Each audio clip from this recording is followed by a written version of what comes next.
Attention, stations on the network. Our broadcast will begin in 10 minutes from my mark. In 5, 4, 3, 2, 1, mark. That was your 10-minute time check, stations.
Attention, stations on the network. Our broadcast will begin in 5 minutes from my mark. In 5, 4, 3, 2, 1, mark. That was your 5-minute time check, stations.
Attention, stations on the network. Our broadcast will begin in 2 minutes from my mark. In 5, 4, 3, 2, 1, mark. That was your 2-minute time check, stations.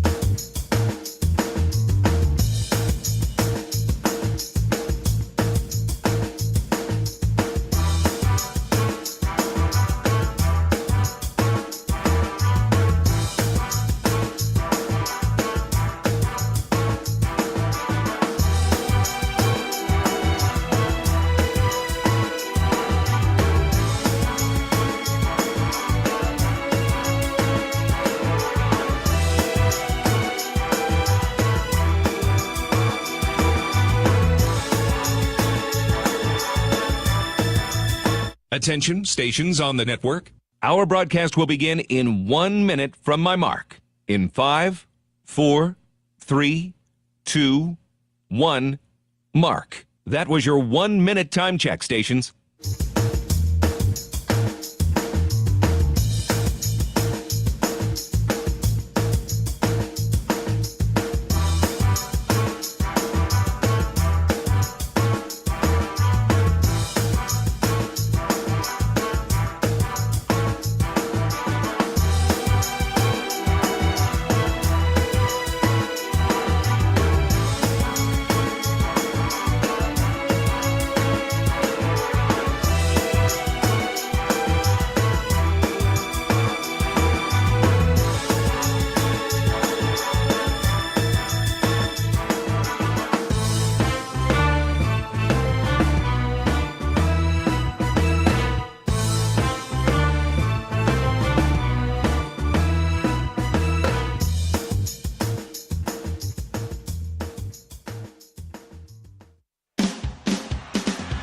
on the Hawkeye Sports Network. From Learfield, Hawkeye Baseball is on the air. Hawkeye Baseball is brought to you by Hy-Vee. Score big savings with the new Hy-Vee Perks membership. University of Iowa Healthcare. Changing medicine, changing lives. Oak Knoll Retirement Community. Homewood Suites and Home 2.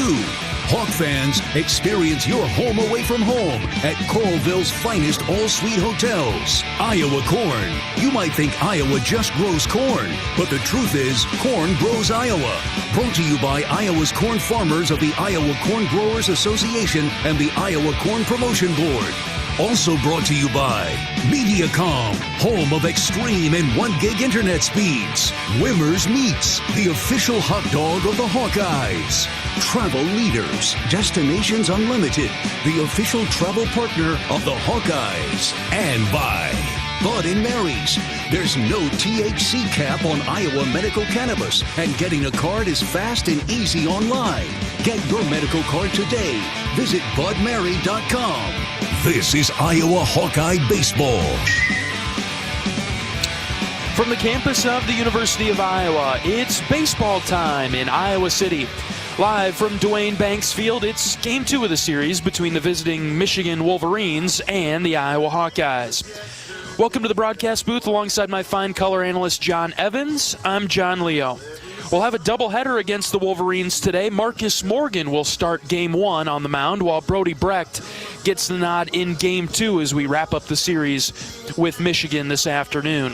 The Hawkeyes can win the series with a victory in either game, but the sweep is still a possible play for the Hawkeyes after Iowa's 3-2 win yesterday.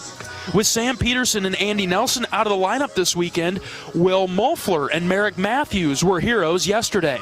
Who will step up for the Hawkeyes today? It's Michigan and Iowa, the Wolverines and Hawkeyes, live from Duane Banks Field in Iowa City, with first pitch of today's doubleheader coming up in a bit. Iowa won yesterday's game in an extra inning thriller, taking down Michigan 3-2 in 10 innings. Full count, here it is. Line drive up the middle, base hit into center.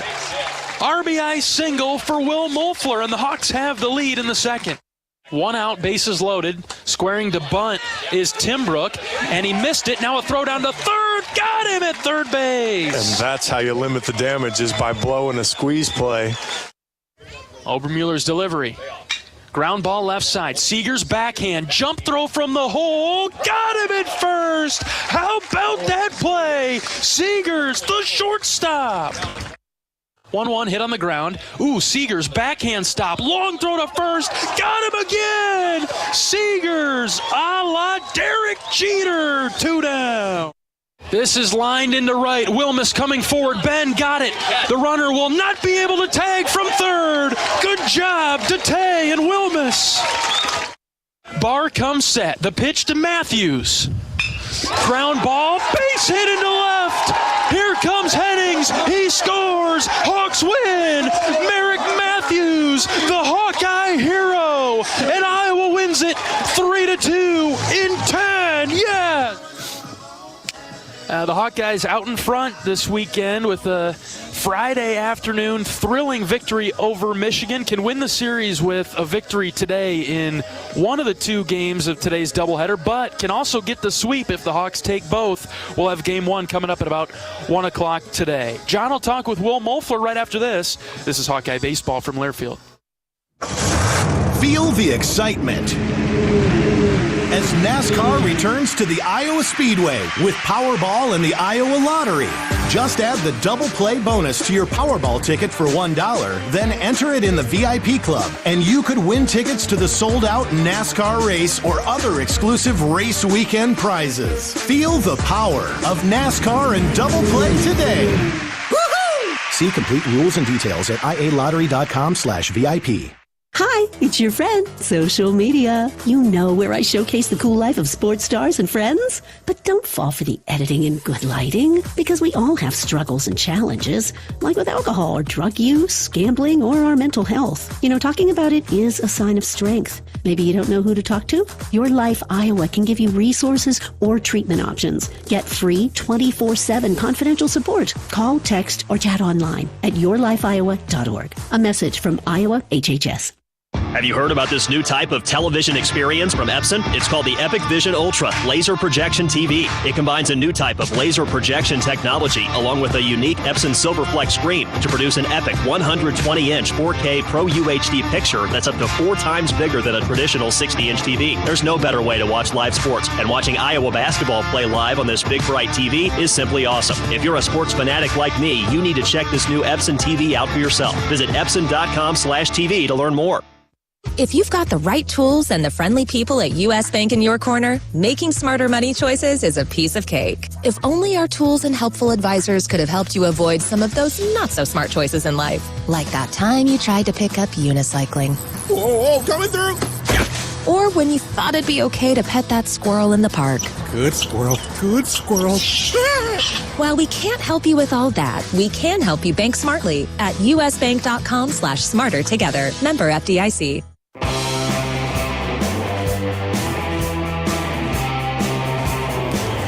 Welcome back to Hawkeye Pregame. I'm here with Will Mofler. Will, thanks for joining me. Thanks for having me, John. All right, say your name because I think I've been messing it up and John Leo's been getting it right. Officially say your name for me. Will Mofler. Will Mofler. Yep, see, I keep saying it wrong. Sorry, we'll get that right. We'll get it right from now on. It's a long process. But you said, though, if I were doing it in French, I'd be all about it. Yeah, so. Add the accent, add whatever you need. Unfortunately, I have no foreign language skills at all, so I can't even really lean on that. But all right, anyway, more importantly, so tell us a little bit. You've been here kind of the 3 years that I've been doing. How did you get to Iowa City in the first place?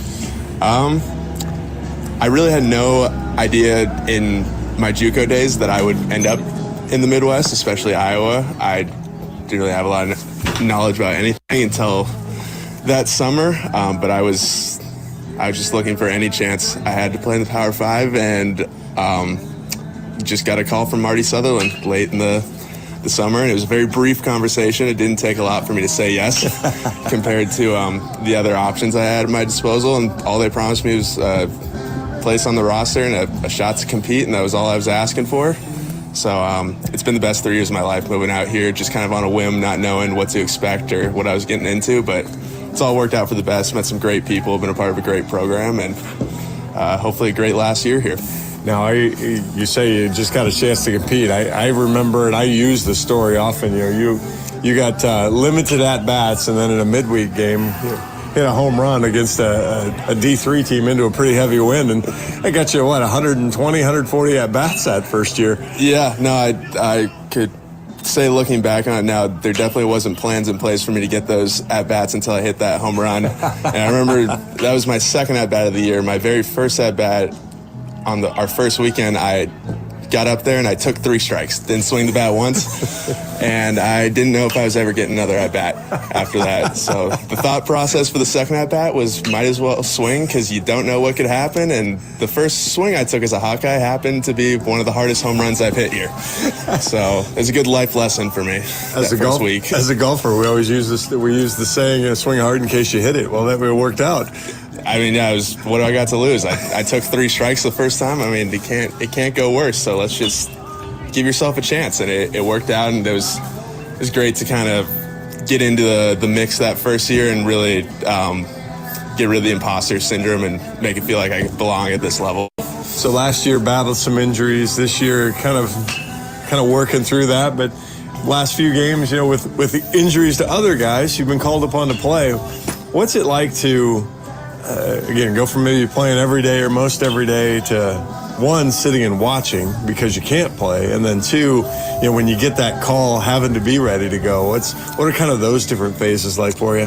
Yeah, I think the hardest part about the injuries is it was for such a prolonged period, and there's so many different stages, and for about a good year and a half, maybe almost close to 2 years, there was no consistent competition or being used to just that day-to-day life. So it was hard to just watch, but with the things we were doing, going to regionals, and it was just great to be a part of the team and get healthy enough to travel. I guess this year coming back from the injuries, the hard part starting out was just getting back into that mindset of just the ultra competitor that maybe you can lose when you're just kind of working out in practice and trying to get healthy for 2 years. And that was the hardest part. But now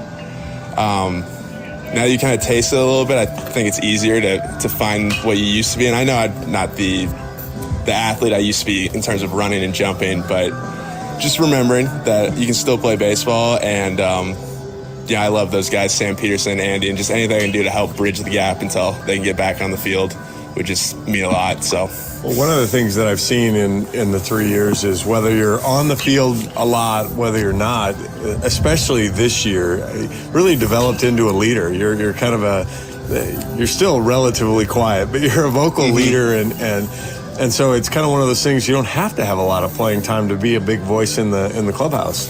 Yeah, I'm never going to be a big rah-rah or give the speech in front of the whole team to get the guys going, but I think I've gotten a lot better and more into the little stuff, especially like within position groups or just the hitters in general.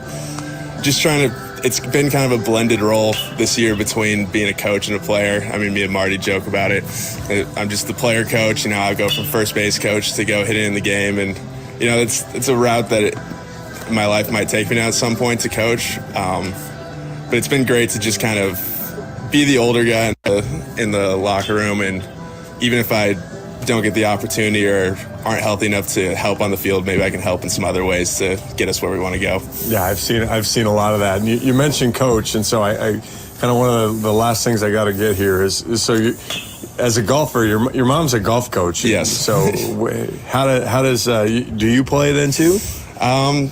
She did not force it on me as a child. Sometimes I wish she did a little bit more. But as of recently, I've played a lot, and she's been helping. We butt heads from time to time, maybe just because she's my mom. I believe her when she's telling me what to do, but when it doesn't work, maybe I'm quicker to not believe her. Abandon ship. Yeah.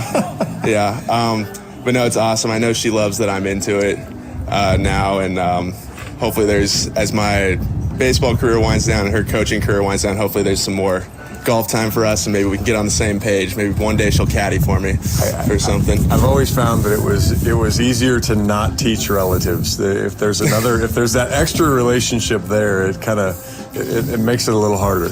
Yeah, I think especially when I was younger, probably a little bit of my immaturity didn't allow for all the coaching knowledge I could have soaked up from her. But now that I'd like to call myself an adult, we have some common goals in golf, and she can definitely help. And I know she's seen a lot of golf in her day, and maybe she doesn't necessarily want to be coaching another person with me after 40 years of doing it, but I'm going to make her do it. So. People talk about, my baseball swing screws up my golf swing. I'll take club head speed any day of the week, and you can work with that. She's a big proponent that it does not mess up your baseball swing. She's been telling me that forever. She says, same swing, different plane. I'm right there with her. I want to let you get out to BP. I appreciate your time. Thanks Will. Will Mofler, Hawkeye utility guy, do it all. This is, we'll be right back. This is Hawkeye Baseball from Learfield. Get a great offer on the stylish HR-V or the Honda Civic, which car and driver called fun to drive. Honda, the brand named Kelley Blue Book's KBB.com Best Value Brand for 2023. For a limited time, well-qualified buyers can get a 3.9% APR on a 2024 Honda Civic or HR-V. So see your Central Midwest Honda dealer today. Honda gets the Midwest. See dealer for financing details. Exclude Civic SI and Type R car and driver January 2023 based on 2023 brand image awards from Kelley Blue Book. Visit KBB.com for more information.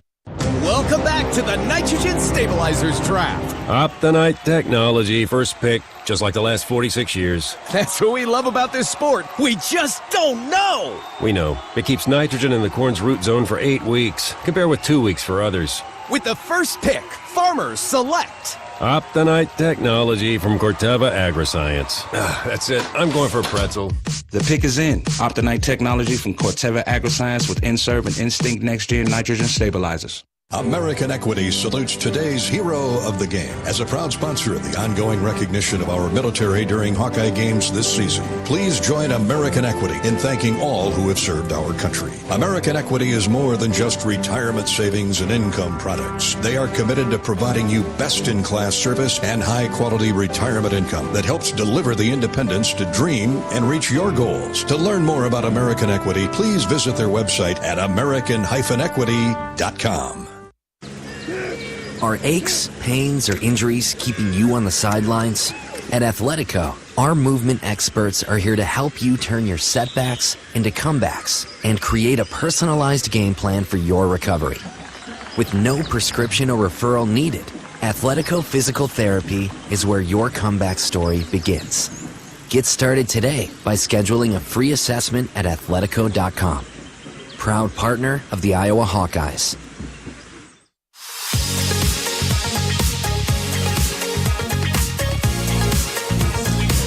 Welcome back to pregame coverage of Iowa Hawkeye baseball. Today, doubleheader with the Michigan Wolverines. We're joined by head coach of the Hawkeyes, Rick Heller. Coach, a great win yesterday for your team. No, it really was. It was a gritty, tough win.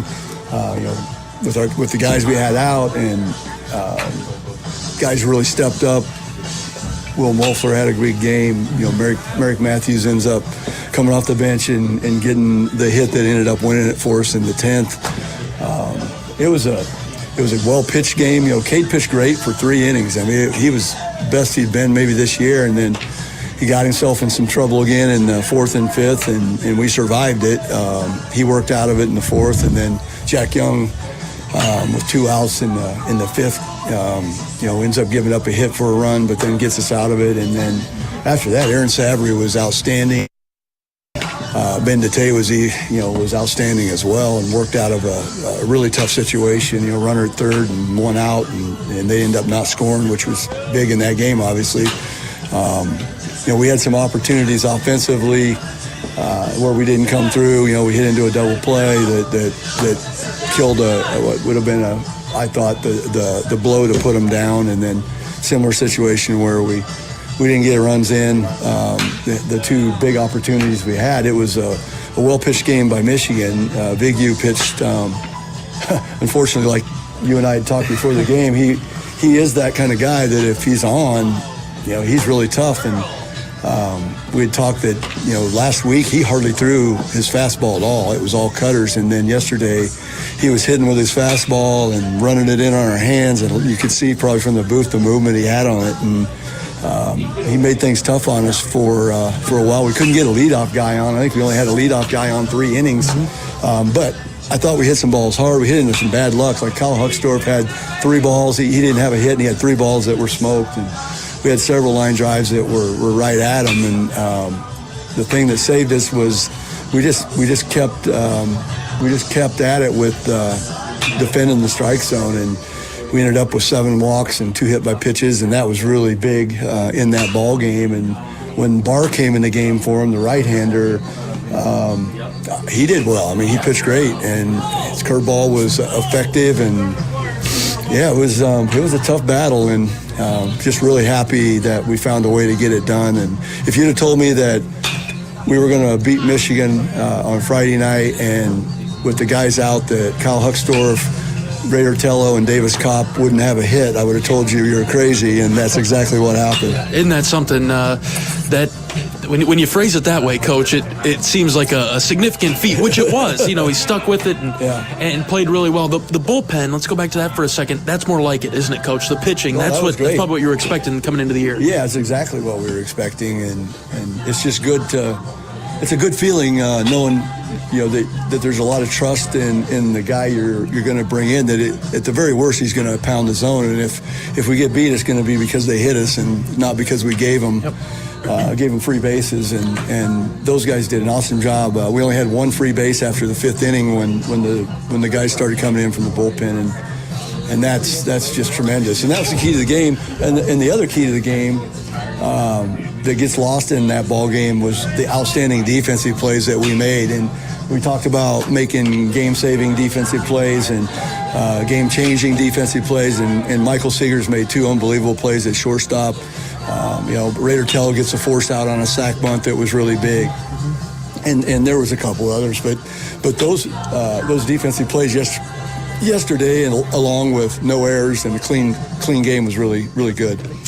When you talk with the pitching staff, first of all, does that come into play? Hey, trust your defense behind you. And then secondly, with this weekend in particular, with the offensive weapons out, did you have a meeting with them and say, hey, guys, we really need you to be at your best? No, we just met with the whole team on Tuesday when we had our first practice, and we knew Andy and Sam were going to be out, and they just said, hey, here's the deal.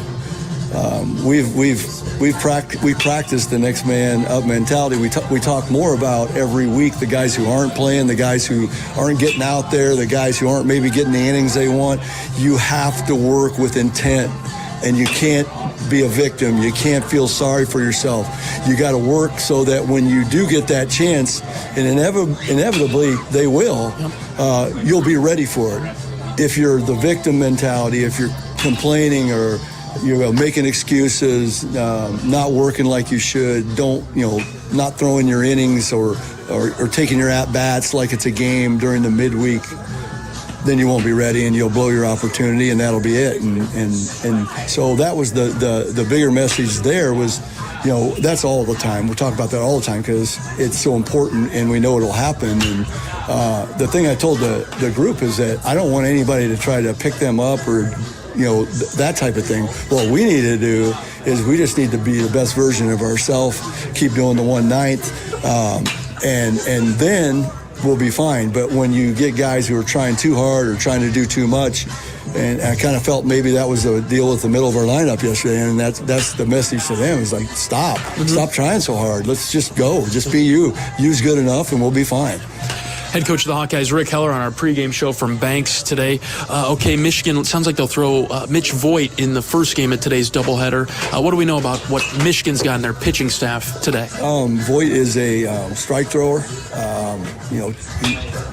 That's the best way to describe him with all of his pitches. And he, fastball's not going to be crazy velo, 90, maybe a little tick below, maybe tick, somewhere in there, 88 to 90, 91. And then he's going to throw a ton of sliders. Okay. And it's going to be lay off the slider down and away day is going to be the message. But he'll throw a good changeup and he'll throw in an actual slower curveball. And he hits with pretty much all of them. And I think his fastball percentage is only like 42%. But that's the pitch that gets hit a lot, and he gives up a lot of hits. And when we get one, we got to be ready, and we got to hit it. And today's a day, John, that's going to be crazy and get crazier as the day goes on with the doubleheader. But the wind is howling out to left field today, kind of a rare one around here. But our pitchers are definitely going to want to keep the ball down and get the hitters to try to go, the right-hand hitters to try to go to right field. And any ball that's going to get up in the air is going to go out to left field today. And it's going to pick up to 40 mile an hour, they said, at times this afternoon around 4 or 5 before it starts to go back down. And so we haven't seen anything close to the peak wind yet, but it's going to be a factor. And then with us not having our normal left fielder out there, you worry a little bit about that. And then with the day game and no clouds, the left fielder is going to have to deal with the sun as well. So, I hope that our guys can get some pitches to get up in the jet stream, and I hope our pitchers are able to keep it down and keep them going the other way into the wind. One more thing about Voigt, Coach. I believe he's got a complete game on the season, so he's got some good stamina. But I guess outside of that, though, they don't have a ton of arms that they trust out there, maybe. So break that chain early. Yeah, that's exactly the situation. They have about 5 guys they trust, and they threw 2 of them yesterday, and there's a doubleheader today. So, the rallying cry for our hitters is, get his pitch count up and let's get on him and grind him out here early and not let him stay in the game very long because, to your point, they only have a few guys that they feel comfortable going to. And, that's what we're going to try to do. I mean, and you hope you're getting a lot of hits off of him too and scoring runs and all that. But he's not going to. Most generally, he's not going to walk a lot of guys. I mean, he's going to. And that's why he's been able to have a complete game is because it's those guys that if you're having bad luck, you're hitting balls hard at people, that type of thing. You can have some quick, and it keeps him in the game. Head coach of the Hawkeyes, Rick Heller, on our pregame show from Banks. Okay, on the flip side of things, for the Hawks today, Marcus Morgan and Brody Brecht on the mound. Yep, Marcus will go in game 1 and Brody in game 2, and there's no secret on what they need to do. I mean, we need both of them to have a better outing and throw strikes, and pound the zone and get deeper in the game as they can, because, even though we're in better shape than they are, we use, 3 guys. Jack Young will obviously be able to come back, as he didn't pitch a whole lot, but, Savary and Dete are probably not going to be able to come back, and, Ben maybe for an inning in the second game or something if it's an emergency, but we're planning on getting it done without those guys, and so the longer we can wait before we have to go to the pen is going to help us as well. We talked about it a little bit yesterday, Michigan heavy strikeout team. That should favor Marcus and Brody. Yeah, you would think so, for sure, and that's why, to your point, we can't put them on base. Make them hit it, and you get them deep in the count, and there's some guys in there that'll chase out of the zone and help you out a little bit, but you got to get ahead. You got to work ahead. Before we let you go today, Coach, Cade Moss is going to start behind the plate, and he'll catch Marcus in game 1. That's great to see. Yeah, it is great to see, and I think Cade's ready, but we'll find out today. And I just felt like today was the day to do it. Brody really likes to throw to Davis Kopp, and Davis has done a really good job with Brody, and with Davis's knee and hamstring situation from earlier in the year, not really set up for him to catch 2 games physically, and with that being said, I thought, let's see what Cade can do today, and if not, then Davis can flip in there, and we can make an adjustment pretty easily with Davis playing first today, and that's the reason he's not DHing, because we want to be able to flip that, and if something happens with Cade or his hand's not doing good or something like that. Sounds good to me, Coach. Let's take it to the Wolverines today. All right, thanks a lot, John. Head coach of the Hawkeyes, Rick Heller, on our pregame show from Banks. We're back with first pitch right after this. This is Hawkeye Baseball from Learfield. Get a great offer on the stylish HR-V or the Honda Civic, which car and driver called fun to drive. Honda, the brand named Kelly Blue Book's KBB.com best value brand for 2023. For a limited time, well-qualified buyers can get a 3.9% APR on a 2024 Honda Civic or HR-V. So see your Central Midwest Honda dealer today. Honda gets the Midwest. See dealer for financing details. Exclude Civic SI and Type R car and driver January 2023 based on 2023 brand image awards from Kelly Blue Book. Visit KBB.com for more information. Even the simplest act can set a chain of good in motion, like choosing Delta Dental of Iowa for your dental and vision insurance. Because we invest in your community. So whether you get your plan at work or purchase it through us, you make a difference for others. Visit sharinghealthysmiles.com and choose Delta Dental for your smile, for your health, and for your community.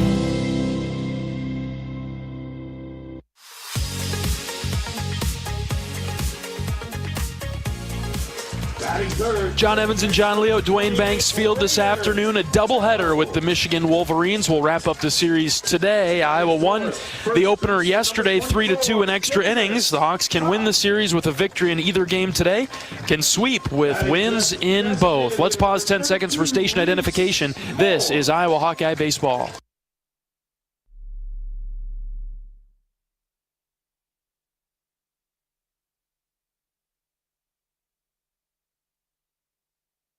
All right, John Evans, double dip today at Banks. Let's see if we can take one or two and knock off the Wolverines. Incredibly nice of Mother Nature to force the schedule so that we could watch Iowa women play in a championship game tomorrow. Funny how those things work out. How about that game last night? Congratulations to the women's basketball team into the championship. South Carolina tomorrow afternoon. That's a little bit of a juggernaut, but speaking of revenge games, Iowa beating them last year might stoke a fire in the South Carolina locker room. I'll be in a good mood tomorrow, much like the Hawkeye baseball team, if Iowa takes care of business today, John. Get some things done. Good win yesterday. Did it in a little bit of an unusual way. It looked like game 2 of the Purdue series, where bats struggle a little bit, but the pitching really came to fore. And boy, the defense was really good yesterday as well. Plenty of highlights yesterday. John and I will mix them in as we get ready to start game 2 of the series. Game 1 of today's Doubleheader. We'll step aside for today's national anthem. We're back right after this. This is Hawkeye Baseball from Learfield.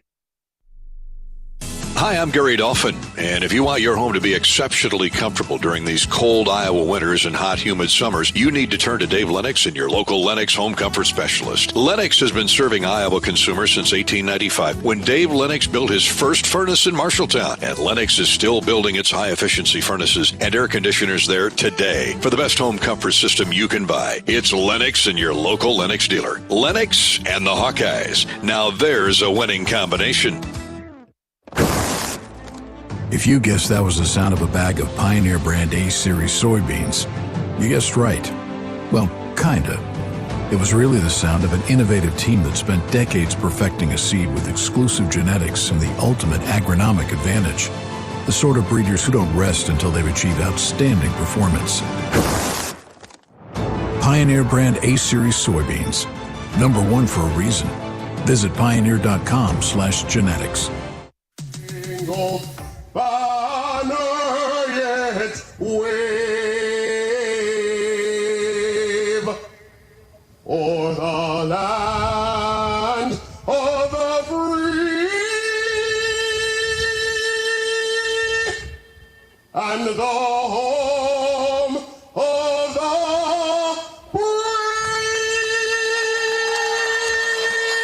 That's the first time this season we've been blessed with an Aaron Bolden national anthem. Good to see him back. Always one of the best. I love it when he does volleyball matches that I'm at, too. Just fantastic. All right. 2 games today against Michigan. It's the long game. It's the long game. Going to be at the ballpark for a long time today. Iowa can win the series with a victory in either game. Marcus Morgan will start game 1 today, John. Yeah, start by winning the first one, and it really does. It's a function of what you saw yesterday from the pitching staff. Cade wasn't his sharpest, but he battled. He got past the free bases. 5 walks, 2 hit batters, only gave up 2 hits, but the bullpen was phenomenal. 3 hits allowed in 5 and a third innings, and only walked 1 and didn't hit anybody. And so, you need to take that momentum, and we've talked about it numerous times over the last few weeks. The starting staff needs to take that ball and go with it early, and starting to see it from the bullpen a little bit, and it'll be key for Marcus to come out and throw strikes and maybe get a little bit deeper into the game. And Marcus is a great candidate to do just that, get deep into the game. And with a doubleheader today, it almost makes it more important to get deeper into a game. Well, he's certainly shown the great flashes of it. He's shown that, hey, 3-4 good innings, and it just seems to be that one bad inning that bites him. But to your point, you're exactly right. I mean, you never want to see the bullpen get blown up in game 1 and then have to see what your afternoon looks like. Iowa did a pretty good job yesterday. Ben DeTay is probably maybe a game 2 guy today. Jack Young could be back. Sav probably not. So you're only out Sav and of course Cade. But the same thing goes on the other side for Michigan, is they're really only out they only threw 2 guys, but neither one are coming back. Speaking of Cade Moss will catch. He gets a start today, and it's just great to see Moss back behind the plate the Hawks are warming up now. Yeah, I'm sure he's thrilled to be out at the beginning of a game for a change and to get out there and feel good. It's been a long road, and I think the swinging the bat, it gets better and better every week, and so good to see him out there getting his first go, and I'm sure the pitching staff will love it too. All right, let's go with Michigan's starting lineup. The Wolverines are 12-18. They're 4-3 in conference play. A.J. Garcia will lead things off.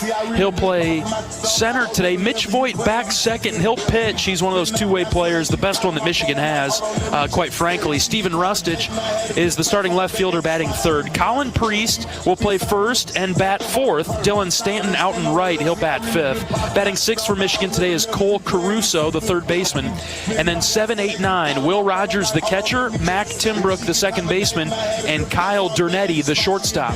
Defensively for Iowa, Raider Tello's at third, Michael Seegers is at short, Gable Mitchell at second. Starting first baseman today is Davis Kopp. In the outfield, left to right, Will Mofler, Kyle Huckstorf, and Ben Wilmus. Behind the plate doing the catching is Cade Moss and Marcus Morgan, the Iowa City local. He'll start for the Hawks today. 7 starts, 1-2 on the season with an 8.26 ERA, 28 in the third innings, 29 hits, 26 runs have all been earned, 25 walks, and 34 strikeouts. He's been giving up a little bit of damage, 11 extra base hits in those 29 hits, so see what Marcus can do to limit that today, too. Marcus deals strike one. We're underway in Iowa City right on time, 1:05 Central Time. Umpires today, Mark Hutchison behind the plate, Jason Harstick at first base. 0-1 delivery from Morgan, swung on and missed, nothing in 2. Don Umland out there at second. Third base is Tom Cordell today. A lot of strikeouts in this Michigan offense, and that should favor Iowa starting pitching today. Here's the 0-2 from Marcus, fouled off over to the left. Yeah, you want to see if Iowa stays in the zone. This is a team that wants to swing the bat and has some holes in their swing, so you can miss the bat if you're around the zone. A.J. Garcia, left-handed hitter. The 0-2 floats high and outside, ball one.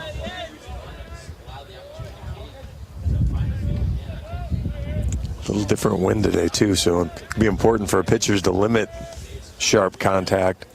1-2 pitch, outside.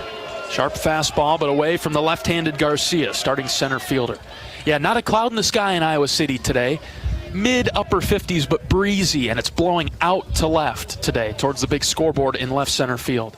Here comes a 2-2 from Morgan. Just outside. Good spot.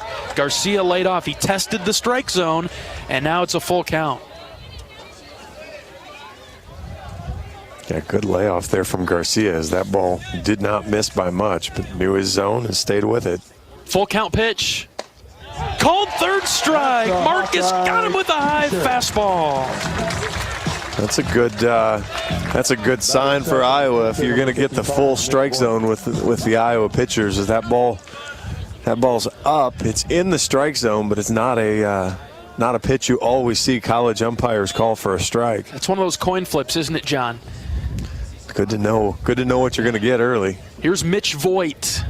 Right-handed hitter, swings at the first pitch he sees, pops it up right side. Kopp's giving it a look. He's chasing in foul territory, and it'll get out of play. Find the seats a few rows back. Marcus up ahead early on Voigt. 325 hitter, a sophomore. He's the starting pitcher today for Michigan. Yeah, you mentioned one of Michigan's better two-way players. He might be one of the better, if not the best, two-way player in the conference. Yeah. Kind of made a name for himself last year as a freshman. 0-1, catches the outside corner. The breaking ball from Marcus, 0-2.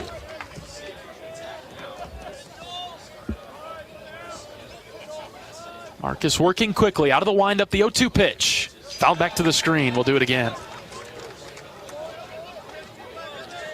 Let's see if Marcus can finish Voigt off a little bit quicker here. Got ahead 0-2 and then threw a lot of pitches to end up getting Garcia out. 0-2, swing and a miss. Morgan with back-to-back strikeouts. Good start for Marcus. Batting third, left fielder number 15, Stephen Rustin. 2 down, bases empty for Stephen Rustich. Iowa wearing their black tops today with Iowa spelled out in gold block lettering. Gold numbers on the left hip of the Hawkeyes. Gold ball caps in the field with a black bill. Rustich swings and misses. White pants for the Hawkeyes in the field with their gold cleats. Michigan with their blue tops with the maize block M right over their heart.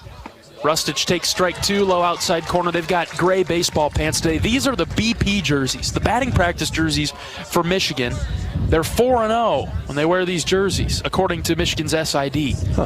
Morgan's dealing. Here comes the 0-2. Ground ball up the middle. Mitchell dives, can't knock it down. Deflects off his glove into center field for a 2-out single for Stephen Rustich. Pretty good pitch there. High and away with the cutter. Batting fourth, Rustich just did a good job, went up and again didn't try to do too much with it, just poked it right up the middle, and thought Mitchell had a chance there on the dive, but couldn't keep it in his glove. That had a healthy dose of topspin on it, didn't it? Well, it just scooted on the turf for sure. Here's Colin Priest, left-handed hitter. Morgan out of the stretch, deals strike one at the knees.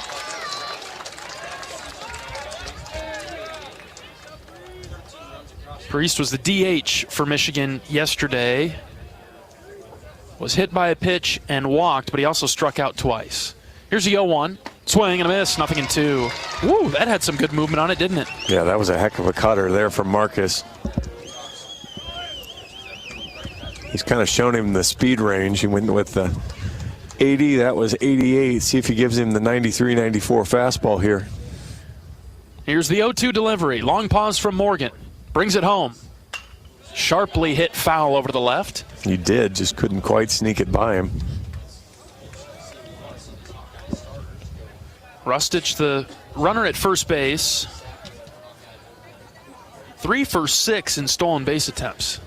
That's kind of surprising, isn't it? He's got 6 attempts. Doesn't seem like a speedy guy. Bounced foul over to the right. Yeah, you kind of wonder if it's situational or if he's running on, I guess you could, botched hit and runs, I suppose, could get you thrown out as well. But there's some swing and miss in there on some of these guys. So again, no balls, 2 strikes. Morgan comes set. Got the sign from Moss. Runner takes off, pitches outside. Cade juggled it. And that'll be a stolen base for Rustich. And that was a good pitch to go on there anyway, as he was able to get moving on the sweeper that Marcus tried to throw. You know, just 80 mile an hour and stayed outside, spun out of Cade's glove. Count is 1-2. Here's the pitch from Morgan. Lifted into left center. Huckstorf and Mofler coming together. Kyle's still running. Kyle's got it in the left center gap. The wind was pushing it that way, but Kyle had a great read on it. Yeah, he was tracking it the whole way and kind of kept slicing away from him, but he was on it, and Will's gonna concede that to Huck all day, every day. Wisely done. Nothing doing for Michigan in the top of the first. We're back for the bottom half of the inning with Ben Wilmus, Kyle Huckstorf, and Raider Tello coming to the plate for the black and gold. Back after this is Hawkeye Baseball from Learfield. Brown Deer Golf Club offers a pure golf experience. Manicured bentgrass fairways with tees and greens carved into gracefully rolling landscape. Challenging, yet extremely playable. Improve your game with PGA instruction and our full-service pro shop. Treat yourself to Bunker's Bar and Grill for lunch or dinner. And our scenic Greenview Banquet Room is perfect for weddings or any special event. Brown Deer Golf Club, a stunning country club setting at affordable public rates. The silly moments, the proud moments, even the hard moments. They're what make life remarkable. And they're why Wellmark Blue Cross and Blue Shield is here for every moment. Committed to making healthcare better, more affordable, with more choices for care.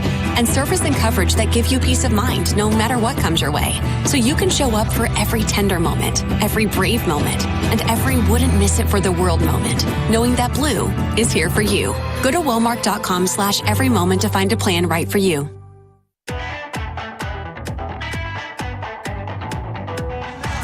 Hawkeye Baseball is brought to you by Riverside Casino and Golf Resort, home of the Draft Day Sports Lounge, a luxury hotel and spa, 5 restaurants, and more, just minutes south of Iowa City. All right, the Hawkeyes coming to the plate in the bottom of the first inning. Iowa is 16-11, 5-2 in the Big Ten. Under the direction of head coach Rick Heller, here's the starting lineup for the Hawkeyes today. Ben Wilmus out in right, Kyle Huckstorf in center, Raider Tello at third. Middle of the order today, Davis Kopp at first, Reese Moore the DH, Will Mofler out there in left.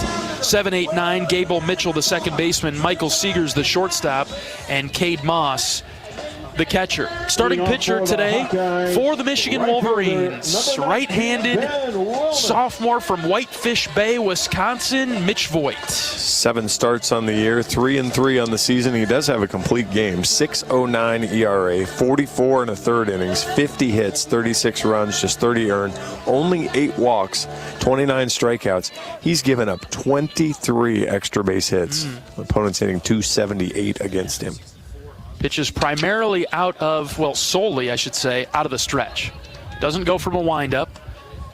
And the right-hander deals to Wilmus, and Ben fouls it off. Fastball will be right around 90 plus or minus. He's going to throw primarily a curveball and a slider off that. Positions himself on the first base side of the rubber. The 0-1 to Wilmus is a strike called low outside corner away from Ben, the right-handed right fielder. He's down in the count, 0-2. Over the top delivery from Voit. He's got what you'd, kind of so we saw him play third base last year in the Big Ten tournament, and so kind of has that infielder throwing motion. 0-2 to Wilmus. That's low. Outside as well. Ben does a nice job to lay off. Pitch count, pitch count, pitch count. You know that's been drilled into the batters' minds today. Well, and again, you look at the stats for Michigan, and they're really 5 guys they kind of lean on, and so. 1-2. Wilmus takes low. Whew, 2-2. Low. Boy, the catcher. Go ahead, John. Or lowish. Yep. The catcher, Rogers, snapped it up, and I didn't think he needed to do that. I think it really hurt his pitcher's chances. Well, and you mentioned that yesterday, too. Same idea. I think if he just kind of holds it in the spot and shows it, but when you make that dramatic movement, it fools the umpire. Outside, and Wilmus has done a nice job to run the count full. 3-2, leading off the bottom of the first. Great crowd on hand today, especially down the right side of the grandstand. Totally full, filling up below us as well. And over to the left, about, I'd say 75% full over to the left. Good crowd this Saturday afternoon. Here comes the 3-2 to Wilmus. Low, ball 4. Good start for the Hawks offensively. Ben is on base. Again, just the 9th walk of the season from Voit, and that went from 0-2 to a walk. So a couple pitches were pretty close. Hawks, good eye from Wilmus. And I see if you created some havoc yesterday on the bases. See if they try that again. Voigt's decent to the plate. Kyle Hucksdorf comes to the plate for Iowa. Wind seems to be blowing in from right center over to left. First pitch to Kyle. Chopper left side. Voit comes off the mound. He fields it. Step throw to first is low in the dirt, but picked by the first baseman Priest to get Hucksdorf. Wilmus gets to second base. Fantastic scoop from Priest there as Voit probably threw a 90-mile-an-hour fastball back over to first base as well and kind of short-hopped him, but he stayed on it and got it. So basically it turns into a sacrifice bunt for Iowa. Here's Raider Tello. Raider with a lot of power. Today the ball could carry out to left. Iowa had a number of hard-hit baseballs yesterday that were knocked down by the wind. First pitch to Raider. Ooh, took it right down the middle. You think if a couple of Kyle's hits today or maybe one of Reese's hits gets into this wind, got a shot to get out of the ballpark this afternoon? Probably not the one Reese hit, just the way into that breeze back in right field again, but you get one going to left center. 0-1 is low and out. I guess I was thinking more of the one in the 10th that Reese hit to the gap. I forgot about the one that he hit to right. Yeah, the one to right, and you're going to struggle to get it out to right today, but yeah, it might be harder to get out to right today than it was yesterday, but you're going to get some help going anywhere toward the scoreboard today. 1-1. Tello shoots it into right field. It is down for a base hit. Hucksdorf had to stop and think about it now, or rather Wilmus. He'll get to third base. Runners at the corners on the single by Tello. Ooh, he crushed that. Yeah, ball carried out a long ways, and so you couldn't, if you're Wilmus, you couldn't overcommit there. No reason to overcommit. Batting fourth, first baseman. Able to make sure it landed and give yourself a chance here now. And again, Michigan really good with double plays here, so you want to, not that you're trying to elevate or do something different here, but just because you've got the corners and one out isn't a gimme with how good the middle infield is for Michigan. Well, what are some of the factors that Michigan uses to have teams hit into so many double plays? I mean, it's their infield is good, but it's probably their pitching. Right, pitching down, and that's an interesting first pitch from Voit as he throws the changeup up high, doesn't get the call.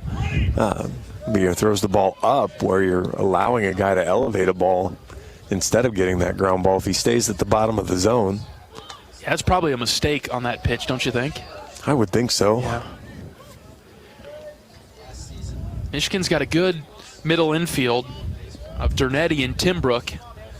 Like John mentioned, a lot of double plays, but the pitches probably factor into that. Here's a line drive, base hit into center field. Don't have to worry about a double play there. Davis Kopp gives Iowa the 1-0 lead in the first. Boy, and you've seen it twice now. Tello goes 101 to right field. Kopp goes 105 right up the middle. Both just barely missed the defenders, where yesterday those balls were that half foot over and ended up going right to the defenders. Kopp moves back into the team lead with RBIs of 35. And the Hawks lead 1-0 in the first. One out for Reese Moore. Runners at first and second. Voigt comes set. First pitch to Reese. Ooh, inside. And he backed way off the plate. Ball one. Take your dose, Reese. Yeah, I think he regrets that a bit. Because that thing came in, I don't know, mid-low 70s, yeah. Yeah, that was 76. If you're going to take one, that's the one to get hit by. Well, do some more damage. 1-0 pitch on its way to Moore. Low, ball two. This will be pitch number 15 for Voigt. We'll pay a pretty decent amount of attention to that stat today, especially game one of the doubleheader. Just want to see Iowa just continue to get good swings, do damage. 2-0 to Moore, floated outside, ball three.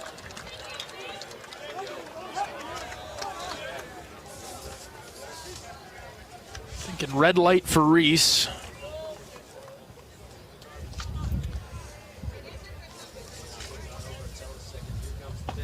That one is on the outside corner. Strike one. Three balls and a strike. Voigt comes set, the pitch to Moore. Outside corner again, 3-2. Outside. Yeah, just. Again, that ball, if Reese swings at that ball, unless he has a left field mindset, he's rolling into a double play. So not a bad take decision anyway. Voigt trying to work all the way back. Full count pitch to Moore. Here it is. Same spot, called third strike. Went there three in a row.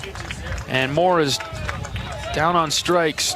Two gone for the Hawks in the first. The first one was a strike. The second one was off the plate. The third one was closer, but that ends up on Reese for, you see two of them. And the third one's in the middle of those two. It's probably going to be a strike, so you better be ready to go. Voigt just pounded the outside part there for Reese. Now here's Will Mofler.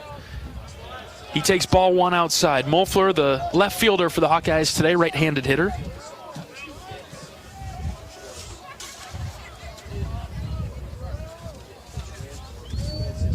Will can get a hold of one, drive it out to left. That'd be positive. Here's the 1-0.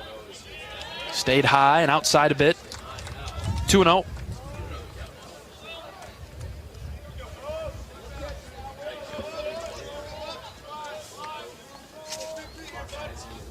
Hitters count for Mofler. Pitch from Voigt.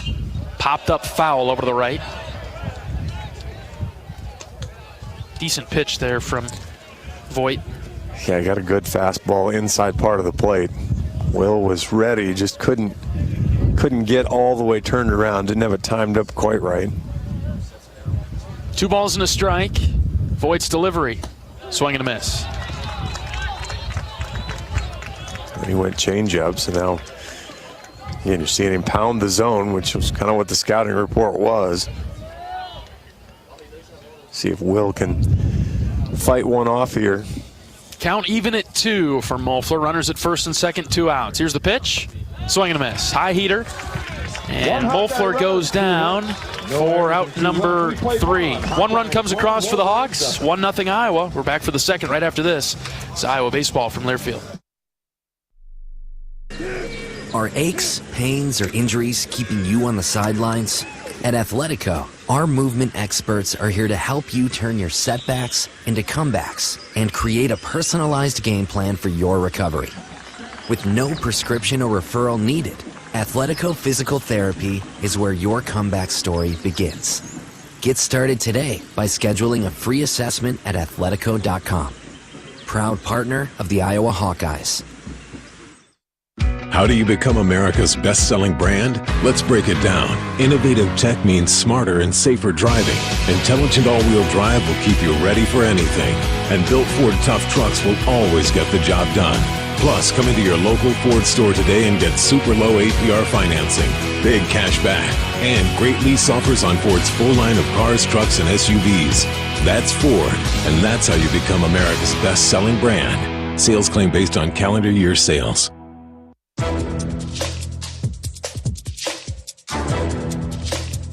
This copyrighted broadcast is an exclusive presentation of Learfield under the broadcasting rights granted by the University of Iowa. Reuse of this presentation is prohibited without the expressed written consent of the university and Learfield. Announcers are provided by Learfield and approved by the university. 6 individual champions and 12 all-American. Top of the second inning at Banks this afternoon.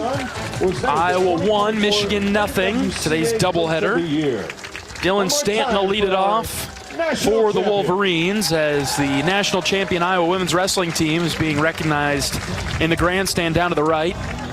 Right fielder number 9, Dylan Stanton. Pretty good first competition season for them. Very good, very good. Hard to get any better than that. Here's Morgan firing a first pitch strike past Dylan Stanton. Starting right fielder for the Wolverines. Bats from the right side.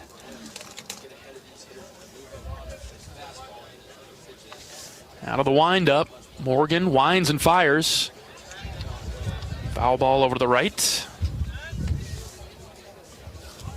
And again, another 0-2 count. I believe for Marcus, this is his 4th of the game that he's got to 0-2. In the 5 hitters he's faced, could be. Here's the pitch. This hit well out to left center. This is trouble. Huckstorf's back right in front of the wall. Kyle got there, and he made the catch for the first out. Just missed the barrel enough, and the wind didn't really help push it too much further out there. That wasn't too dramatic, was it, John? You were a little dramatic with it, but it was all right. You think it was trouble, though, right? I mean, that was hit very well to left center, the deepest part of the park, but I thought the wind was going to help a little bit more than it actually did. That's probably what I was more afraid of, was that the wind was going to carry it. It didn't sound like he just had more sound than he just flat crushed it. But, yeah, it was pretty good as Marcus gets another swing and miss there. Marcus season high, 5 2/3 innings. Fires low and out to the batter Cole Caruso. Yeah, this is actually the first hitter that Marcus hasn't gone 0-2 on. Count even at 1. He's missed outside a couple of times. When you have Marcus's stuff, if you can get ahead of 0-2 and kind of give yourself the whole arsenal, that's usually going to lead for a pretty good outcome for you as a pitcher. Trying to get back even in the count. 2-1 is hit foul, straight back. It's 2-2. Even here for Marcus, boy, you got a lot of options. Right, and I like when Marcus tries to aggressively finish from the 2-2 here and not leave it to a 3-2 pitch. Here comes the 2-2. Ooh, low. Check swing. They send it down on the appeal. Did not go, and the count's full. Didn't mind that pitch from Marcus, just too low. Needed a golf swing for it. Here's the 3-2. Popped up right side. This will get foul and out of play. Yeah, I don't terribly mind trying to get the chase pitch, but again, with what Marcus is doing today, I like him just making the guy swing and miss, even if he stays in the zone. Full count delivery. Here it is. Check swing. Did he go that time? No. Pitch was low. Caruso walks. 23, Will Rogers. 1-0 Iowa in the top of the second. Wolverines have a runner at first with 1 out.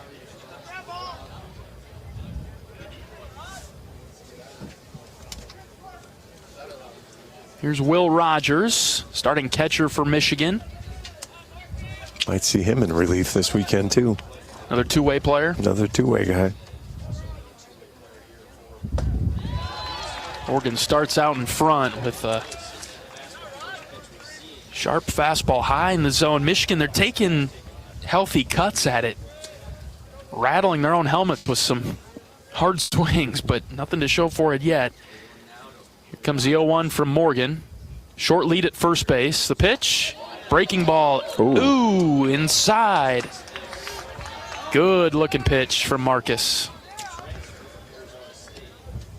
Yeah, that was good. I wouldn't go away from throwing that. I'd keep throwing that pitch. Count even at 1. Morgan takes his time. Here's the pitch from Marcus. Low and out. Backhand stop by Cade. Behind the plate. 2-1.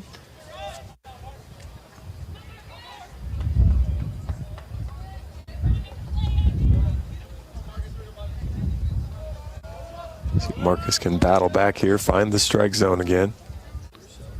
2-1. High, ball 3.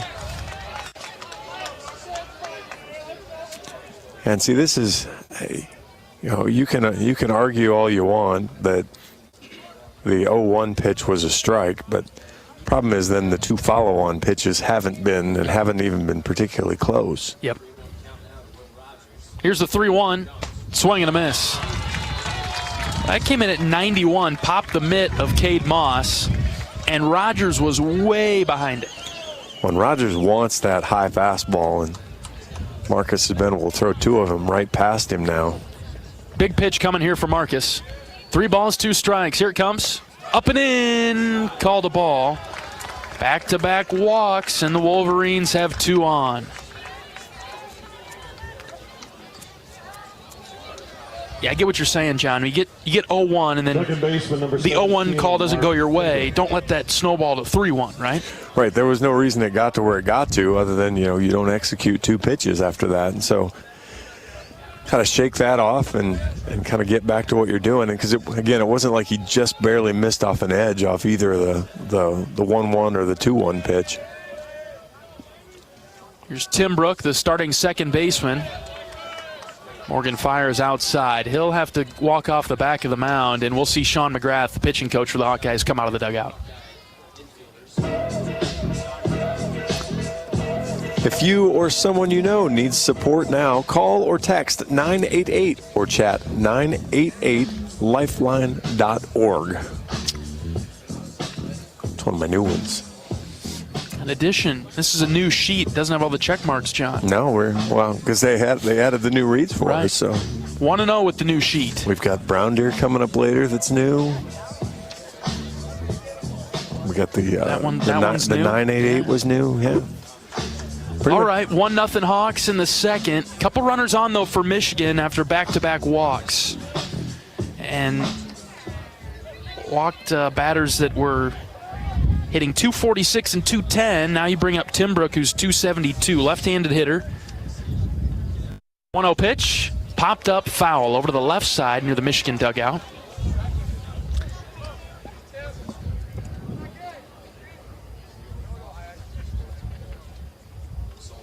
Yeah, trying to find a way to induce that ground ball to Gable Mitchell and roll 2 here.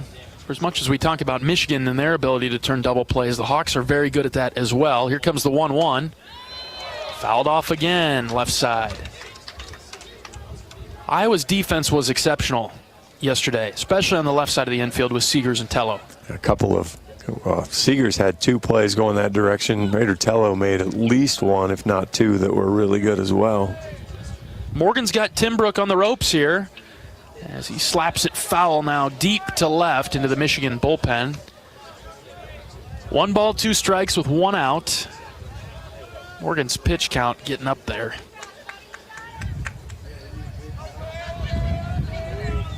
In the 40s, low 40s for Morgan.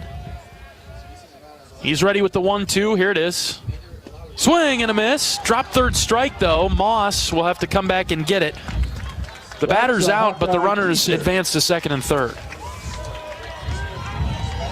A really good back foot breaking ball gets the out, but shortstop number 5, Kyle. Unfortunately sends both runners along on Cade not being able to block it up. Cade shaking off a little bit of rust back in there now. I just think that's a tough pitch. The guy swings at a pitch that almost hits him. It's tough pitch to catch. You think you can catch it, and you don't necessarily have to slide and block it. 2 outs, runners at second and third for the Wolverines. Kyle Dernetti takes up and in, turns away. Ball 1. 3 strikeouts for Marcus today. A couple of walks mixed in, though. 1 hit allowed. Iowa leading 1-0 in the top of the second. Marcus stays in the stretch. Here comes the 1-0. Low and out. When Marcus is good, you can just we talked about it yesterday with how people field the ball, that smooth glide movement. When Marcus is good, his pitches look effortless, and you just kind of see there's that little extra oomph in it right now. 2-0. Catches the outside corner. 2-1 now. Much smoother delivery there, and found his spot a little bit better.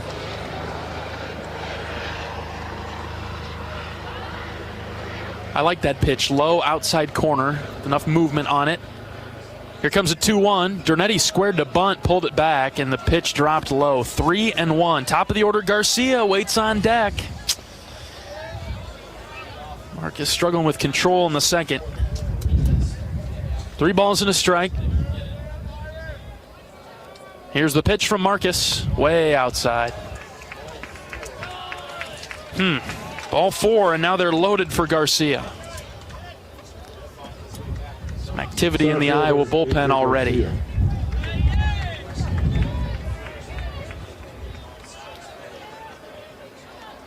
Three free bases in the inning. That's how Michigan has loaded them.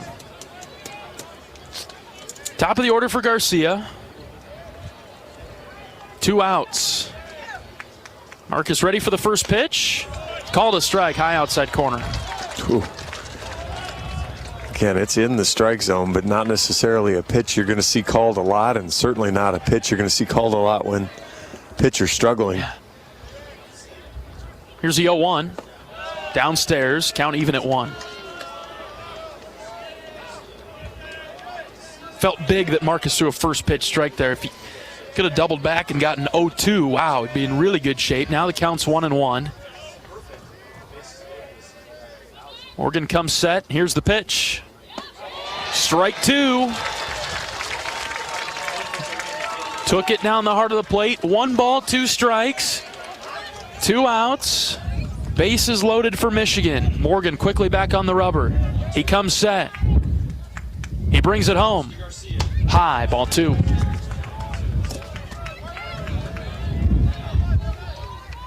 And we regularly talk about this. If you're going to just show to try to raise eye line, okay, fine, but you're not going to get a swing on a pitch like that. You want it to be competitive. Here's the 2-2 from Morgan. Fouled it off. Brought it inside, and it was slapped foul to the left.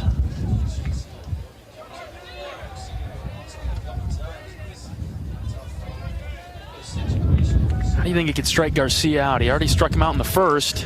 Fastball away. All right. 2 balls, 2 strikes, 2 outs. Morgan ready. Here it comes. Ooh, way outside. Slider.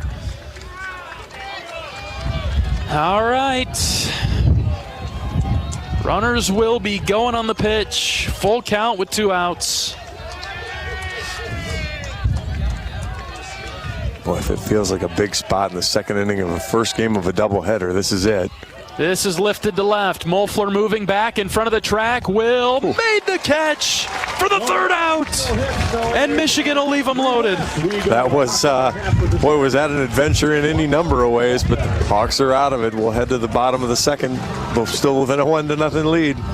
Back right after this. This is Hawkeye Baseball from Learfield. The silly moments, the proud moments, even the hard moments. They're what make life remarkable. And they're why Wellmark Blue Cross and Blue Shield is here for every moment. Committed to making healthcare better, more affordable, with more choices for care. And service and coverage that give you peace of mind no matter what comes your way. So you can show up for every tender moment, every brave moment, and every wouldn't miss it for the world moment. Knowing that Blue is here for you. Go to Wellmark.com/every moment to find a plan right for you. Feel the excitement as NASCAR returns to the Iowa Speedway with Powerball and the Iowa Lottery. Just add the double play bonus to your Powerball ticket for $1, then enter it in the VIP club, and you could win tickets to the sold-out NASCAR race or other exclusive race weekend prizes. Feel the power of NASCAR and double play today. Woohoo! See complete rules and details at ialottery.com/VIP. Hawk fans, experience your home away from home at Coralville's finest all-suite hotels. Homewood Suites and Home to Suites by Hilton each offer guests spacious suites, complimentary breakfast, 24-hour fitness center, pool, hot tub, guest laundry, and convenient locations. Let their warm and friendly staff take care of you and your family when you visit Hawkeye Country. 7, 8, 9 coming up for the Hawkeyes. Gable Mitchell, Michael Seegers, and Cade Moss. Be the Hawkeye hitters against Mitch Voigt here, bottom of the second inning. Iowa on top, 1-0. Leading off the second for the Hawkeyes, second baseman number 2, Gable Mitchell. You can run on. Gable Mitchell leads off the Iowa second. All right, so maybe some momentum in the Iowa dugout for getting out of that bases loaded jam. Yeah, the hard part is, kind of the rule of thumb is when a pitcher goes over 30 pitches in an inning, fastball misses low there, that over 30 is kind of a tough number to, how do you come back from it, how do you recover? So you kind of want Iowa to have a little bit longer inning because Marcus threw 33 pitches that inning. 1-0 to Gable Mitchell, took it for a strike, 1-1. How often do you see a pitcher throw more than 30 pitches but not allow a run? That's fair. That was probably about the max that you could throw without giving up a run. Yeah. 1 ball, 1 strike to the left-handed hitting Mitchell. Takes low and out, ball 2. Yeah, he was 0-2, got Stanton to fly out on the 0-2, then he was 3-2, 3-2, struck out Tim Brook on 1-2, walked Ernetti on 3-1, and flew out 3-2. Yeah. So he pretty much maxed everybody out. 2 balls and a strike to Mitchell. Ooh, he drives this to center. It's carrying well. Garcia moving back. It's over his head. Mitchell's around first, headed for second. What'll Gable do there? He'll pause. It's a double to the center field wall to lead off the second. Saw Garcia take a circular route on a ball yesterday, and boy, he did on that one too, as he was chasing it straight back. Gable Mitchell with a little slice, and with the way the wind was blowing, Garcia's trying to track it over his right shoulder as he glances back at the flag. That was 101 off Gable's bat, though. And that's the hardest ball that he's hit in his Hawkeye career, I'd have to imagine. Maybe, and again, those balls right at you were the hardest ones to judge, too. And Garcia didn't see the slice. Here's Michael Seegers. First pitch away from the catcher, and Mitchell will get to third base. Ooh, nobody's covering home. Gable stays put. He stays at third base. Rogers tried to backhand it, and it kicked off the heel of his catcher's mitt. Boy, and Voigt just refused to come cover the plate. His first baseman came rushing down. His third baseman was rushing down, but he was not leaving the rubber. Infield comes in now for the Wolverines. Mitchell at third with nobody out. Seegers has a 1-0 count. Pitch from Voigt. Downstairs, ball 2.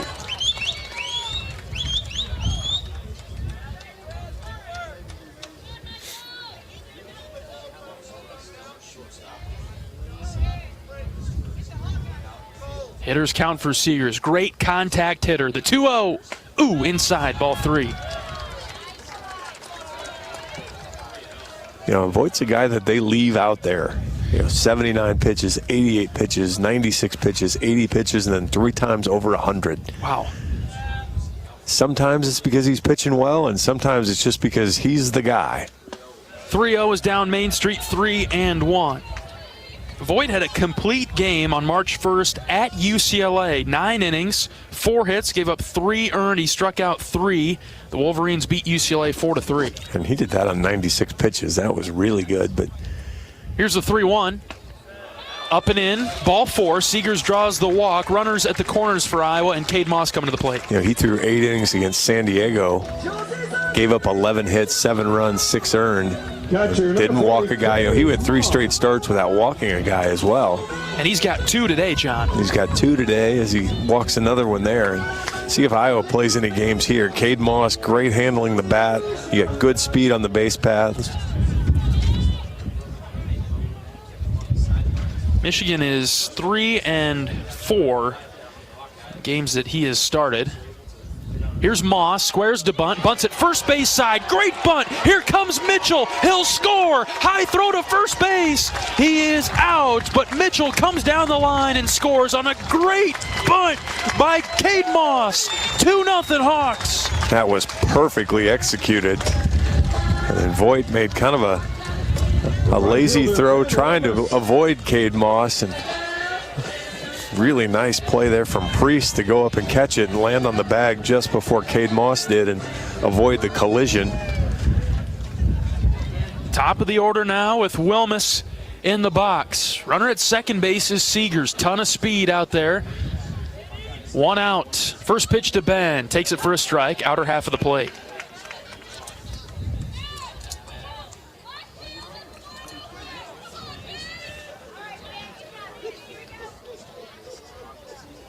Wilmus walked and scored in the first. Here's the 0-1. Up and in.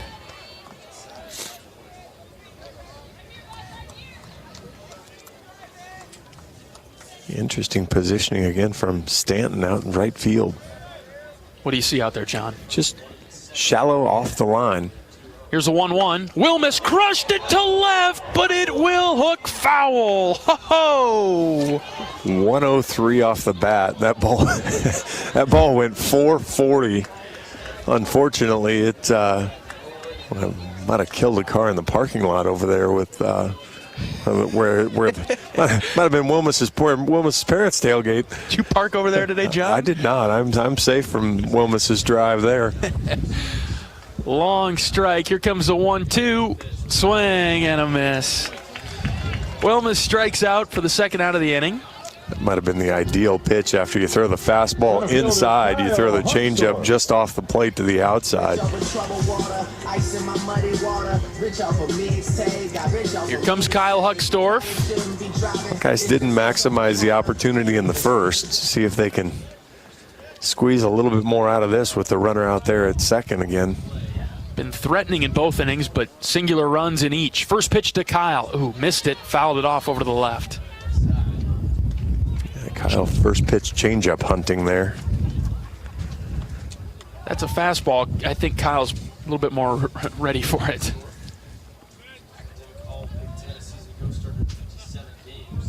No balls and a strike. Rogers setting up outside. The pitch to Kyle. Swing and a miss. Yeah, change up again. So it's going to be on Huck here to recognize what Voigt's trying to do to him. Seeger's still out there at second base. 2 outs, no balls, 2 strikes. Voigt gets back on the rubber. Comes set, ready for the pitch to Huckstorf. Here it is. Low and out. And he did enough to not chase that one. Same pitch.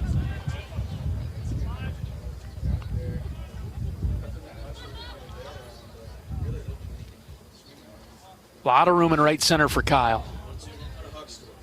The 1-2 delivery. Swing and a miss.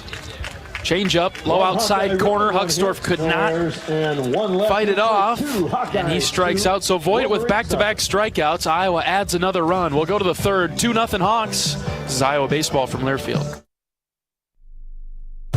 Get a great offer on the stylish HR-V or the Honda Civic, which car and driver called fun to drive. Honda, the brand named Kelley Blue Book's KBB.com best value brand for 2023. For a limited time, well-qualified buyers can get a 3.9% APR on a 2024 Honda Civic or HR-V.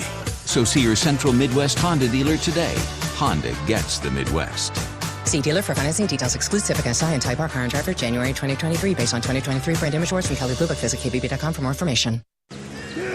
Are aches, pains, or injuries keeping you on the sidelines? At Athletico, our movement experts are here to help you turn your setbacks into comebacks and create a personalized game plan for your recovery. With no prescription or referral needed, Athletico Physical Therapy is where your comeback story begins. Get started today by scheduling a free assessment at athletico.com. Proud partner of the Iowa Hawkeyes.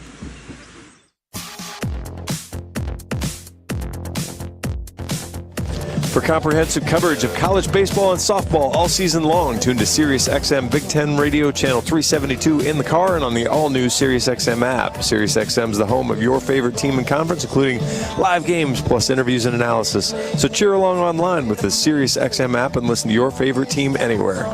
Get a free trial at SiriusXM.us/Big Ten Radio 2023. I think last weekend, Big Ten Network, or the Sirius station picked us up. More coverage of Iowa Hawkeye baseball nationwide. Nationwide, catching it on the car, driving down the road, wherever you're at. Good part of the order coming to the plate for Michigan in the third. This is Mitch Voigt. But Marcus is up 0-2 on him after a foul ball and then a called strike on the outside corner. Morgan struck Voigt out back in the first. Marcus out of the windup is ready with the 0-2, and he brings it home. Just got a piece of it and fouled it off. Voigt, Rustich, and Priest in the third. This will be pitch number 57 for Marcus. Here's the 0-2, low and out. Voigt strikes out about a third of the time. Quarter of the time. Just stay around the zone. You can get him to swing and miss. Outside. Too much movement on that. 2-2. Seems just something like a release point at times for Marcus. Here comes the 2-2. Grounded foul over to the left. Haven't had any quick, short at-bats lately. Well, you just see the difference with Marcus on that pitch. Again, just a nice, smooth 94-mile-an-hour fastball versus that 88 cutter that it almost felt like he aiming it or just a little extra in it. 2-2 is up and in. Count is now full. Yeah, it's just, when Marcus started the year at Seton Hall, he attacked hitters at 0-2. 3-2, high, ball four. Lost him. We've had Coach Heller say it. We've heard Coach Sutherland say it. You and I have said it. Stephen Rustich. Need a little bit more from the starting pitchers for the Hawkeyes right now, and especially on doubleheader day. Well, yeah, there's a lot of especiallys to that one, especially when you're ahead 0-2. There's a lot of getting in the zone there. Here's Rustich, swings through a fastball from Morgan. Because you weren't even really at a place where you tempted Voigt, who's a free-swinging player, to swing at any of those after you got him to 2 strikes. I think he fouled one of them off, but 0-1, outside corner, 0-2. Okay, here we are. Another 0-2. When we were here with Rustich in the first inning, too, and he hit a good line drive single right about where Gable Mitchell's standing right now. Runner at first base, nobody out in the third. Iowa leading 2-0. The 0-2 popped up right side. This will find the seats. Foul ball.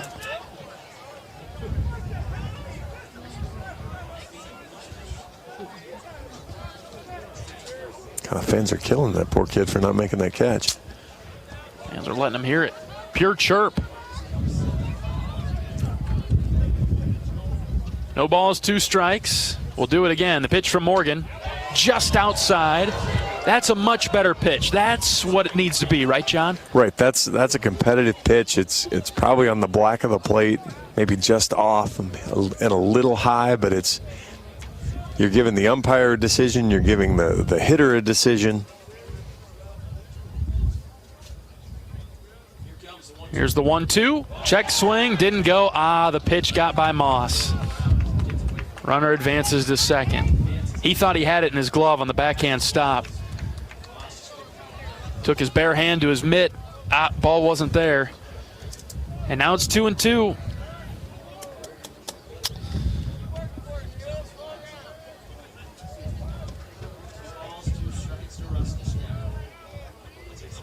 Here's the pitch from Morgan. There it is. Called third strike. Got him on the outside corner. There's out number 1. 4th strikeout for Morgan today. Boy, fooled Rustage there. That's 92-mile-an-hour fastball over the white of the plate on the outside. Rustage just couldn't pull the trigger. That'll bring up Priest.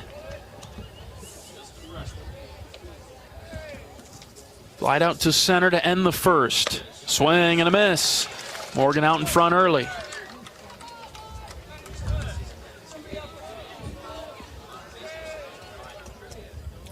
Iowa shifted to pull a little bit. Mitchell and Kopp playing deeper on the right side of the infield.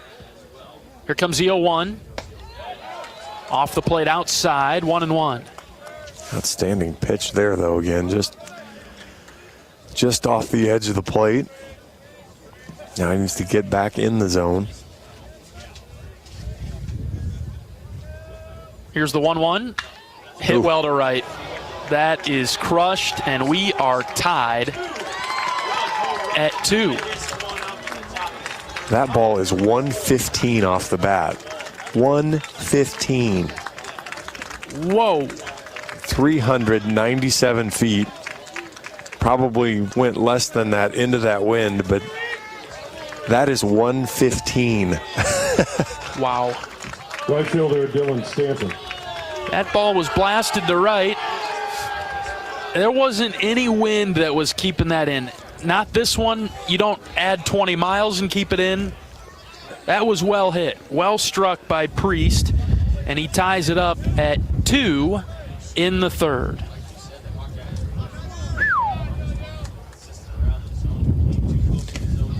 Stanton swings and misses at the first pitch that he sees. Marcus just has to reset. Unfortunately, that's the free base in front of it. You get a guy down 0-2 and don't finish him. Ooh, nice snag from Cade. Yeah, that got fouled back off the pole and went right back to Moss. No balls, 2 strikes.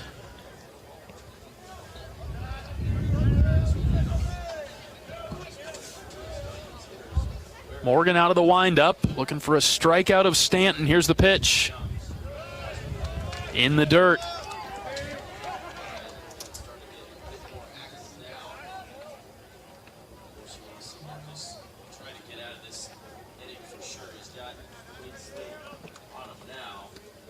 One-two pitch to Stanton, way outside. 2-2. Man, the 0-2 and 1-2 pitches all day today. I don't know what's the mentality of the different pitches is interesting. Fouls that one back. I mean, 0-2 or 0-1, 0-0-0-1 looks so smooth and looks so confident, and then 0-2 and 1-2 look so aimed and pointed, and they're not even close and competitive right now. 2-2 from Morgan. Here it is. Almost hit him. It did hit him. Oh, my goodness.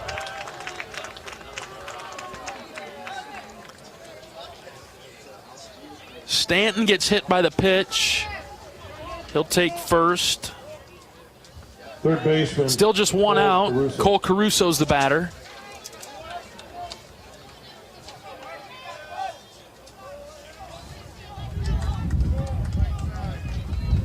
Morgan will go back to the stretch.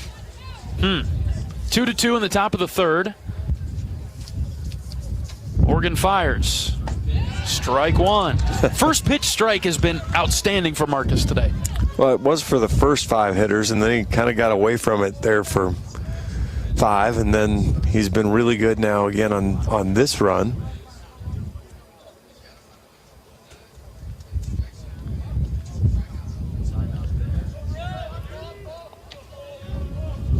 Short lead at first base. The 0-1 delivery. Low and out. Count even at 1.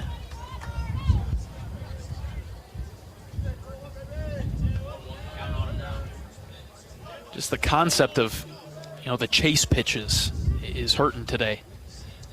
1 ball, 1 strike. Here's the pitch from Marcus.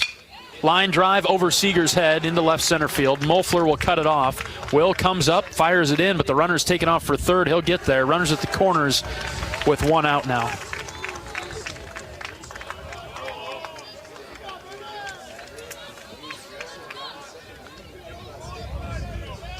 Catcher Will Rogers. Yeah, left a fastball out over the plate. Morgan looking over into the dugout. Cade Moss will walk out there and talk. And an Archer getting loose for the Hawkeyes. Yeah, there's some urgency to it. You're still just a ground ball away from being out of the inning, but you know, again, the problem even now with this secondary rally is, okay, it's a solid single, but you had a hit batter with 2 strikes on in front of him, and so you're just creating extra issue and extra problem for yourself. All right, here we go. Will Rogers comes to the plate for Michigan. Runners at the corners and one out. Pickoff move over to first base. Keep Caruso around. And you're approaching another 30-pitch inning. It's just, unfortunately, it's just inefficient and not sustainable. Yep. Morgan delivers. Fouled off to the right. Ricochets off the screen.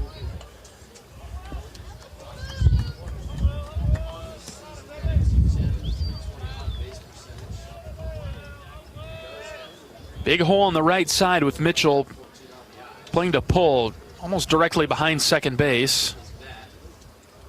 Here comes the 0-1. Swing and a miss.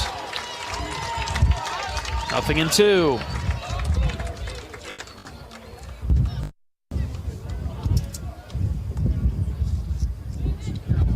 Let's see if Iowa goes away from the chase pitch concept and just throw a strike. Throw it in the zone here. We'll see if the Hawks elect to do that or try to go out of the zone to get the strikeout. Here's the 0-2. Low and away. I mean, to your point, Marcus has thrown, what is this, batter number 15? 16. He's thrown 13 first pitch strikes. Yep. That part's been great. That should be, for a pitcher of Marcus's caliber, a winning formula. 1 ball, 2 strikes. The pitch. Low. Ball 2.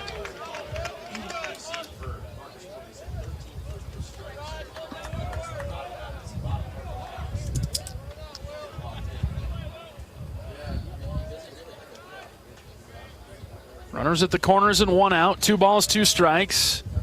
Here's the pitch from Morgan. Outside. Ball 3.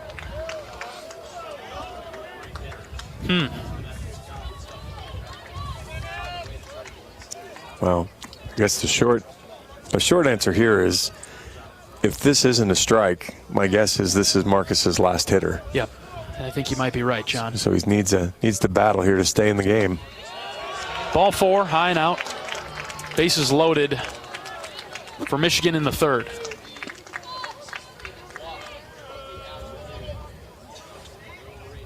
Morgan's looking into the dugout and motioning. Second baseman, Mark Timbrook. See if the Hawks make a change. Looks like they're going to let Marcus pitch. Bases loaded for Timbrook. Corners in for the Hawks. Low for ball 1.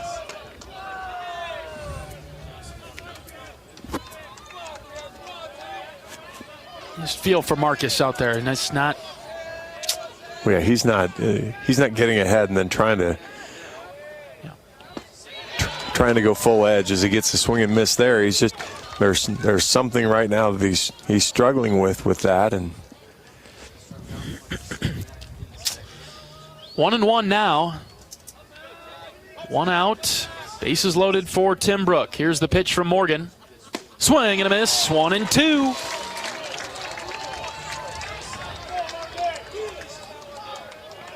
Crowd's just kind of willing Marcus now to finish this hitter off.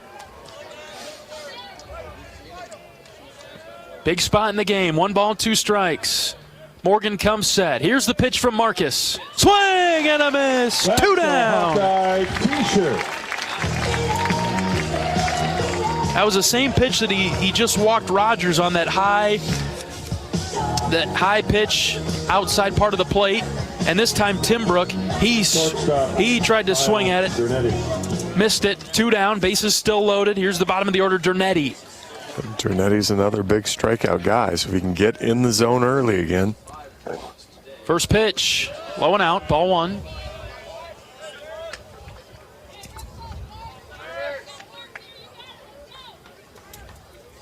Michigan has tied the game up.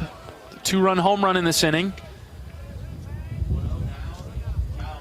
Morgan's 1-0 pitch. Whoa, low and out. Good stop by Cade. In the opposite batter's box.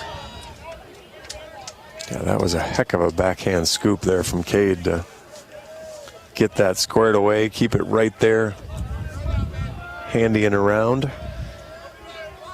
Deep breath from Morgan. Toes the rubber, set with the 2-0. Here it is. Popped up, right side. Moss is over, near the on-deck circle. No play. It finds the seats. Foul ball.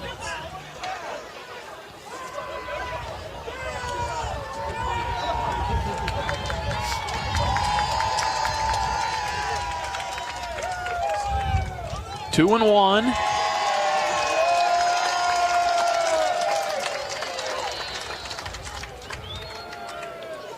Morgan ready. Moss setting up a bit outside. Here's the pitch. Ooh, inside, ball 3. Just off the plate, in, and it's 3 and 1. Crowd's mad, but it's in, and it's certainly when you've been kind of around and everywhere, you're not going to get a whole lot of extra help. 3-1 to Dernetti. High, ball 4. Walked in a run. Michigan has the lead 3-2.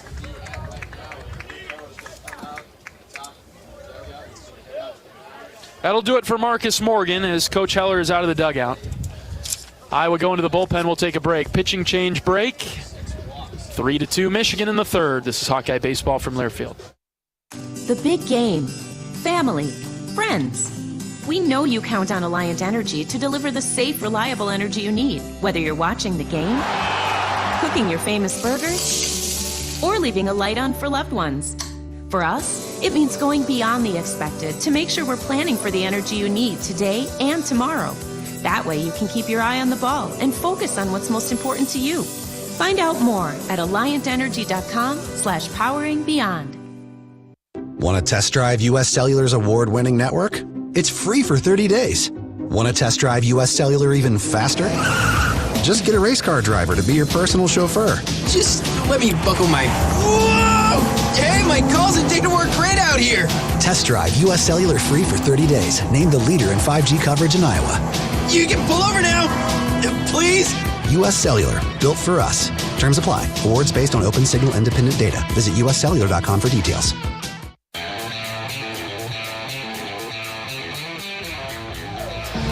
New pitcher into the game for the Hawkeyes. We'll introduce him in a moment. First, we need to pause 10 seconds for station identification. This is Iowa Hawkeye Baseball.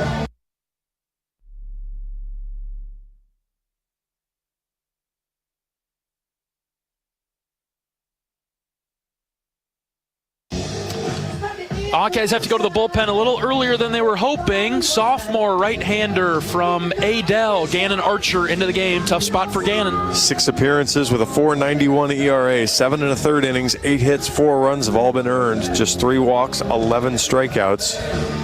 Now would be a good time for one of those again, just to finish up this inning and move on. Well, for as deflating as it might seem to be down 3-2, you got to keep it there. Right. Keep it. They got 2 outs and the bases loaded for Michigan. I mean, the interesting stats from Marcus's line, 95 pitches through 2 2/3 innings. And I'm not sure anyone's going to believe me when I say he threw 58% strikes. Because, he was ahead of so many hitters today. The opportunity to have a great outing was there. You just don't feel like there should have been 6 walks and a hit batter in the way he was throwing strikes. But it was all in the first 3 or 4 pitches for the most part. He struck out 5. He was there and around. It just the ability to close out hitters really cost Marcus going much longer in today's outing. So now we'll see Gannon Archer, who's one of those mid to long relief pitchers, can go a few innings if things are going the right way. Yeah, he hasn't been asked to go long very often, but he's kind of earned some trust and getting a little bit more opportunity. 3-2 Michigan in the third. They've taken the lead with 3 runs. Archer will go from the windup with the bases loaded and 2 outs. Top of the order, A.J. Garcia. First pitch from Archer. Strike 1. Big 12-6 curve, catches the inside corner.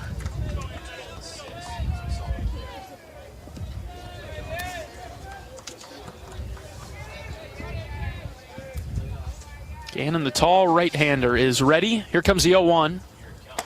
Outside corner, strike 2. Fastball there, right on the outside black of the plate. Curveball's got the big bump to it. But look where Voigt is in the alleged on-deck circle. He's way in the green grass over to the left. Here's the 0-2. Called third strike. Archer, 91. Fastball. Take that out of Gannon's quiver. Archer with the big-time strikeout. And Michigan leaves them loaded in the third. They do take the lead 3-2. We'll see how the Hawks answer right after this. This is Iowa Baseball from Learfield. Our mission at Oak Knoll is to provide exceptional retirement living and health services through life care. I'm Steve Rowe, CEO. We are a not-for-profit life plan community and have served the Iowa City area for 57 years. Oak Knoll is located near University of Iowa hospitals and clinics, Kinnick Stadium, Carver Hawkeye Arena, Hancher Auditorium, and downtown Iowa City. Visit our website at oakknoll.com to learn more. We're a proud sponsor of Hawkeye Athletics. Go Hawks! When it comes to your health, you need the full picture. That means the right diagnosis and the right treatment right from the start. I'm Aaron Bose, pediatric neurologist with University of Iowa Healthcare. Here, we're working together every day to advance medicine so you can get the best care. With more research, more clinical trials, and more treatment options than anywhere else in the state, the University of Iowa Healthcare is changing medicine and changing lives. Learn more at uihc.org.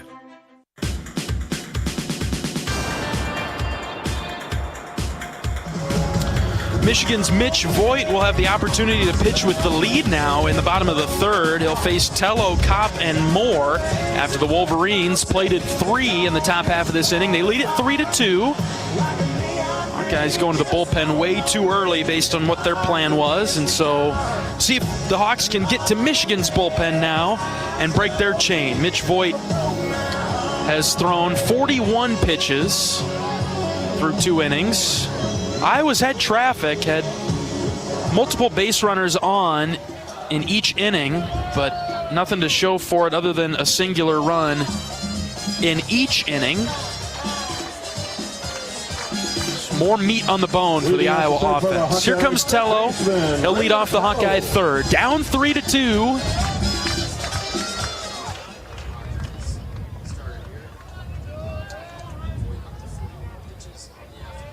Voigt out of the stretch. First pitch to Tello.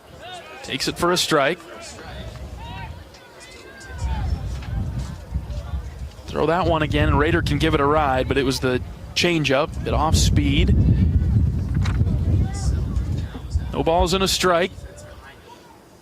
Tello singled in the first, the 0-1, blowing out.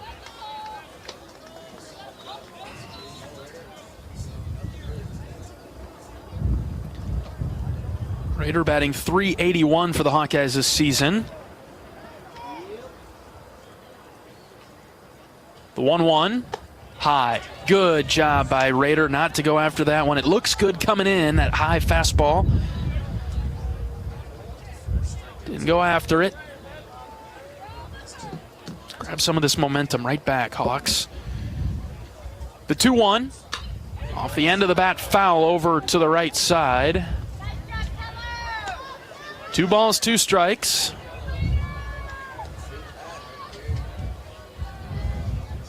Kopp and Moore up next for Iowa. Left fielder Rustage playing right in front of the wall. Here comes a 2-2 to Rader. Hit well to center. Garcia moving back. Now he pauses. He's underneath it. He's got it for the first out. Decent at bat by Rader. He is out number 1. And here comes Davis Kopp. Kopp with an RBI single in the first, get Iowa on the board. He'll come up with the bases empty and 1 out in the third. Iowa down 3-2.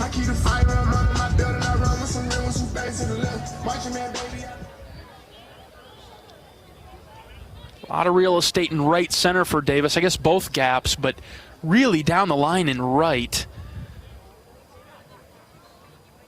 First pitch to Kopp. Low, ball 1.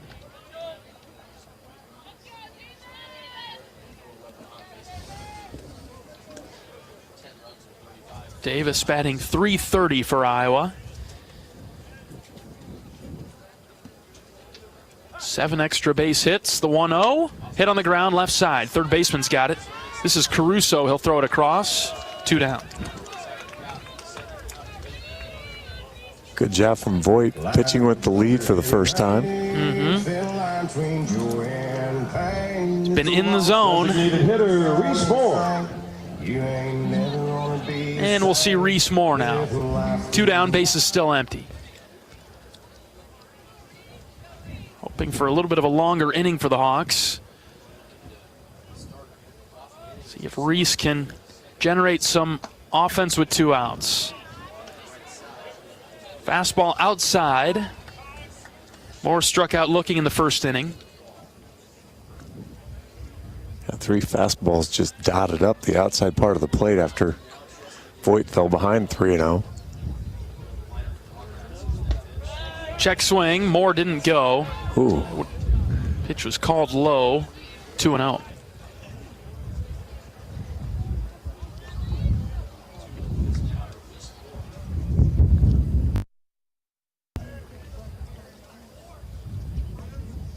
Hitters count for Reese, the 2-0. Outside corner, 2-1.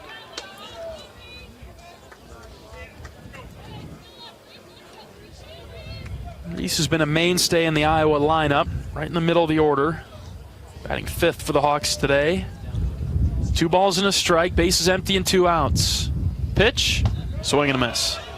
Out in front of the changeup, 2-2. Might be the first non-fastball he's seen for a strike. That one was right over the middle of the plate. Voigt's worked back, and it's 2-2. The pitch, Moore popped it up, left side. That'll get out of play over the Michigan dugout.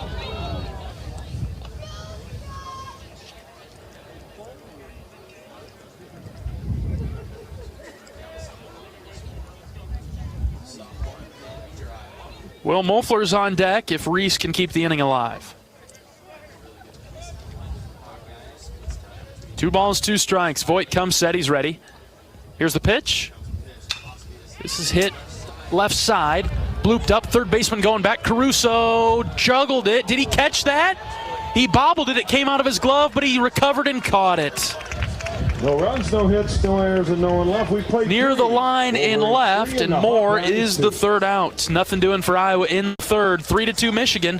We're back after this. This is Hawkeye Baseball from Learfield. How do you become America's best-selling brand? Let's break it down. Innovative tech means smarter and safer driving. Intelligent all-wheel drive will keep you ready for anything. And built Ford tough trucks will always get the job done.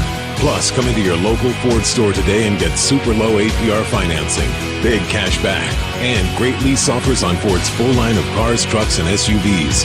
That's Ford, and that's how you become America's best-selling brand. Sales claim based on calendar year sales.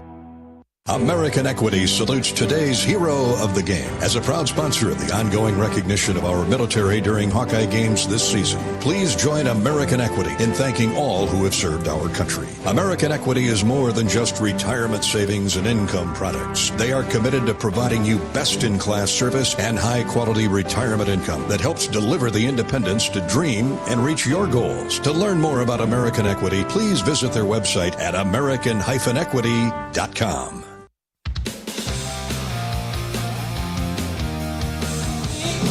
University of Iowa Healthcare has the game plan for your same-day healthcare needs. If you need treatment for a common illness or minor injury, visit one of several UI Quick Care or Urgent Care locations throughout the Iowa City-Cedar Rapids corridor.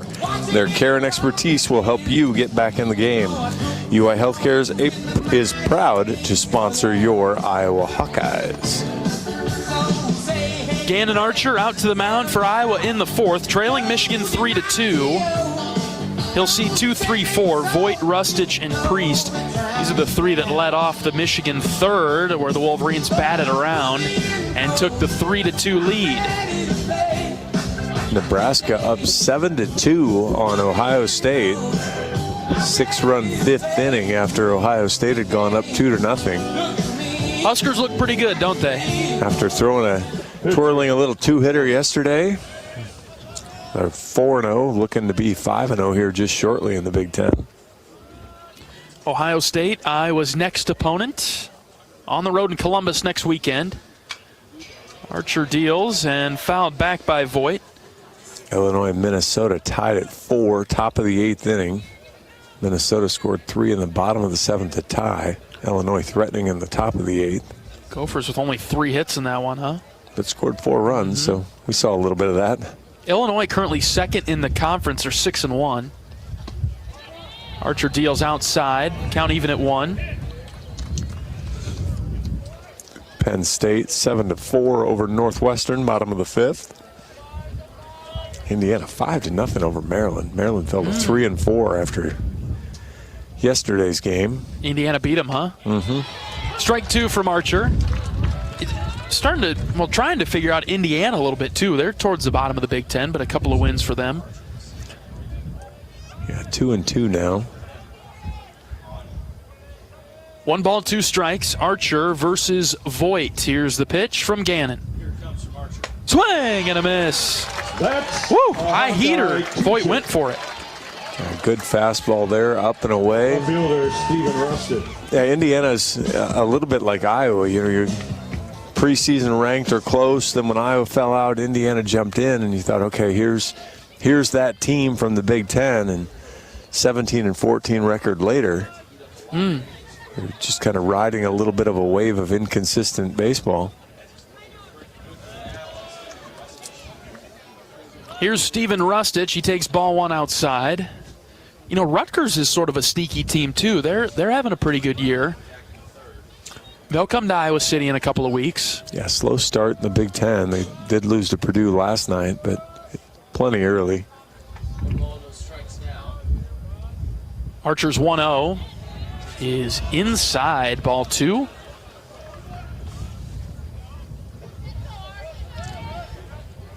Yeah, Rutgers is hard to tell because they don't really schedule anybody. They played 2 games against North Carolina, lost both of those. 2-0s hit right back to Archer. Gannon's got it. Underhand flip to Kopp at first, 2 down. And they lost the series last weekend at Michigan State, so. Maybe I'm premature in my assessment. We'll see them in a little bit. Yeah, I mean, I think you're right, and metrics really like them as they're, 51 in RPI after the loss yesterday, but again, their schedule is just kind of littered with teams around 500, so it's hard to get a real good gauge on them. So Purdue beat them last night? Purdue beat Rutgers last night? 5-3 in 10 innings.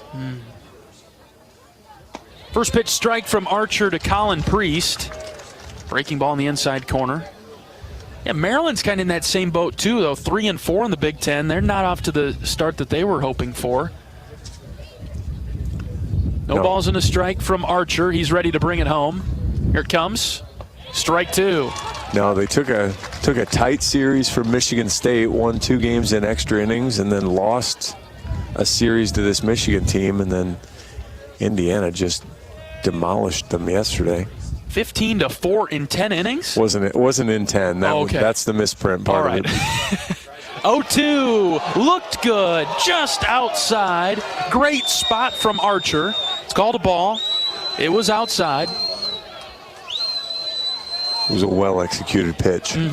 That's more like it. Really like what we're seeing from Gannon right now. If you're going to waste pitch there, that's the way to do it. Out of the windup, the 1-2. Lined into left, foul.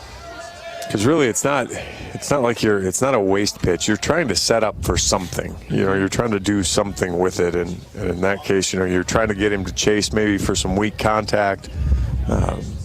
Maybe you get a call. It wasn't that far off the plate. You could get an umpire to call that a strike. See if he goes back to the curveball. Here comes the 1-2. Swing and a miss. He did. Drop third strike. Moss picks it up. He'll throw it to first base. A 1-2-3 inning with a couple of strikeouts for Gannon Archer. How about that for Arch? Well done there. Big spot. Hawkeyes really needed that to kind of reclaim some of the momentum, or at least even the balance out. Feels like there's some that's shifted over into the Iowa dugout. Mofler, Mitchell, and Seegers coming to the plate in the bottom of the 4th. Iowa trailing 3-2. This is Hawkeye Baseball from Learfield. At MidAmerican Energy, our 1.6 million customers depend on our energy 24/7. That's why we work 24/7 to deliver the safe, reliable energy you need. To keep our 99.9% reliability record, we're enhancing our technology, improving resiliency, and investing in critical infrastructure. We're generating power from all available resources to cover any increases in demand. And we're innovating to ensure you always have the energy you need. MidAmerican Energy, obsessively, relentlessly at your service. Hey, it's your friend, social media. Where I showcase the cool life of sports stars and friends. But don't fall for the editing and good lighting, because we all have struggles and challenges, like with alcohol or drug use, gambling, or our mental health. Talking about it is a sign of strength. Maybe you don't know who to talk to. Your Life Iowa can give you resources or treatment options. Get free 24/7 confidential support. Call, text, or chat online at yourlifeiowa.org. A message from Iowa HHS.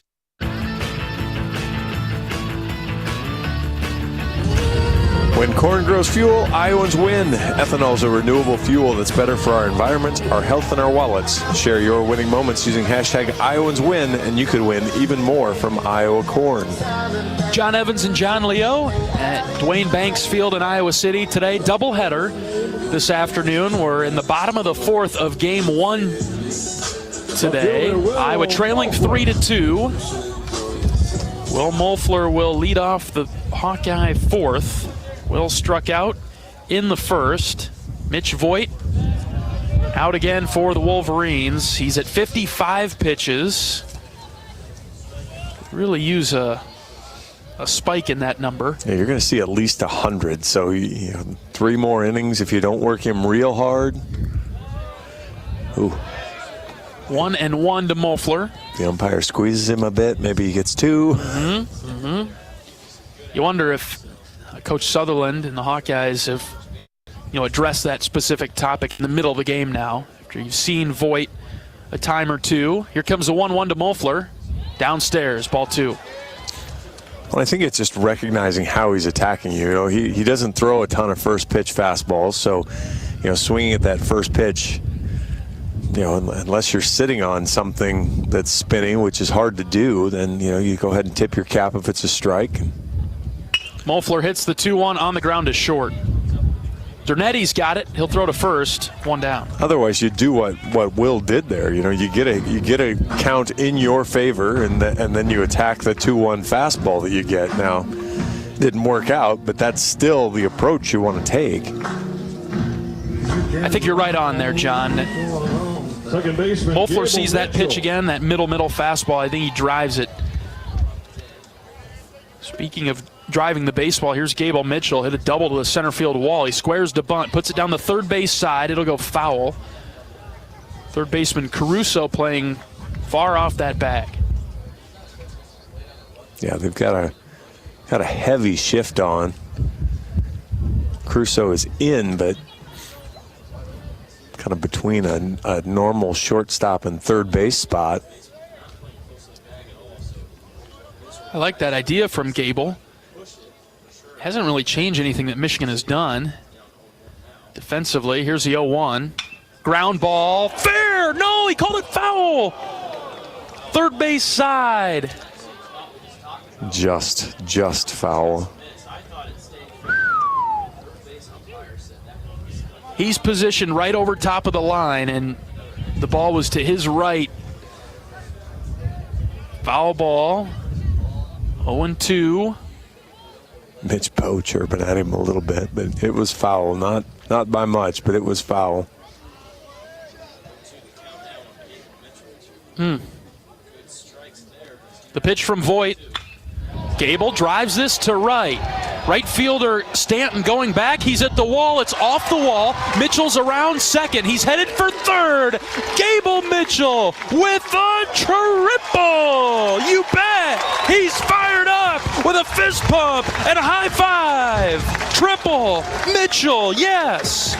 Gable Mitchell may have got robbed of his first home run by a little bit of breeze blowing in, but he corked that one, and 100 mile an hour off the bat, 361 off the wall, and must have needed 363 to get all the way out. Good hustle all the way around. He's able to get to third, give the Hawkeyes a chance to get back in this game. Gable's seeing it well today. Wow. Infield comes way in now for Michigan. 3-2, the Wolverines with the lead in the bottom of the fourth. Mitchell at third with one out. Here's Seegers. Wow, the first baseman playing way in on the grass. First pitch from Voigt to Seegers. Oh, took it for a strike right down Main Street. But that's the changeup again. So here, unless you're sitting on that, it's just such a hard first pitch, and that's what Voigt's done a good job of throwing that pitch for a strike and getting ahead. 0-1 to Seegers. Lined into right. Will it stay fair? It is foul. You have to pick and choose with if you're going to sit on the changeup or take it automatically. If you want to drive the pitch count up, you can't necessarily be swinging at the first pitch all the time, predicting the changeup. Right, and that's the idea. We talked about, you're trying to play a little long game here too. Obviously, you need to win this game, but you're also trying to think, hey, what can we attack and hit the hardest? 0-2, Michael hits it on the ground to short. Ooh, Mitchell's in a pickle between home and third base. Michael's around first base, headed for second. They will tag out Gable Mitchell at third.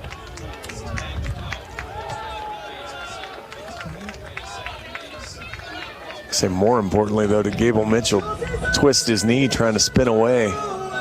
He's limping towards the Iowa dugout. 2 down. Not the same situation as Ben Swales yesterday there, John. Well, Swales took off immediately on contact. Mitchell did not there. Mitchell did. But what he think so? Yeah, he did. What he tried to do, though, because you don't decide to go after that. You're dead if you decide. So I think that's what he applied the brakes, though, knowing that, okay, I'm out, and so I'm going to try to make sure I can try to get Michael to second base and give us a chance to drive in a run still. See Cade Moss in the box now trying to tie it up.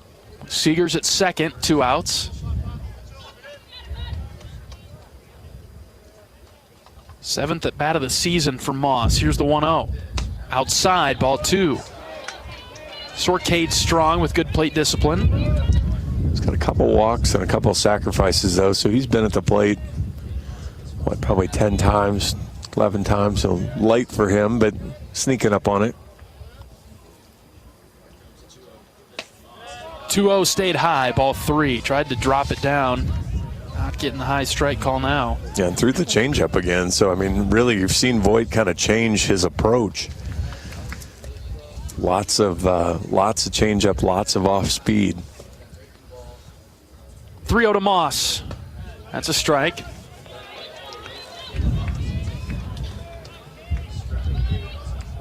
Plenty of room on the left side of the infield, or just to the left of second base, rather, as the shortstop is shifted way over to the left against Cade. Here comes the 3-1. Strike 2.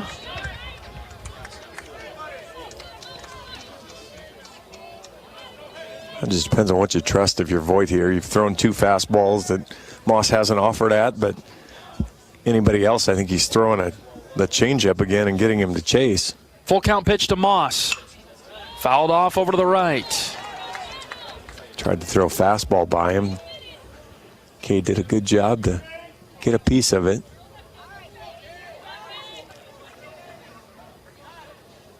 Seegers with a lot of speed out there at second. 3 balls, 2 strikes with 2 outs in the 4th. Iowa down 1. Voigt is ready. The pitch. Low. Ball 4. Moss walks. So go to the top of the order for Ben Wilmus.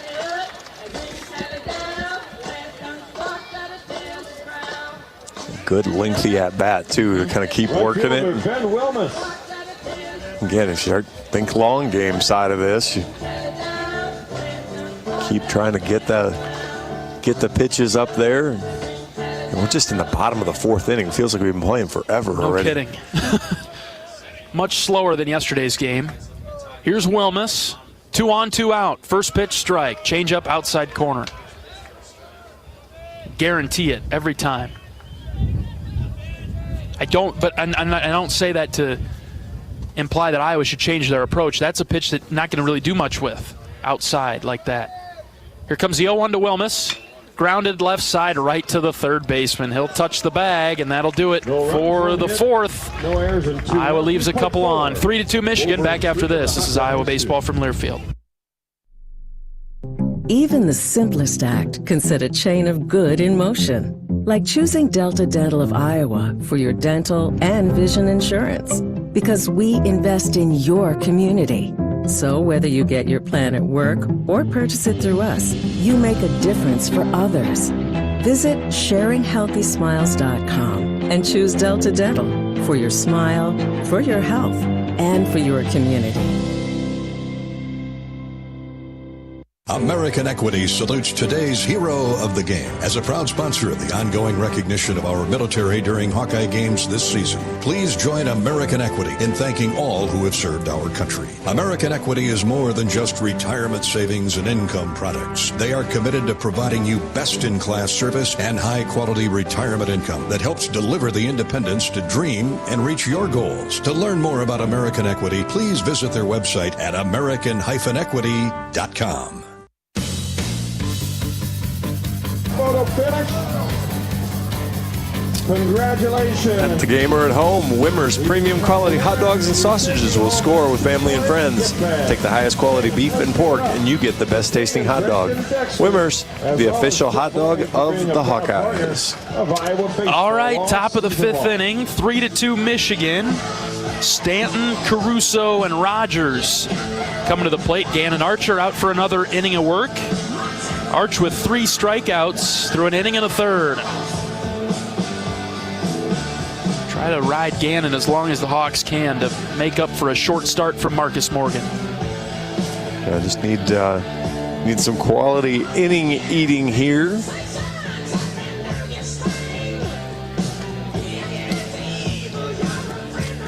Plenty of arms left in the bullpen for Iowa, but another game to play after this one with the doubleheader today. So Iowa did a nice job with it yesterday with Obermueller and then Young, Savary, and Dete. And that was an extra innings game as well. Yeah, 10 innings. And that was probably the impressive thing about how Michigan got through it with just Vigneault going 5 and Barr getting 4 and a 3rd, but managed it with 2 guys. And again, just 145 pitches for them yesterday to get through that. And that's kind of what you like to see, some efficiency out of Iowa here in the middle innings. Stanton swings at the first pitch, popped it up right side. It's Kopp coming in foul territory with Moss. Cade dropped it in foul territory. Yeah, unfortunately, that's Davis Kopp's ball if he can see it. I just don't know that he ever found it. Looking right into the sun, don't you think, John? Right above us to the right? Yeah, looking right back there. The wind's carrying it to him, so Cade Moss had to just kind of keep running the whole way. And, Davis has shifted. Iowa has a shift on in the infield, so and he's not your normal first baseman, so I think I've made about enough excuses as I can there. But Yeah. So new life for Stanton. 0-1 pitch from Archer, up and in.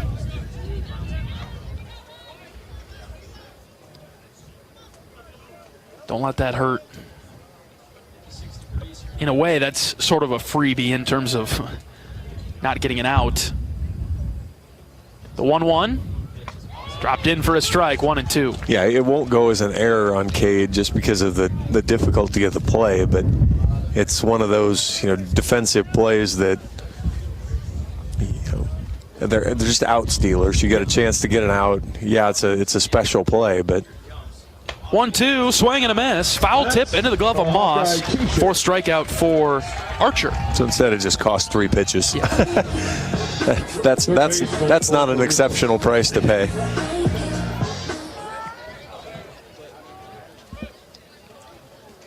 One out for Caruso. Hawks haven't been able to get him out yet.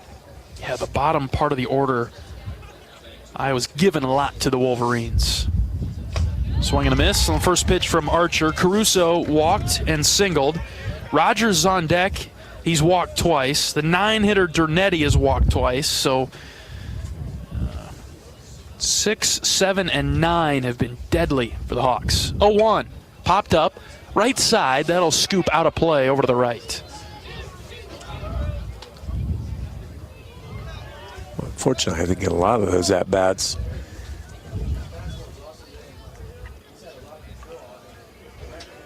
Yeah, Stanton got hit by the pitch. Rogers walked on a full count, 4 straight balls. Dernetti walked on 5 pitches, so I mean. 0-2, called third strike at the knees. A beautiful breaking ball from Gannon. Yeah, I mean 3 in a row. We've really figured out how to solve the problem. You just throw strikes. Hey, how about that? 0-2, kept it in the zone, John. No need to throw it all over the place to test and maybe see if they'll swing at it, right? Yeah, I mean, trust your stuff. And Gannon's done a great job of believing in what he's doing. 2 down for Rogers. Curveball out. Ooh, that was an exceptional pitch, too. Could have gone either way. Gannon shows a little fire, a little passion out there. Love that. You got a guy that's trying to stake a claim to a role, too, so. You bet. A wind up in the 1-0. Missed again, high and out.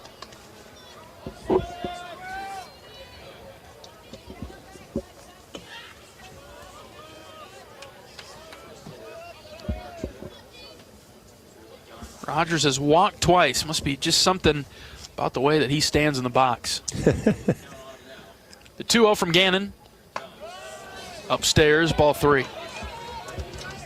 He's a .210 hitter, John. Got 15 strikeouts on the season and 81 at-bats. He's got 10 walks now. Might have 11 here just shortly. 3-0, here it is.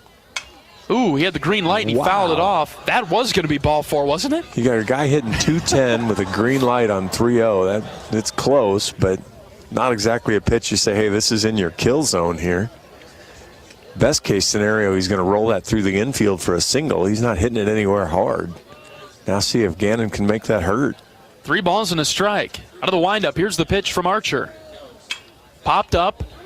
In the air, right side. Wilmus giving it a look. Long run for Ben. He dives into the half wall. Doesn't come up with it. It's down and foul. Full count.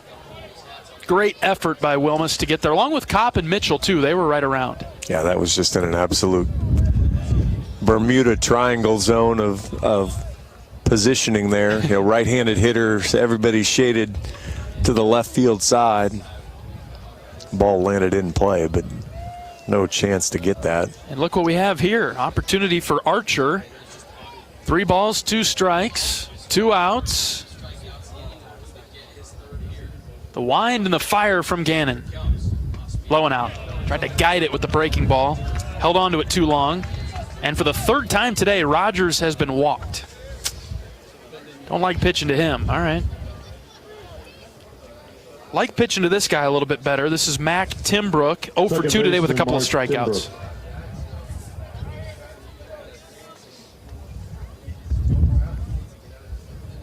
left-handed hitter. 3-2 Michigan in the 5th. Archer from the stretch. Kicks and fires. Ground ball up the middle, base hit. Huckstorf picks it up. Rogers headed to third. Runners at the corners for the Wolverines.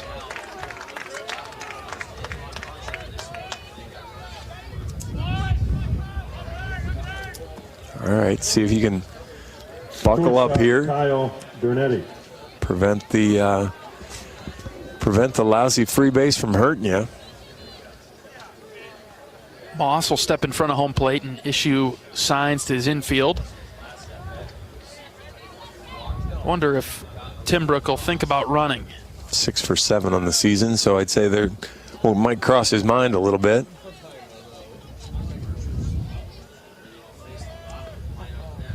Here's Kyle Dernetti. 2 plate appearances, but not an official at bat as we've walked him twice. Each team with 4 hits. Michigan out in front 3-2. Rogers had walked 8 times coming into the game. Never walked more than once in a game. 3 walks this time. Strange. First pitch. Ooh, Dernetti squares to bunt. Curveball outside as he pulled it back. Ball 1.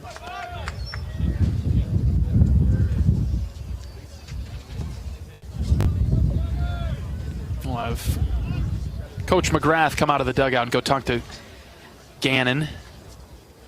And this is part of a young pitcher too. You know, it's okay, fine, you gave up a hit, and even okay, fine, you walked a guy. Now get back to what made you so successful for the first, the first 6 batters you faced. Go back and get them. 5 strikeouts for Archer. Career high for him.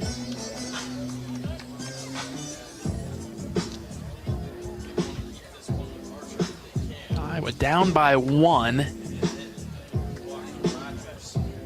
Knocking at the door a couple times offensively.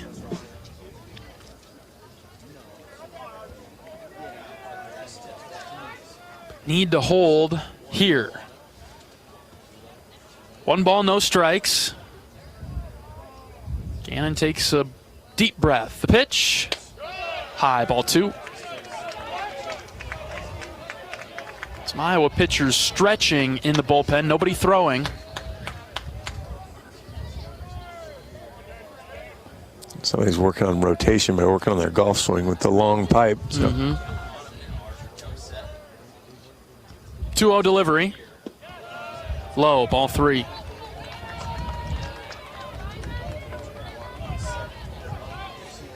Really strong start to the inning for Gannon.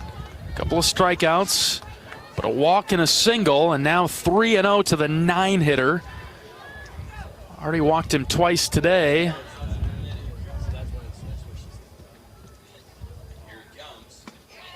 Strike 1 on the outside corner, 3-1.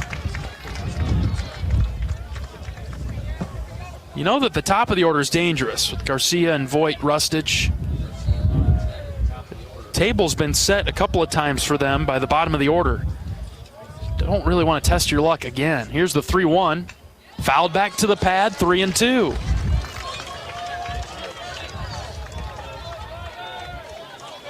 He battled back on Rogers to get here and then couldn't get the last swing and miss. I tried to go with curveball last time, John, and missed it out. I like the curveball again on Dernetti here. Full count. Gannon steps off. Reset things. I think the runner at first will be going. At third. Also for the Wolverines. Dernetti batting .250. Gannon looking to deal him a strike. Archer comes set, ready with the 3-2. Here it is. Low and out. Not close, ball 4. Overthrew the fastball there.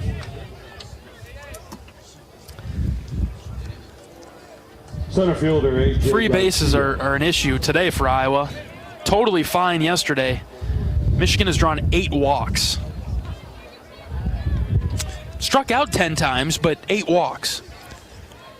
Yeah, 8 walks, and I'd have to go back and count, but I mean, that's both walks this inning, full counts. They go to the top of the order, bases loaded. Here's Garcia, first pitch from Archer, breaking ball high.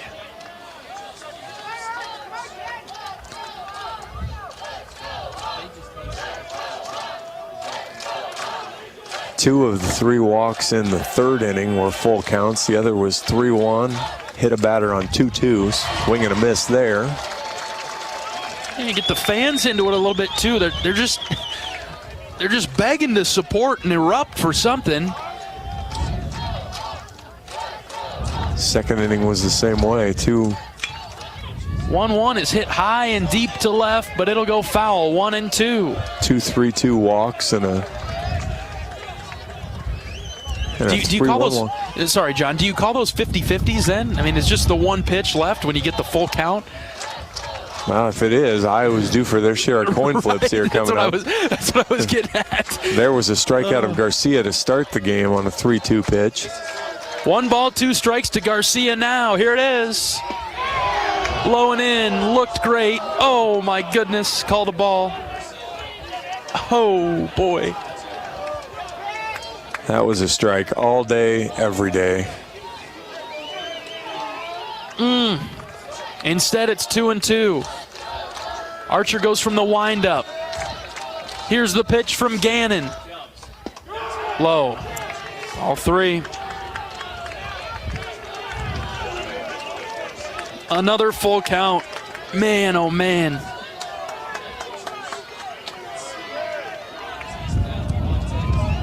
Gannon climbs the rubber. He's ready. 3 balls, 2 strikes. Runners will be going with 2 outs. The pitch. Way high. Ball 4. Walked in a run. That's 9 full counts for Michigan right now. And that, unfortunately, that was a bad call on 1-2. But again, as I mentioned with Marcus, you've still got 2 more pitches to execute, and neither one were close after that. Coach Heller has appeared out of the dugout. Hawkeyes are going to the bullpen again. Top of the 5th, 4-2 Michigan. We're back after this pitching change break. This is Iowa baseball from Learfield.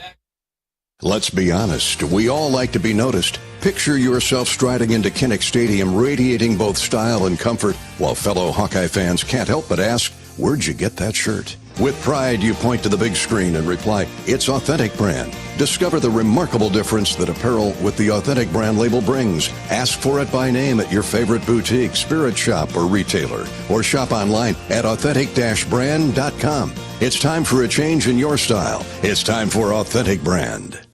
Tickets are on sale now for the Hy-Vee IndyCar Race Weekend Concert Series. Saturday, July 13th, see Luke Combs and Eric Church. And Sunday, July 14th, see Post Malone and Kelsey Ballerini live in concert. 1 ticket per day gets you into a race and 2 concerts. Tickets on sale now at HyVeeIndyCarWeekend.com.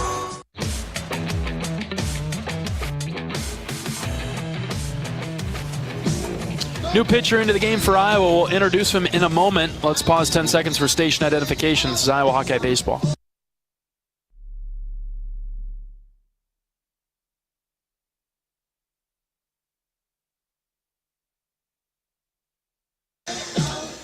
Anthony Watts, sophomore right-hander from Clive. He enters for Iowa. 9 appearances with a start, 1-0 on the season with a save, 5.29 ERA, 17 innings, 11 hits, 11 runs, 10 are earned. Unfortunately, 17 walks to go with 24 strikeouts. Opponents hitting just 180 against high wattage. High wattage. But need the strike guy now. Yes, high wattage. Anthony, high wattage Watts comes in a really tough spot where we need high pressure Anthony to get us out of this jam. Bases loaded and 2 outs. 4-2 Michigan. 9 walks today, John. 9 walks and 4 2/3. Throw in a hit batter. That's even 2 handfuls, and when you're giving teams 2 base runners an inning, it's hard to. I suppose you can look at it a little bit like the Iowa women last night. At the end of the first half, we turned it over 13 times and we're only down whatever it was, 4 or 6. You're like, okay, we're kind of lucky to be here. Yeah. Iowa baseball might be lucky to be here right now. Watts fires it by Mitch Voigt. Swing and a miss. So now you need to get an out, keep it here. Yep. And then, got 15 outs to score. Foul tip, nothing in 2. Like I mentioned to you, the way the wind was blowing, 3-2 isn't going to win this game. That's right. And now it's 4-2, so clearly that's for Iowa's sake. You hope that's not a holdup. 0-2 to Voigt. Called third strike. Anthony High Wattage Watts gets him on the outside corner. Michigan will leave him loaded. Man, the Hawks are right there. Michigan has failed to put the Hawks away in game 1. Let's see if Iowa punches back in the bottom of the 5th. 4-2 Michigan. Back after this. This is Iowa baseball from Learfield.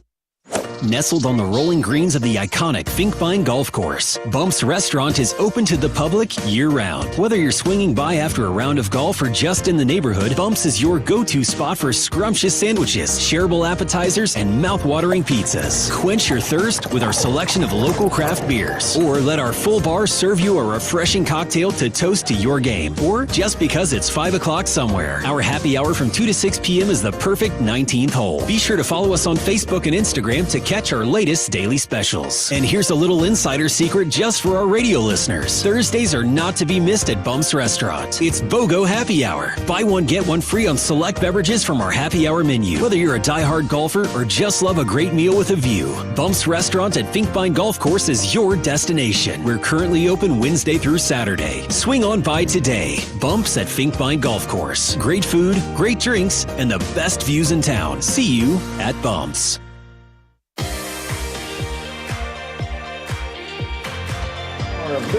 Today's game is brought to you by Bud Light, proud sponsor of Hawkeye Athletics. Easy to drink, easy to enjoy.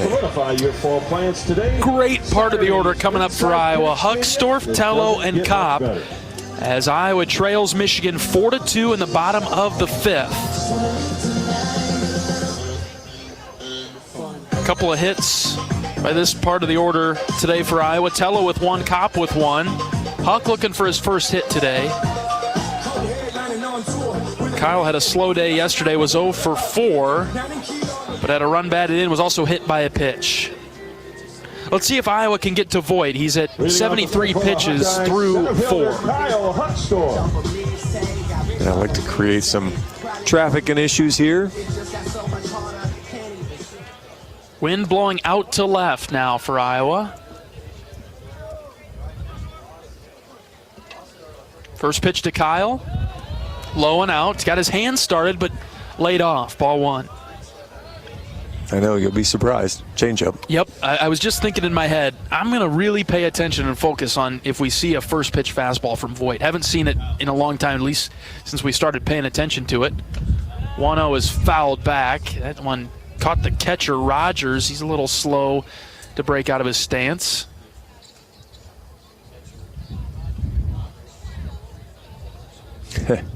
If I told you Iowa has thrown a higher strike percentage than Michigan, would you believe me? I think it could be close, especially with all the first pitch strikes, but I guess it's very close. 9 walks would lead me astray there. Sorry, Yeah. Go ahead, John. No, it's very close, but Iowa is actually, the strike percentage is higher. Wow. But 9 walks. 1-1. Huck takes it high, ball 2.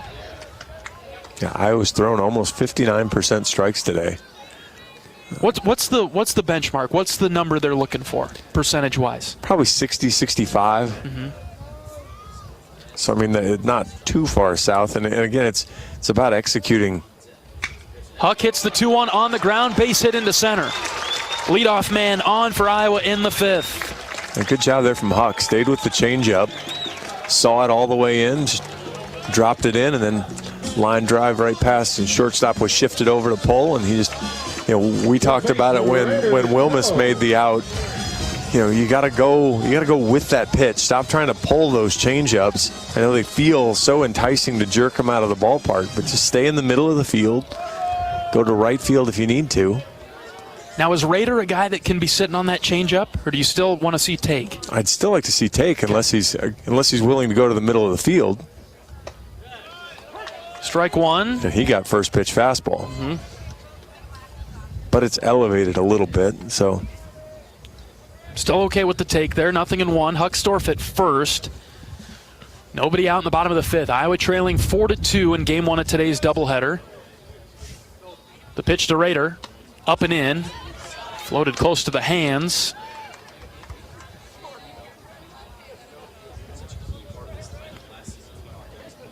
Tello singled in the first. Flied out to center in the third. Try and move over to first base. Iowa with 5 hits today. Been walked 3 times. Plenty of traffic. There's 2 runs to show for it. The 1-1. Ooh, swing and a miss. Just a little bit late on that fastball, looked like. Well, that's what happens when Voigt's done a good job keeping them off balance, so it's Hof. Change up, and then he slips in enough fastballs to keep the hitters off balance. 1 ball and 2 strikes now for Tello. The pitch in the dirt, 2-2. And we make it sound like Voigt hasn't gotten ahead and then tried to nibble around and missed a lot. He's just done a better job of executing, the payoff pitches. Mm-hmm. Count even at 2. Tello trying to at least move Huckstorf. Throw over to first again. I mean, we're 4.5 innings in. Michigan's left 10 runners on base already. They've had plenty of chances. Yeah, they've had traffic galore. Just 1 for 8 with runners in scoring position. The 2-2. Blooped into right center. Center fielder Garcia coming forward. Can't make the play. It's down in front of him. Huckstorf was halfway. He'll get to second base. Rader will take that single. That's great base running by Huckstorf because, boy, you're just kind of caught. Especially where that ball's positioned. If center fielder or right fielder makes the play and he's too far off the bag, well, then they double him off at first. So he's able to get kind of half to 2/3 of the way there, and then when he sees the ball drop in front, he's able to finish it up. So got a rally going here. Yeah. 2 down, or nobody down. 2 hits in the inning. 2 on for Davis Kopp, the veteran. Great addition to this Iowa team this season. Hawks have really struck gold the past couple of years with grad transfers. Brennan DeRiggi last year, Davis Kopp this year. He comes to the plate. Iowa down 2 in the 5th. Runners at first and second. Nobody out. Wind is really whipping now. That turned on the last couple of minutes. Corners in against Kopp. First pitch to Davis. It hit him. Caught him in the shoulder. Bases loaded. He didn't really try to take it. He was, well, especially with where it was going to hit him, so he at least turned away enough to get somewhat ducked. And man, are we gusting up now. All right, Reese Moore. Do a job here. Bases loaded, nobody out. Iowa down 2 for the Hawkeye DH. Couple singles and a hit batter.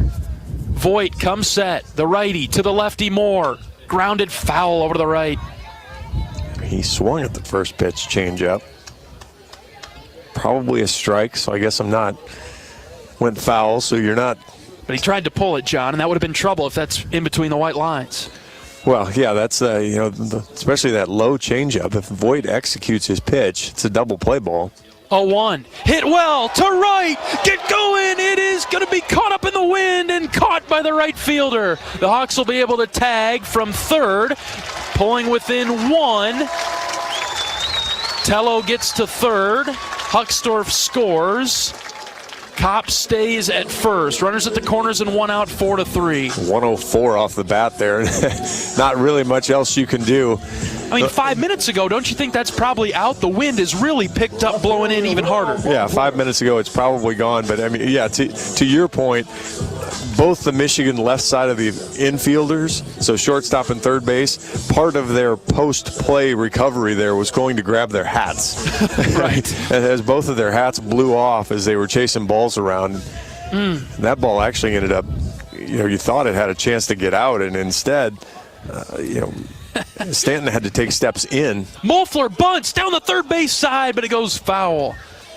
Yeah, Stanton was coming in after all that. He actually had to come in, a ball that looked like he thought he was going to track it all the way to the wall, and instead the ball comes short. I didn't think TrackMan factored wind, but it said only 316, so maybe he didn't get it as well as we thought. But 104, it had great launch angle. It didn't go anywhere when you put the wind into it. Will Mofler in the box. Tying run at third. The 0-1. Oh, outside corner, strike 2. Got a lot of help by the catcher. It was a strike, but man, he brought that in like it was middle. Yeah, that was high changeup that gets called for a strike. 0-2 now for Mofler. Fight here, Will. Runners at the corners and 1 out. Iowa down by 1. The pitch. Ground ball to the second baseman. This is double trouble. 4-6-3. 1 run, 1 hit. Well, Iowa gets 1 run. Wolverine 4, Hawkeyes 6. Hawks trail 4-3 through 5. This is Iowa baseball from Learfield. Congratulations. Hi, I'm Gary Dolphin, and if you want your home to be exceptionally comfortable during these cold Iowa winters and hot, humid summers, you need to turn to Dave Lennox and your local Lennox home comfort specialist. Lennox has been serving Iowa consumers since 1895, when Dave Lennox built his first furnace in Marshalltown, and Lennox is still building its high-efficiency furnaces and air conditioners there today. For the best home comfort system you can buy, it's Lennox and your local Lennox dealer. Lennox and the Hawkeyes. Now there's a winning combination. How do you become America's best-selling brand? Let's break it down. Innovative tech means smarter and safer driving. Intelligent all-wheel drive will keep you ready for anything. And built Ford tough trucks will always get the job done. Plus, come into your local Ford store today and get super low APR financing, big cash back, and great lease offers on Ford's full line of cars, trucks, and SUVs. That's Ford, and that's how you become America's best-selling brand. Sales claim based on calendar year sales.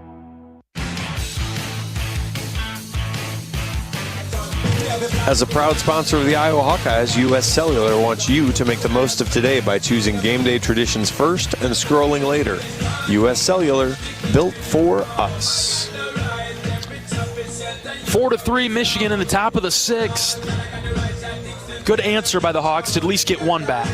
Yeah, you had to get something. Obviously, with a runner on third and less than 2 outs, you want more than that, but unfortunately, when you're down 0-2, you're kind of swinging to protect a little bit, and there was part of me in my brain of going, hey, go ahead and swing hard, just see what happens, and went into a little bit of protect mode and hit a bouncer up the middle that turns into 2. 3, 4, and 5 come to the plate for the Wolverines. Rustich, Priest, and Stanton. Anthony Watts out for the 6th. Out of the windup, the right-hander deals. Strike 1, inside corner to Rustich. He's 1 for 3 today.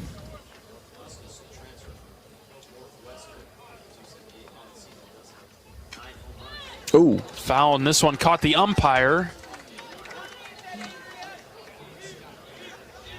Oof. Unfriendly location, John. Below the belt, I believe, and above the shins. Yeah, that's a take a lap, and yeah, Trainer Jake's going to bring out some water here, which will not help in the least, but it'll at least give Mark Hutchison all the time that he needs, ladies and gentlemen. Every second, every minute. Oh. Anthony Watts isn't smiling, is he? It's not good form. We saw what happened. Who the There was a series we had here at home that the guy laughed at his own teammate and then caught one later. And yes. Don't. St. Thomas or something? Yeah. Western Illinois. Western Illinois, yeah, I think it was. Like, don't test the juju, man. It's.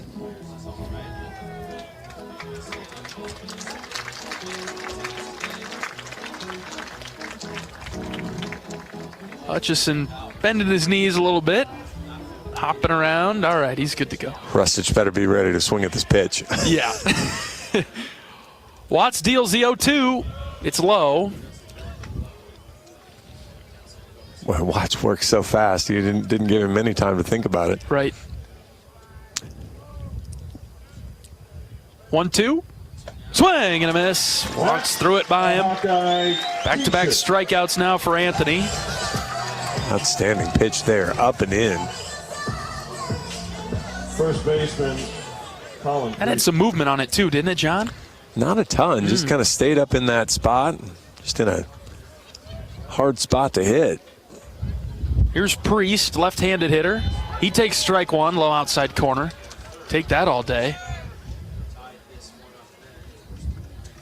Priest is 1 for 3 this afternoon. Takes strike 2 at the knees. Watts in a groove. Yeah, Priest hit one 2.5 miles in the. That was the one. If you'd watched Bull Durham, it was that anything that flew that far needed a flight attendant on it. 0-2 outside. That's a good one, John. You haven't used that one on me this year. No, you've never watched Bull Durham, so.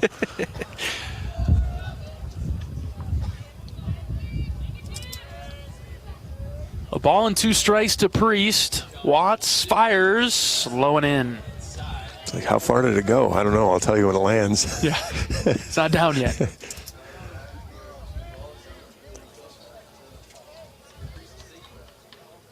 Watts looks down at his wristband. He's got the sign that he likes. Deep breath. Here's the 2-2 from Anthony.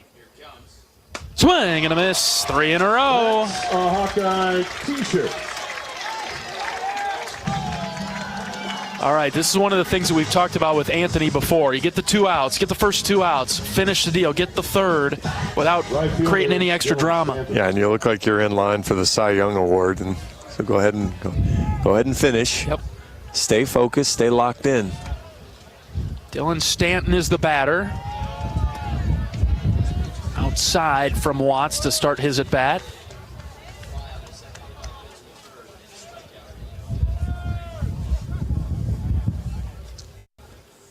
Wind up in the pitch. Ooh, change up there, swing and a miss. No, fastball. Looked like he pulled the string on it. Nebraska 5-0 beat Ohio State 7-3. Okay. They must have better weather than we have because they're not worried about tomorrow. Going to play tomorrow. Boy, Indiana 13-0 over Maryland, bottom of the 6th. Whoa. 2 balls and a strike. Watts to Stanton. Stayed high, ball 3. Illinois beat Minnesota 7-4. The Illini are off to a really good start. 6-1 in the Big Ten. I think that'll move them to 7-1. Popped up right side. Kopp sprinting over in front of the Iowa dugout. Davis slides, can't quite get there.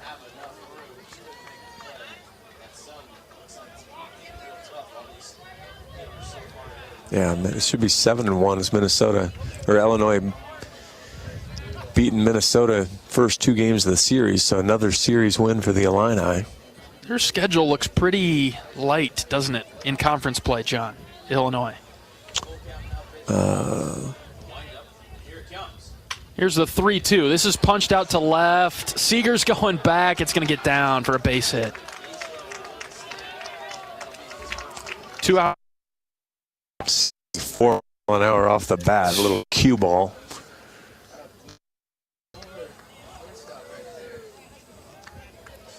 Not even the range of Michael Seegers could find that one. Yeah, and Mofler has to play a little deeper out and left with the wind the way it is. So a 2-out single keeps things going for Michigan in the 6th. Here's Cole Caruso, right-handed hitter. Watts fires the first pitch. Outside corner, strike 1. Yeah, Illini had a good series win against Indiana and swept Penn State, scored double digits in all 3 of those games. 2 now from Minnesota. They'll be off next week before they play Northwestern, Maryland, Ohio State, Iowa, and at Purdue. So seems pretty light. Watts will throw it over to first base. Northwestern's. I don't know. You just said your favorites were Indiana, Iowa, and Maryland, and they've got them all. Yeah, but preseason, I would think that's a much tougher schedule. I think playing Penn State's difficult. Northwestern's not great. There's strike 2 from Watts on the outside corner. Northwestern has a better RPI than Iowa right now. Just going to throw that out there for you. Yeah, well, all right, now I'm done looking at the RPI, John. I think I text you every day about the predictive models and the RPI. I'm not looking at that if Northwestern has better metrics than Iowa. I had that debate with someone on the message boards, and they change about every hour. 0-2 pitch from Watts. Here it is. Fouled back. If you don't like what you see, just take a deep breath and come back in an hour, and it'll probably change. And if you love what you see, don't come back until tomorrow. You can ask Sam Bosler, Iowa's baseball sports information director. In the office, we kind of sit around during the week and look at it, refresh it every hour. You're right. I mean, 0-2 from Watts, high and out. We had it earlier this week, some of those models out there, those predictive models. At Iowa getting swept like 3 times. Came back in the afternoon. Big Ten champs. Yeah, probably winning all those games. Can't buy any of that.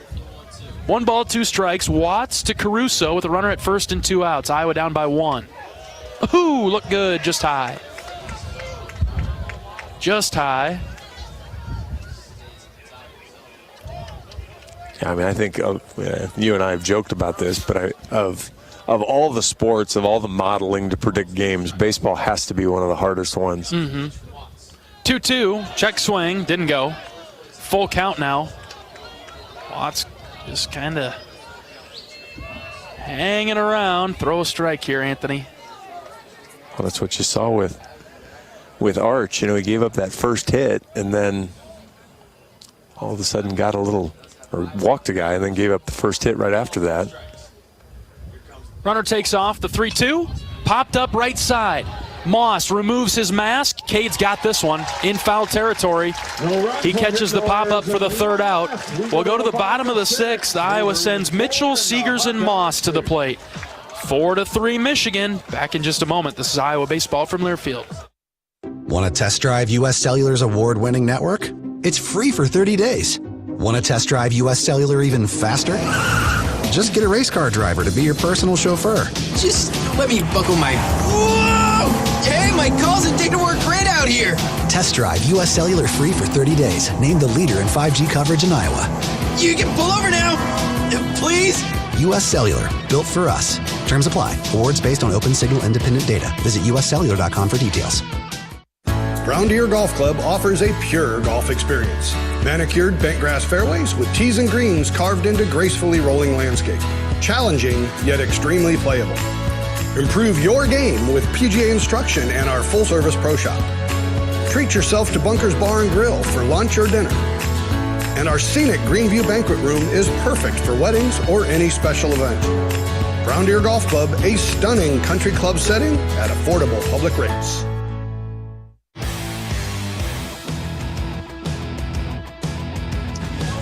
For a taste of unique flavors you'll love, stop by Molly's Cupcakes in downtown Iowa City for homemade cupcakes, cookies, cakes, bars, and coffee drinks. Molly's Cupcakes is a proud supporter of the Iowa Hawkeyes. I could go for a bar right now, I think, John. I could go for a bar from Molly's Cupcakes. What about you? Jen, if you're listening, we'll be here 4 more hours. Ish. I love that. All right, bottom 6. 4-3. Michigan with the lead. 7, 8, 9. Mitchell, Seegers, and Moss. And this part of the order has been really good for Iowa today.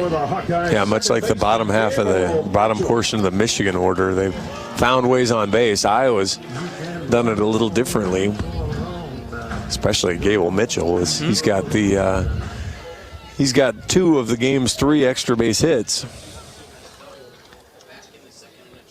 Doubled in his first at bat, tripled his last time up. He'll lead off the 6th. First pitch, he shoots it foul down the line in left. Man, Gable is locked in, isn't he? Yeah, that one he wasn't going to let Voigt slip a fastball past him, and a lot of room there to just if you can bounce a ball on the ground that way. Pitch number 90 from Voigt is in the dirt, 1-1. Make this the last inning for him. Yeah, one way or another. Yeah, you'd kind of like to make sure you don't see him again, whether you chase him or whether you at least run up the count enough to get rid of him. 1-1 pitch to Mitchell. Downstairs, ball 2. Umpire has PTSD. Yeah, he jumped, didn't he? The catcher, Will Rogers, popped all the way out of his stance and from a standing position picked that ball off the ground. Which did not impress the umpire. No, not supposed to do that. Mitchell batting from the left side as he has all day today. The 2-1. Bloop down the left field line. Will it stay fair? It will! And into the corner! Mitchell with another double! He screwed up his cycle move, but I like it. Gable Mitchell, how about that? 2 doubles on the day for Mitchell. Took the fastball right in the middle of the plate, just went with it.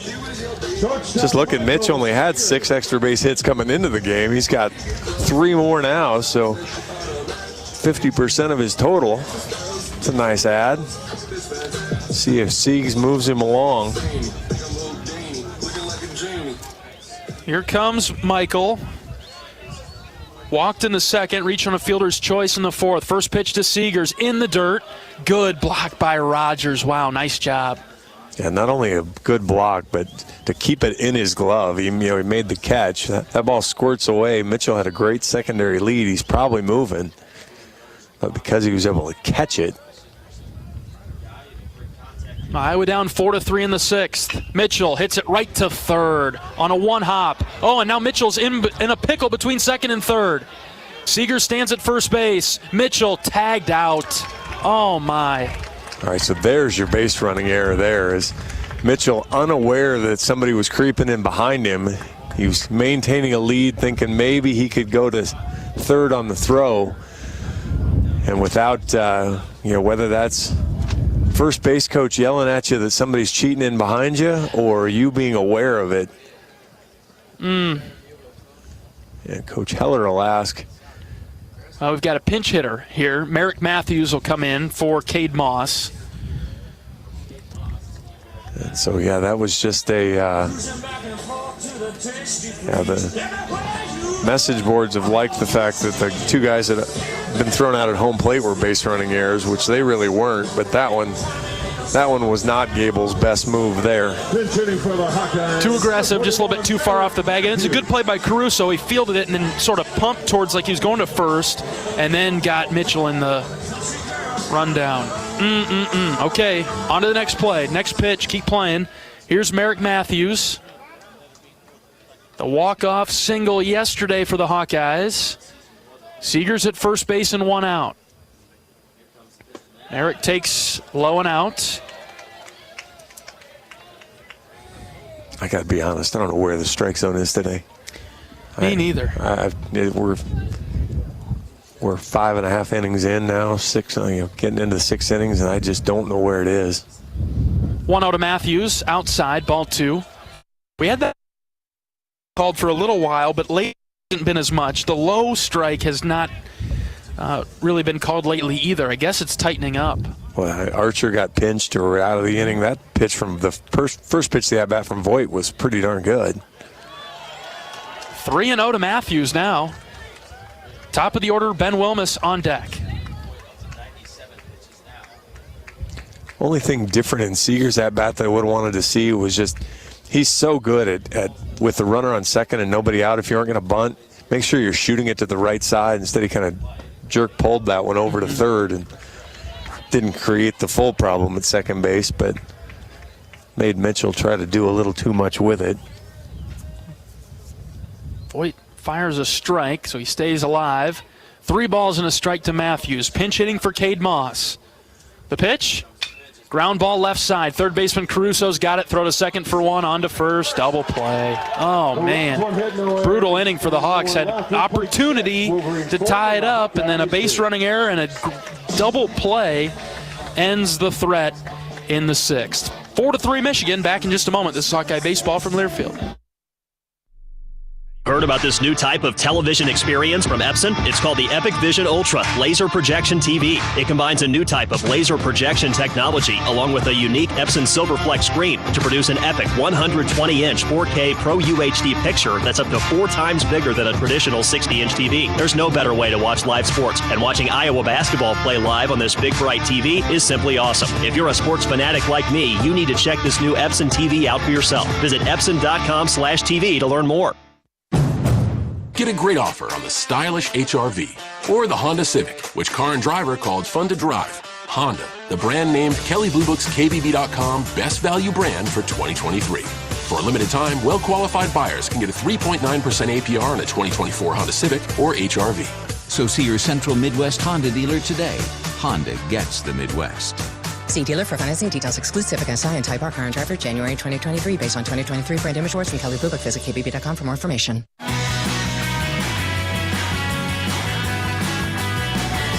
Feel the excitement as NASCAR returns to the Iowa Speedway with Powerball and the Iowa Lottery. Add the double play bonus to your Powerball ticket for your chance to win exclusive NASCAR prizes. See complete rules and details at ialottery.com/VIP. Top of the 7th inning here, still 4-3 Michigan. 4 runs, 5 hits, no errors for the Wolverines. 3 runs, 7 hits, no errors for the Hawks. 11 runners left on base for Michigan, 6 for Iowa. A couple of big double plays turned by the Wolverines to solve some problems for them. Rogers, Timbrook, and Dernetti, 7, 8, 9 coming up for Michigan. Watts, first pitch fouled straight back to the screen, 0-1. Rogers, no official plate appearances on the game. He is 0 for 0, 3 walks. He scored a run back in the 5th inning. Good pitch from Watts again. He's ahead 0-2.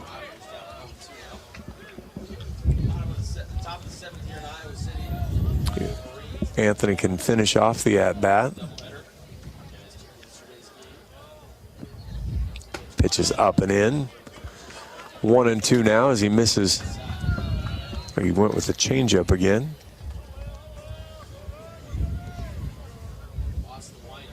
Anthony can bounce back here with the 1-2 pitch. Here it comes.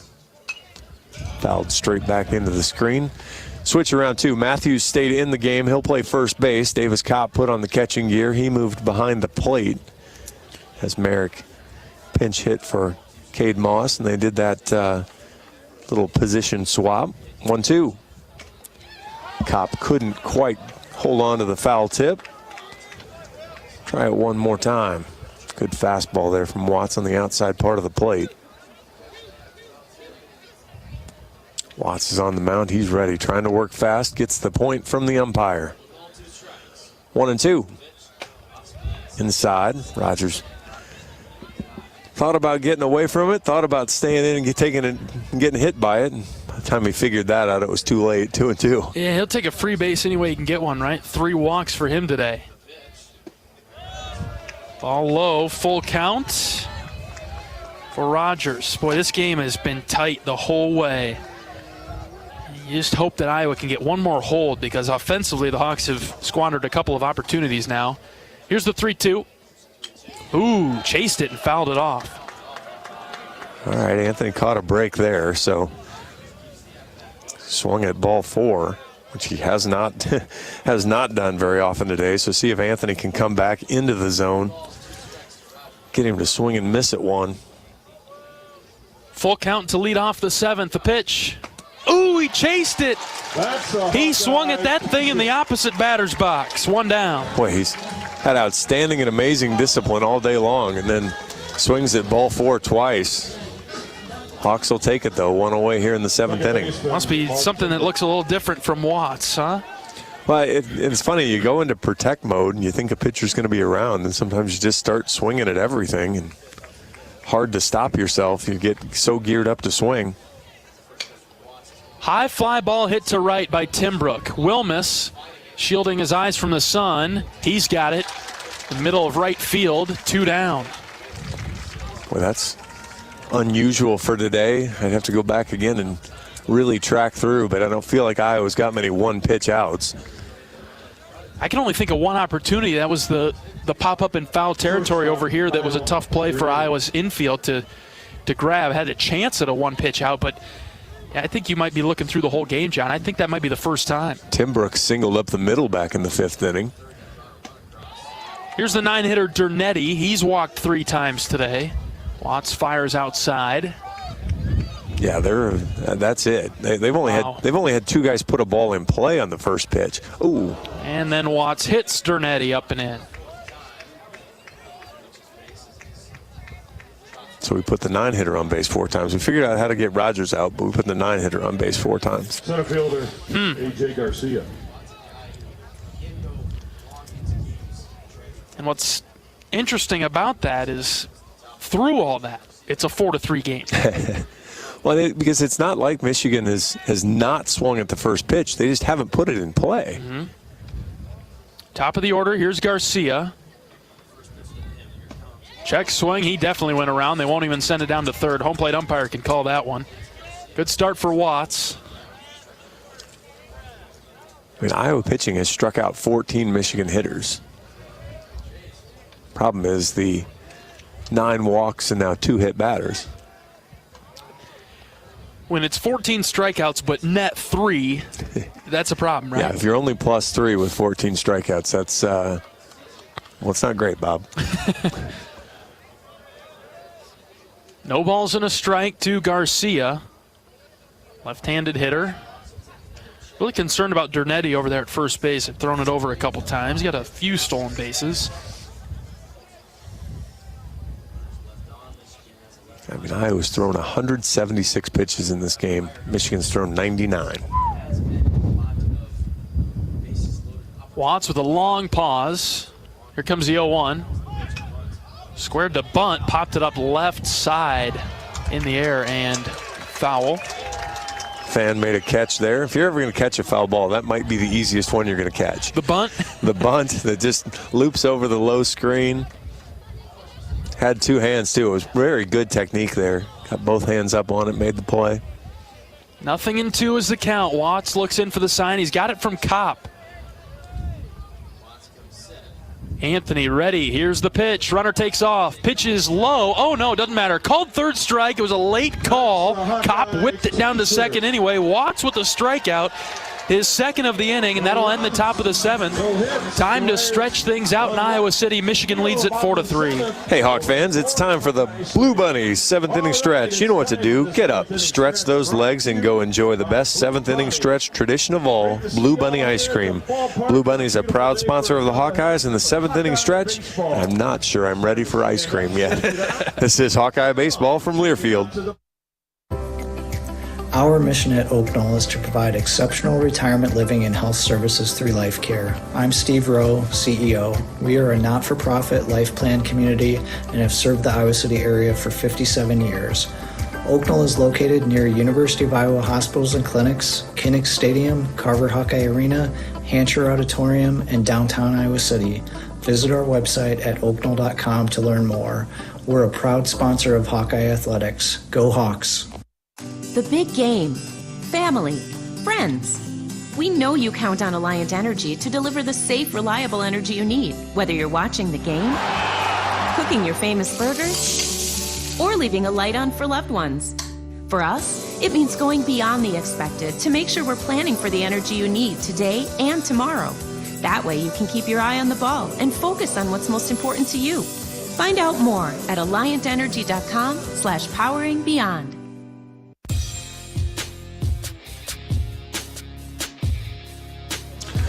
Oak Knoll's mission is to provide exceptional retirement living and health services through Life Care, a not-for-profit life plan community serving the Iowa City community for 57 years. Oak Knoll is conveniently located near the University of Iowa hospitals and clinics, Kinnick Stadium, Carver Hawkeye Arena, and downtown Iowa City.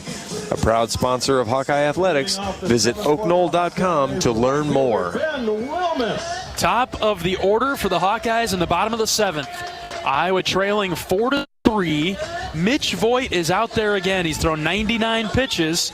We'll see how far he goes in the 7th. Hopefully the Hawkeyes can escort him out of the game. 4th time through.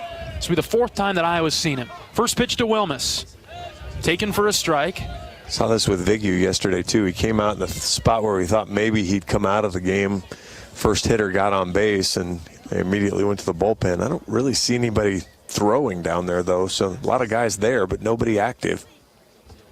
Wilmus takes low. Count even at 1. The interesting thing, though, too, is what do you do with Voigt next game? He played right field yesterday. You really going to roll, yesterday. You really going to roll him out to right field? Oof, I don't think so. Played third base last year. I'm not sure I want him playing there, so I suppose you put him at first base. 1-1. Wilmus chased it outside, 1-2. Well, they're throwing Denner in game 2, right? That's the rumor, possibly. He's not a two-way guy. But, I mean, you've got Priest at left. I suppose Priest just goes back to DH. 1-2, Wilmus. Watched it go by. It was low, 2-2. You put Priest to DH, you move Voigt to first base, and then you minimize how much he's probably got to throw playing first base. Mm-hmm. By average, he's their best hitter, so you can't take him out. You got to leave him in. Yeah, you could DH him too. I just plug him right into that spot.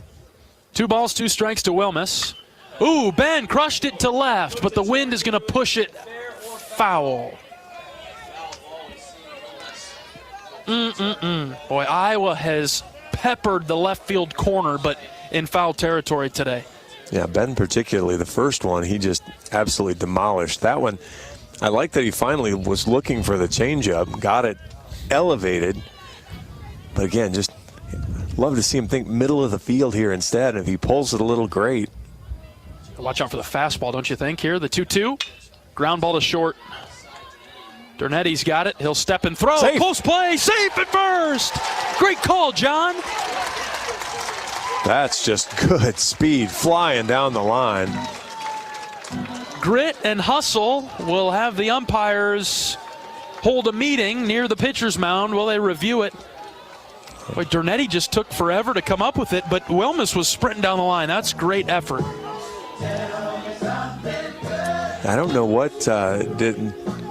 Yeah, Michigan challenges it, but boy, I thought I thought it was safe. You were right on it, John.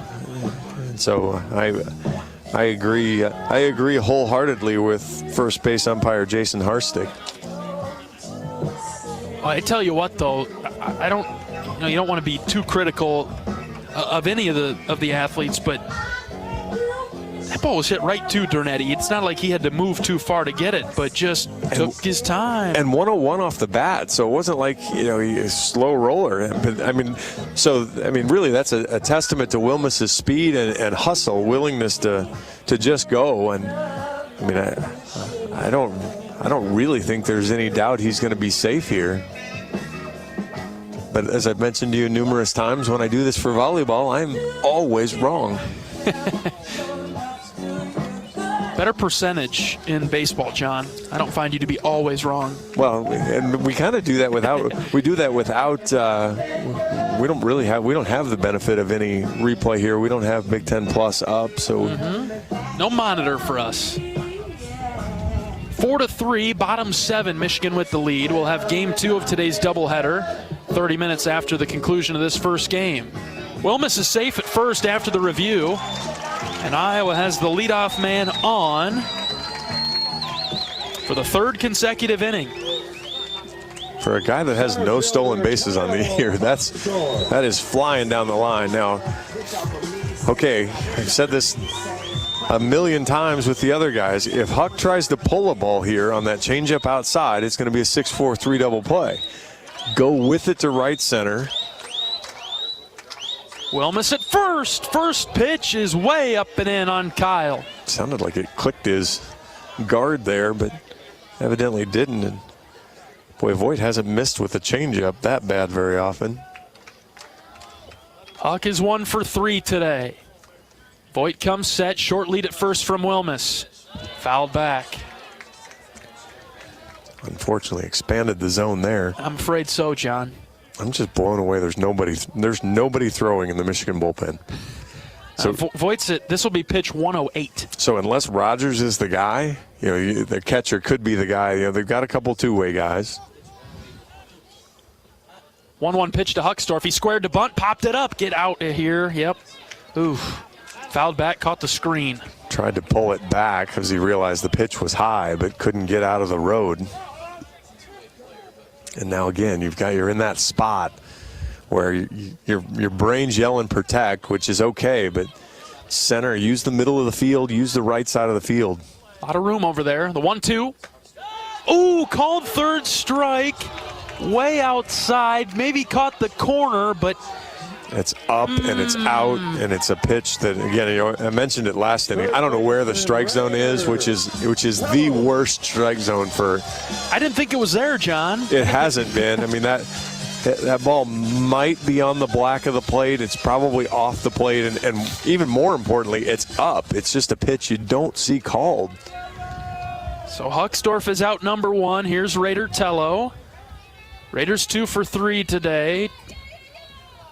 Time called. We'll have some movement now as Tracy Smith, head coach of the Wolverines, is out of the dugout. He's got his lineup card trying to figure out who he can put where. I think you might be onto something here, though, John, with the catcher maybe going to pitch. Yeah, we could be looking at the catcher. Will Rogers is a two-way guy, so there are some changes taking place as the home plate umpire has pulled out his card. He's obviously going to be warm already. There's nobody throwing in the bullpen, as John mentioned earlier. Yeah, and the other two-way guys aren't playing right now, so not guys you're going to see. You're going to see, you're going to see Will Rogers come in to pitch, the catcher. He's jogging over to the dugout. The catcher's going to come in to pitch. Mm-hmm. He's jogging over to the dugout, and there is another Michigan player with the full complement of catcher's gear on, as if he's going to enter the game. We'll hold for just a second here, just to be sure.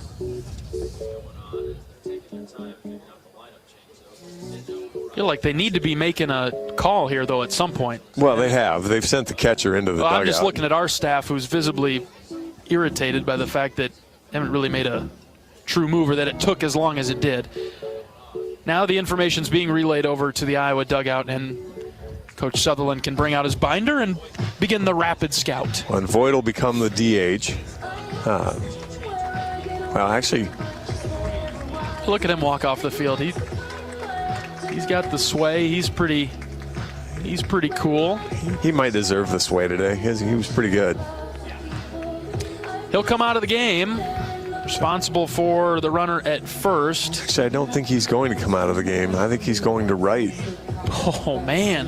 Do you believe that, John? Because that was Stanton that just jogged off the field. So he just threw 109 pitches. You're going to lob him out there and right? Then they got the wind at his back? I think, because you have to, because you're going to insert a new catcher. And so. All right. So, Voigt's jogging out to right field as he changed his gloves. Hit it out there. All right. Pitching change for Michigan. We'll take a pitching change break. We're back right after this. This is Hawkeye Baseball from Learfield. Does your company attire make you feel like you're always fourth and long? It's time for a change. Hand the ball off to Authentic Brand and watch your team transform into MVPs. On game days, our team dresses like champions in Authentic Brand. Ensure that your company's reputation remains untarnished by using nothing but the label specifically designed to display your company's identity. Ask your supplier for Authentic Brand products and see for yourself why it's more than just a label. It's a statement. Feel the excitement as NASCAR returns to the Iowa Speedway with Powerball and the Iowa Lottery. Just add the double play bonus to your Powerball ticket for $1, then enter it in the VIP club, and you could win tickets to the sold-out NASCAR race or other exclusive race weekend prizes. Feel the power of NASCAR and double play today. Woohoo! See complete rules and details at ialottery.com/VIP.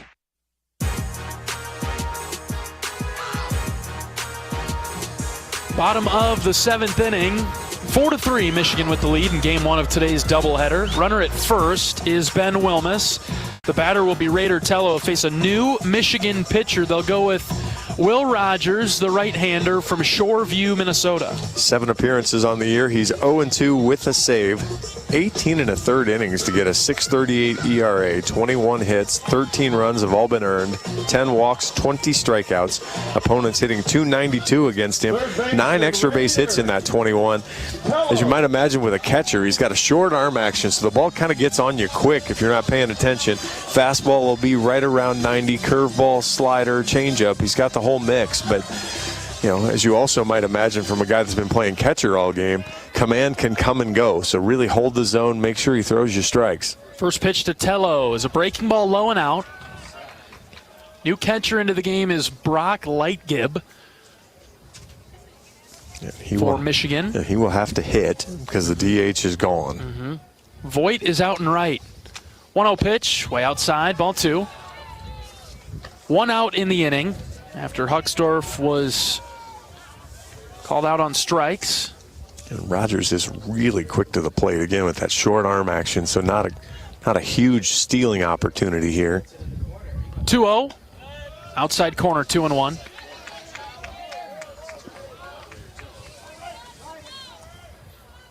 Tello has a couple of singles. Also flied out to center back in the 3rd. 2 balls and a strike. The pitch to Tello, low. Wilmus taken off for second. He'll get there with ease. The catcher, Lightgib, was slow to pick it up. Well, that's just a good read. You've got a guy that's been sitting in the dugout for the last, what time did we start? 2 hours and 45 minutes. And, you know, all of a sudden has to block one and just make sure the only balls he's thrown is the 5 or 10 he's thrown back to the catcher, the pitcher. 3-1 to Tello is low. Ball 4. And so Iowa threatening again in today's game. The Hawks are 3 of 14 with runners on base, 2 of 10 today with runners in scoring position. They've got Wilmus at second base, Tello at first now. Here's Davis Cobb. Yeah, those numbers sound bad, and then you look at Michigan's and you just realize it's been a game of setting the table, and then you know, the magician that tries to whip the tablecloth off, and in this case they're ripping all the dishes off with him, and it just hasn't worked out. Cobb steps up.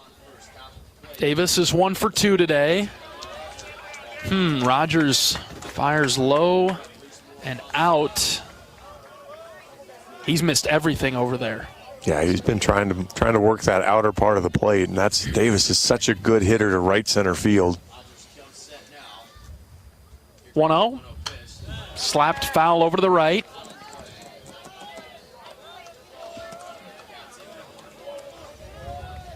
Kopp with an RBI single in the first, hit by a pitch in the 5th, grounded out in the 3rd.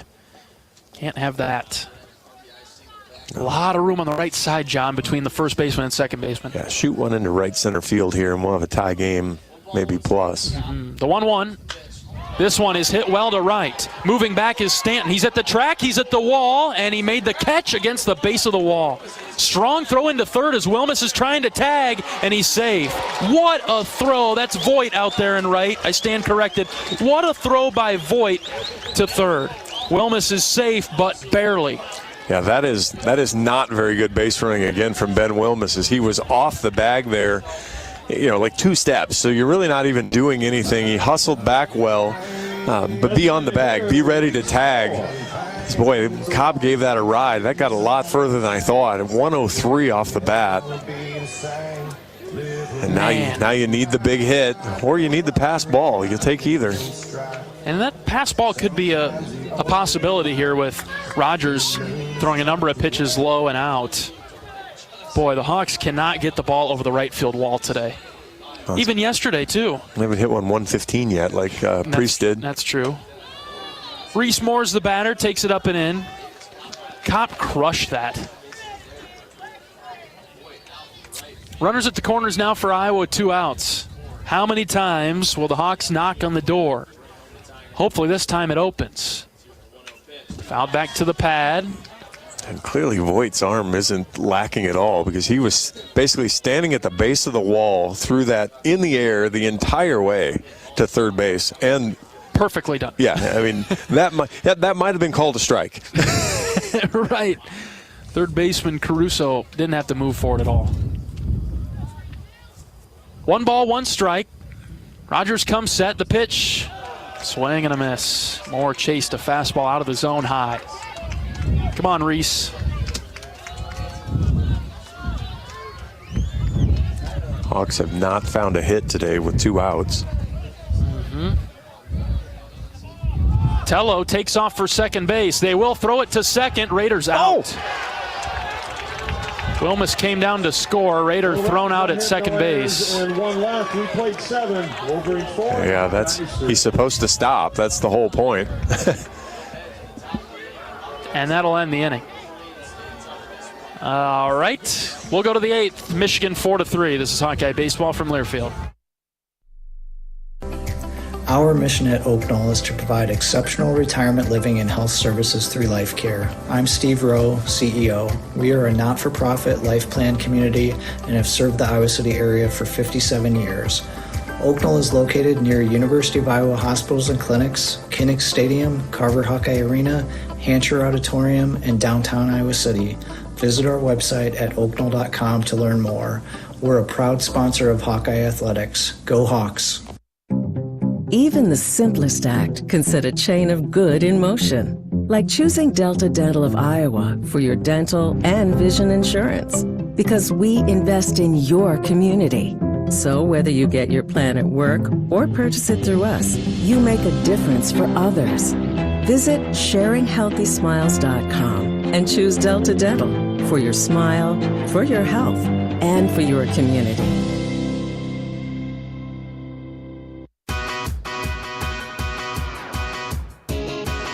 Today's game is brought to you in part by Brown Deer Golf Club in Coralville, featuring Bunkers Bar and Grill. Enjoy a great Bunkers menu with burgers, chicken, salads, and wraps, and Gimmy's Pizza and Wings, a new pop-up menu at Bunkers that's all about savory pizzas and mouth-watering wings. To-go orders are welcome, as are you and your family at Brown Deer Golf Club in Coralville. All right, the 8th inning is upon us. 4-3 Michigan. They'll come to the plate with Voigt, Rustich, and Priest. 2-3-4. Anthony Watts continues to pitch for Iowa. There's strike 1 from Anthony to Voigt.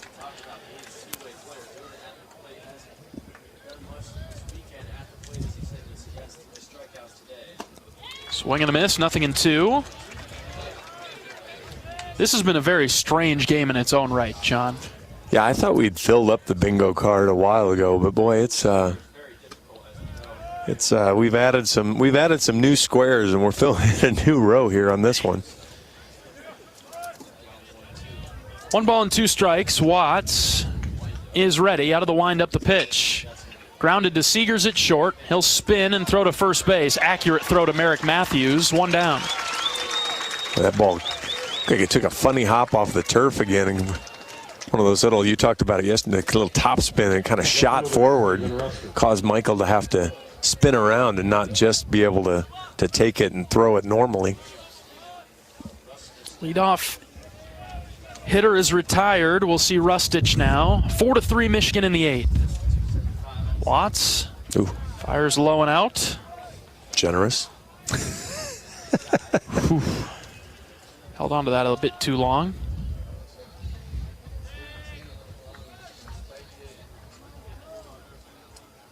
Again, high and out this time.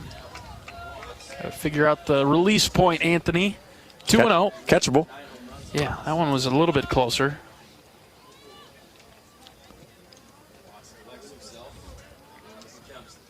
(2-0).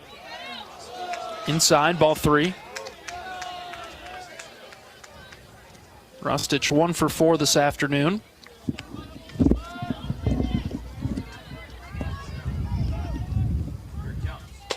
(3-0) is high. 4-pitch walk to Rustich.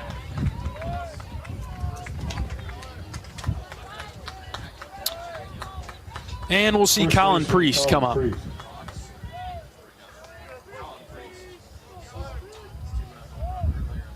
Left-handed hitter.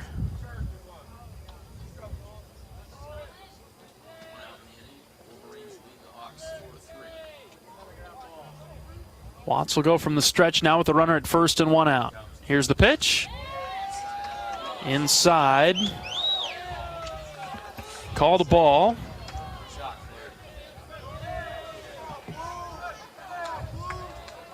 Wind continuing to blow out to left, right towards Carver now. 1-0 pitch from Watts. Inside, ball two. Really trying to hit the inside corner against. Not getting the call, and Priest is also not offering at it. It is inside. And Watts has misfired on 6 in a row. Here comes the 2-0. Grounded foul in the box, 2-1. Watts has thrown 2 2/3, given up 1 hit, 1 walk. He struck out 5. So far, a nice job out of the bullpen by Watts.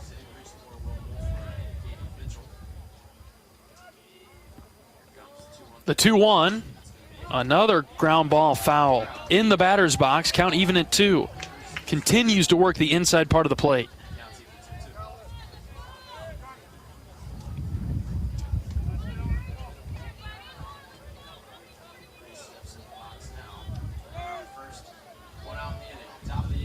See if they continue to hit the inside corner. Here's the 2-2.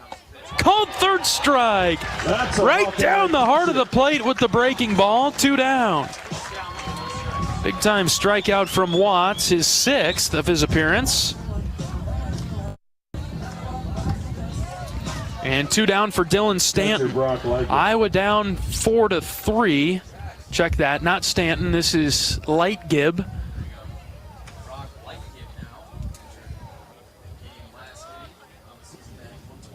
First at bat for him. Pitch is low and out and trickles away from Kopp. Runner advances to second now. Puts him in scoring position.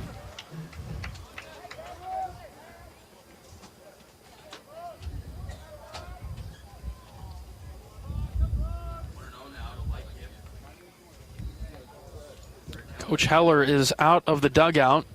Looks like a pitching change in the middle of the at-bat. Door is opened up down the line and right. We'll take a pitching change break in the 8th. 4-3 Michigan with the lead. Back in just a moment. This is Hawkeye Baseball from Learfield.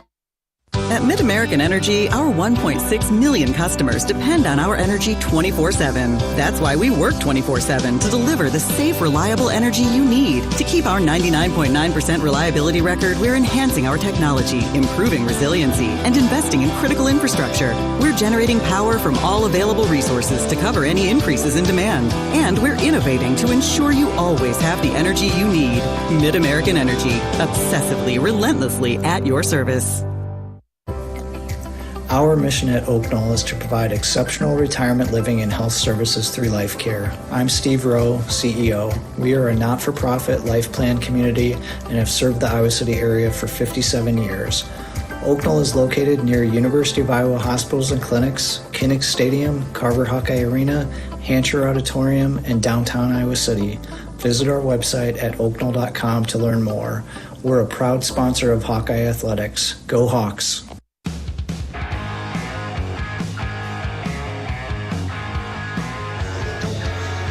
New pitcher into the game for Iowa is the right-handed senior, Jack Young. 2-0 on the season in 14 appearances with a save, 0.82 ERA, 11 innings pitched, 7 hits, 2 runs, 1 earned, 3 walks, 14 strikeouts. Opponents hitting Jack at just 179. Big spot here as he comes in trying to, you can't afford to give up the hit. That's right. You can't let the guy score from second, so you got to be clean there. 1-run deficit for Iowa. Lightgib is the batter. His average is 129. He's 4 for 31 on the season. He's got 9 strikeouts. Well, I think that's why you make the move. And yes, Anthony more than capable of striking him out, but there's also that risk as he's gone a little bit in the game. You know, was, Andy. He'd thrown 3 innings, given up a hit and a walk, so you just feel like, okay, maybe he's getting a little tired, and at this point of the game, just can't afford to make a mistake here or not finish the at-bat right now. So Lightgib will come up and face Young with a 1-0 count. There are 2 outs in the inning and a runner at second base. Iowa down 4-3 in the 8th. 30 minutes after the conclusion of this game, we'll have game 2 of today's doubleheader. It'll be the series finale. Iowa needs a rally in the late innings. Down by 1, need to hold the Wolverines here. Rustich is out there at second base. The batter is Lightgib. 1 ball, no strikes. This will be the first pitch from Young. Jack out of the stretch, deals. Outside, ball 2. You mentioned Illinois beat Minnesota, Nebraska over Ohio State. Penn State beats Northwestern. Indiana about to finish off Maryland 14-2. 2-0 from Young.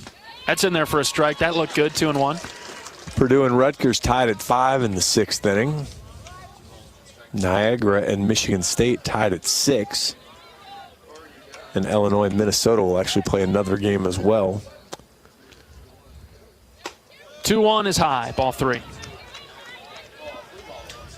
It's just poor weather in the Midwest tomorrow. So that's probably why you see that doubleheader. Michigan, they're busing home after the games today? Well, their flight was yesterday, and so I suppose if you can't move it up, you can't move your flight up, so you go ahead and leave. If you want to leave today, you go ahead and bus if that's your other alternative home. Tough. Full count now. Young comes set. Here's the pitch. Called third strike. Got the high strike call. And Jack does his job. We're headed to the bottom of the 8th. Iowa down by 1. This is Hawkeye Baseball from Learfield. Nestled on the rolling greens of the iconic Finkbine Golf Course, Bumps Restaurant is open to the public year-round. Whether you're swinging by after a round of golf or just in the neighborhood, Bumps is your go-to spot for scrumptious sandwiches, shareable appetizers, and mouth-watering pizzas. Quench your thirst with our selection of local craft beers. Or let our full bar serve you a refreshing cocktail to toast to your game. Or just because it's 5 o'clock somewhere. Our happy hour from 2 to 6 p.m. is the perfect 19th hole. Be sure to follow us on Facebook and Instagram to catch our latest daily specials. And here's a little insider secret just for our radio listeners. Thursdays are not to be missed at Bumps Restaurant. It's BOGO Happy Hour. Buy one, get one free on select beverages from our happy hour menu. Whether you're a diehard golfer or just love a great meal with a view, Bumps Restaurant at Finkbine Golf Course is your destination. We're currently open Wednesday through Saturday. Swing on by today. Bumps at Finkbine Golf Course. Great food, great drinks, and the best views in town. See you at Bumps.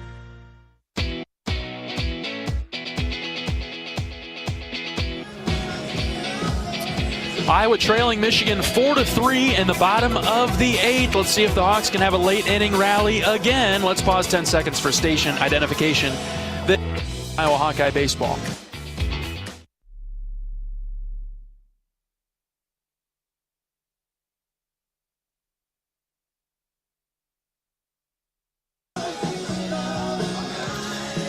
All right, Reese Moore will lead off the 8th for the Hawks, followed by Mofler and Mitchell. I can't see who the new right fielder is. Voigt came in to play first base. Must have decided that the one long throw was plenty for what his arm had done today. But I can't see who the new right fielder is for Michigan. I think it might be Greg Pace. I remember him being an outfielder from last year.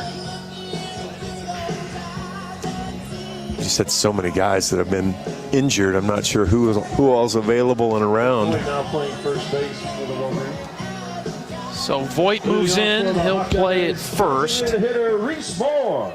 Here's Reese Moore. The pitcher is Will Rogers. Out of the windup, the right-hander deals.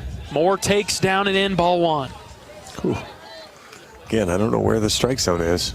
Must be middle. Man. Well, except for when it's high and outside. I mean, Jack Young benefited a little bit from those. 1-0. Moore grounds it foul to the right. Nobody helping Johnny on this one. There we go. Nope.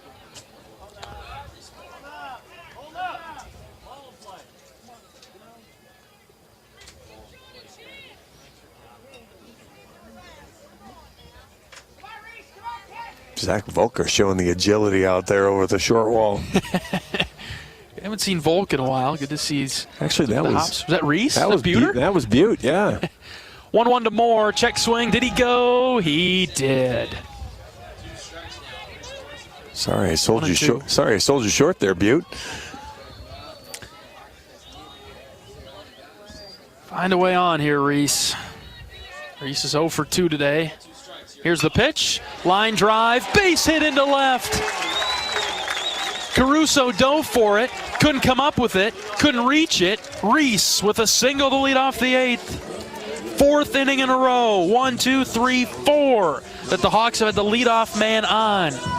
Yeah, Hawks have not had an issue there. As that's 6 of 8. Iowa's been able to get the leadoff guy on, but a couple double plays, a couple guys thrown out on the bases, and it's been a challenge from here on. Here's Mofler. Rogers from the stretch. Mofler squares to bunt, pulled it back. The pitch is outside.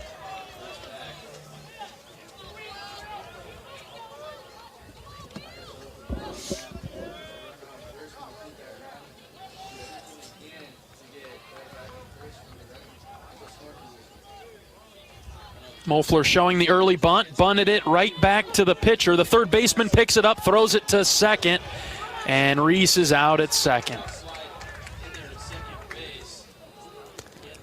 Boy, if he would have tried to turn it all, that would have been an automatic double play as Moore blew up the shortstop. And now the umpires are going to talk about it. He made no effort to throw. Now, whether you eject Reese or whatever for going to get him, but it looked to me like Reese was going to go in standing up, which I'm not sure why. And what's he doing? But Iowa has not. I've seen Iowa play sharper baseball. Oh, agreed. And the small ball hasn't been there. Just that wasn't the worst bunt. He didn't hit it hard back at the pitcher. He had Caruso flying in from third base, which again he's trying to bunt it toward first base, so that's the only part that matters. And so but it was a good play from Rogers to turn and pivot, make the throw. They're reviewing it now. They're looking down the right side. It's Velazquez in right. I was wrong. It's not Pace. It's Velazquez out there in right for Michigan. And so I don't know if this, if it's kind of like that. Hey, you have to hit the guy to get it, because he made no effort to make the turn, and so he was basically playing it like a first baseman. But we saw that with the runner's interference. When we talk about filling out the bingo card, and the runner went and got thrown out at home. You don't get runner's interference if you don't go and get thrown out. I don't see how you can get the automatic double play issued if you never tried to throw the ball. Yeah. The Hawkeyes just are stuck in their own way today. Yeah, everything. It's been one positive step forward, and it hasn't really been 2 steps backwards, but it's certainly been a step backwards to give that away. Every time you build that advantage.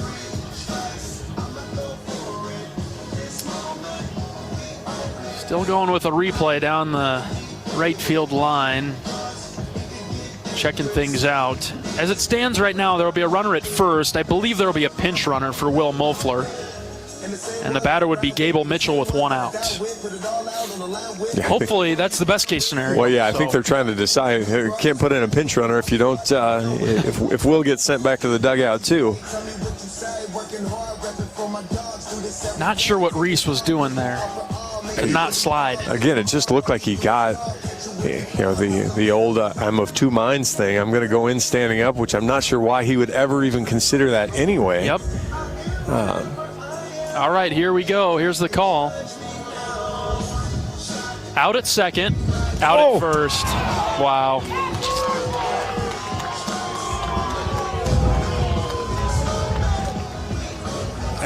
I guess I don't understand the rule, because there was no attempt to make a throw. If he throws it in the dugout, I get it why you give it to him, but the Hawkeye dugout's not complaining, so clearly I just don't know what the rule is, but the rule makes no sense to me if it's written that way. All right, 2 outs. Nobody on for Gable Mitchell. First pitch from Rogers, here it is. Mitchell takes inside for ball 1. So how does that go down in the book then? 1-6-3 double play. 5. Third baseman picked it up. 5-6-3. I don't think the third baseman did. I think it was the pitcher, wasn't it? 1-0 pitch. Mitchell fouls it off to the left. Scored initially as the catcher to second base. Yeah, which I don't think. It wasn't him. Yeah, it wasn't Lightgib that got it. So another double play, basically. Yeah, either way, whatever matters. 2-1 to Mitchell. Mitchell might be the guy most disappointed that Voigt's not pitching anymore. Yeah, he's having an incredible game. 3 for 3 with 3 extra base hits. It's almost like Michigan's trying to give the Hawks the game and just not willing to take it. Yeah, Iowa refuses to take it at this point. 2-1. That's high. Ball 3.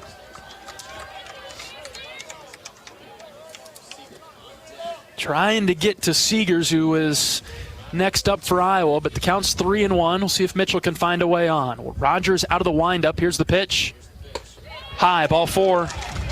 Boy, and you just think about what could have been. I'm going to let it go, but here's Michael Seegers coming up with a runner at first and 2 outs. Can Michael run into one with the wind blowing out to left? Somebody. Iowa has not taken advantage of the favorable wind today. Well, neither's Michigan, really. I mean, the ball that their guy hit had nothing to do with the wind. I've seen Michael hit towering fly balls to left, which would be helpful right now. But unfortunately, he's beat a lot of balls into the turf here in the last couple weeks. Strike 1 to Seegers. Yeah, umpires getting yelled at from both sides, and that's probably a sign that you're either doing it great or you're doing it not very great. That one's definitely high above the letters. 1-1.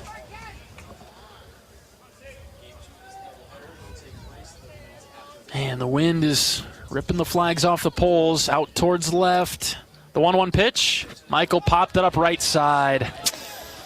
Into foul territory, the first baseman, Voigt's got it. Third out. We'll go to the 9th. Michigan leads it 4-3. Back after this is Iowa baseball from Learfield. American Equity salutes today's hero of the game. As a proud sponsor of the ongoing recognition of our military during Hawkeye games this season, please join American Equity in thanking all who have served our country. American Equity is more than just retirement savings and income products. They are committed to providing you best-in-class service and high-quality retirement income that helps deliver the independence to dream and reach your goals. To learn more about American Equity, please visit their website at american-equity.com. Are aches, pains, or injuries keeping you on the sidelines? At Athletico, our movement experts are here to help you turn your setbacks into comebacks and create a personalized game plan for your recovery. With no prescription or referral needed, Athletico Physical Therapy is where your comeback story begins. Get started today by scheduling a free assessment at athletico.com. Proud partner of the Iowa Hawkeyes.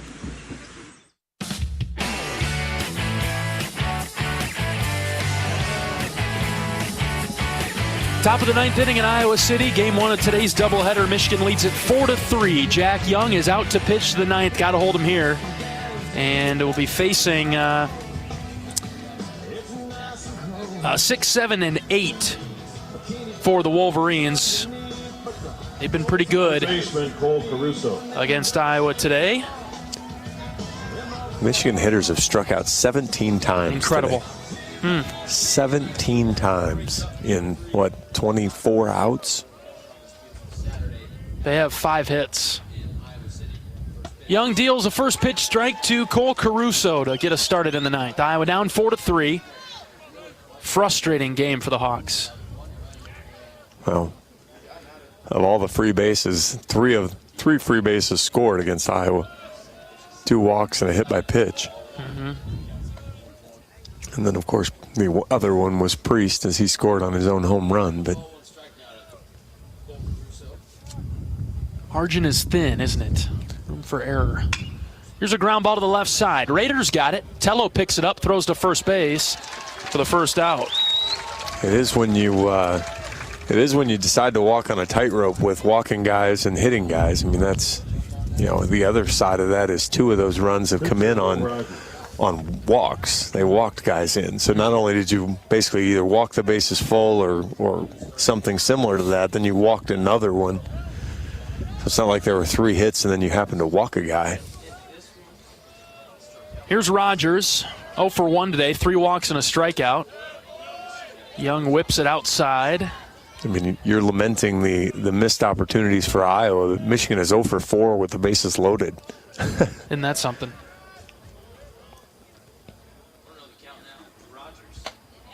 Outside, ball 2 from Jack, went with the fastball. 1 for 9 with runners in scoring position, and they've left 13 guys on base, so.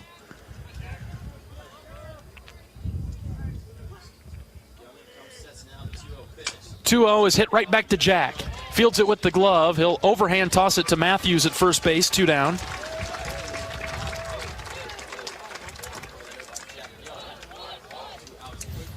Iowa will have Matthews, Wilmus, and Huckstorf coming to the plate in the 9th. Second baseman Mark Timbrook. Bring up the 8-hitter Timbrook. He's 1 for 4 this afternoon.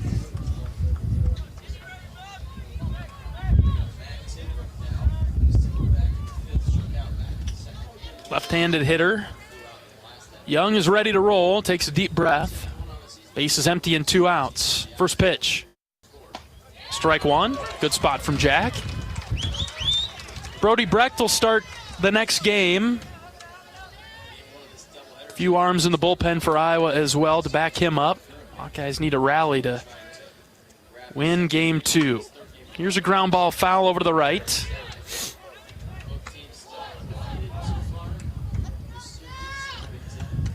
(9-1-2) for the Hawkeyes. Mm-hmm. Pretty good group to be rolling up there in the bottom of the 9th. No balls, 2 strikes. Try to get there with a 1-run deficit. Here's the pitch from Young. It's low. Matthews, who's got some power, won the game for Iowa yesterday. Wilmus, good contact hitter, with some power. And then you got Tello and Kopp right after that if Iowa gets some. Here's the 1-2. Ground ball left side. Tello dives and deflected it into left field.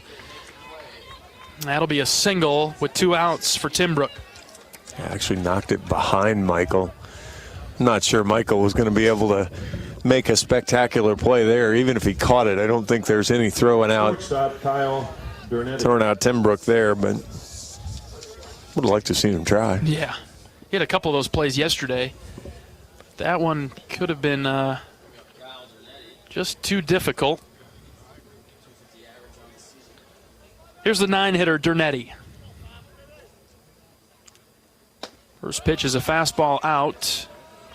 That's because we refuse to throw Dernetti strikes. It's incredible. He's walked 4 times today. 3. He got hit by a pitch. Oh, hit by a pitch. Couldn't read my own writing. And he was the one that drove in a run. Drove in a run on one of his walks, so it's an impressive line when you don't have an official at-bat and you have an RBI. And we're in the 9th, and he's played the whole game. 4-3 Michigan. They've got a runner at first base, 2 outs. 1 ball, 1 strike. The pitch from Jack. Runner takes off. Pop fly to right. Wilmus towards the line. Ben is underneath it, and he's got it for the 3rd out. No runs. Matthews will lead off the 9th for the Hawks. Down by 1. Last chance coming up. This is Iowa baseball from Learfield. If you or someone you know is having thoughts of suicide, experiencing a mental health or substance use crisis, or just need someone to listen, 988 provides a direct connection to free, confidential, and compassionate support. When you call, text, or chat 988, You'll be quickly connected to trained crisis counselors who will listen to your concerns, provide support, and connect you to additional resources if needed. There is hope. You are not alone. For 24/7 support, call or text 988 or chat 988lifeline.org. Whether you're building a backyard fence for your family's new best friend or firing up the excavator for your next commercial project, a free and simple call can save you from expensive fines and even save your life.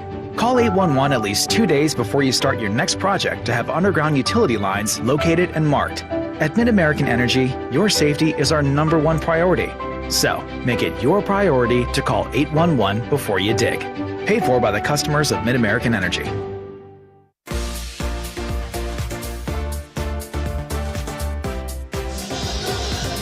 Bottom of the 9th inning. Rally time for the Hawks, down 4-3. The Michigan Wolverines. They'll stick with Will Rogers. Iowa will send 9-1-2 to the plate. Matthews, Wilmus, and Huckstorf. Come on, Hawks. Yesterday was Iowa's 100th deficit overcome since 2017, 17th walk-off. 22 wins in the final at-bat. Might as well go Michael Jordan and get 23 here. Make Sam update those notes next week. All right, first pitch to Merrick Matthews. Taken for a strike. The catcher can't catch it. Is it really a strike? Crossed up a bit there, huh? I guess.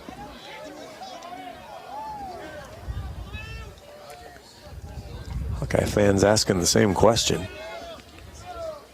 0-1 pitch to Matthews. Way outside, ball one.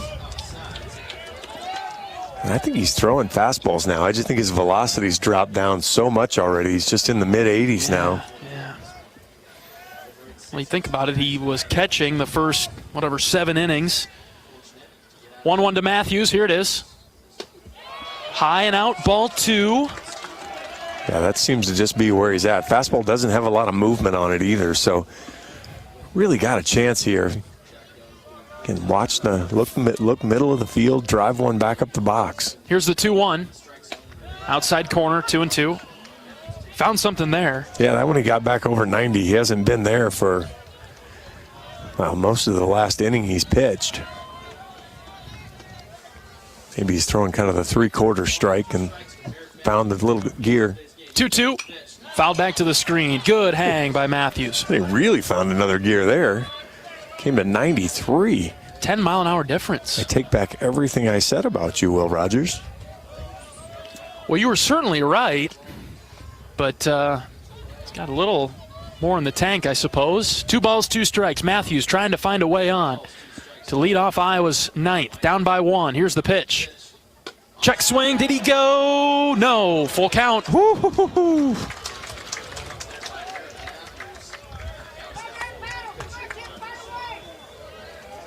All right, Merrick, get in the box, buddy. Get in the box, Merrick. Man, what, a half a second to spare, John? Yep. Full count. 5-4. Here's the pitch to Matthews. Called third strike. Oh, he took it right down the middle. Out number 1. I think Merrick needed to call timeout there. That whole thing was rushed, and he jumped in, and he just wasn't ready. Got a good fastball then on the outside part of the plate, and just couldn't take it. Or could take it, couldn't swing at it. Top of the order, here's Ben Wilmus with 1 out. Iowa down 1 in the bottom of the 9th. First pitch to Wilmus.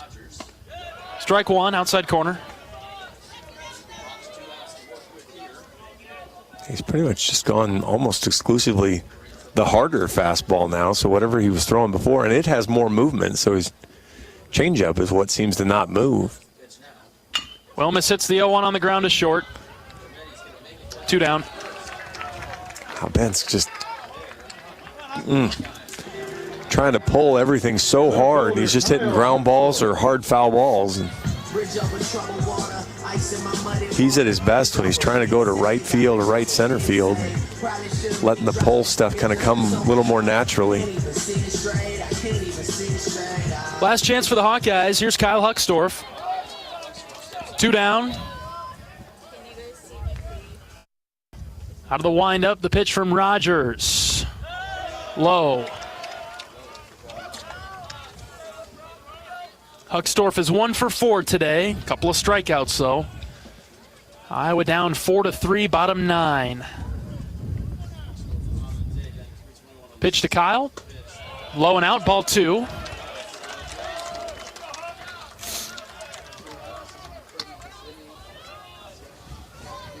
Hitters count for Kyle.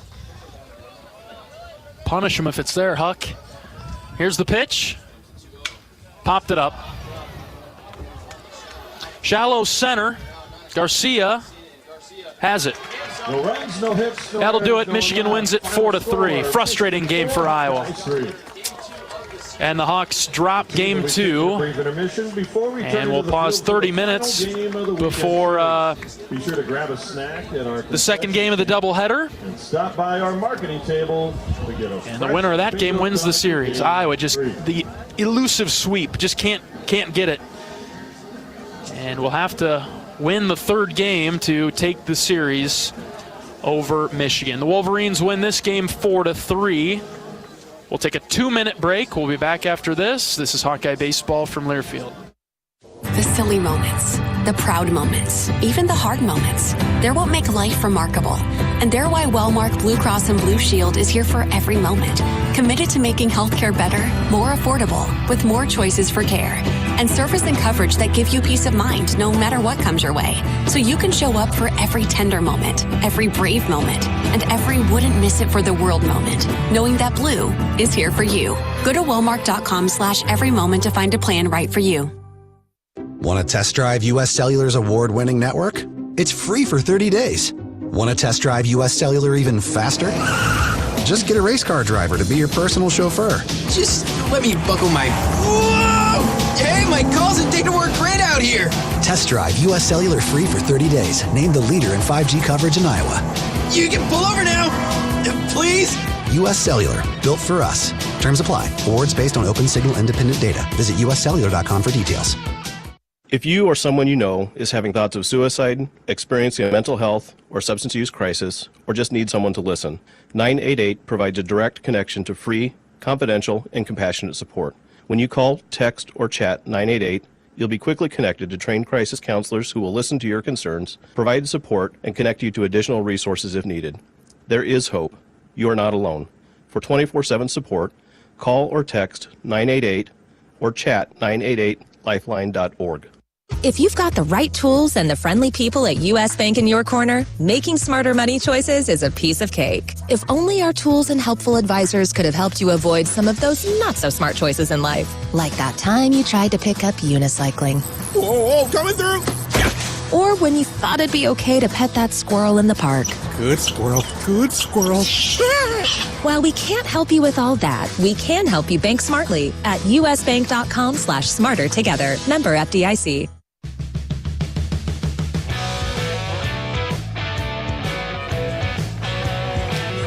Iowa loses game 2, 4-3 to Michigan. Plenty of opportunities to come back, but couldn't quite get over the top of Michigan in game 2, and now the Hawks will have to rebound in about 30 minutes and try to win the series with Brody Brecht getting the start. Yeah, really, boy, just looking at the numbers again, I think it's the glaring difference to me is Iowa threw 62 more pitches in that game. 209 pitches. Michigan threw 147. So whether that's approach at the plate, but you've got a team that's short in the bullpen, and Iowa just didn't seem to really be able to take advantage of that. Michigan got through both games with just 2 pitchers, and really couldn't do any damage. Couldn't do consistent, sustained damage. Michigan with 4 runs, 6 hits. They left 14 on base. Iowa 3 runs, 9 hits. The Hawks left 8 on base. There were no errors defensively, but it didn't feel like clean baseball today, at least from Iowa's perspective. Well, no, you had at least 2 base running errors. That really hurt Iowa there. The Gable Mitchell getting thrown out at second base, and then there was one. Raider Tello on the steal of trying to go first to third. So with runners on first and third. So just an interesting mix there of trying to get stuff done, and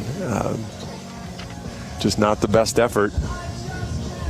Iowa had the lead 2-0 after the second, scored in the first and the second. Michigan pushed out in front 3-2 after the third. They scored 3 runs there.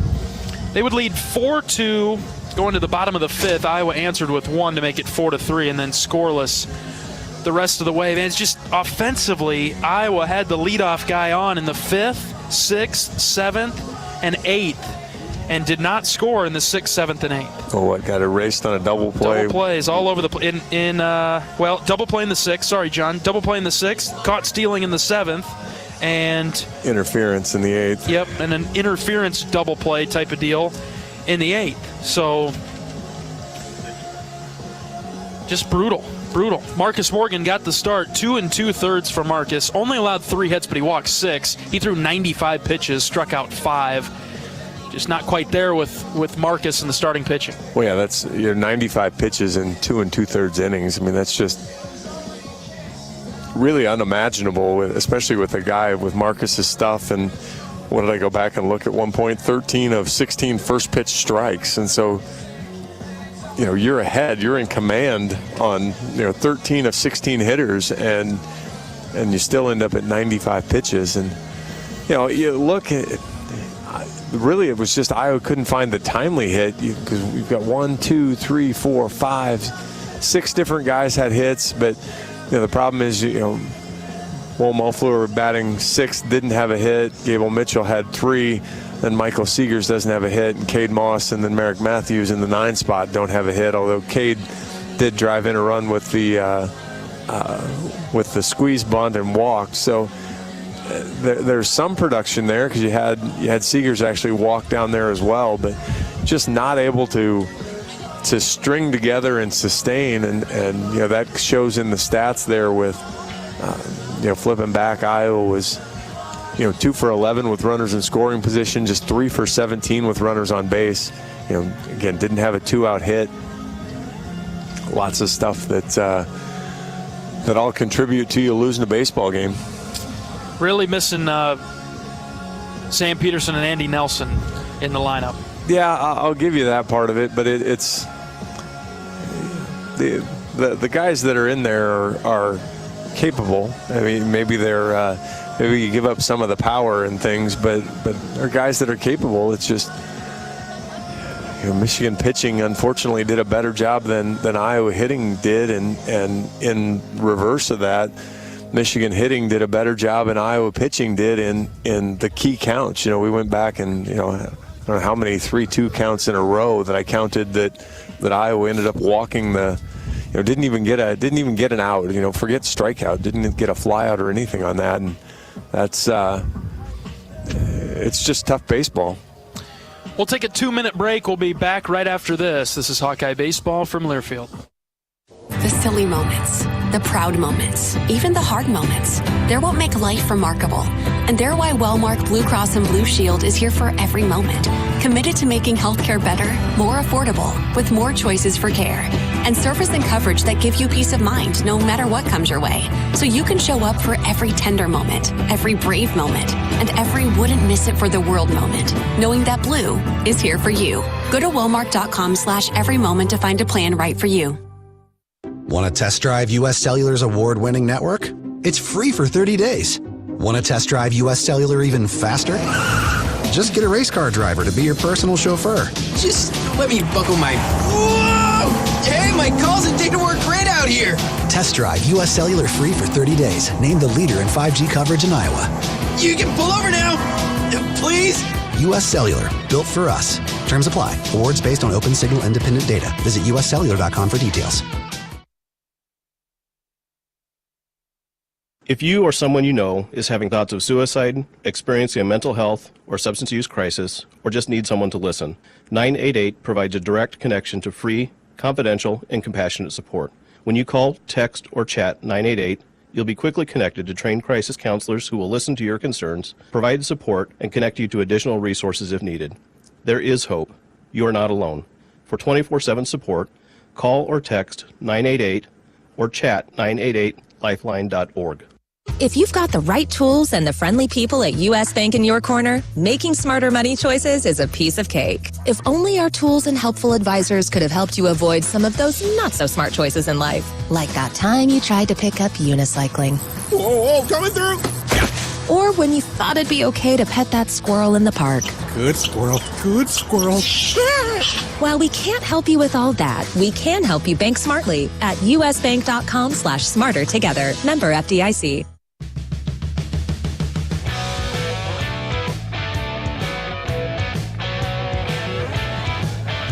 Iowa drops the first game of today's doubleheader 4-3. A few highlights to play from this one. John mentioned a lot of double plays, but the pitches probably factor into that. Here's a line drive, base hit into center field. Don't have to worry about a double play there. Davis Kopp gives Iowa the 1-0 lead in the first. This is lifted to left. Mofler moving back in front of the track. Will made the catch for the third out. And Michigan will leave them loaded. 0-2, called third strike at the knees. A beautiful breaking ball from Gannon. Yeah, I mean, 3 in a row. 0-2 to Voigt. Called third strike. Anthony, high wattage Watts gets him on the outside corner. Michigan will leave them loaded. Man, the Hawks are right there. 0-1, hit well to right, get going, it is going to be caught up in the wind and caught by the right fielder. The Hawks will be able to tag from third, pulling within 1. Tello gets to third, Huckstorf scores. Not enough though, Michigan wins a frustrating game 4-3 over Iowa.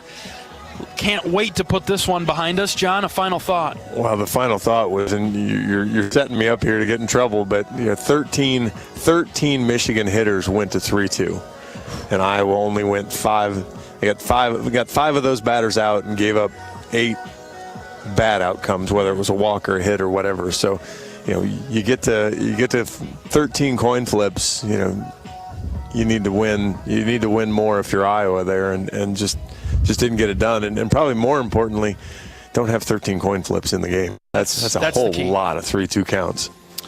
Thank goodness the next game starts 0-0. It'll start at 5:10, by the way. Michigan wins it 4-3. 13-18 the Wolverines are now. They're 5-3 in the Big Ten. Iowa 16-12, also 5-3 in the league. We'll take a 2-minute break, and then we'll hear from Will Mofler when we come back right after this. This is Hawkeye Baseball from Learfield. The silly moments, the proud moments, even the hard moments. They're what make life remarkable. And they're why Wellmark Blue Cross and Blue Shield is here for every moment. Committed to making healthcare better, more affordable, with more choices for care. And service and coverage that give you peace of mind no matter what comes your way. So you can show up for every tender moment, every brave moment, and every wouldn't miss it for the world moment, knowing that Blue is here for you. Go to Wellmark.com/every moment to find a plan right for you. Want to test drive U.S. Cellular's award-winning network? It's free for 30 days. Want to test drive U.S. Cellular even faster? Just get a race car driver to be your personal chauffeur. Just let me buckle my... Whoa! Hey, my calls and data work great out here! Test drive U.S. Cellular free for 30 days. Named the leader in 5G coverage in Iowa. You can pull over now! Please? U.S. Cellular. Built for us. Terms apply. Awards based on open signal independent data. Visit uscellular.com for details. If you or someone you know is having thoughts of suicide, experiencing a mental health or substance use crisis, or just need someone to listen, 988 provides a direct connection to free, confidential, and compassionate support. When you call, text, or chat 988, you'll be quickly connected to trained crisis counselors who will listen to your concerns, provide support, and connect you to additional resources if needed. There is hope. You are not alone. For 24/7 support, call or text 988 or chat 988lifeline.org. If you've got the right tools and the friendly people at U.S. Bank in your corner, making smarter money choices is a piece of cake. If only our tools and helpful advisors could have helped you avoid some of those not-so-smart choices in life. Like that time you tried to pick up unicycling. Whoa, coming through! or when you thought it'd be okay to pet that squirrel in the park. Good squirrel, good squirrel. While we can't help you with all that, we can help you bank smartly at usbank.com/smartertogether. Member FDIC.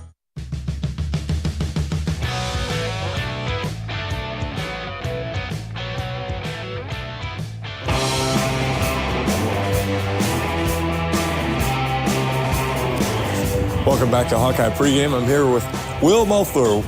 Will, thanks for joining me. Thanks for having me, John. All right, say your name because I think I've been messing it up and John Leo's been getting it right. Officially say your name for me. Will Mofler. Will Mofler. Yep, see, I keep saying it wrong. Sorry, we'll get that right. We'll get it right from now on. It's a long process. But you said, though, if I were doing it in French, I'd be all about it. Yeah, add the accent, add whatever you need. Unfortunately, I have no foreign language skills at all, so I can't even really lean on that. But all right, anyway, more importantly, so tell us a little bit. You've been here kind of the 3 years that I've been doing. How did you get to Iowa City in the first place?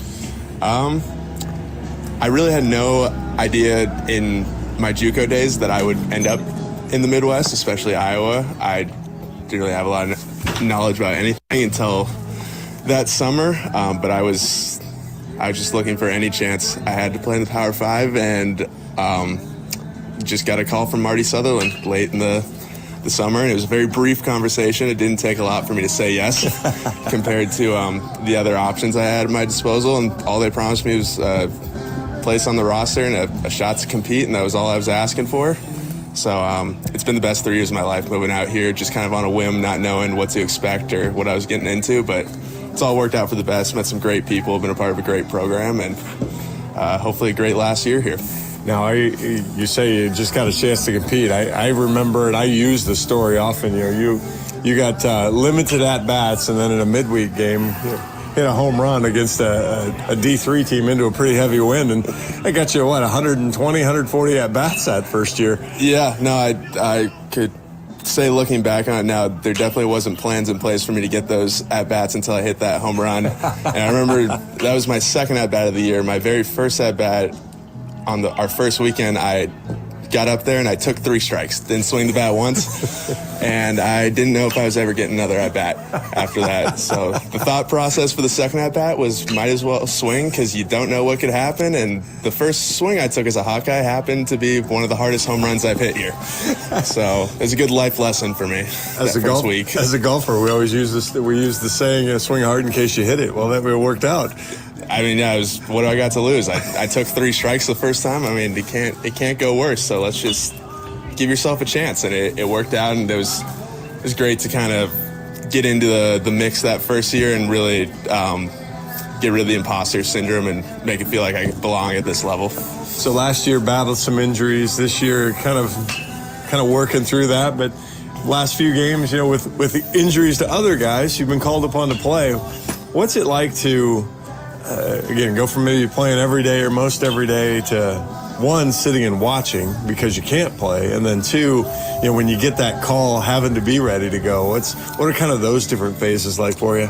Yeah, I think the hardest part about the injuries is it was for such a prolonged period, and there's so many different stages, and for about a good year and a half, maybe almost close to 2 years, there was no consistent competition or being used to just that day-to-day life. So it was hard to just watch, but with the things we were doing, going to regionals, and it was just great to be a part of the team and get healthy enough to travel. I guess this year coming back from the injuries, the hard part starting out was just getting back into that mindset of just the ultra competitor that maybe you can lose when you're just kind of working out in practice and trying to get healthy for 2 years. And that was the hardest part. But now you kind of taste it a little bit. I think it's easier to find what you used to be. And I know I'm not the athlete I used to be in terms of running and jumping, but just remembering that you can still play baseball. And I love those guys, Sam Peterson, Andy, and just anything I can do to help bridge the gap until they can get back on the field would just mean a lot. So. Well, one of the things that I've seen in the 3 years is whether you're on the field a lot, whether you're not, especially this year, really developed into a leader. You're kind of you're still relatively quiet, but you're a vocal leader, and so it's kind of one of those things you don't have to have a lot of playing time to be a big voice in the clubhouse. Yeah, I'm never going to be a big rah-rah or give the speech in front of the whole team to get the guys going. But I think I've gotten a lot better and more into the little stuff, especially like within position groups or just the hitters in general. Just trying to, it's been kind of a blended role this year between being a coach and a player. I mean, me and Marty joke about it. I'm just the player coach. I go from first base coach to go hit it in the game. And, it's a route that my life might take me now at some point to coach. But it's been great to just kind of be the older guy in the locker room. And even if I don't get the opportunity or aren't healthy enough to help on the field, maybe I can help in some other ways to get us where we want to go. Yeah, I've seen a lot of that. And you mentioned coach, and so I kind of one of the last things I got to get here is so you, as a golfer, your mom's a golf coach. Yes. So how does do you play then too? She did not force it on me as a child. Sometimes I wish she did a little bit more. But as of recently, I played a lot, and she's been helping. We butt heads from time to time, maybe just because she's my mom. I believe her when she's telling me what to do, but when it doesn't work, maybe I'm quicker to not believe her. Abandon ship. Yeah. But no, it's awesome. I know she loves that I'm into it now, and hopefully as my baseball career winds down and her coaching career winds down, hopefully there's some more golf time for us, and maybe we can get on the same page. Maybe one day she'll caddy for me for something. I've always found that it was easier to not teach relatives. If there's that extra relationship there, it makes it a little harder. Yeah, I think especially when I was younger, probably a little bit of my immaturity didn't allow for all the coaching knowledge I could have soaked up from her. But now that I'd like to call myself an adult, we have some common goals in golf, and she can definitely help. And I know she's seen a lot of golf in her day, and maybe she doesn't necessarily want to be coaching another person with me after 40 years of doing it, but I'm going to make her do it. People talk about, my baseball swing screws up my golf swing. I'll take club head speed any day of the week, and you can work with that. Mm-hmm. She's a big proponent that it does not mess up your baseball swing. She's been telling me that forever. She says, same swing, different plane. I'm right there with her. I love it. I'm going to let you get out to BP. I appreciate your time. Thanks Will. Will Mofler, Hawkeye utility guy, do it all. This is, we'll be right back. This is Hawkeye Baseball from Learfield. The silly moments, the proud moments, even the hard moments. They're what make life remarkable. And they're why Wellmark Blue Cross and Blue Shield is here for every moment. Committed to making healthcare better, more affordable, with more choices for care. And service and coverage that give you peace of mind no matter what comes your way. So you can show up for every tender moment, every brave moment, and every wouldn't miss it for the world moment, knowing that Blue is here for you. Go to Wellmark.com/every moment to find a plan right for you. Want to test drive U.S. Cellular's award-winning network? It's free for 30 days. Want to test drive U.S. Cellular even faster? Just get a race car driver to be your personal chauffeur. Just let me buckle my... Whoa! Hey, my calls and data work great out here. Test drive U.S. Cellular free for 30 days. Named the leader in 5G coverage in Iowa. You can pull over now, please. U.S. Cellular, built for us. Terms apply. Awards based on open signal independent data. Visit uscellular.com for details. If you or someone you know is having thoughts of suicide, experiencing a mental health or substance use crisis, or just need someone to listen, 988 provides a direct connection to free, confidential, and compassionate support. When you call, text, or chat 988, you'll be quickly connected to trained crisis counselors who will listen to your concerns, provide support, and connect you to additional resources if needed. There is hope. You are not alone. For 24/7 support, call or text 988 or chat 988lifeline.org. If you've got the right tools and the friendly people at U.S. Bank in your corner, making smarter money choices is a piece of cake. If only our tools and helpful advisors could have helped you avoid some of those not-so-smart choices in life. Like that time you tried to pick up unicycling. Whoa, coming through! Or when you thought it'd be okay to pet that squirrel in the park. Good squirrel, good squirrel. While we can't help you with all that, we can help you bank smartly at usbank.com/smarter together. Member FDIC.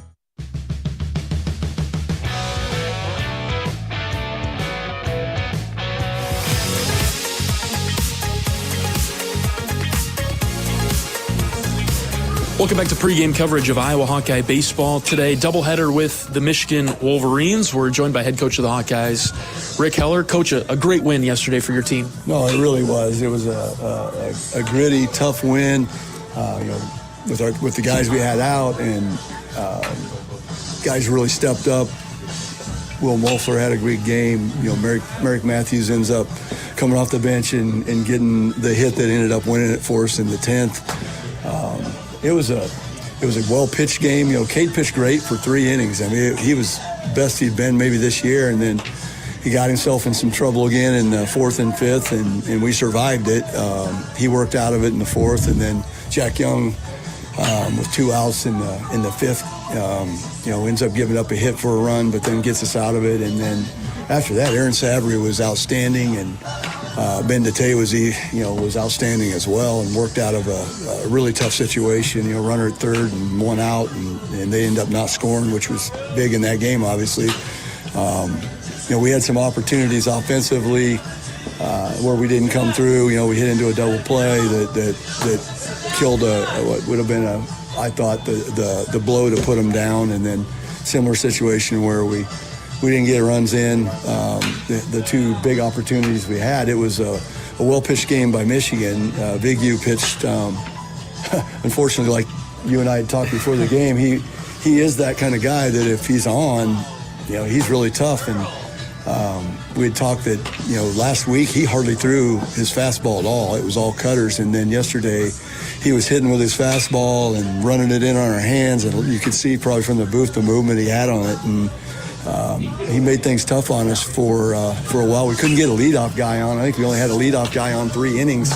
But I thought we hit some balls hard. We hit into some bad luck. Like Kyle Huckstorf had 3 balls. He didn't have a hit, and he had 3 balls that were smoked. And we had several line drives that were right at him. And the thing that saved us was we just kept at it with defending the strike zone, and we ended up with 7 walks and 2 hit by pitches, and that was really big in that ball game. And when Barr came in the game for him, the right-hander, he did well. I mean, he pitched great, and his curveball was effective, and yeah, it was a tough battle, and just really happy that we found a way to get it done. And if you'd have told me that we were going to beat Michigan on Friday night, and with the guys out, that Kyle Huckstorf, Raider Tello, and Davis Kopp wouldn't have a hit, I would have told you you're crazy, and that's exactly what happened. Isn't that something that when you phrase it that way, Coach, it seems like a significant feat, which it was. He stuck with it and played really well. The bullpen, let's go back to that for a second. That's more like it, isn't it, Coach? The pitching, that's probably what you were expecting coming into the year. Yeah, it's exactly what we were expecting, and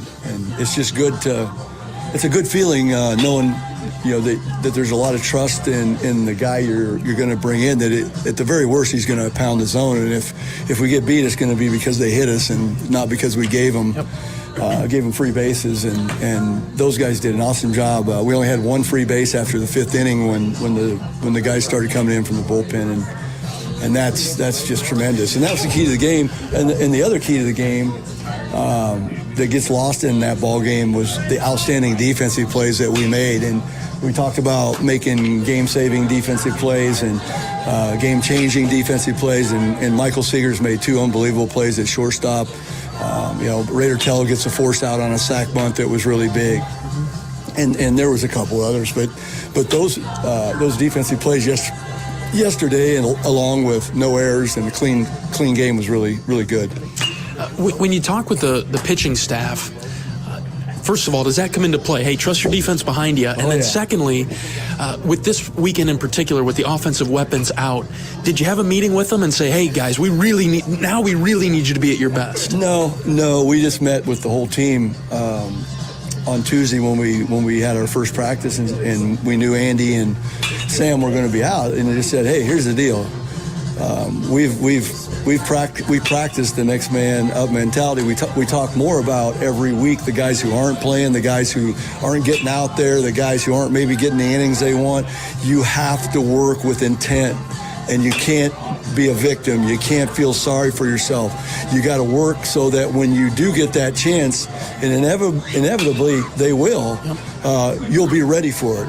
If you're the victim mentality, if you're complaining or making excuses, not working like you should, not throwing your innings or taking your at-bats like it's a game during the midweek, then you won't be ready and you'll blow your opportunity and that'll be it. And so that was the bigger message there was, that's all the time. We'll talk about that all the time because it's so important and we know it'll happen. And the thing I told the group is that I don't want anybody to try to pick them up or, that type of thing. What we need to do is we just need to be the best version of ourselves, keep doing the 1/9, and then we'll be fine. But when you get guys who are trying too hard or trying to do too much, and I kind of felt maybe that was the deal with the middle of our lineup yesterday, and that's the message to them is like, stop trying so hard. Let's just go. Just be you. You's good enough, and we'll be fine. Head coach of the Hawkeyes, Rick Heller, on our pregame show from Banks today. Michigan, it sounds like they'll throw Mitch Voigt in the first game of today's doubleheader. What do we know about what Michigan's got in their pitching staff today? Voigt is a strike thrower. That's the best way to describe him with all of his pitches. And he, fastball's not going to be crazy velo, 90, maybe a little tick below, maybe tick, somewhere in there, 88 to 90, 91. And then he's going to throw a ton of sliders. Okay. And it's going to be lay off the slider down and away day is going to be the message. But he'll throw a good changeup and he'll throw in an actual slower curveball. And he hits with pretty much all of them. And I think his fastball percentage is only like 42%. But that's the pitch that gets hit a lot, and he gives up a lot of hits. And when we get one, we got to be ready, and we got to hit it. And today's a day, John, that's going to be crazy and get crazier as the day goes on with the doubleheader. But the wind is howling out to left field today, kind of a rare one around here.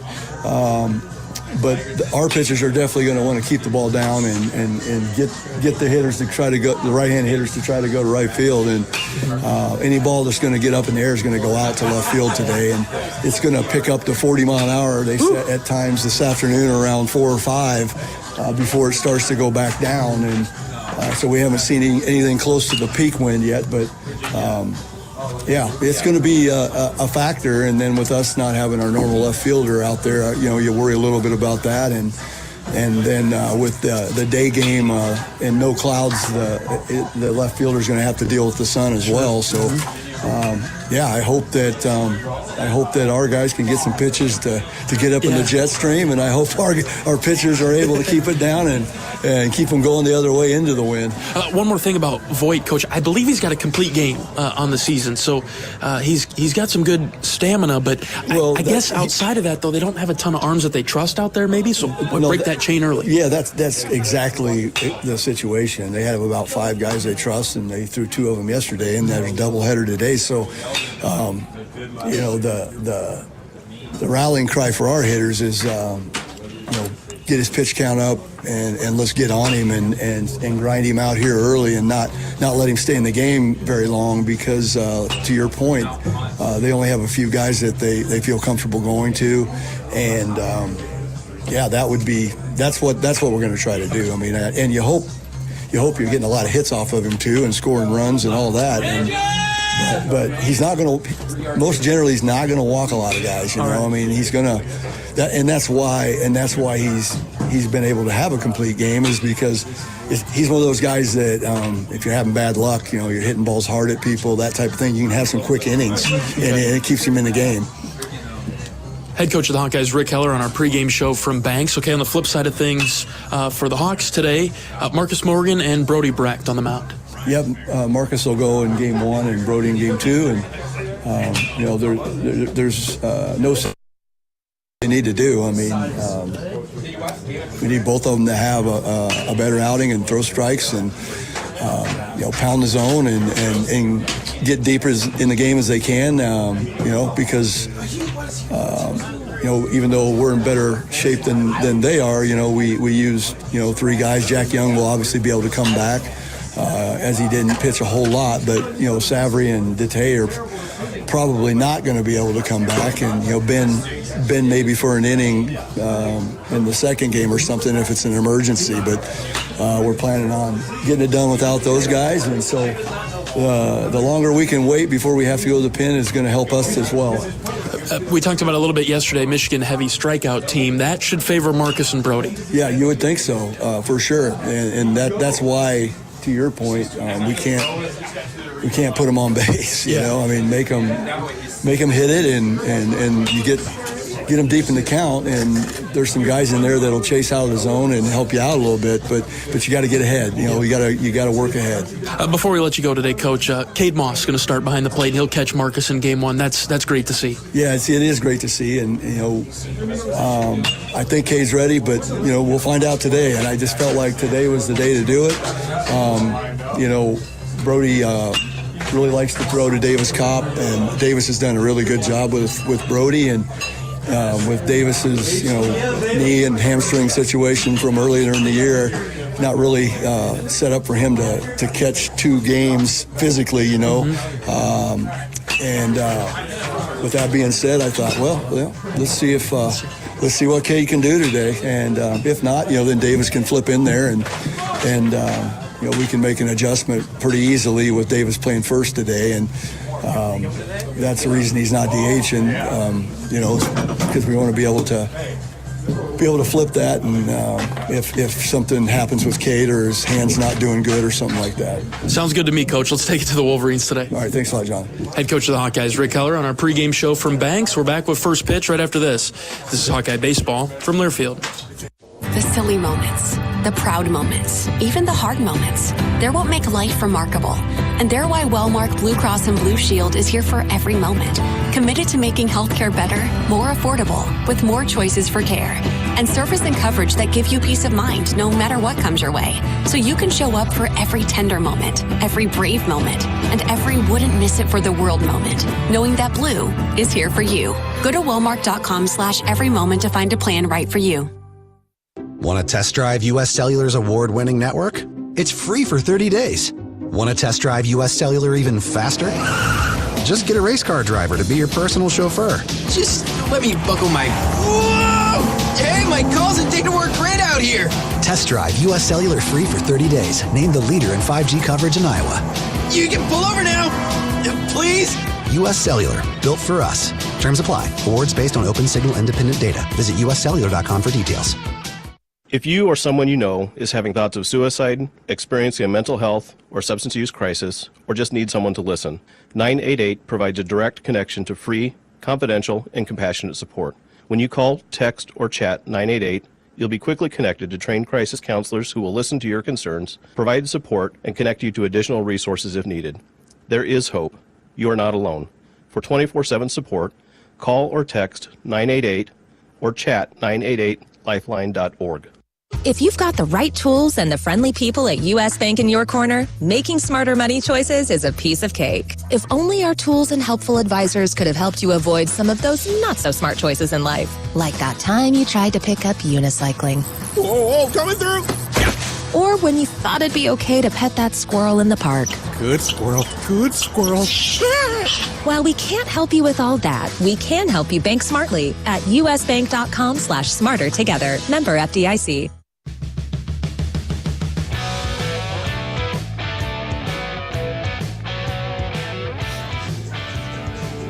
John Evans and John Leo back at Duane Banks Field, getting set for the third game of the series.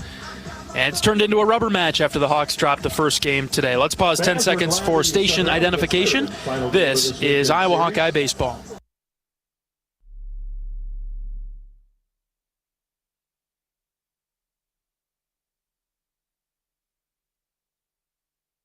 About 10 minutes. All right, Brody Brecht will get the start in this winner-take-all game for the series. Really hoping that Brody can put a good start together. This will be his 8th start. He's 0-1 on the season with a 4.02 ERA. Heavy strikeout pitcher for Brody. Heavy strikeout batters for Michigan. We'll say it again, should favor the Hawks. Yeah, I mean, we've seen, what was it? Good luck. Pull it up here. Hawkeye pitchers struck out 17 Michigan hitters in that game, but obviously wasn't quite enough to come out with the win. And it actually struck out 11 the night before, or yesterday, so 28 28 Michigan hitters have struck out. So Iowa pitching can certainly get it done there, but as we mentioned, the 13 full counts, you just gotta be able to last longer in the game to really make it happen. Have a greater impact on the next generation. A couple of changes to the lineup for the Hawkeyes. We'll get to those in a moment. But third series in a row in conference play, John, where we have a rubber match. Comes down to the final game of the series to see who wins it. Keeps the pressure on. Keeps the pressure on. I guess if you're hunting for a positive, Iowa won game 1 this time, but together, Hawkeye women rise. Couldn't find a way to get that tying run across after having a couple opportunities later innings there, but. Fans, we brought plenty of new try, new roll around here in the series finale, the nightcap of the doubleheader. Starting pitcher for Michigan is not who we originally thought, John. It'll be Will Rogers, the guy that closed the game for the Wolverines. My bingo card is officially, we've added another row. We might be circling back around trying to do the blackout thing, because I can't imagine how many teams would have a guy throw 2 2/3 innings, I guess he only threw 38 pitches, but now you're giving him 50 minutes off, 40 minutes off.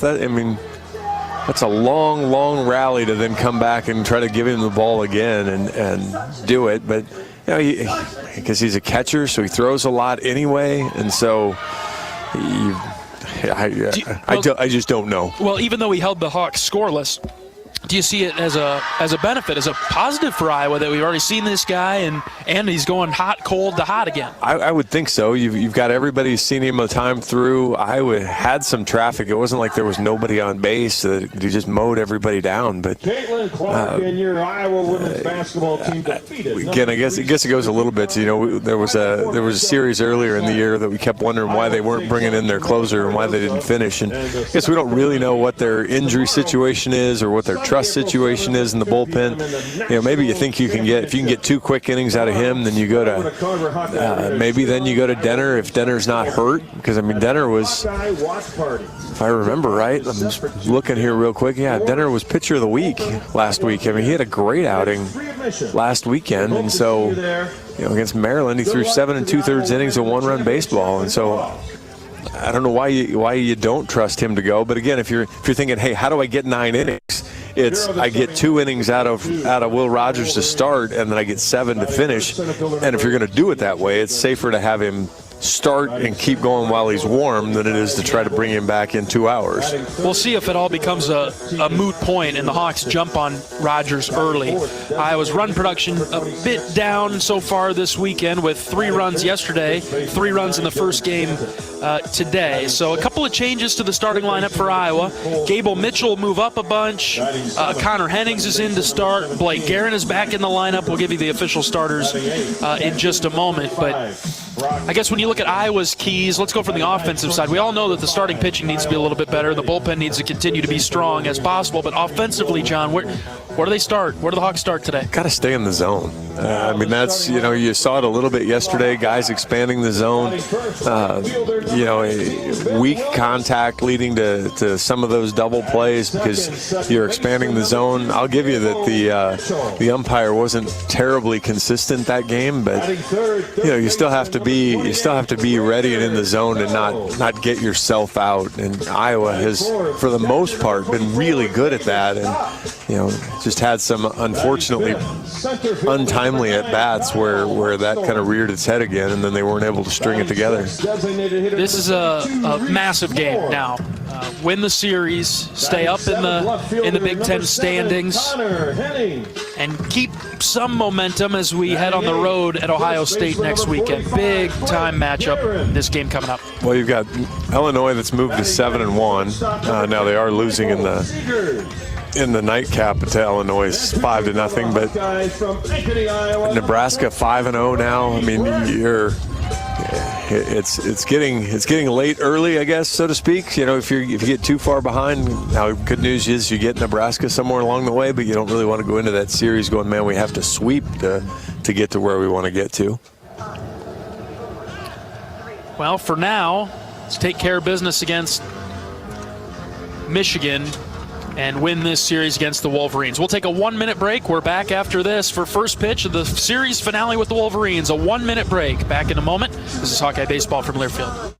If you or someone you know is having thoughts of suicide, experiencing a mental health or substance use crisis, or just need someone to listen, 988 provides a direct connection to free, confidential, and compassionate support.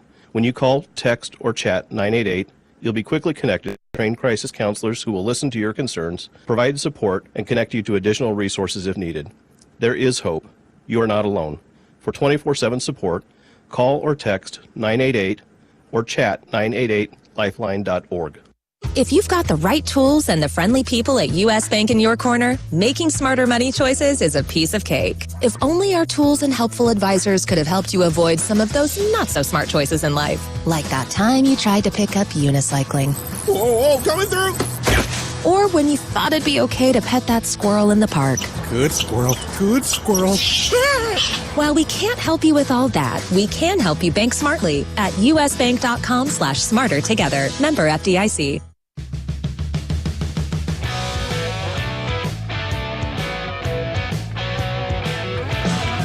The Hawkeyes are taking the field now as we get set for first pitch of the series finale between the Michigan Wolverines and the Iowa Hawkeyes. Let's go over today's starting lineups.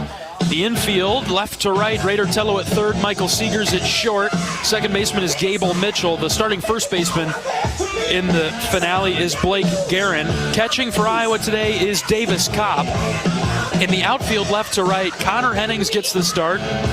Kyle Huckstorf in center, and Ben Wilmus in right. The starting pitcher for Iowa, the right-handed sophomore from Ankeny, Brody Brecht.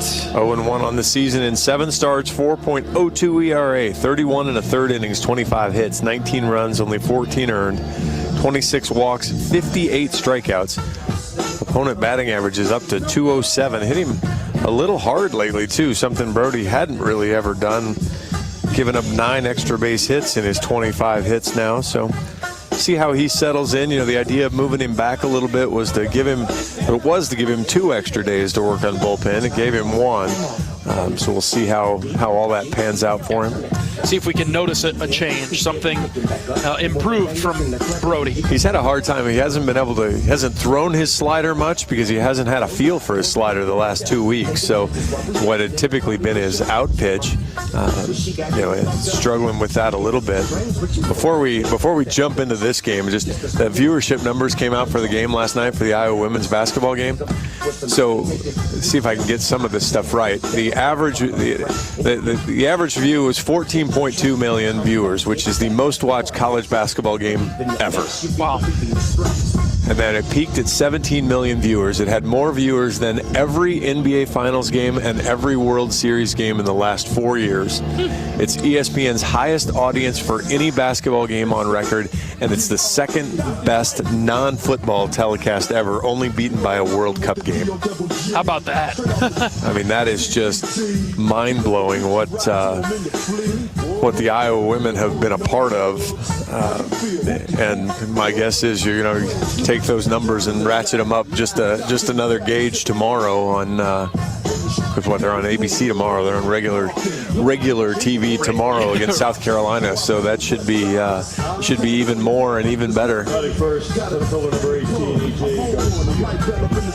2 o'clock? Now back to baseball. Back to baseball. Yep, 2 o'clock tomorrow.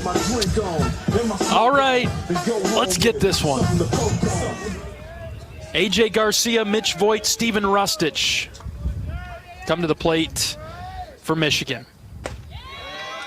Brecht deals strike 1. We're underway at 5:11. 97. Like to see that right away. Out of the windup, Brecht is ready. Here's the 0-1. Swing and a miss. 90, Nothing in 2. 99. There we go. Like to see that right away. You bet.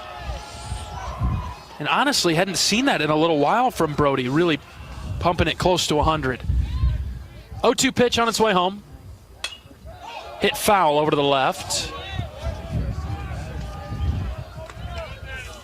Congratulations, Garcia, going up and getting a piece of a 99-mile-an-hour fastball. All fastballs from Breck so far. Here comes the 0-2 to Garcia. Outside. I don't think that was amazing. But just based on the lack of movement, I'd have guessed the splitter there. Just outside, the 1-2 on its way. Oh. Called a ball. Low and in. Home plate umpire for this game is Tim Cordell. Is he not the umpire last night? I thought he was. I don't have my sheet from last night. 2-2 pitch from Brecht. Line drive, base hit in the center. Yeah. All right. Leadoff single for Garcia. Yeah, the fans are going to be a little relentless right away. Well, you got to throw it right down the middle is not all wrong there. Saw that come back to bite Archer, too, on a pitch that was strike 3 and not called. And so we'll see now. Again, you've got to stay locked in here. Here's Voigt. First pitch low.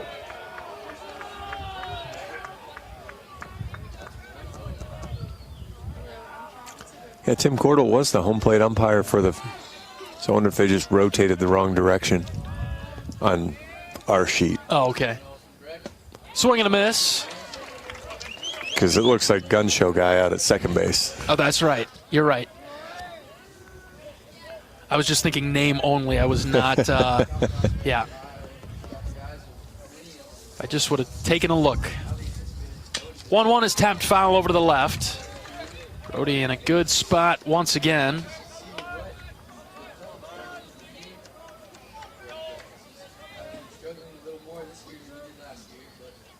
Yeah, I need to find a way to be able to be a little bit unpredictable, and that's the hard part when he's lost the slider a little bit.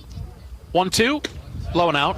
Fastball missed, 2-2. These teams are able to kind of sit on that pitch. You know, they're kind of the fastball and the splitter kind of come out of the same window, and pickoff move to first, just a little bit behind. The runner wasn't that far off the bag. Nobody was walking away. He wasn't. It was a good quick move. A little off balance move there. Another move over, a lot closer. Safe. Blake's looking into the dugout. I don't know if you want to waste a challenge on that. You get 2. Better be sure. That's right. Again, another look over. Garcia's kind of lazily walking off there, don't you think? Yeah, he kind of gets to his ends point. 2 balls, 2 strikes. Brecht comes set, the pitch. Hit in the air, foul over to the right. It's hard to tell. It's not his traditional slider, I guess, is the way I'll say it. I miss the traditional slider, John. I'll say that. I don't know what this one is, but it's kind of moving the direction his slider would move, but it's just not moving the way that his old slider moved. Called back to the screen. Which has made him just rely super heavily right now on this fastball. Voigt will start in right field for the Wolverines. Wow. Rubber arm. Counts 2-2, the pitch. Grounded foul over to the left. This is turning into a lengthy at bat. My goodness. Garcia had worked a 6-pitch at bat. Voigt's past that.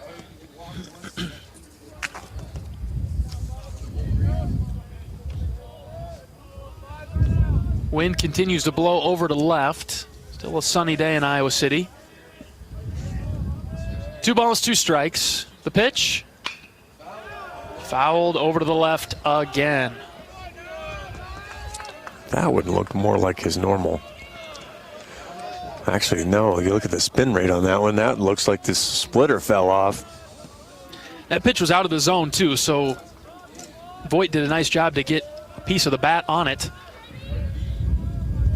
Cobb setting up outside. Here comes the 2-2 from Brecht. In the dirt. Davis knocked it down. Full count.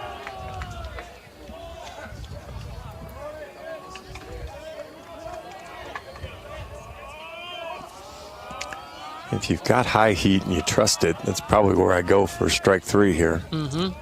Gets a swing and a miss up high. 3-2. Off speed, threw it outside. Ball 4. First 2 batters reach for the Wolverines. That'll bring up Rustich. It's just kind of a power-on-power move here. Voigt did Gotta be careful. Voigt did a nice job there for a guy that seems to have a ton of holes in his swing. Chiefs have on Brody there an awful long time. Nobody out. Runners at first and second for Michigan in the top of the first. Breck to Rustich. Fouled off.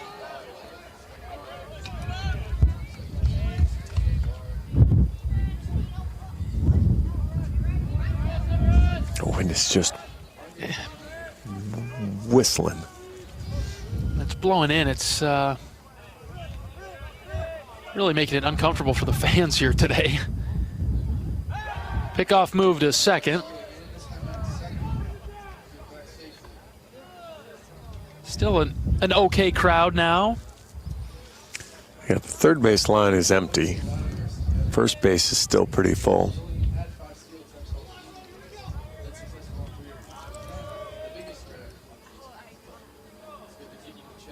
0-1 outside. Do we have StatCast working? Where'd you grab that from? There you go.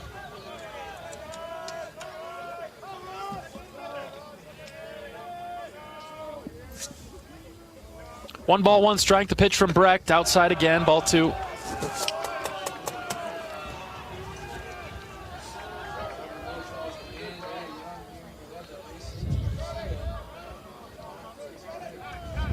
Time is called. Here comes Coach McGrath. There's a 10-pitch at-bat for Voigt.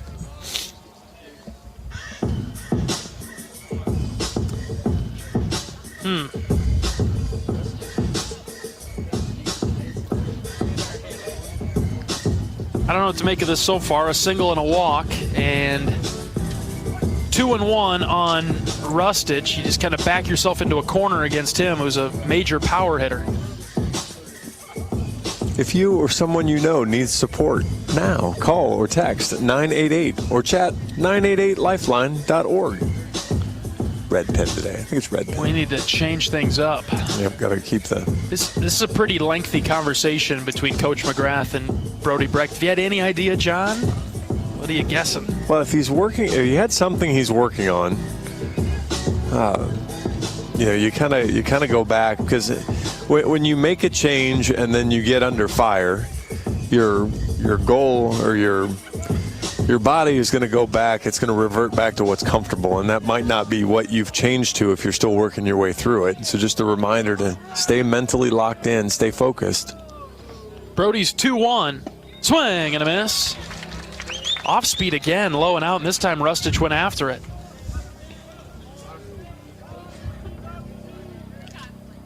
Yeah, if that's his slider, it's just flat. It's a splitter with quite a bit of spin on it still. 2 balls and 2 strikes now. In the dirt for ball 3.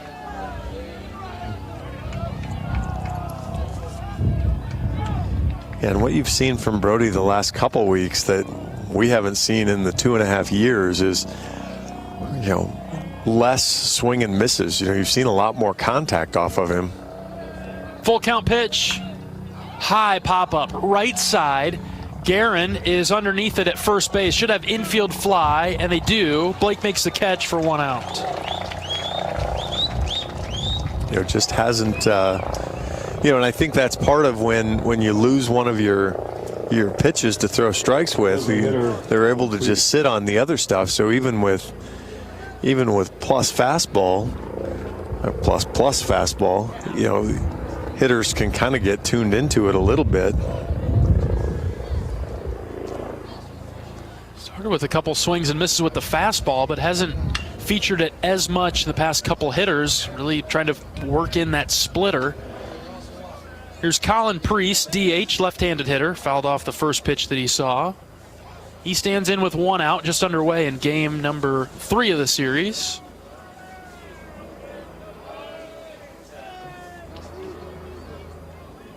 Here's the 0-1. Check swing, he went around, didn't he? They send it down? Yes, he did. I would have probably taken off my headset and you would have called the rest of the game, John, if they wouldn't have called that. Wow, I'd have been right down there with you. I mean, like I said, I'm not any good at these check swing things either, but man, that one didn't even seem that close. 0-2, Brody in a good spot. Here's the pitch. Outside. Ball 1. Yeah, that's the splitter. 816 spin rate. That's almost knuckleballish. See if he can bring it back in the zone now. Here comes the 1-2 on its way home to Priest. Swing and a miss. That's a Hawkeye. And look at what that was. The straight fastball. Just throw it, baby. 98 painted the black. Baseman Dylan Stanton. Love it. Brody wasn't fooling around there. Out number 2. Here's Dylan Stanton.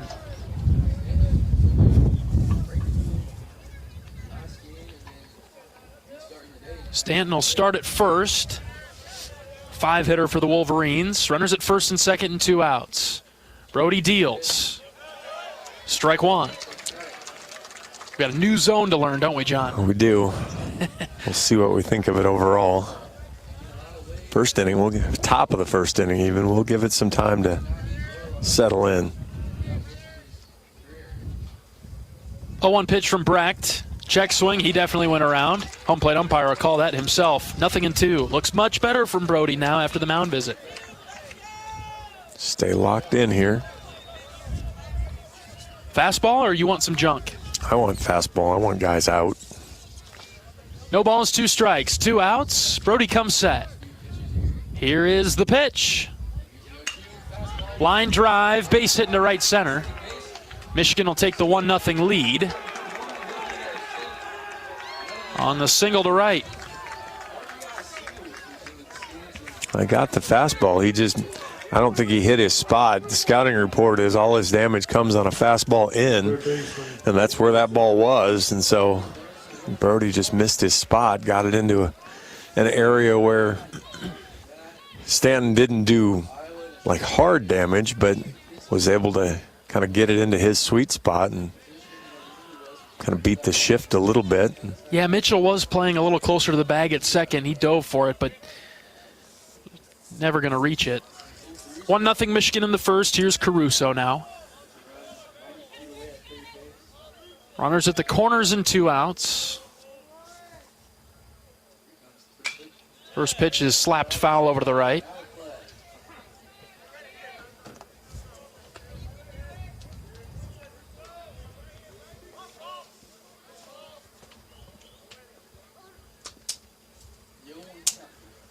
Just minimize your damage here. Keep it to a single number by not letting that guy on third score. No balls and a strike. Outside 1-1. Davis needs to do a nice job behind the plate. Knock everything down.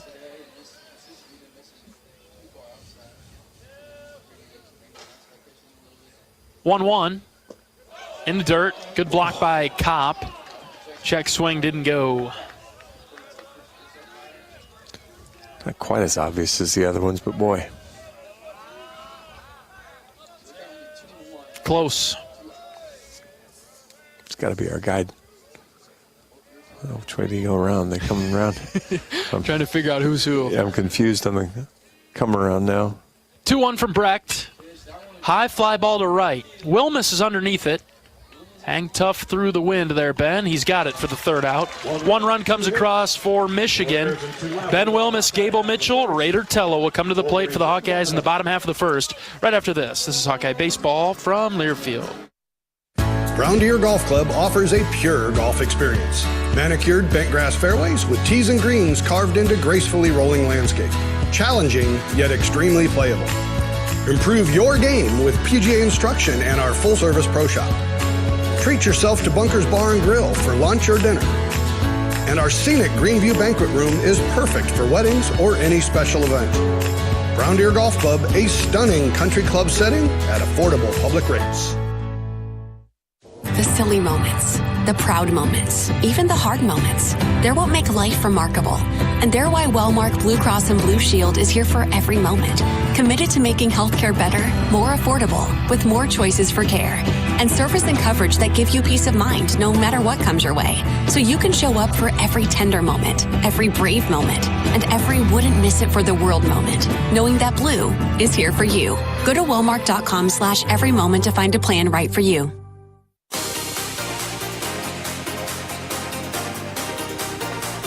Hawkeye Baseball is brought to you by Riverside Casino and Golf Resort, home of the Draft Day Sports Lounge, a luxury hotel and spa, 5 restaurants and more, just minutes south of Iowa City. Maybe I should do the reads in reverse order. I think so. Let's do it. Flip them over, do it in reverse order. All right, we'll do the rest of them in reverse order. Just don't do the Blue Bunny 7th inning stretch. That one's specific. Everything else we can rearrange. All right, 1-0 Michigan, bottom of the first. Wilmus, Mitchell, Tello. Let's see if the Hawkeye Bats can break through against the starting pitcher of this game is Will Rogers. He finished the last game. Starting pitcher catcher? Yeah. Hawkeyes right fielder number 19. Right-hander. He did an all right job, I guess. Hawks didn't score off him, but seems pretty hittable to me, John. Seems like the Hawks should be able to hit him. That's what I'm saying. Not saying that we could do any specific damage, but the Iowa hitters capable of breaking through against this guy. Yeah, we've determined you can't hit. Brody, yes. Here's Ben Wilmus. Rogers deals. Almost takes a strike at the knees. Again, we've seen Rogers be 85 to 93. They're kind of in the range. Yeah, Denner's going through his warm-ups down there. Strike 2 to Wilmus, low outside corner.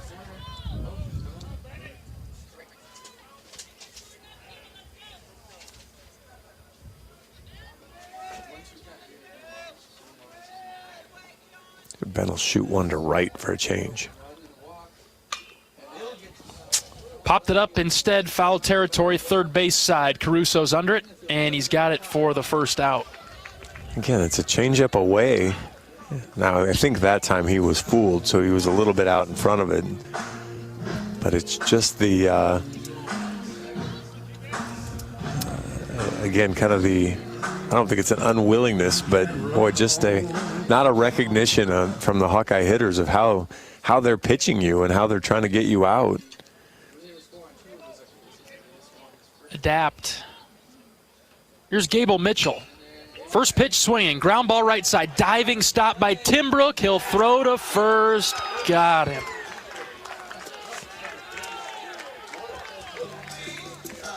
Whew. Good play. 2 down for Raider Tello. Third baseman. I mean, again, we talked about it. I don't necessarily love the first pitch swinging, but Gable hit it hard. 101. Looked like he even found a hole.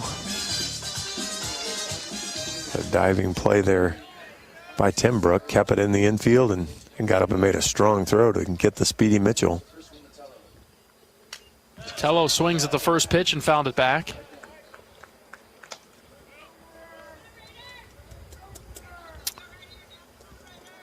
Rogers is looking at a sub-10 pitch inning. It's the way to come in and do it after you sat for 15 minutes. Inside to Raider. You don't want to let him off the hook that easy.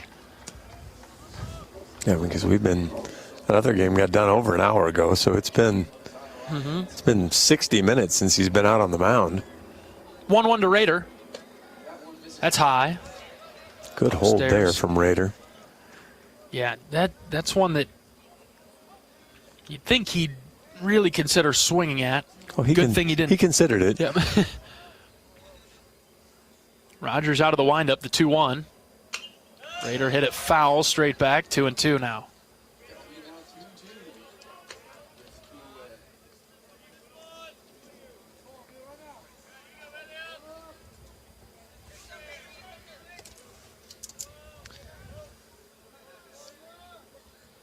Pitch from Rogers. Tello shoots it into right. Right to the right fielder, Voigt, who's got it for the third out. Iowa goes down 1-2-3 in the first. 1-0 Michigan. We're back for the second in just a moment. This is Hawkeye Baseball from Learfield. Are aches, pains, or injuries keeping you on the sidelines? At Athletico, our movement experts are here to help you turn your setbacks into comebacks and create a personalized game plan for your recovery. With no prescription or referral needed, Athletico Physical Therapy is where your comeback story begins. Get started today by scheduling a free assessment at athletico.com. Proud partner of the Iowa Hawkeyes. How do you become America's best-selling brand? Let's break it down. Innovative tech means smarter and safer driving. Intelligent all-wheel drive will keep you ready for anything. And built Ford tough trucks will always get the job done. Plus, come into your local Ford store today and get super low APR financing, big cash back, and great lease offers on Ford's full line of cars, trucks, and SUVs. That's Ford, and that's how you become America's best-selling brand. Sales claim based on calendar year sales.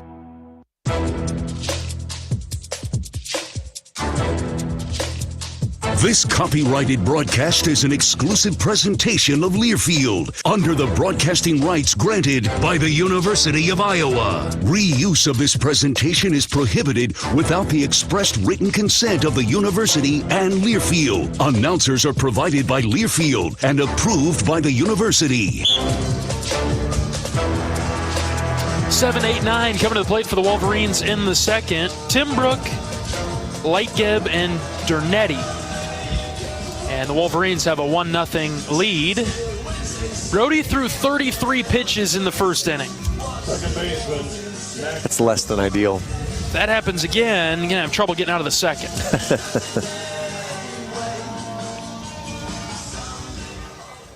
All right. 7, 8, and 9. Brecht from the windup. First pitch is high, ball one.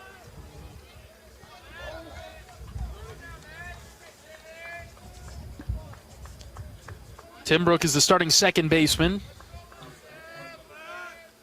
The 1-0, outside for ball two.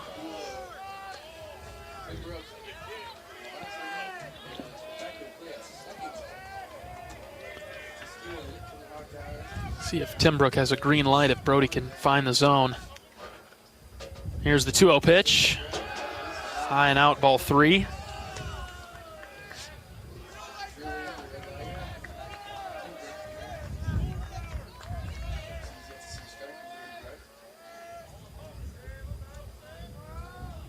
Wind up in the 3-0 pitch from Brecht. In there for a strike, 3-1.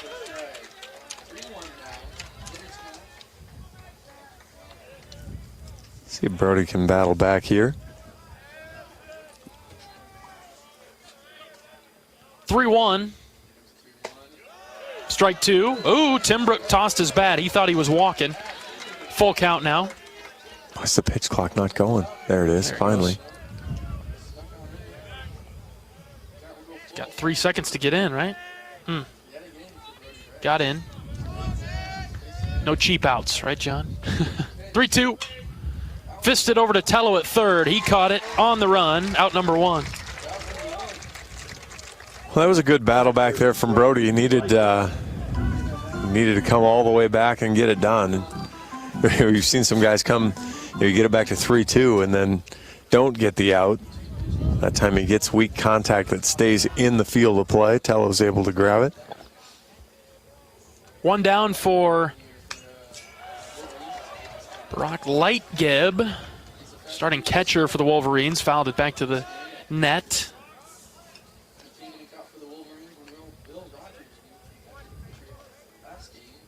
Breck starting out in front. Here's the 0-1.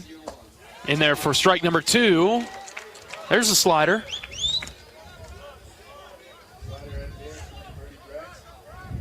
Still just unusual movement to it. Lack of movement to it. 0-2. Foul tip. Caught by Davis Kopp. That's a strikeout for Brody. And that's what you want to see there. On a 125 hitter, you just go attack the zone. You can attack the edges if you want, but you're attacking the zone. start, middle, and miss to the edge.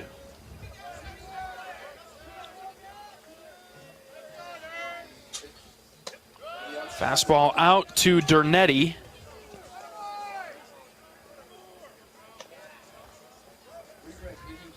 Finally got him out in his last at-bat in the first game of the doubleheader.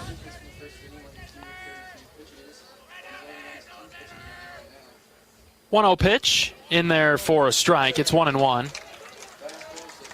Yeah, the bottom portion of the order for Michigan hurt the Hawks for the first 5 innings or so. The first game today. 1-1 pitch outside, 2-1 rather.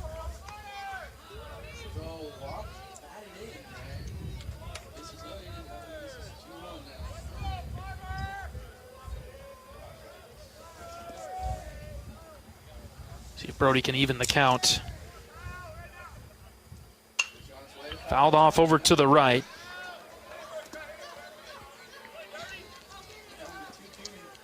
Good velo from Brody again, 97, 98.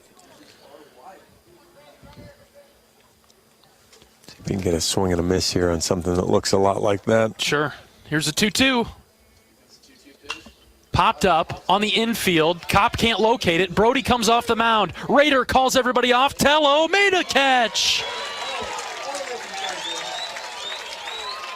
That is crazy good. Tough hang by Tello, but he makes the play. Wind was blowing it, kind of pushing it. Should have been pushing it toward him, but he kind of overran it as he had to full sprint his way in.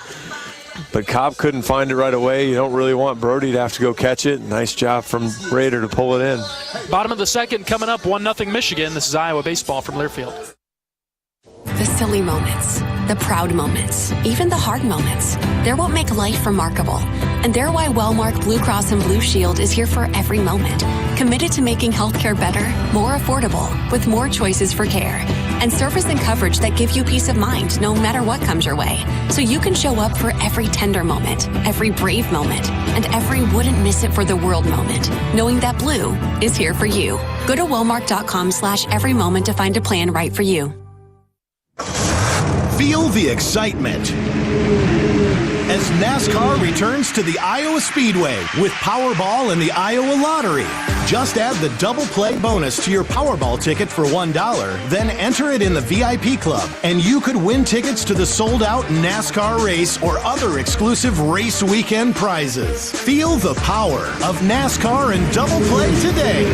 Woohoo! See complete rules and details at ialottery.com/VIP. Today's game is brought to you in part by Brown Deer Golf Club in Coralville, featuring Bunkers Bar and Grill. Enjoy a great Bunkers menu with burgers, chicken, salads, and wraps, and Gimmy's Pizza and Wings, a new pop-up menu at Bunkers that's all about savory pizzas and mouth-watering wings. To-go orders are welcome as are you and your family at Brown Deer Golf in Coralville. Davis Kopp, Kyle Huckstorf, Reese Moore come to the plate for Iowa in the second. Iowa went down quietly in the first. Will Rogers continues to pitch for Michigan.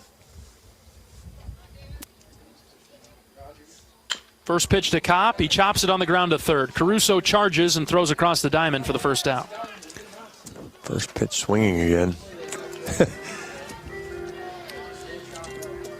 Rogers threw 12 pitches in the first inning. Well, he's thrown 13 now through an inning and a third. You know they're saving, well, we assume they're saving Denner for the back end of this game. Yeah, so they're kind of flipping it. Try to finish the game. Here's Kyle Huckstorf. First pitch to Huck is outside. Iowa down 1-0.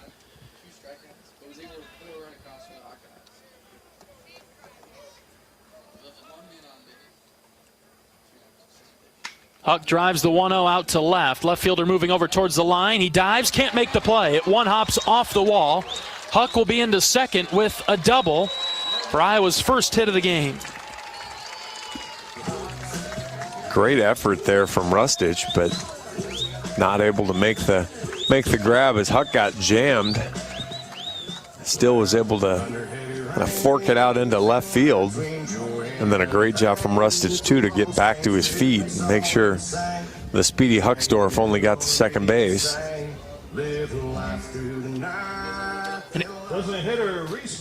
Something that Iowa struggled with in the earlier game today was driving in runners when they got to second and third. Let's say, how about a clutch hit now? Yep. Moore takes strike one.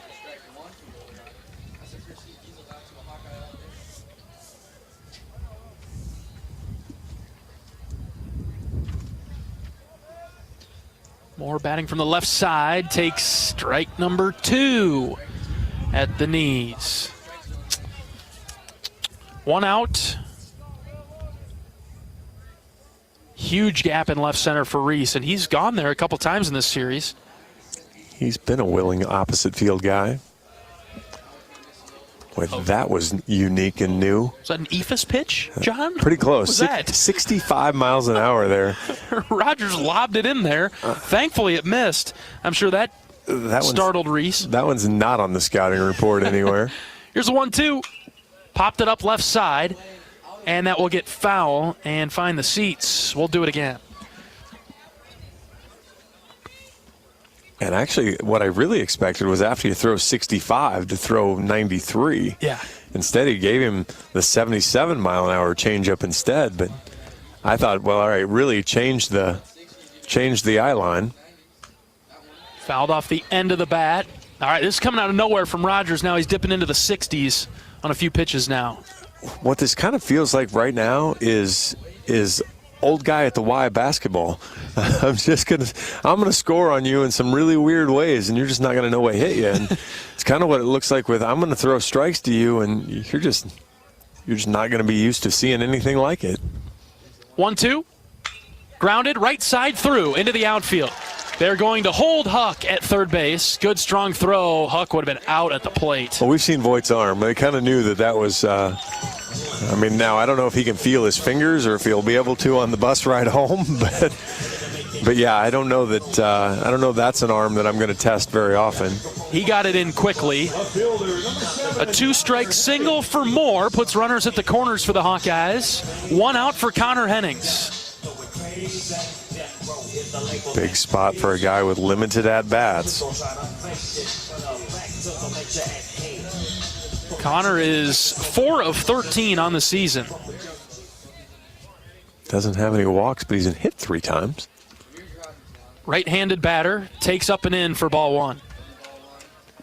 He didn't shy away from possibly getting hit by that pitch. It was pretty close. Just the way he holds his bat sort of out in front of him. It's kind of over the plate a little bit. A lot of power in Connor's bat. The 1-0 is outside, ball 2. Good discipline by Hennings, like what I see there. Yeah, he didn't chase the pitch off the plate. Because again, if that's a pitch that if he goes after, there's nothing good going to happen from that. He'll need all of his speed to make sure it's not a double play. 2-0, that's high, ball 3.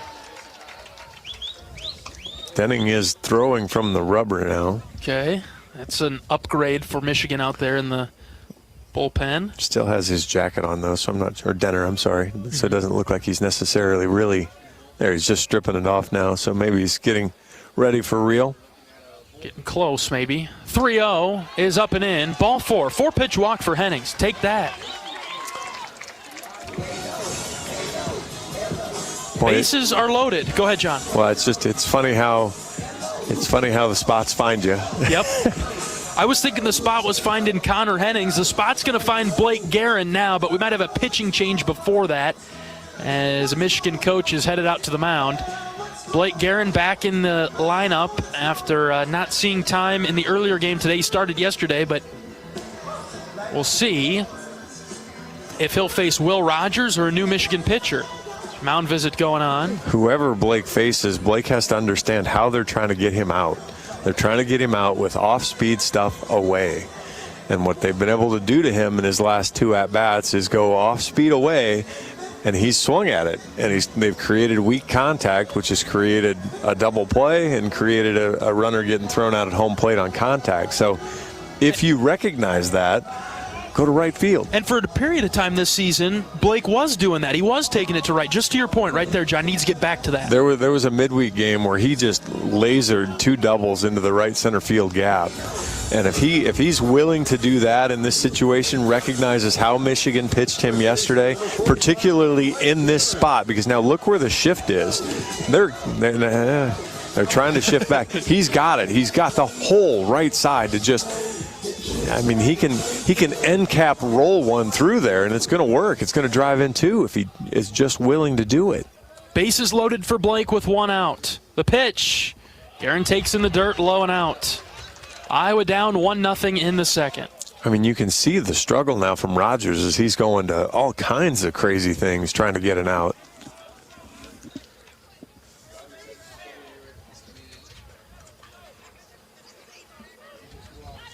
Out of the windup now for Rogers. Here's the 1-0. Guerin popped it up.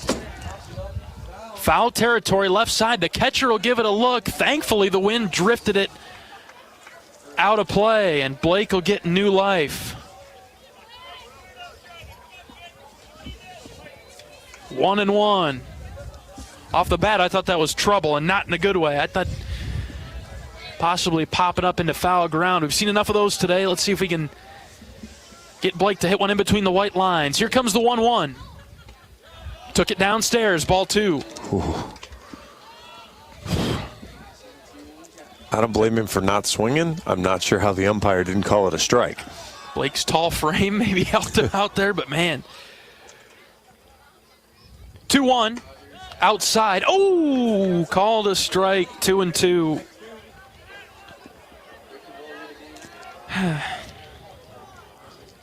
Go with the pitch, Blake. Lean and drive it. Here's the 2-2. Outside, ball 3. Boy, he's pulling everything out. 68-mile-an-hour aim pitch. And again, if you're Blake, just stand right on the plate. Be willing to drive this ball out into right center field. Full count delivery. Blake popped it up, this time on the infield. Infield fly. Don't move. It's dropped. Huckstorf's going to try to score. Here's the throw to the plate. Safe! And the runner will get to third, Reese Moore. And what is going on? It's tied at 1. I don't think he dropped that on purpose. I don't think so either. I don't think there was any, hey, I'm going to try to trick the other team. This game's off to a weird start already. And I'm pretty sure that Huckstorf would have been safe anyway because that plate was getting blocked without the ball. And then not only that, but then you had the runner advance from second to third as more heads-up play was able to move as well. That was a really good move by Reese. We're tied at 1 on a funky pop-up on the infield. 2 outs for Michael Seegers. He takes upstairs, ball 1. I don't know how many times I can say my bingo card is full, and then we're onto a second card, John. Add another full row around because I've never seen an infield fly dropped. Michael swings over the top of that, 1-1. On a 76-mile-an-hour center changeup? Lob? Toss? I don't know. Anyway, we're tied at 1, thankfully. Pickoff move over to first, very close. Connor Hennings back in safely. I was just kind of wondering if you play a game with Connor and Reese here, but another move over. Connor with a really good lead.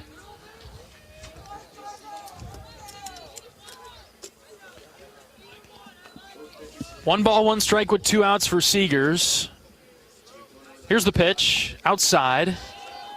Connor wants to run so bad over there at first. You notice that? Blake Guerin actually gets an RBI for that. I saw that. I mean, I guess I don't know who you'd give the error to, but it feels like somebody ought to get one. I feel like there needs to be one. Here's a 2-1. Outside, ball 3.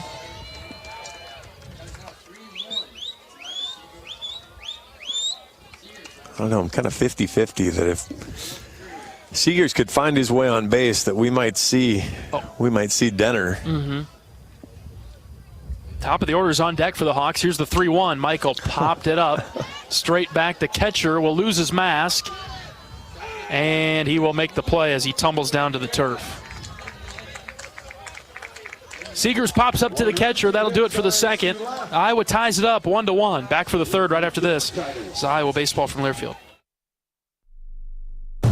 Get a great offer on the stylish HR-V or the Honda Civic. Which car and driver called fun to drive? Honda, the brand named Kelley Blue Book's KBB.com Best Value Brand for 2023. For a limited time, well-qualified buyers can get a 3.9% APR on a 2024 Honda Civic or HR-V. So see your Central Midwest Honda dealer today. Honda gets the Midwest. See dealer for financing details. Exclude Civic SI and Type R car and driver January 2023 based on 2023 brand image awards from Kelley Blue Book. Visit KBB.com for more information. Are aches, pains, or injuries keeping you on the sidelines? At Athletico, our movement experts are here to help you turn your setbacks into comebacks and create a personalized game plan for your recovery. With no prescription or referral needed, Athletico Physical Therapy is where your comeback story begins. Get started today by scheduling a free assessment at athletico.com. Proud partner of the Iowa Hawkeyes.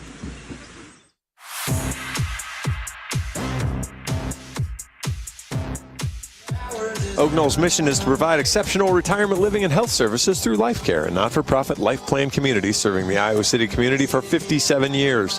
Oak Knoll's conveniently located near the University of Iowa hospitals and clinics, Kinnick Stadium, Carver Hawkeye Arena, and downtown Iowa City. A proud sponsor of Hawkeye Athletics. Visit oakknoll.com to learn more. Let's pause 10 seconds for station identification. This is Iowa Hawkeye Baseball.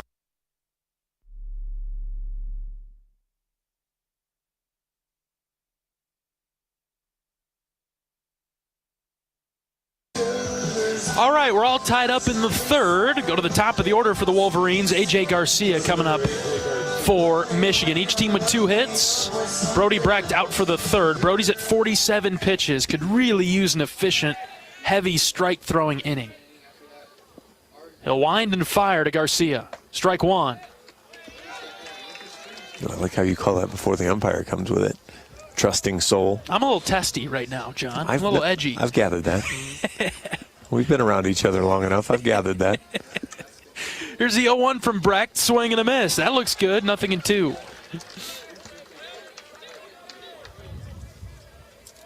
I'm the roller coaster. John's the steady. John, you're the steady Eddie. I do my best. 0-2. Swing and a miss. 3 pitches. There's a strikeout for Brecht. If you're going to be a strikeout pitcher, that's as efficient as you can do it. Don't need to run the count full, right? Yeah, exactly. Good start to the inning for Brody. Here's Mitch Voigt.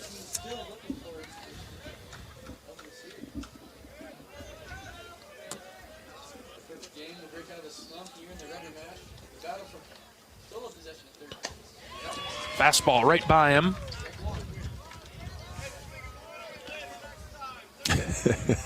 That's good chirp. That's quality chirp from the Hawkeye faithful. Brecht's 0-1 is lifted down the line and right. That one will be pushed into the bullpen. Foul, 0-2. Yeah, if you remember, Voigt last time got 2 strikes and then 10 pitch at bat as he just kept fouling things off. Mm-hmm. Brody seems to have found a little bit more variety, so maybe he can get him out with a different pitch. 0-2. Called third strike. Brecht froze him with 88. Back to back. Like that one. Not sure which pitch that was from Brody, but it was a good one. Yeah, if it's his slider, it's not moving. If it's his splitter, that's a really good pitch up in the zone with a splitter. Fastball out to start with Rustich. First ball of the inning. Was hoping. Yeah. I'll take now just a ground out to Seegers and call it good. 1-0 is tapped foul over to the left. Ooh, third base coach. had a chance to make a play. Popped right out of the gloves.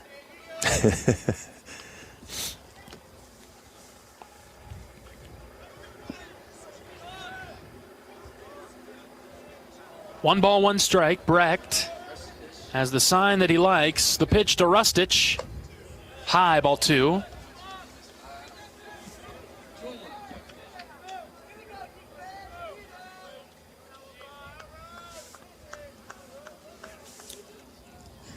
Fastball, low and away. Okay. It's a good call. Kopp setting up out there. He threw it, and it's a called strike. Actually went with the off speed out and away there.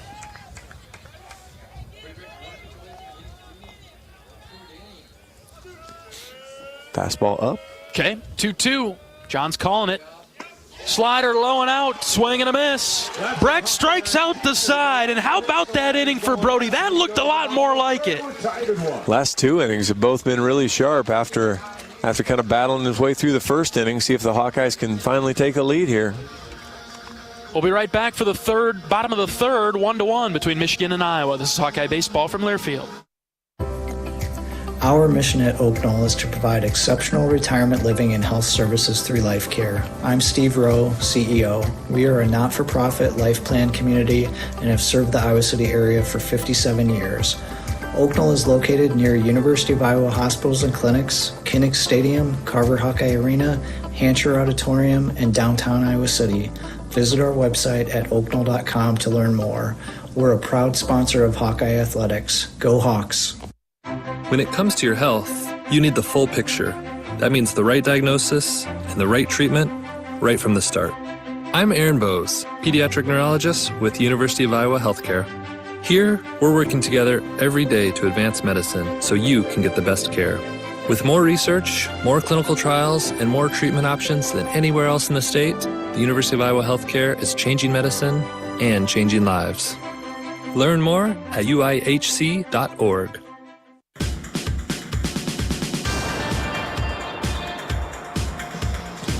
Feel the excitement as NASCAR returns to Iowa Speedway with Powerball in the Iowa Lottery. Add the double play bonus to your Powerball ticket for your chance to win exclusive NASCAR prizes. See complete rules and details at ialottery.com/VIP. Speaking of Powerball, are you interested in winning $1.3 billion? I do have some interest in that. Yes, I wouldn't not take some of that, John. Nobody's won it, right? Nobody has won it. It's a giant drawing tonight. I am not a participant, though. I don't. You can't win if they don't play. I've heard rumors about that. I got no shot. I got no shot at winning then because I've never bought one of those. Never? Never, ever. Wilmus rips this into left field for a base hit, and the Hawks are off to a hot start. Ben is around first. He'll slam on the brakes. Ooh, he could have gone to second with a poor throw from left. But Ben will settle for a single. Well, the reason he was going was Rustich dropped the ball and kind of gave Ben a reason to want to go, and then he made Rustich uncomfortable, and the bad throw would have given him a chance. 106 off the bat there from Ben, and that one, I think that will finally do it for Will Rogers. Slow walk from the Michigan dugout. Hasn't crossed yet. Well, we're going to have to discuss how many different players are going to play how many different places again, because I don't know how you keep Will Rogers in the game at this point. I just think about, for Michigan, how this is going to be a sustainable method for them this year.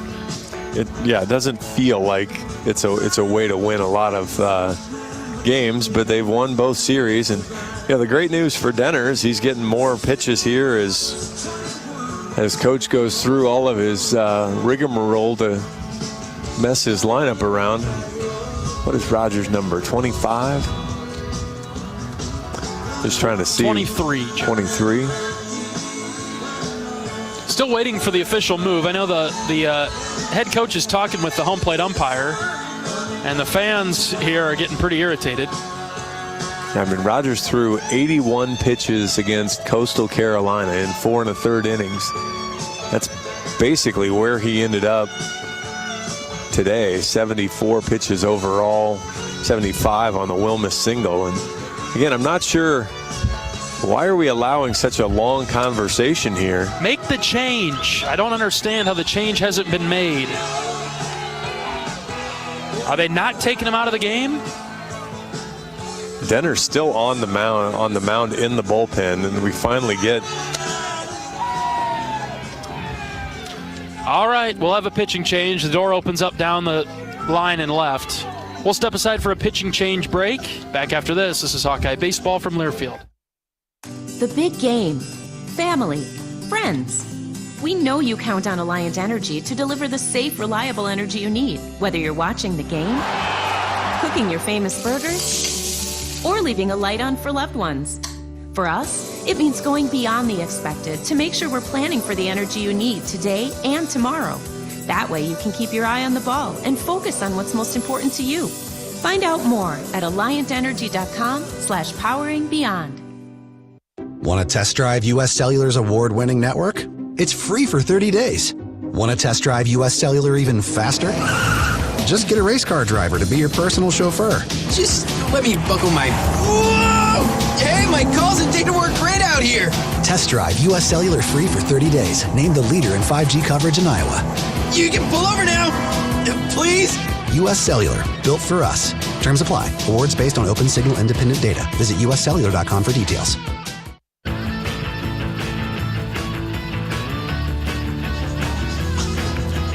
New pitcher into the game for the Michigan Wolverines in the bottom of the third is Jacob Denner, 6-foot left-hander in his 5th season of collegiate competition. Big Ten Pitcher of the Week, 2-3 on the season, 10 appearances, 4 starts. He does have a complete game, 5.40 ERA, 33 1/3 innings.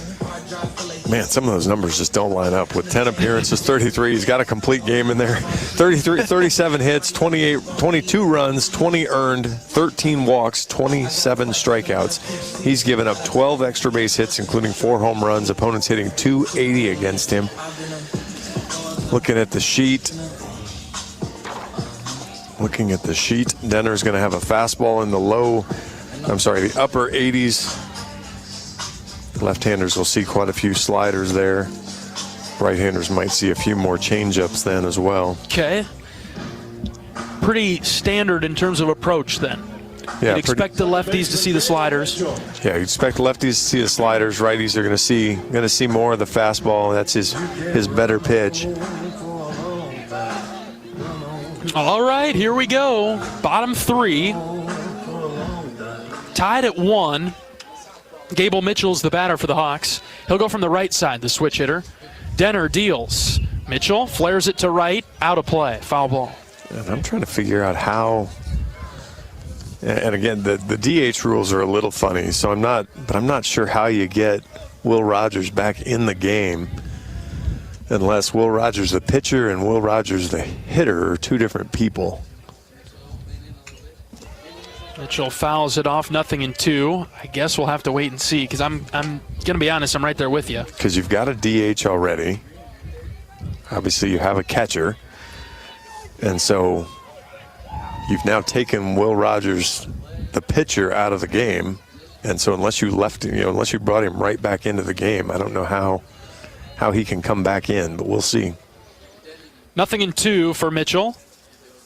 Here's the pitch, inside, almost took it around the shins, but Gable backed up for a moment.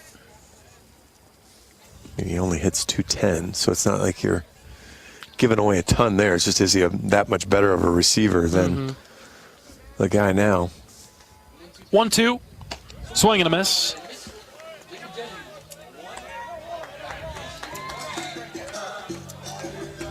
Quick conference with Gable and Raider Tello to see what he saw from Jacob Denner, as that was a 79-mile-an-hour pitch up and away, or just away. Again, if Iowa hitters haven't figured out yet that they're getting worked away regularly. Pay attention in class, gentlemen. Exactly. 1 out for Raider Tello. Slaps the first pitch that he sees, foul over to the right.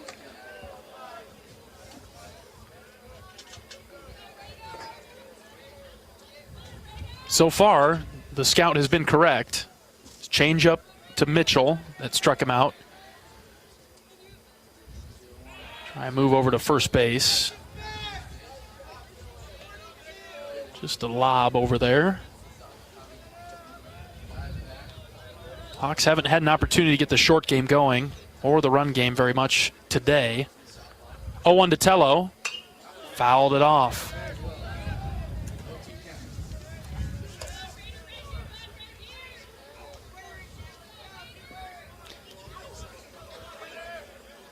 At some point you think the bats are going to break through.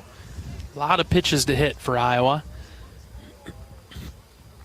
A lot of them in good spots of the zone too, but just not quite connecting yet. Here's the 0-2. Foul tip and dropped. Oh, thought he had it. Denner's outings have been fairly amazing. He threw 109 pitches in the season opener. That was the most pitches he's thrown. He threw 99 in his start that got him pitcher of the week against Maryland. In the midweek game, he threw a third of an inning in 2 pitches. Ball's in the dirt. Wilmus takes off for second. He'll head first dive safely. That could be a big play. It's a good read from Ben Wilmus there on a ball that really didn't get too far away from the catcher. But you throw 2 pitches, you throw 99 pitches to follow up. You threw 20 pitches to before that because he was basically in relief at Penn State. He threw on Friday and on Sunday. After starting the first three weekends of the season. 1-2 pitch to Tello. Outside. Good discipline. That thing rode the black of the plate and then at the very last moment kicked outside away from Rader, and he stayed away from it. Count even at 2. Runner in scoring position is Wilmus out there at second base with 1 out. Iowa trying to take the lead. 1-1 in the third. Here's the pitch to Rader. In the dirt. Wilmus with a good read not to go to third there as the ball bounced in front of the catcher. Yeah, that was a good block. Was able to keep it corralled and moving the right direction. Wilmus had a good secondary lead, but just hustled back. Hawks trying to take a lead here. 3-2. Rader popped it up. Left side, foul territory. Third baseman Caruso coming down. Catcher going over towards the dugout, and it'll get into the dugout. New life for Tello. I haven't seen the Hawks hit this many pop-ups on the infield. Yeah, it's really strange. That ball was inside, but just another changeup kind of jammed him. Is there anything to this being a product of having the whole week off, not having a midweek? No. No extra swings against somebody else. I'm trying to think of some reasoning here. Full count. We'll do it again to Tello. Denner comes set the pitch. Scooped foul over to the right. It's turning into a good at bat though from Rader. He's driving the pitch count up. This is what you want to see from Hawkeye hitters. Haven't seen. Seems like every time Iowa's gotten into a full count position, they've, if they've weakly made contact, it's stayed fair or stayed catchable, whereas Michigan's have gotten out of play. Mm-hmm. About time Iowa's been able to lengthen one out this way. 3-2. Inside, ball 4. Tello does a great job to draw the walk, and now there are 2 on for Davis Kopp. Really good at bat. Looking back at Denner's season so far, first 3 weekends he was a starter and kind of got lit up. Four runs on 7 innings in his opener. 7 runs, 8 runs, 7 earned in 5 innings against Oregon State, and then against UC Irvine only lasted a third of an inning, gave up 6 runs. Since then, though, he hasn't given up more than a single run in an appearance, which have ranged from a third of an inning to 4 innings. So he's been much better out of the starter role, and then came in last week and pitched exceptionally well in the starter role. Kopp, as Iowa's catcher today, fouls off the first pitch that he sees.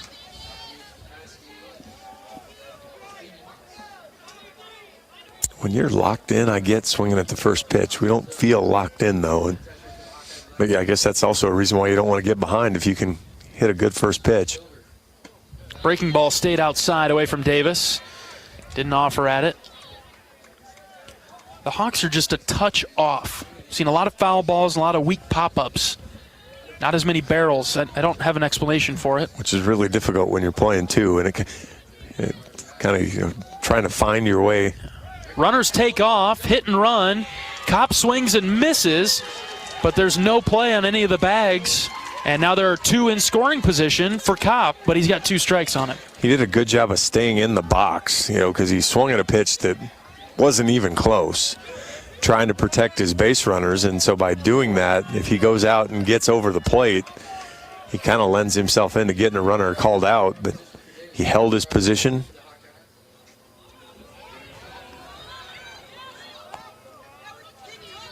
Denner stepped off, used his timeout. Corners in for Michigan. In middle infield, way back. The outfield grass. Here's the 1-2 to Kopp. Lined into center. Garcia goes back. Runners will tag.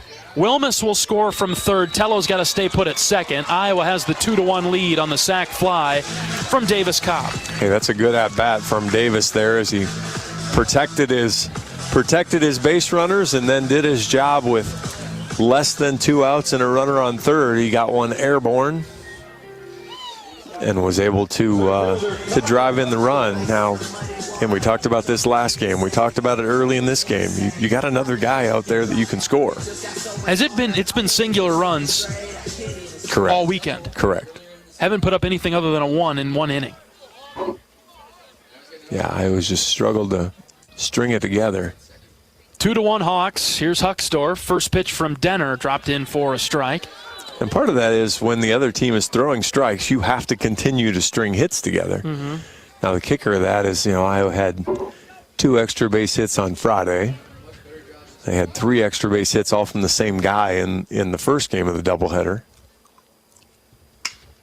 Huckstorf hits the 0-1 into center. Garcia still going back, still running back, and he dropped it. He dropped it. Huckstorf gets to second base. Tello scores from second. And a mistake by Garcia, and the Hawks lead 3-1. I was just thinking Huckstorf has had the worst luck. That ball's 107 off the bat, but it doesn't really have any elevation, and it's to that center field range. And so, he makes another out. It's not a base hit for him, but he'll take the break. 107 off the bat. That ball kept going and going and going, even into a little bit of a wind out there. And I guess maybe at the very last minute, the ball got hit a little bit, and Garcia overran it just a touch. But, boy, now make it hurt again. You got another guy at second base. You got your first crooked number of the weekend. This is Reese Moore, takes outside from Denner.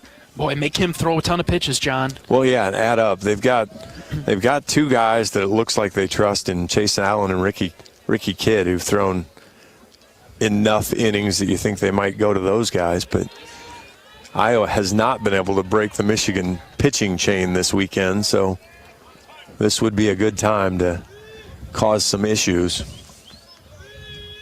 Really spoil their plans if you get to Denner before he gets too deep into this game. The 2-0 to Moore. Off the end of the bat, hit hard, foul over to the left.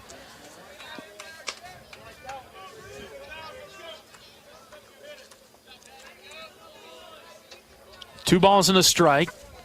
Huckstorf at second base. 2 outs. Love to see Reese just line one into left center.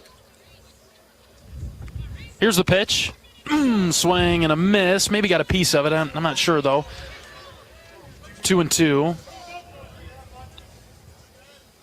Denner went fastball there. Now Reese is really going to have to be on his toes for the slider here. That's what the scout says. Slider to lefties. Denner will step off and restart his clock.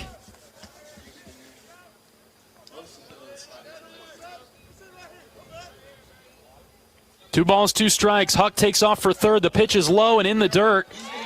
And Huck gets to third easily.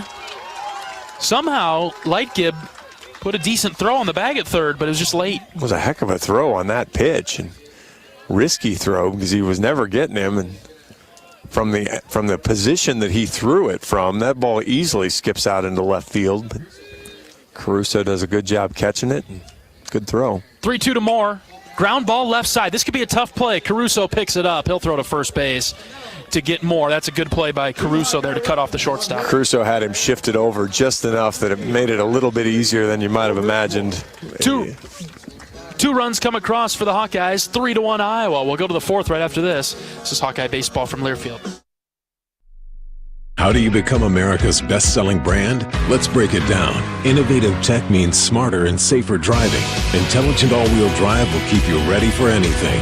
And built Ford tough trucks will always get the job done. Plus, come into your local Ford store today and get super low APR financing, big cash back, and great lease offers on Ford's full line of cars, trucks, and SUVs. That's Ford, and that's how you become America's best-selling brand. Sales claim based on calendar year sales. American Equity salutes today's hero of the game. As a proud sponsor of the ongoing recognition of our military during Hawkeye games this season, please join American Equity in thanking all who have served our country. American Equity is more than just retirement savings and income products. They are committed to providing you best-in-class service and high-quality retirement income that helps deliver the independence to dream and reach your goals. To learn more about American Equity, please visit their website at american-equity.com.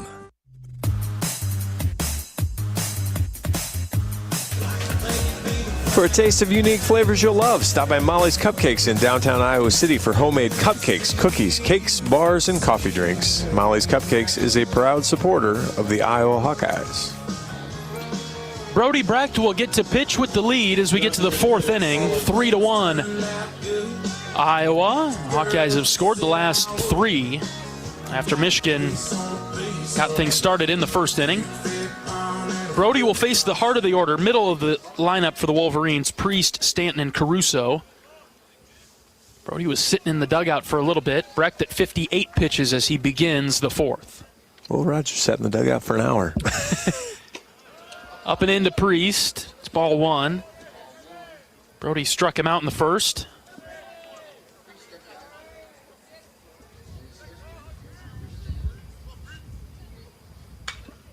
Scoops it foul over to the left. Get out of play, 1-1. Brody struck out the side in the 3rd, had a 1-2-3 inning in the 2nd. Gave up a couple of hits in the 1st inning. Michigan scored then, but settled in nicely since. Swing and a miss, 1-2.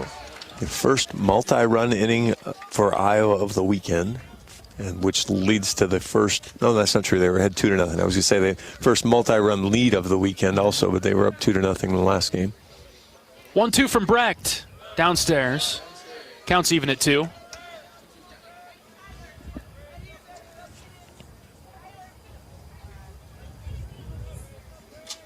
See if Brody goes back to the fastball. Out of the windup, here is the 2-2. Swing and a miss. He did not. He stayed away from the fastball, but boy, another good pitch and another good strikeout. 4 in a row for Brody. Brecht is up to 6 strikeouts.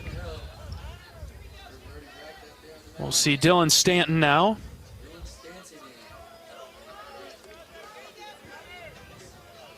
Right-handed hitter. Brody winds and fires. This is shot into center. Huckstorf moving back just a touch. Kyle makes the catch. 2 down. And I would take a strikeout streak breaking for a 1-pitch out all day, every day. That's a good trade for the Hawks. That is a really good trade. Brody, after a 33-pitch first, has settled in nicely, giving himself a chance to hang around in this game for a little bit. See if Caruso, what his approach is. You got to take a pitch. You'd think so, which means Brody knows that and deals strike 1. Friendly strike zone. Outside part of this zone tonight. Deep breath from Brecht. Looks much better right now. The 0-1 is in the dirt.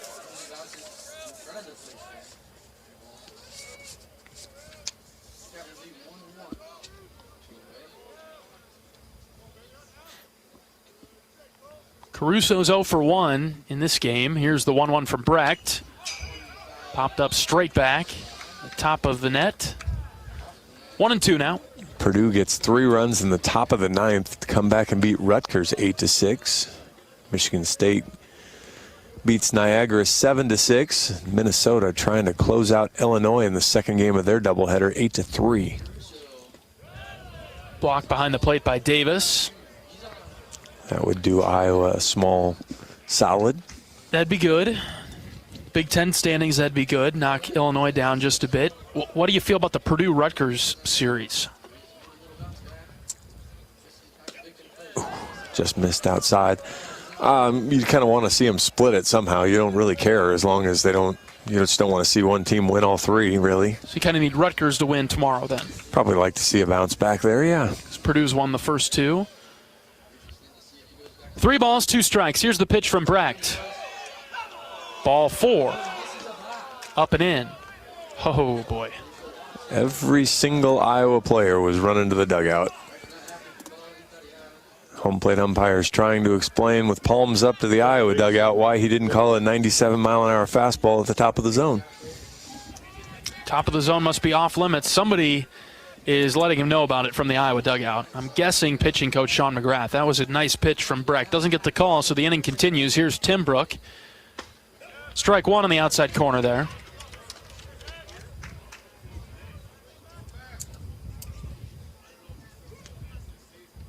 Yeah, Purdue's 5-3-10 yesterday, and then a come-from-behind win today. 2 good wins for them at Rutgers. Ooh, look out. That's hit towards the Iowa bullpen. That catch anybody? That was Iowa dugout. Yeah, the dugout, rather. Which rattles up a few of the pitchers, and they're all going to change locations. All right, strikeout territory for Brody. No balls, 2 strikes. Out of the stretch. Brecht comes set the pitch. Outside. Kopp moves over to grab it. You know, if you're looking at Purdue's schedule, you got Michigan State, Northwestern, Indiana, Michigan, Illinois. Probably like to see them maybe go down a peg. 1-2 delivery. Swing and a miss. Brecht with a big-time strikeout to end the 4th. The Hawks get a shutdown inning. 3-1 Iowa. We're back for the bottom of the 4th right after this. This is Hawkeye Baseball from Learfield. At MidAmerican Energy, our 1.6 million customers depend on our energy 24/7. That's why we work 24/7 to deliver the safe, reliable energy you need. To keep our 99.9% reliability record, we're enhancing our technology, improving resiliency, and investing in critical infrastructure. We're generating power from all available resources to cover any increases in demand. And we're innovating to ensure you always have the energy you need. MidAmerican Energy, obsessively, relentlessly at your service. Hey, it's your friend, social media. You know, where I showcase the cool life of sports stars and friends. But don't fall for the editing and good lighting, because we all have struggles and challenges, like with alcohol or drug use, gambling, or our mental health. Talking about it is a sign of strength. Maybe you don't know who to talk to. Your Life Iowa can give you resources or treatment options. Get free 24/7 confidential support. Call, text, or chat online at yourlifeiowa.org. A message from Iowa HHS.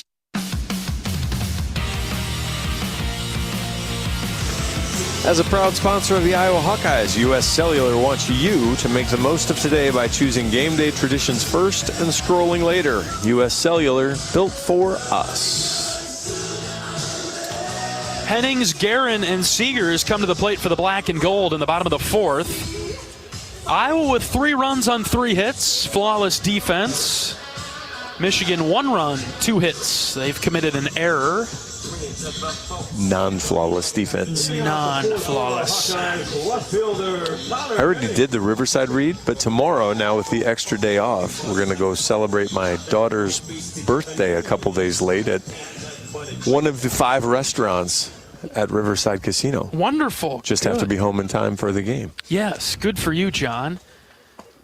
Here's Connor Hennings. He takes strike 1. I celebrated Easter with my family down at Riverside at one of the restaurants down there.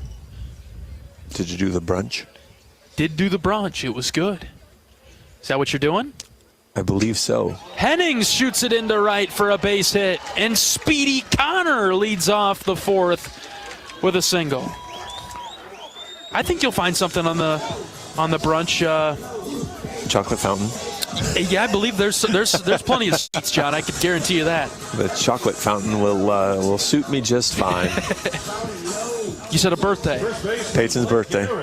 Happy birthday. Belated, right? Yeah, it was okay. Thursday. All right. Third baseman pulling in. I do not think Blake Guerin's going to bunt here. Ever. Here is Guerin, swings at the first pitch. Breaking ball that he fouled off.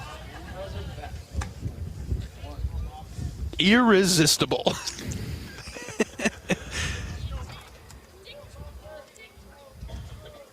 Blake Guerin has about as much chance of bunting this ball as I do, is what we're going to go with. Yeah. I think the third baseman's got it figured out now. He's behind the bag at third. Called a strike way inside on Guerin. If he swings at that, that's going to hit off the upright in the practice field over to the left. At best. And now Guerin's down 0-2. Here's the pitch in the dirt. Hennings takes off for second. He'll get there. Oh, poor throw into left center, but the shortstop's there. As if he was reading that. And so Hennings stays put at second. This game is on something. I don't know. We about had a whole new square on the bingo card with that throw, as I've never seen a catcher throw it into left center field before. Only saved by his shortstop not being in position to back it up originally. 1 ball, 2 strikes. Denner to Guerin. Here it is.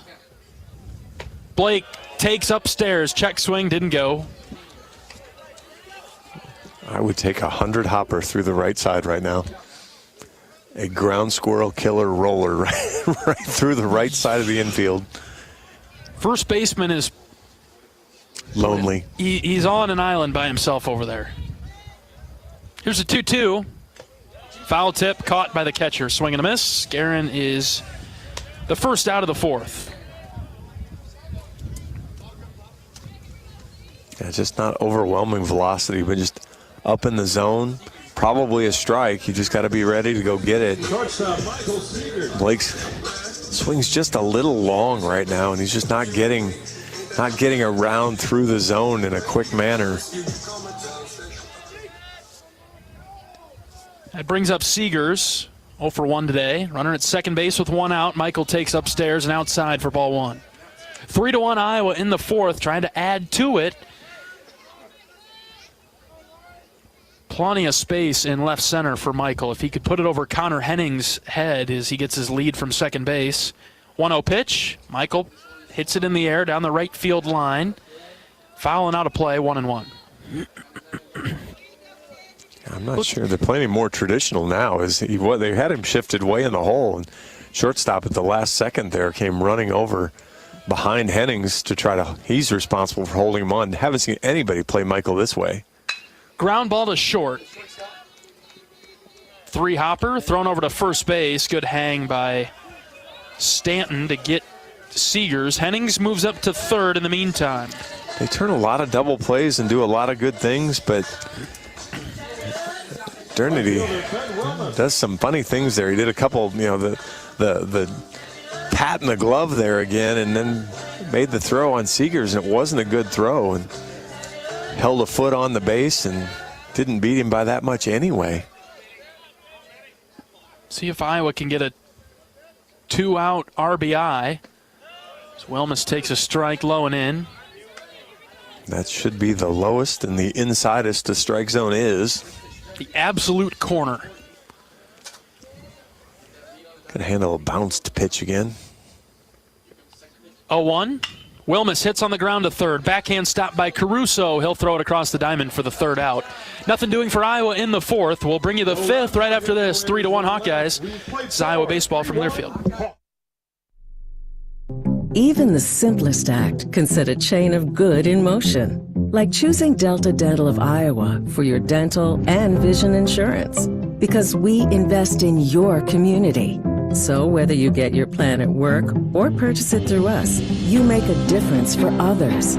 Visit sharinghealthysmiles.com and choose Delta Dental for your smile, for your health, and for your community. American Equity salutes today's hero of the game. As a proud sponsor of the ongoing recognition of our military during Hawkeye games this season, please join American Equity in thanking all who have served our country. American Equity is more than just retirement savings and income products. They are committed to providing you best-in-class service and high-quality retirement income that helps deliver the independence to dream and reach your goals. To learn more about American Equity, please visit their website at american-equity.com.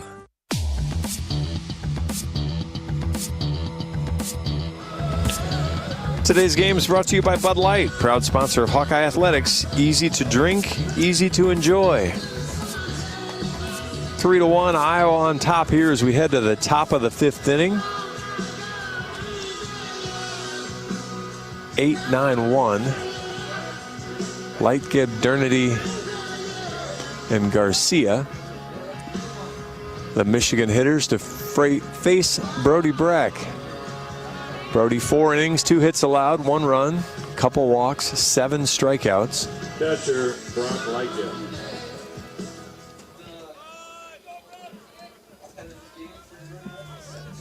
Lightgib steps in, the freshman. Brody deals. First pitch, up and in for a strike, 0-1.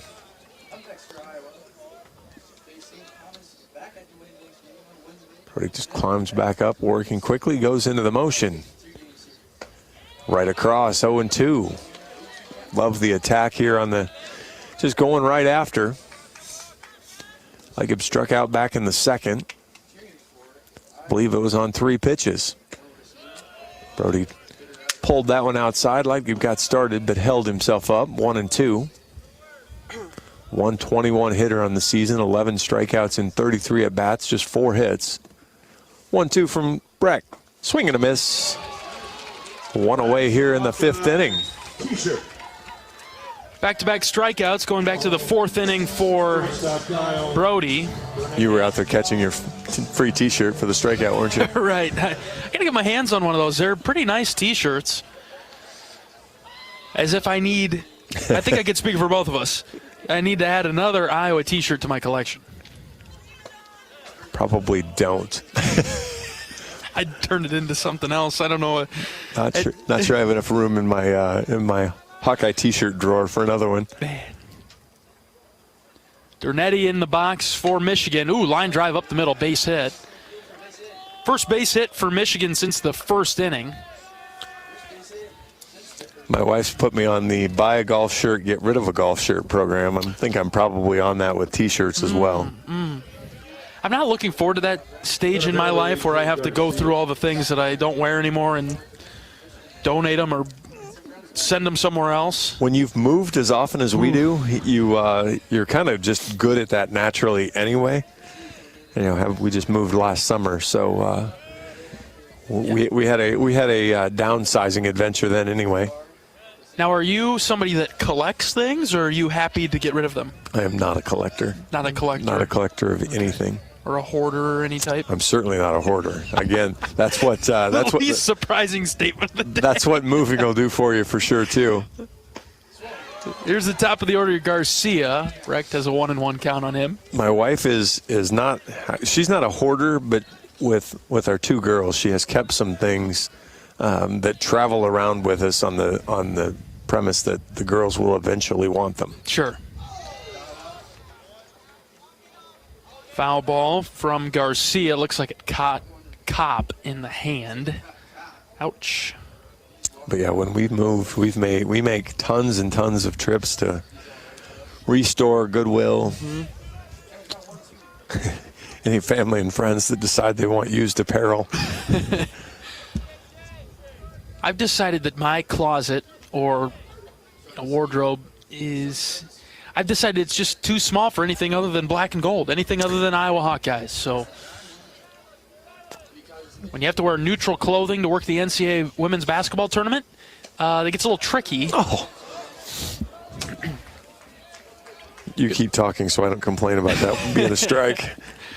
Certainly looked good, but it was high and out, apparently.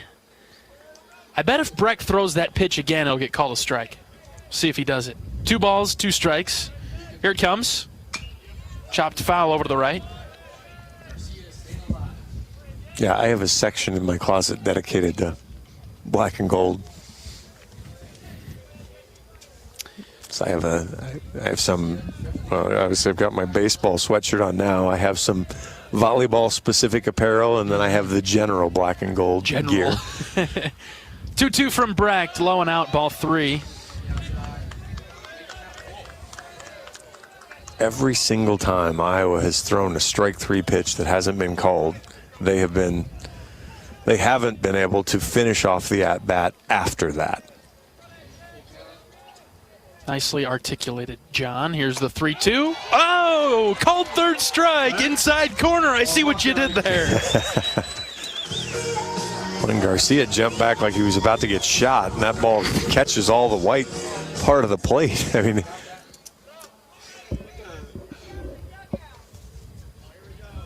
we'll have a brief conference for Michigan and their offensive minds.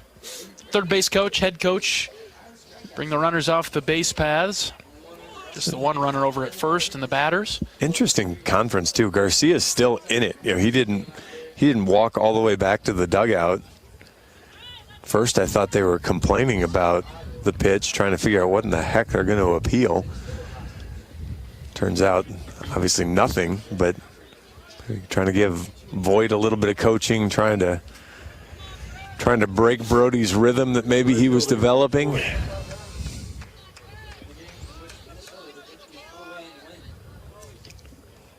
There's a couple of coaches in this league that like the mind game aspect of it. Mitch Voigt is the batter. Runner takes off for second, throws a little bit late. Pitch was called a ball.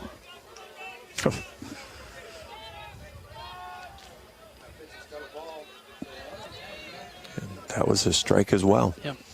Low outside corner of our grid. Brecht comes set with the 1-0. Here it is. This is hit well to left center. Sinking into the gap. Huckstorf dives, can't quite come up with it. It's off the wall. And Voigt has an RBI double to bring Michigan within 1. It's 3-2. What an effort from Kyle Huckstorf. Holy cow. That ball went up, and any ball that goes up, you're kind of like, okay, Kyle can get to that. He can get to that. And I thought, there is no chance he can get to that. And he just flat laid out and got way closer than I would have ever imagined him being able to get to that ball. Full extension for Kyle. Needed to be maybe a couple inches taller. And that was 87 out over the plate. Voigt gets his first hit of the series, I think. Brings up Rustich with 2 outs. Brody goes fastball outside for ball 1. You are correct, John. That's Voigt's first hit. He came in as Michigan's leading hitter. Iowa's done a nice job against him. Brody's allowed the 2 runs in today's game with 2 outs. 1-0 pitch, low and out, ball 2. Good stop there from Kopp. That fastball kind of short hopped him. Coach McGrath will come out and just settle things down a little bit. Brody's through 4 2/3.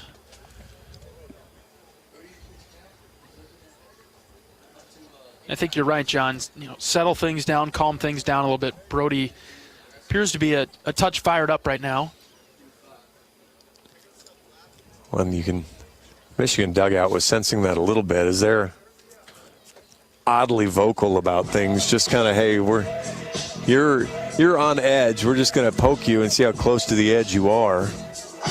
Chaz Wheatley slinging it down there in the Hawkeye bullpen. Brody's at 91 pitches, so towards the end of the line. Love to make that decision after Iowa scores 4 in the bottom of the 5th to give him a 7-2 lead. That'd be nice. Selfishly, just begging for an Iowa starter to get through 5 or 6. But whatever the best chance is to get a win for the Hawks. We don't really mind how they do it, just that they do it. 2-0 pitch from Brecht. Hit in the air, right side, foul and out of play.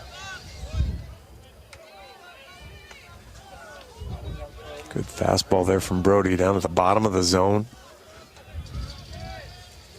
Got enough on it to keep Rustich off balance.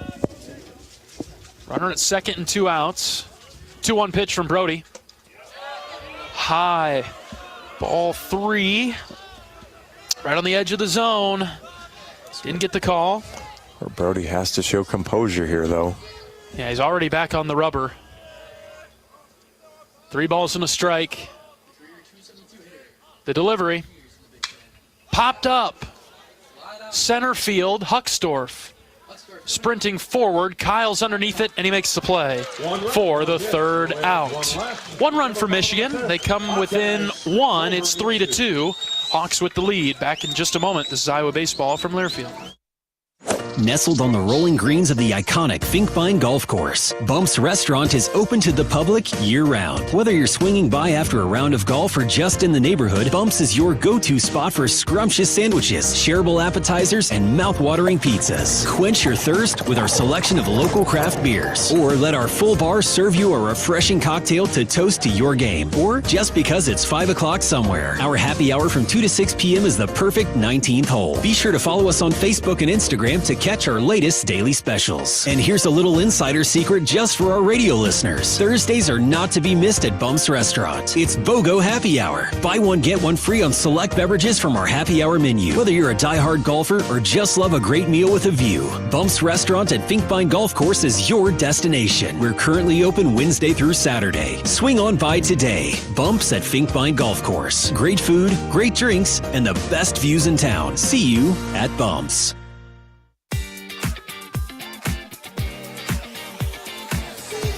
At the game or at home, Wimmer's premium quality hot dogs and sausages will score with family and friends. Take the highest quality beef and pork, and you get the best tasting hot dog. Wimmer's, the official hot dog of the Hawkeyes. All right, Gable Mitchell lead things off for the Hawks in the bottom of the 5th. Iowa leading 3-2. Feel really nice to pull away, put some distance in between the Hawks and Wolverines. Mitchell squares the bunt, pushes it down the first base side. Throw to first base by about a half a step. Gets Gable.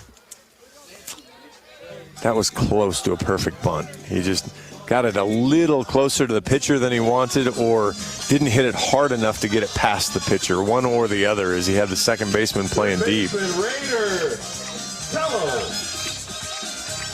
One out for Raider Tello. Now this is Raider Tello likes to swing at the first pitch too. This is time and circumstance here. Your guy just did it. Good take there on a ball inside. Yeah, thankfully doesn't see anything close to swing worthy.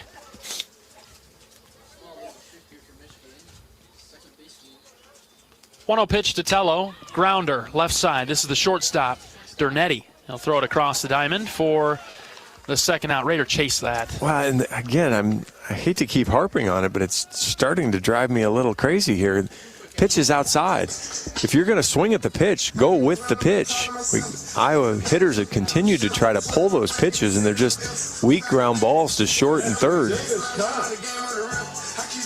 All the Michigan pitchers have found that part of the plate. Everything outside. Yeah, haven't really worked in a ton. And again, it's one of those things where if they do, you just tip your cap and say, all right, great. 2 down for Davis Kopp. He takes low.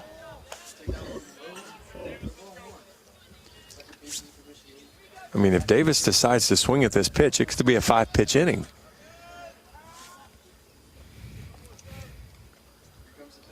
The 1-0 is hit to right. Voigt is going back, and he'll make the catch right in front of the wall. 1-2-3 inning for the Hawks. Very, very, very quick inning. We'll go to the 6th right after this. This is Hawkeye Baseball from Learfield. Hi, I'm Gary Dolphin, and if you want your home to be exceptionally comfortable during these cold Iowa winters and hot, humid summers, you need to turn to Dave Lennox and your local Lennox home comfort specialist. Lennox has been serving Iowa consumers since 1895, when Dave Lennox built his first furnace in Marshalltown, and Lennox is still building its high-efficiency furnaces and air conditioners there today. For the best home comfort system you can buy, it's Lennox and your local Lennox dealer. Lennox and the Hawkeyes. Now there's a winning combination. How do you become America's best-selling brand? Let's break it down. Innovative tech means smarter and safer driving. Intelligent all-wheel drive will keep you ready for anything. And built Ford tough trucks will always get the job done. Plus, come into your local Ford store today and get super low APR financing, big cash back, and great lease offers on Ford's full line of cars, trucks, and SUVs.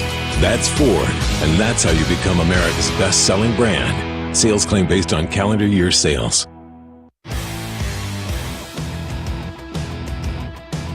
When corn grows fuel, Iowans win. Ethanol is a renewable fuel that's better for our environment, our health, and our wallets. Share your winning moments using hashtag IowansWin, and you could win even more from Iowa corn. Brody Brecht comes out for the 6th. He'll face the middle of the order, Priest, Stanton, and Caruso. Iowa leading 3-2. This entire series has been played in a two-run box. No team has gotten a lead more than 2. We've been tied for a lot of the series. And so here comes Brecht for another inning of work. Yeah, Brody will ram up against his season high for pitches here. Starts Priest off with a strike. I like that one. His first batter's huge, one way or another. 0-1 from Brecht. Grounded right side, base hit into right field. Leadoff single for Priest. Boy, just kind of threw the bat at it and somehow drug it through the zone and took an outside pitch and hit it 106 on the pull side. It's almost like he didn't fully swing all the way through it. Just got it about 75% through and then just stopped. I think he got fooled like he got fooled on the first pitch. Yeah. Dylan Stanton is the batter for the Wolverines. Takes ball 1 down and out.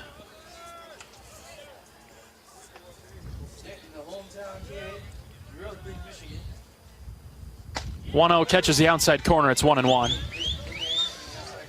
Brody at 98 pitches. How about a ground ball? How about a double play? Really could use a little Seager's magic to Seager's Mitchell Guerin. 1-1. That catches the inside corner. 1-2. Brecht looking for a strikeout. He's got 9 today.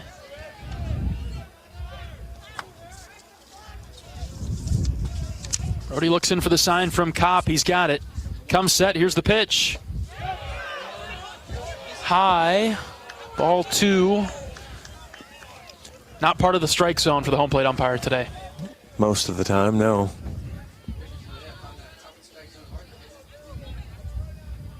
Two balls, 2 strikes. Brecht deals. Swing and a miss. Strikeout number 10 for Brody. That part is.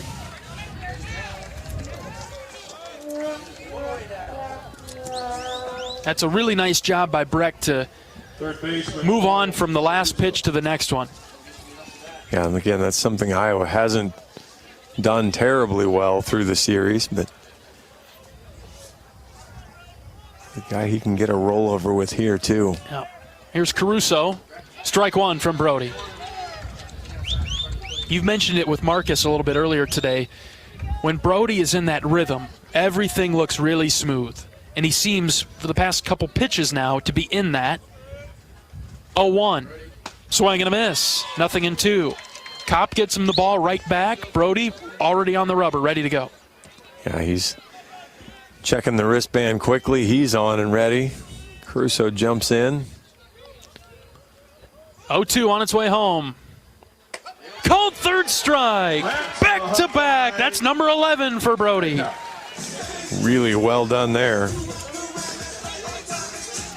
And now you got to finish it. 2 down. Here's Timbrook. Second baseman, Mac Timbrook. 0 for 2 today. Runner at first base. 3-2 Iowa in the 6th. Out of the stretch, the pitch. Downstairs, ball 1. Timbrook's a guy you can just be around. You don't need to be middle. Just be in the zone, and he will go swinging for you. Just like that, John. Brecht kind of screwed him into the turf with a pitch low and in. Timbrook went through the zone, 1-1.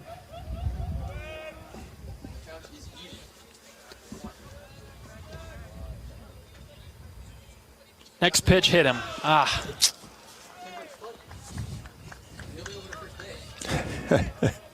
Tried to go splitter. Just can't have nice things.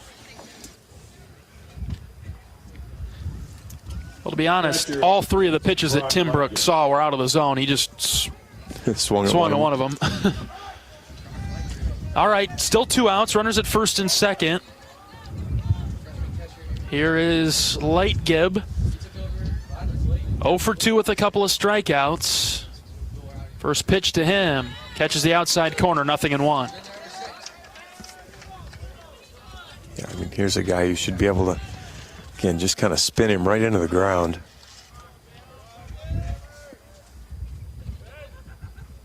Oh, 1. Hit in the air, deep to left. Hennings going back. Hennings in front of the wall. Hennings off his glove and then off the top of the wall. 1 run is in. Here comes a second. The throw to third is late.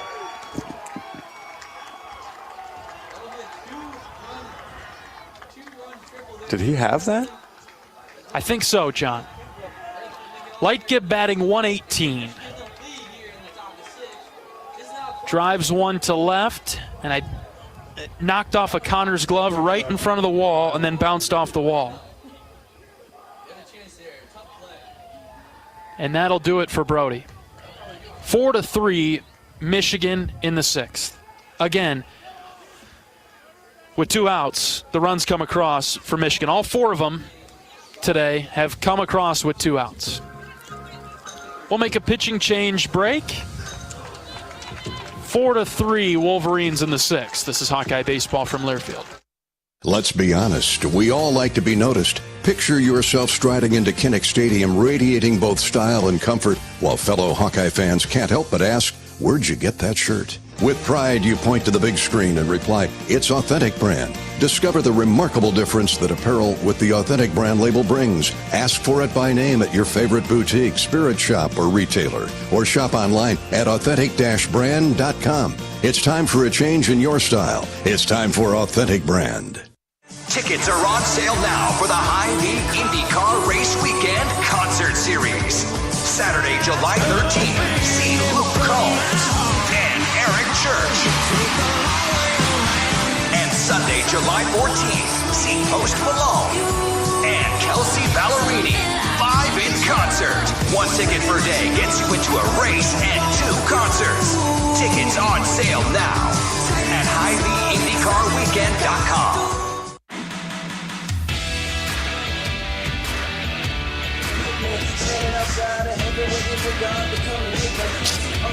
Top of the 6th inning, Michigan is stormed back. They lead it 4-3. New pitcher into the game for the Hawkeyes. We'll introduce him in a second. Let's pause 10 seconds for station identification. This is Iowa Hawkeye Baseball.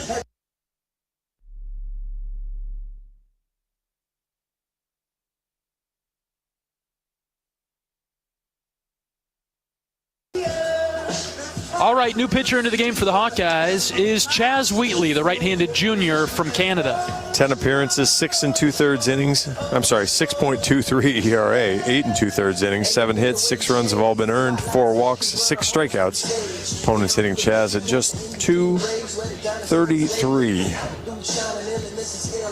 Chaz has the sinker ball. Often effective. For starters, tasked with getting just one out to get the Hawks out of the sixth. Down now 4-3.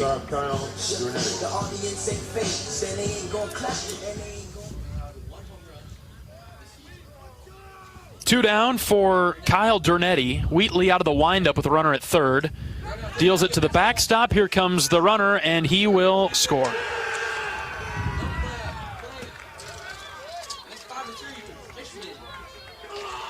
Five to 3 Wolverines.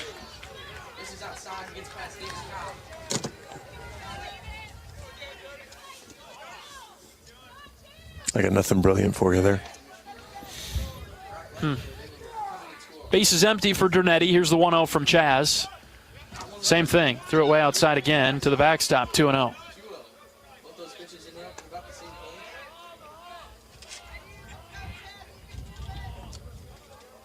Yeah, Michigan 3 for 8 with 2 outs. Iowa 0 for 6 again.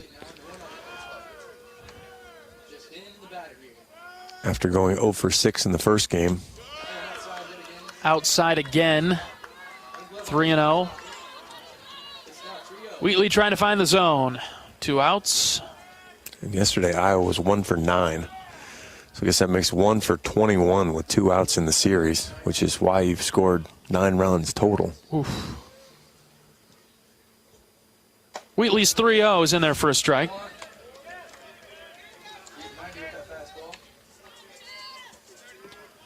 Hawks will have Huckstorf, Moore, and Hennings coming to the plate. Bottom of the 6th, now down by 2. Here comes the 3-1. Outside for ball 4. Yeah, Michigan 3 for 7 with runners in scoring position. Iowa just 1 for 8 this game. And now we roll back around to the top. Here is Garcia. Chaz has to be careful with Garcia. He's a left-handed hitter, and Wheatley's thrown 3 pitches in the opposite batter's box to the right-hander. So first one is down the middle for a strike. Good start from Chaz.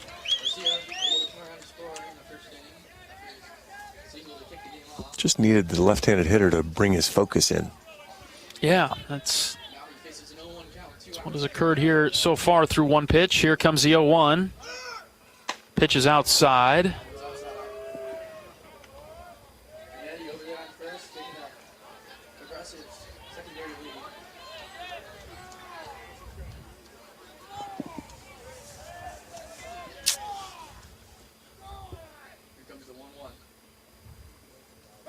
All right, pickoff move to first and threw it into right field. Runner gets to second base. And Guerin will retrieve. That just wasn't even close. And that, Blake didn't even make an attempt for it. It was too high. Yeah, I mean, Guerin knew to not even try to reach it because he had no chance, so he immediately turned to chase. I mean, need Chaz to lock in here. 1 ball, 1 strike. Runner in scoring position out at second now with 2 outs. Here's the pitch. Outside, ball 2. Michigan right in this big 6th inning. 3 runs already. That's giving them the lead. They're now up 5-3. This afternoon. 2-1 pitch from Wheatley. Swing and a miss. Garcia waves over the top of it. All right, Chaz, whatever your best is, lock in, play catch with Davis Cobb. Count even at 2. Wheatley comes set. Here's the pitch. Outside. Unbelievable.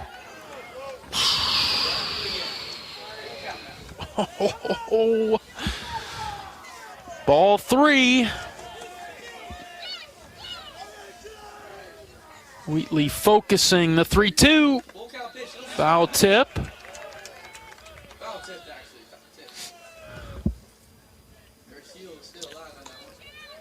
Pretty good pitch. Not sure he's going to get the call there either if Garcia doesn't swing at it, though. That's right. Low and in with a Well, Garcia got punched on one of those by Breck, so I'm not sure he's willing to watch that one go. He'll let one go on the outside. He's not going to let it go on the inside. Outside for ball 4. Garcia walks. And that brings up Voigt. We'll see a new pitcher, though. Coach Heller's out of the dugout. Iowa making a change. We'll step aside for a pitching change break. Michigan leads it 5-3. Somebody's got to stop the bleeding here. And we'll see who it is just after this pitching change break. This is Hawkeye Baseball from Learfield. Does your company attire make you feel like you're always fourth and long? It's time for a change. Hand the ball off to Authentic Brand and watch your team transform into MVPs. On game days, our team dresses like champions in Authentic Brand. Ensure that your company's reputation remains untarnished by using nothing but the label specifically designed to display your company's identity. Ask your supplier for Authentic Brand products and see for yourself why it's more than just a label. It's a statement. Feel the excitement as NASCAR returns to the Iowa Speedway with Powerball and the Iowa Lottery. Just add the double play bonus to your Powerball ticket for $1, then enter it in the VIP club, and you could win tickets to the sold-out NASCAR race or other exclusive race weekend prizes. Feel the power of NASCAR and double play today. Woohoo! See complete rules and details at ialottery.com/VIP.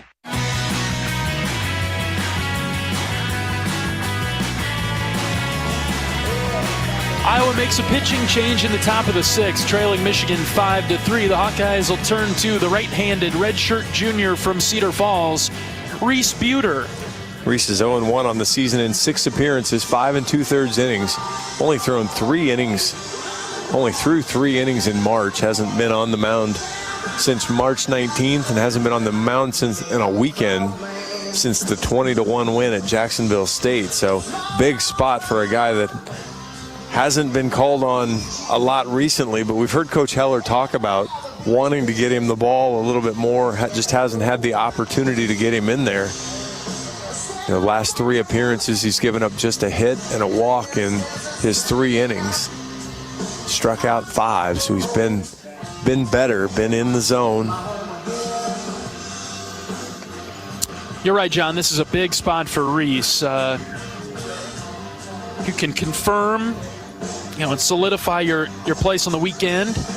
Give Iowa a trusted arm out of the bullpen. We'll come up with runners at first and second and 2 outs. Michigan has done plenty of damage now with 2 outs. Right fielder, midpoint. All their runs have come with 2 outs in this game. Yeah, all 5 runs with 2 outs. A couple of free bases here. This game, the free bases haven't particularly hurt Iowa. One of the runs was a hit by pitch, but here's Voigt. First pitch, tapped foul over to the left. I suppose you could argue whether or not Connor makes that catch as a free base, but again, it's a plus catch if he makes it. It's not like it's a, hey, here's a routine fly ball to you. I mean, like Garcia dropped the fly ball. It's way different than that, but Buter's 0-1.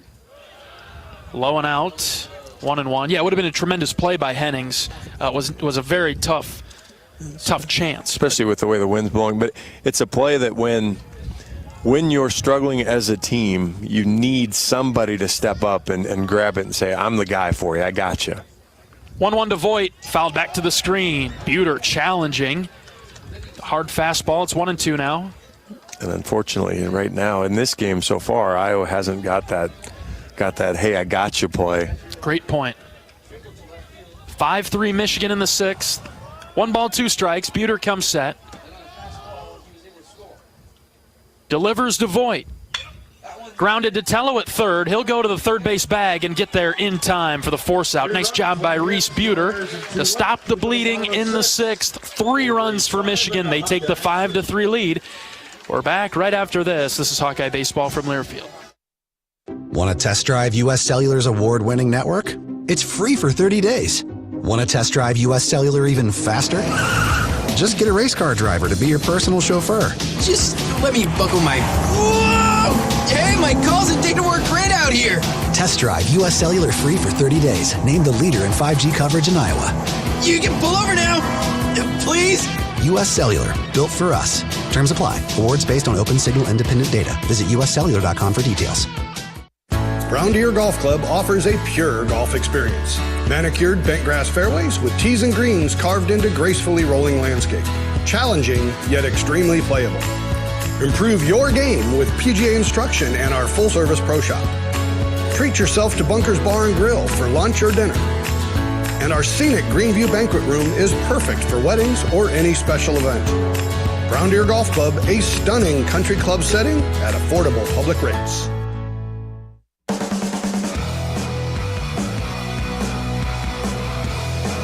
University of Iowa Healthcare has a game plan for your same-day healthcare needs. If you need treatment for a common illness or minor injury, visit one of several UI Quick Care or Urgent Care locations throughout the Iowa City-Cedar Rapids corridor. Their care and expertise will help you get back in the game.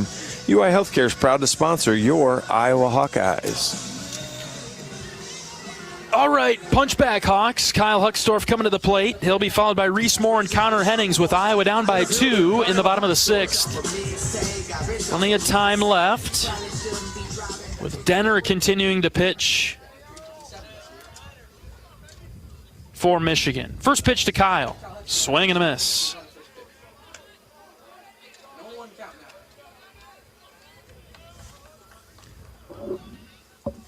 Huck has reached both times today. He doubled and scored in the second. Reached on an error by the center fielder in the third.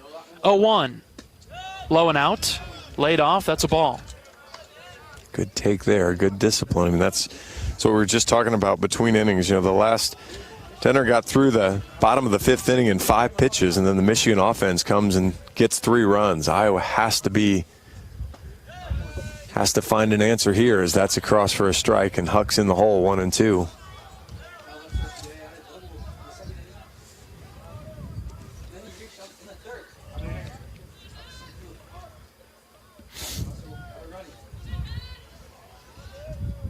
Denner comes set, the 1-2, outside, ball 2. Right around, good hang by Huck, not to go after that.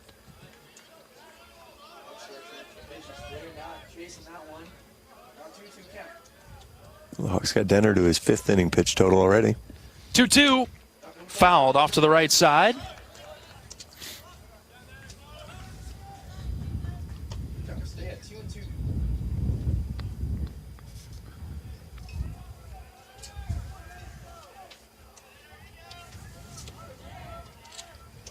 Again, this entire series played within a 2-run box. So Iowa down 2 now. Huck sends a chopper to third. This will be a tough play. And it gets through all the way to left field. Huck is still at first base. He'll stay there. Now he's moving to second. And he'll find his way there as Caruso tried to play that off to the side. And it got by him and rode the line into shallow left. Yeah, Huck was just had his head down thinking, I need to beat this out. Hustled all the way down the line, flying.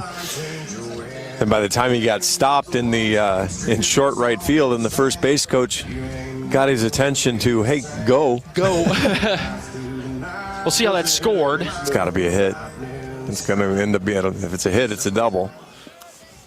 Huck stands at second. Here's Reese Moore. Ooh, single and an error. Lefty on lefty matchup. First pitch to Reese, fouled off. So I guess you decide he was going to beat out the chopper, and he only got to second because of the error, or because he misplayed it. I suppose I'll buy that. Don't really care. Huck's on second. That's all, right. Only part that really matters at this point. No balls and a strike. Here's the pitch to Moore. In the dirt. Catcher lost it. Huck taking off for third. Late throw into left field. Here comes Huck. He'll score. And the Hawks are within 1. Well, he has done that a couple times where he's just made ridiculous throws and no point in it. When he double clutched, he had no chance to get Huckstorf. Decides he's going to throw it anyway, and then it's just not even close. And that's just, I mean, the Hawks will take it, but just giving him a run back. Was going to be way late. Had no chance. With a perfect throw, was going to be late. Moore tries to start it up again. Chased a pitch outside, 1-2.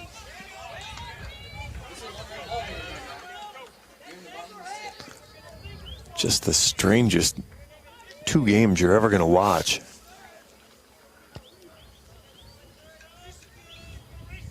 One-two delivery, swing and a miss. Moore's out number 1. Here comes Connor Hennings. Iowa down by 1. It's 5-4 in the 6th.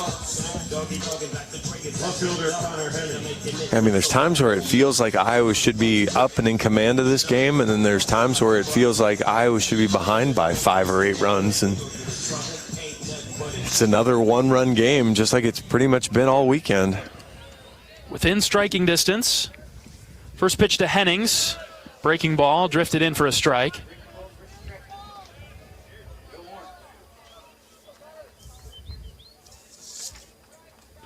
Connor's 1 for 1 today. Walked in the second, singled his last time up. Drives this into center for a base hit. Hennings is on it. He singles with 1 out in the 6th. I love to see it too, because you got a guy that maybe thinks, hey, I should have caught that ball. I could have helped my pitcher out. Doesn't hang his head, doesn't let it bother him. Comes in, just has a good at-bat. That's 107 back up the middle. You saw Denner kind of give an oh my, duck through there. We'll see Blake Guerin come up now. Blake's 0 for 2 today. Does have an RBI on that funky infield fly. Bingo card seller. Got a lot of room on the right side. Throw it over to first base to keep Hennings around. Iowa down by 1 in the 6th.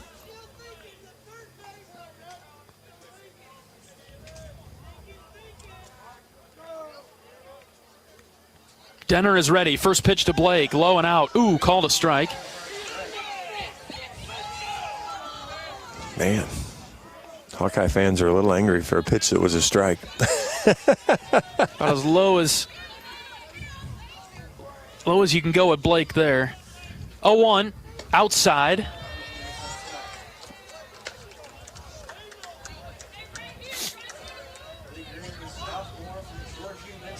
Who will be the spark for the Hawkeyes? Down by 1. 1-1 pitch to Guerin. Hit in the air, deep to right center. It's carrying well. Get going, baby. It is off the wall. Guerin to second. Hennings around third. He will score, and we're tied. Blake Bop Guerin, yes. Blake goes the opposite way. Finally goes the opposite way. 109 off the bat. He just destroyed it. 384 out into right center. And Connor Hennings took a very interesting way around the bases there. Less than direct, but with his speed was able to find his way all the way in. And the Hawks hang a crooked number, and they're tied at 5 again. Wow. All right, here's Seegers. Ooh. We're going to have a pitching change? No. Well, I mean, anybody getting loose down there, John? There's nobody in the bullpen, but I can't say no because we could have some rando position player that comes in the game. But looking at who's pitched for them, I do not see a rando pitcher in the stat sheet. So my guess is this is just a settle down, you're going to keep going.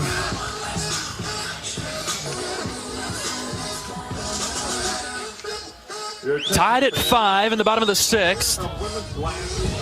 Here's Michael Seegers. Let's go break this up. Let's go. Yeah.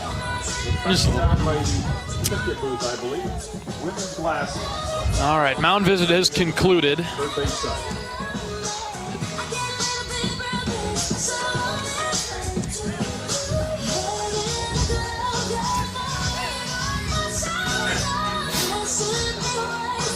Congratulations, we've awarded all of our bingo winners today. Now it's Seegers' turn. 0 for 2 today, but Guerin out at second base. Let's see if Michael follows Blake's lead, goes opposite field. First pitch, outside corner, strike 1.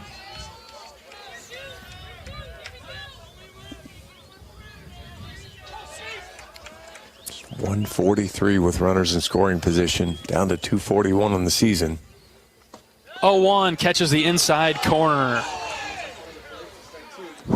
0-2. Top of the order, Wilmus on deck.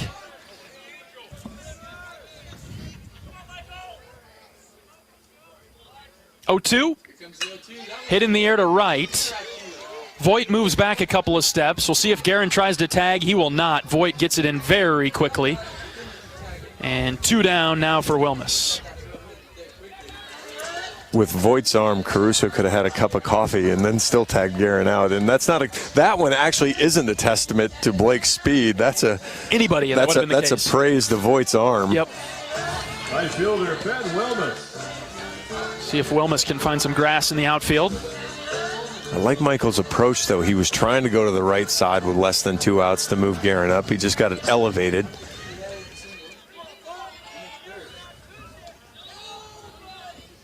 First pitch to Wilmus. That's low for ball 1.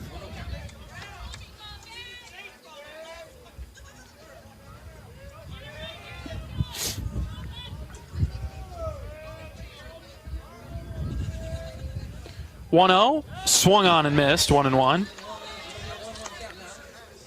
You know, and for Michigan to run Denner the whole way through. Like I said, he threw 109 in the season opener. Low and out. Good eye there from Wilmus. As he sits in the mid-60s now with 10 outs to get. It's a long way to go. Guerin is the go-ahead run out there at second base. Here comes the 2-1. Wilmus hits it well to right. Voigt moving back right in front of the track. He's got it. Caught for the 3rd out. 2 runs for the Hawks in the 6th. We're tied at 5. Back in just a moment. This is Iowa Baseball from Learfield. Heard about this new type of television experience from Epson? It's called the Epic Vision Ultra Laser Projection TV. It combines a new type of laser projection technology along with a unique Epson Silverflex screen to produce an epic 120-inch 4K Pro UHD picture that's up to 4 times bigger than a traditional 60-inch TV. There's no better way to watch live sports, and watching Iowa basketball play live on this big bright TV is simply awesome. If you're a sports fanatic like me, you need to check this new Epson TV out for yourself. Visit Epson.com/TV to learn more. Get a great offer on the stylish HR-V or the Honda Civic, which Car and Driver called fun to drive. Honda, the brand named Kelly Blue Book's KBB.com Best Value brand for 2023. For a limited time, well-qualified buyers can get a 3.9% APR on a 2024 Honda Civic or HR-V. So see your Central Midwest Honda dealer today. Honda gets the Midwest. See dealer for financing details. Exclude Civic SI and Type R Car and Driver January 2023 based on 2023 brand image awards from Kelly Blue Book. Visit KBB.com for more information.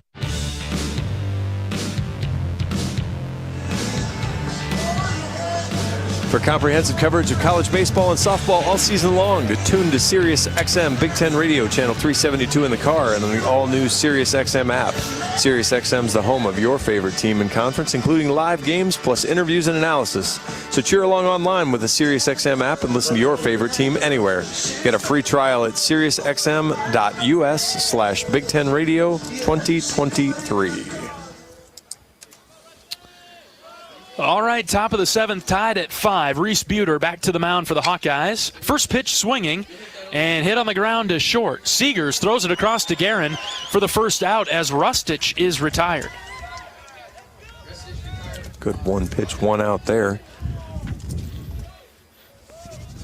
Almost looked like Guerin lost that at the end. There was something weird with the stretch where you didn't see it very well. You wonder if there's a glare out there as the sun begins to set over to the left? Maybe you get something off the new wrestling building, or there's some construction equipment out there, and I would think that that's all lower than Blake's line of vision, but you never know. Buter missed just low and out. Ball 2.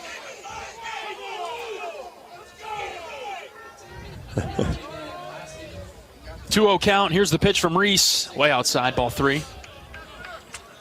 The one thing I'll say about both umpires today, and this applies to both teams, I do not know where the strike zone is. And after we've watched 6 full innings, I usually have a pretty good idea of what's a strike and what the variables are. Priest had the green light on 3-0, and he missed it. 3-1. If you can hit one 117, 115, you should have a green light. Right. I'm 100% on board with him having a green light if I'm a Michigan fan. 3-1. That's called a ball low. Ball 4. And Priest walks. But yeah, most of the time we've got a pretty good idea of, okay, this zone's not being called by the umpire. This is what's being given extra. There hasn't been, in both umpires and again both ways. It's not Iowa pitching's not getting squeezed. Michigan's pitching's not getting squeezed. We're equal opportunity weirdness. 1 out for Stanton. Short lead at first base. Buter comes set. First pitch. That's across for a strike. There's the high strike. Yeah, I think it's mainly because we think we have it figured out by the 3rd or 4th inning, and then it totally reverses. Well, and this one's been weird from kind of the get-go. Not blatantly bad, just some strange ones. Nice spot from Buter, but too far high. Stanton's 1 for 3 today with an RBI. He also has a strikeout.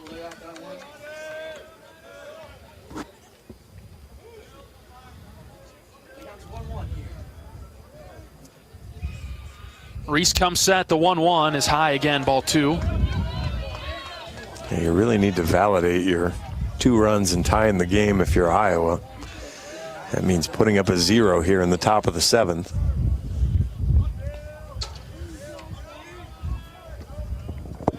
Seegers and Mitchell are pinched up the middle. Here comes the 2-1. Grounded left side, foul. 2 balls, 2 strikes now. There's a big pitch from Reese there to not let that get to 3-1. Correct. Needed to really stay in the at-bat, stay away from a predictable situation. Reese has got the sign that he likes. Buter comes set. Here's the 2-2. Popped up foul over to the right.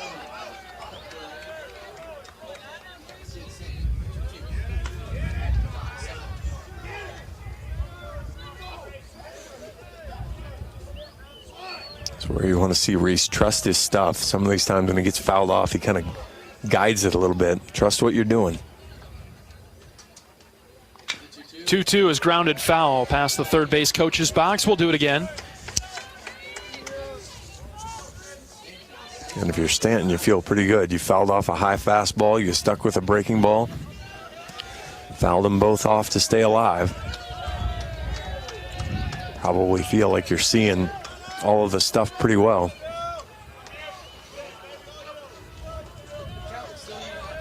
Reese taking his time. Here comes the 2-2. Swing and a miss. 2 down.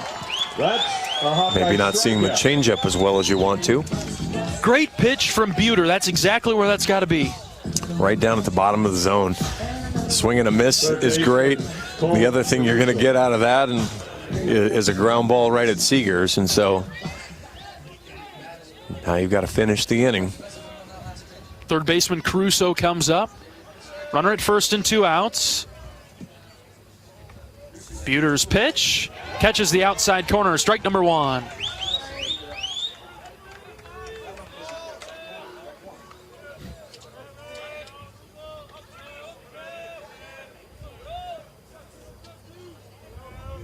Not really concerned about Priest running. He's got a really short lead at first.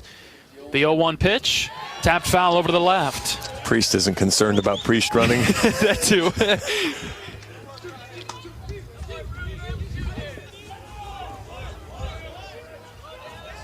Be kind of like the Raider Tello Davis Cop. I'm just going to make you dive back on principle. A little bigger lead this time. No balls, 2 strikes. The pitch. Swing and a miss. Buter. Beautiful. With a fist bump, 2. Yes. Love the emotion from Reese there, popping off the mound. Hawks will have a chance to take the lead in the bottom of the 7th. But hey, Hawk fans, it's time for the Blue Bunny 7th inning stretch. You know what to do. Get up, stretch those legs, and go enjoy the best 7th inning stretch tradition of all. Blue Bunny ice cream. Blue Bunny is a proud sponsor of the Hawkeyes and the 7th inning stretch. This is Hawkeye baseball from Learfield. Our mission at Oak Knoll is to provide exceptional retirement living and health services through life care. I'm Steve Rowe, CEO. We are a not-for-profit life plan community and have served the Iowa City area for 57 years. Oak Knoll is located near University of Iowa hospitals and clinics, Kinnick Stadium, Carver Hawkeye Arena, Hancher Auditorium, and downtown Iowa City. Visit our website at oakknoll.com to learn more. We're a proud sponsor of Hawkeye Athletics. Go Hawks! The big game. Family. Friends. We know you count on Alliant Energy to deliver the safe, reliable energy you need, whether you're watching the game, cooking your famous burgers, or leaving a light on for loved ones. For us, it means going beyond the expected to make sure we're planning for the energy you need today and tomorrow. That way you can keep your eye on the ball and focus on what's most important to you. Find out more at alliantenergy.com/poweringbeyond.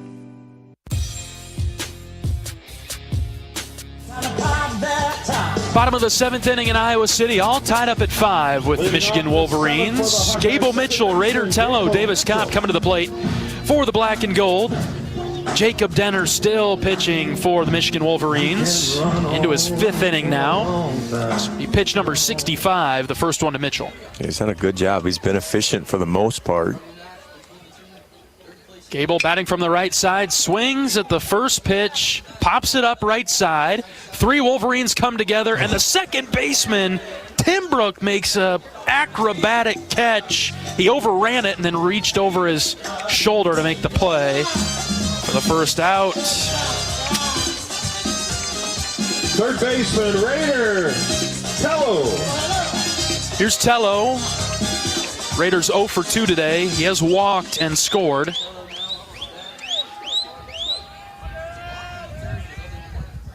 Raider takes strike number 1. And if I remember right, this is the order we went in 5 pitches in the 5th inning. It was Gable swinging at a first pitch. It was Raider taking one, swinging at one, and Davis Kopp doing the same thing. 0-1. That's outside. Off the plate away from Raider.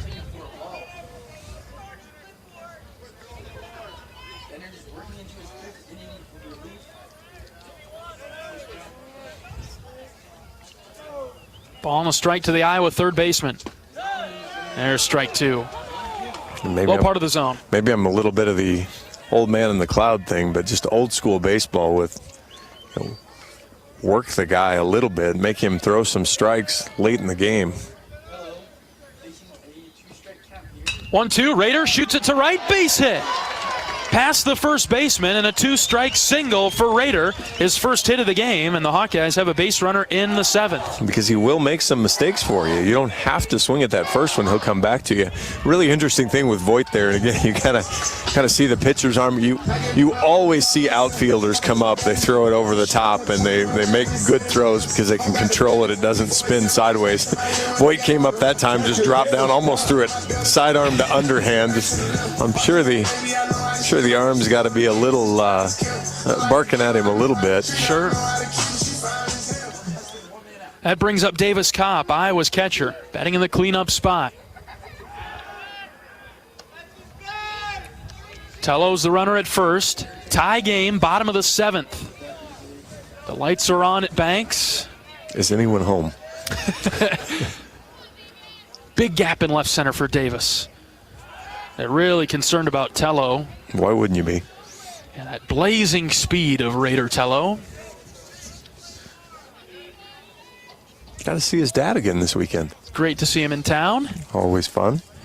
On the campaign trail. 3 throws in a row over to first base. Raider is about a step and a half off the bag each time.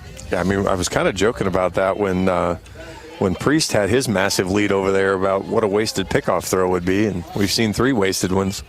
First pitch to Davis Kopp. Breaking ball dropped in for a strike, 0-1.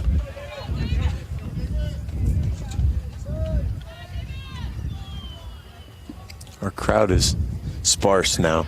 It's just that block of parents over to the right.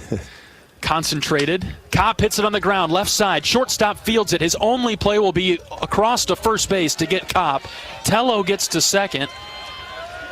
With 2 outs, Kyle Huckstorf has a chance to drive in a run. Center fielder Kyle Huckstore. Yeah, there's 1, 2, 3, 4, 5, 6, 7, 8, 9, 10, 11, 12 that I can see on the third base side, and one worker. So it's a limited crowd. Been a long day at the ballpark. That it has. First pitch to Huckstorf. He drives it into left. Base hit in front of the left fielder. They're waving Tello. Here comes Rader. He'll score. Hawks lead. And Kyle Huckstorf slides into second. Kyle, the kid, gives the Hawkeyes the lead. What a swing there. And again, to not be a hypocrite, it's a pitch he should have taken, but he takes an outside changeup, is able to pull it over the shortstop's head, hit it hard enough, get it out into left field. The throw was up the line. Raider Tello cooking along. 6-5 Hawks in the seventh. Don't have to be done here. Reese Moore comes to the plate. He's got a base hit today. First pitch, swing and a miss. Moore was trying to drive it to right. Denner challenged him, 89-mile-an-hour fastball up in the zone. Huck at second base.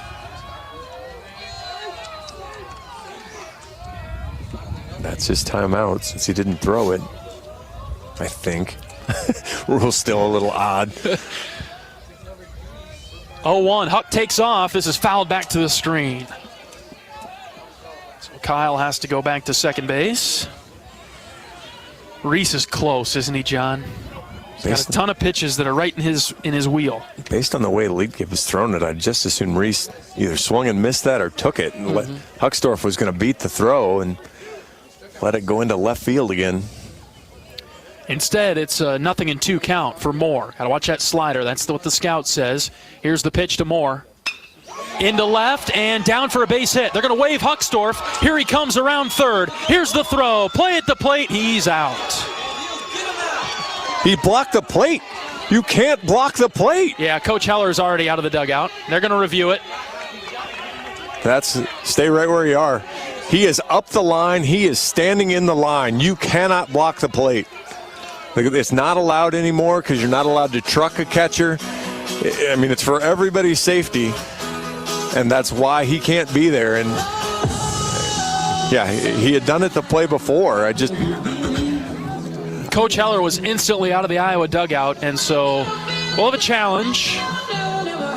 It's a great throw from Rustage, but Liedtke's got to get off the line and make that kind of a sweep tag play. Michigan's head coach comes out for a talk with the umpires. We will have a challenge, so a pair of umpires will go down the right field line to take a look at things. Hawk fans, experience your home away from home at Coralville's finest all-suite hotels, Homewood Suites and Home to Suites by Hilton. Each offer guests spacious suites, complimentary breakfast, 24-hour fitness center, pool, hot tub, guest laundry, and convenient locations. Let their warm and friendly staff take care of you and your family when you visit Hawkeye Country. Iowa's tried to put a ton of pressure on the Michigan defense, and they've done a really good job for the most part of staying in there, making throws. You know, whether it was the two contact plays on the infield, whether it was Rustich's throw right there, which was really, really good. Just a little bit up the line, though. It'll be an interesting call, and it's a big call too, because it's either 7-5 and Iowa continues the inning with Connor Hennings coming to the plate and Reese Moore at second base, or they stick with the call, he's out, it's 6-5, and some momentum sticking around with Michigan after the big time play from the outfield. So we'll see. The umpire's taking a look at it in the booth over to the right. Yeah, I mean, you see the replay. He is in the baseline. He is right in the baseline, right in Huck's line of slide. It feels like that's textbook for where you can't be.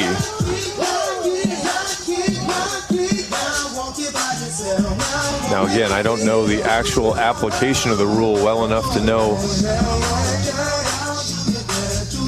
what may or may not happen. But I guess I'm not going to be surprised when they come out and call Huck safe at the plate. Looks like they are concluding their discussion. Here come the umpires from the booth down the right field line. Let's see. He is out. Called him out.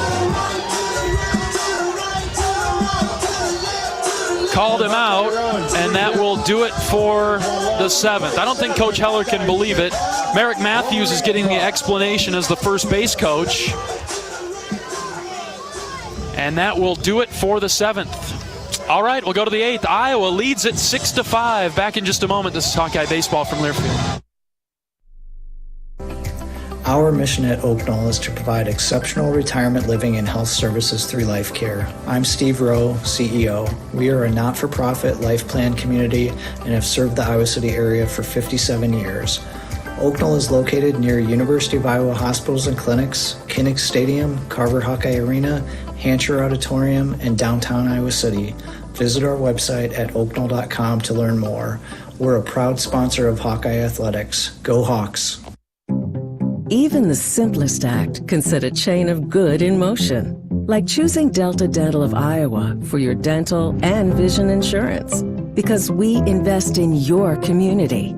So whether you get your plan at work or purchase it through us, you make a difference for others. Visit sharinghealthysmiles.com and choose Delta Dental for your smile, for your health, and for your community.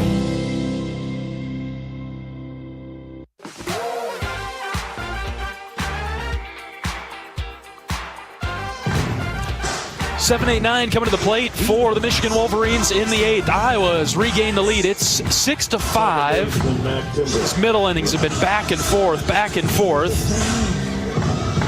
Reese Buter comes back out for the Hawks. Iowa scores 3 straight early in the game. Michigan responds with 4 straight. Iowa comes back with 3 straight. Buter fires strike 1 on the outside corner to Tim Brook.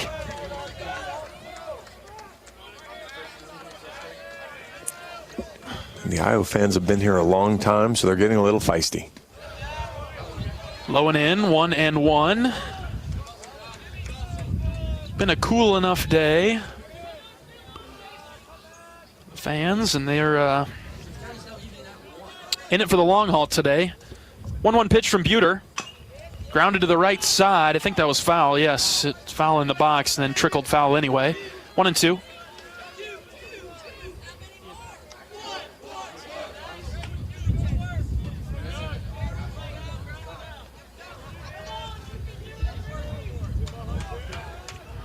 Out of the windup, Buter is ready. Here comes the 1-2.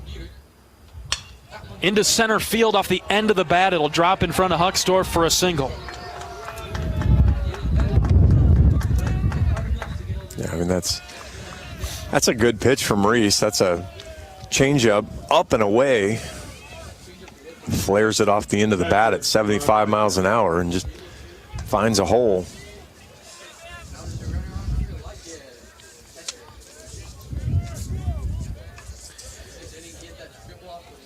Nobody out. Runner at first for Lightgib.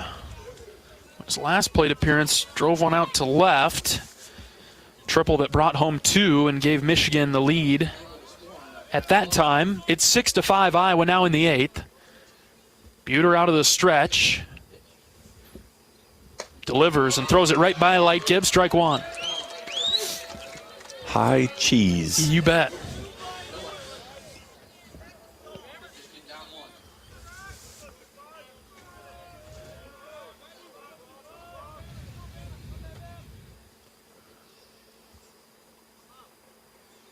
A 1, up and in. Backed Lightgib away from the plate. It's 1-1.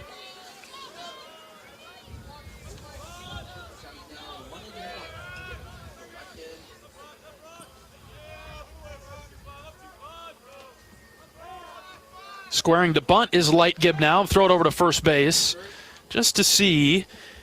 Tim Brook were leaving early.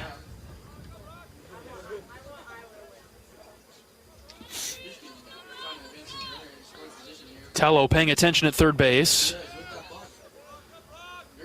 Lightgib hasn't squared yet. Now he squares. Tello comes in from third, and he missed the bunt. And it's 1-2. He lunged for it. Yeah, the stabbing bunt attempts rarely work.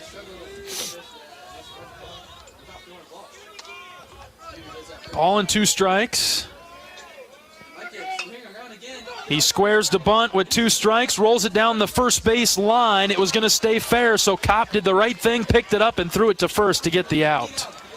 Yeah, that was, that's a 50-50 ball, I suppose. Not even, probably, because that ball looked like it was rolling straight and true.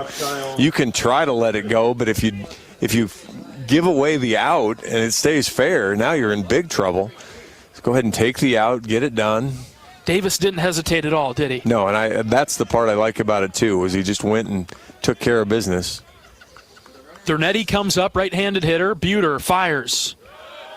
Low, ball 1. Runner at second base, 1 out for the Wolverines in the 8th. Iowa leads 6-5.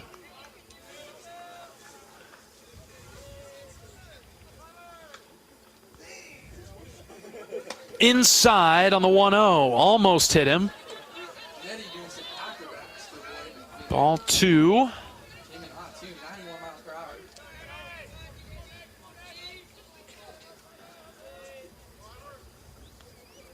Buter trying to find the strike zone. Here comes the 2-0. Grounded foul over to the left. Nice job by Reese there. That's a good pitch too. Didn't really give in.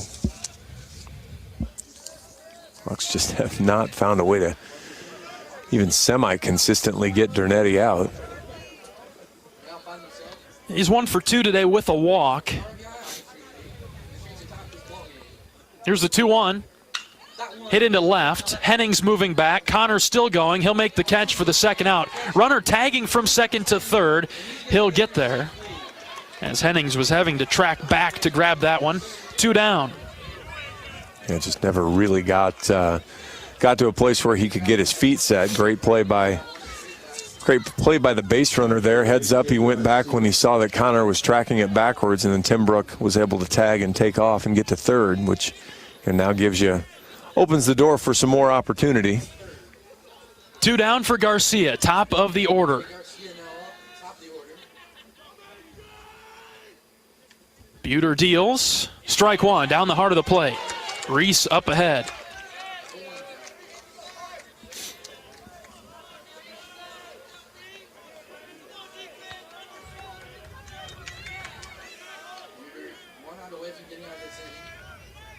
No balls and a strike. The pitch on its way home. Swing and a miss. 0-2. Challenged him with a high fastball there.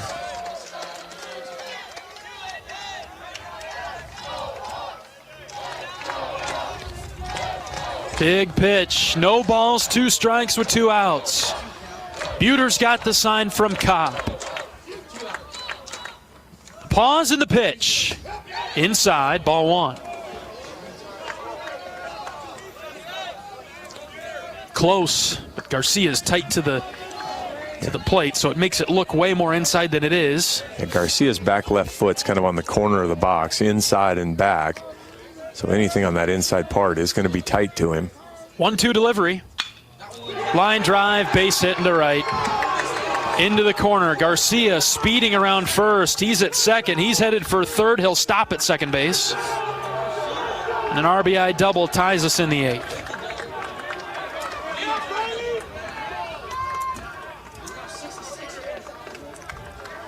Not a terrible pitch from Buter, down in the zone, but maybe caught more of the middle of the plate than he wanted. Good piece of hitting there from Garcia as he was able to go down with it and golfed it into the corner. Right fielder. These teams are trading blows. Wow. Tied again, this time at 6 in the 8th.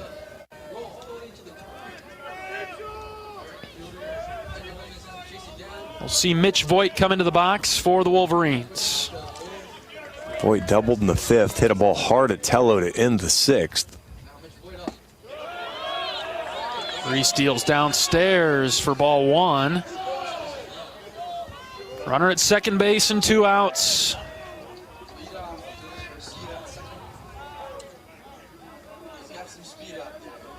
Here's the 1-0. Outside, ball 2.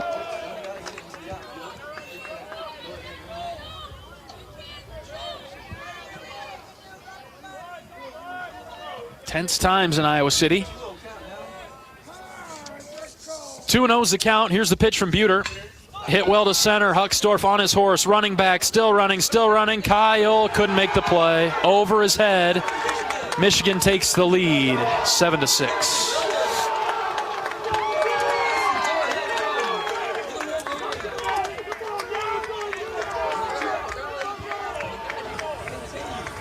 Wow.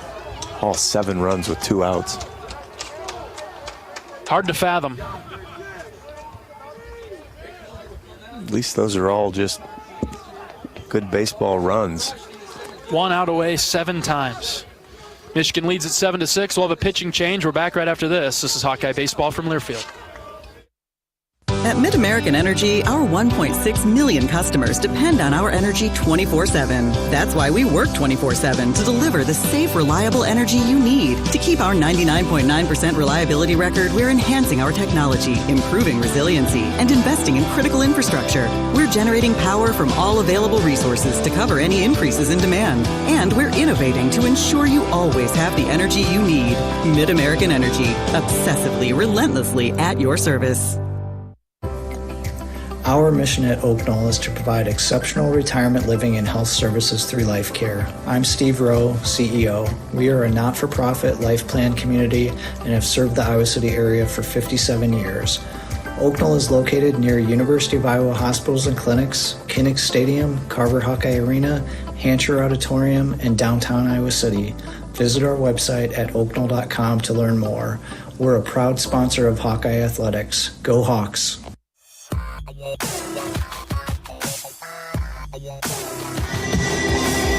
New pitcher into the game for the Hawkeyes is the right-handed junior Jack Whitlock.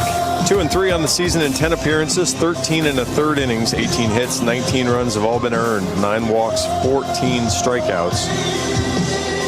Coming into a big shutdown spot here for the Hawks. Back-to-back doubles for Michigan. As I look at that inning, and it's part of what's plagued Reese in his short Hawkeye career. Early on, it was getting ahead 0-2, 1-2, and then trying to nibble and work around and not being able to get the out. The first 2 hits there, the single to lead off the inning and then the double that drove in the run and tied the game, were both 1-2 pitches. So now catching too much plate with 1-2. And then the problem with Voigt was you fall behind 2-0, you become very, very predictable. And he's able to just drive a pitch, went 103 and hit it over Huckstorf's head. Still not done, runs to be scored. Now you got to get out of this, limiting it to where it is. Whitlock comes in for the Hawks. And he'll face Rustich to start. How many raging seas open in front of me? How many victims? How many prophecies? It's about as late as we see Jack in a weekend series. He's coming in the 8th in Game 3. The first time we've seen Jack this weekend. Yeah, this isn't the spot you usually expect appearance number 1 for Whitlock, but it's an important one. So.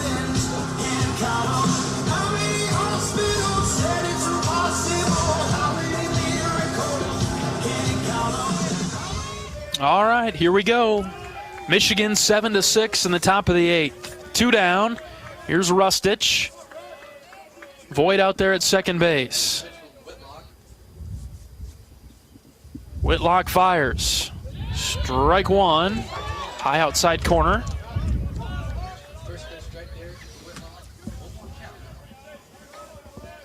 Yeah, Jack gets the top of the tic-tac-toe grid. Mm-hmm.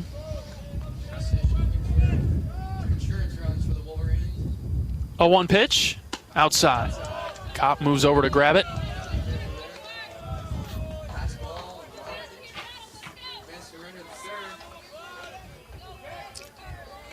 Ricky Kidd down in the Michigan bullpen does have 2 saves, so maybe he's a guy they could look to, try to get 6 outs. 1-1, fouled back. 1-2 now. Or fewer if they think they can get Denner through at least another inning. Or you think we'll see him? I do. I think he's coming back out. There's not a guy throwing hard in the Michigan bullpen that says, hey, I'm ready to come into a game. Unless we bring Voigt back in. He's loose. 1 ball, 2 strikes. Whitlock has the sign that he likes. Here's the pitch. Just out. Ball 2.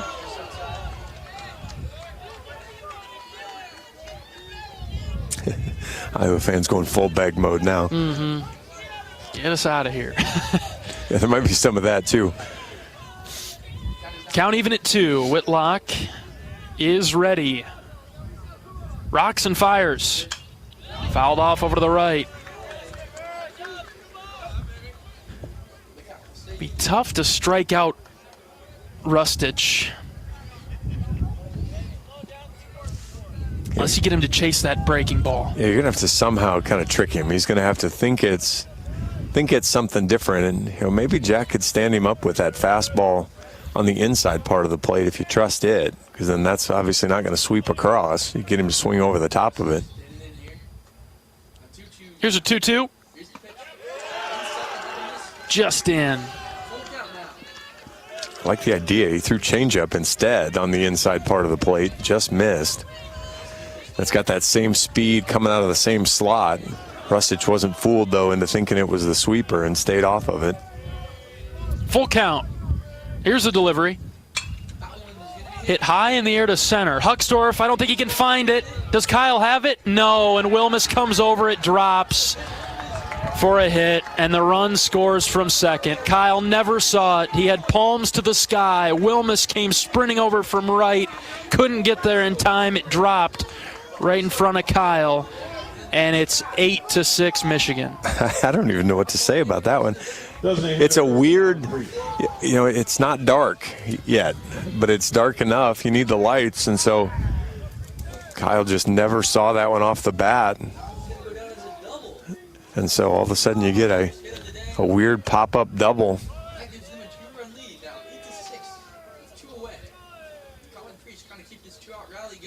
Priest comes up for Michigan. There's strike 1 from Jack.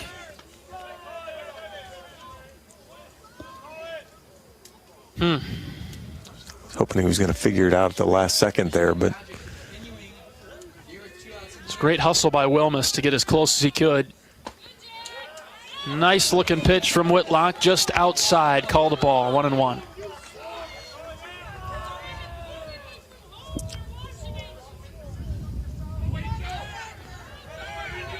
he's pointing at the Iowa dugout, but it's the Iowa fans that are chirping at him. I mean, I'm sure the Iowa dugout's giving him a little bit too, but 1-1 pitch. That stayed outside.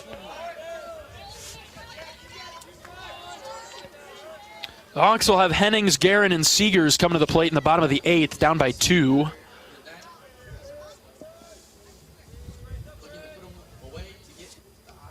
Two-1. Outside again, 3-1. Trying to hit that outside corner with the back door, but not opening up. I'm not really concerned with pitching around Priest. Your Jack's matchup doesn't love righty-lefty. Might have better luck with Stanton. Here's a 3-1. Hit into the gap in right center. Wilmus giving chase. It'll be down for a base hit. Wilmus juggles it, gets it into second. It's 9-6. Oh, boy. All 9 runs for Michigan have come when they've had 2 outs. Boy, Michigan, 4 hitters in a row have just exchanged places with the runner at second base. As that one will go as a single and an error on Wilmus. Got a double, a double, a double, and then that. So,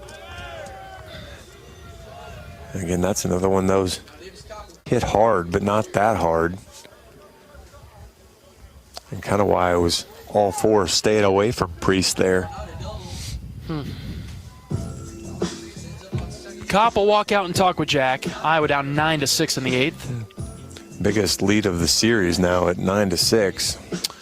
Let's pause 10 seconds for station identification. This is Iowa Hawkeye Baseball.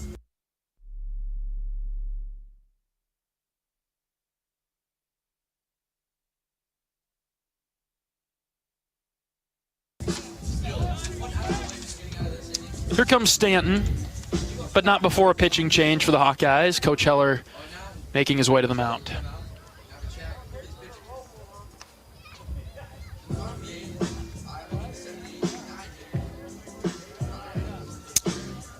Coach still making his way. I don't see anybody moving towards the door yet, but when Coach Heller comes out, there's a change occurring. That's because nobody's loose yet. Having a discussion for a bit. We'll see how long this mound visit is. Hey, this is let your guy get as warm as he can get right now. Home plate umpire heading out there now to talk and see if Coach Heller makes the call yet.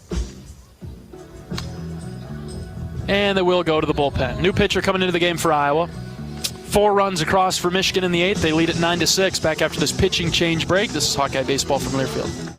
If you or someone you know is having thoughts of suicide, experiencing a mental health or substance use crisis, or just need someone to listen, 988 provides a direct connection to free, confidential, and compassionate support. When you call, text, or chat 988, you'll be quickly connected to trained crisis counselors who will listen to your concerns, provide support, and connect you to additional resources if needed. There is hope. You are not alone. For 24/7 support, call or text 988 or chat 988lifeline.org.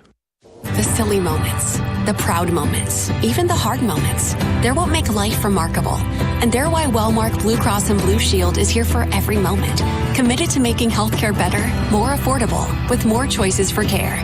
And service and coverage that give you peace of mind no matter what comes your way. So you can show up for every tender moment, every brave moment, and every wouldn't miss it for the world moment. Knowing that Blue is here for you. Go to Wellmark.com/every moment to find a plan right for you.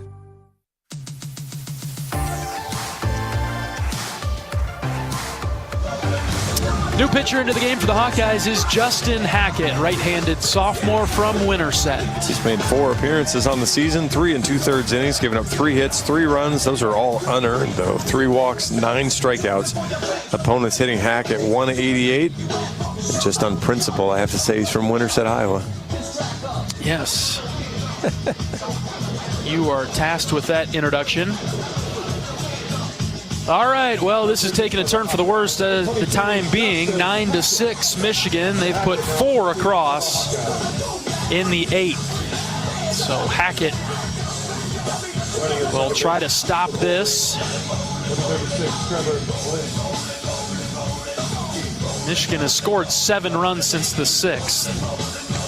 Brody held him to 2 through 5, but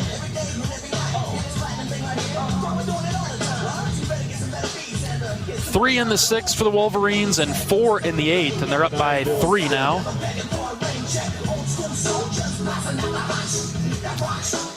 Now, how big's that call at the plate? Yes, the no catcher interference. Yeah. Yep, that would have been 7-5. Iowa gets called for interference at second on a ball that misses high, that he doesn't even try to throw. Made no look, attempt, consideration to throw it, and Iowa called for interference. And then that one. Play at the plate. Stanton is the batter. Hackett deals, line drive into left. Henning picks it up on one hop. Got to get it in quickly. Here's the throw to the plate. Cut off by Tello, thrown to the plate, safe. 10-6.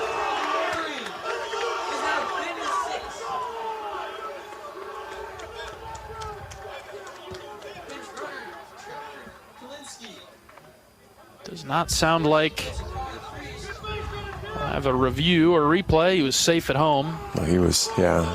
Not sure what Blake was coming down the line asking about, but he was clearly safe.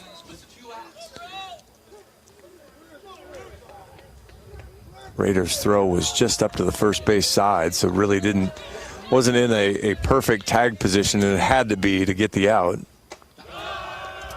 Ball 1 to Caruso. Michigan batting around now. Which is why, if you're Michigan, that's why you send him. You make them make a perfect play to get you, and Iowa couldn't do it.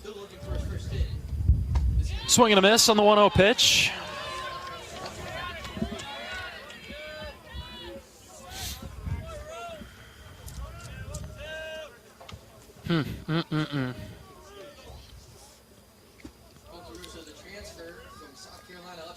Hackett's 1-1, rides up and in.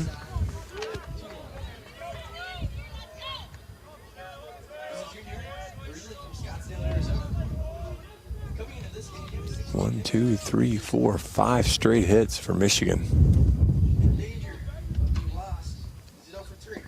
2-1 is low, ball 3.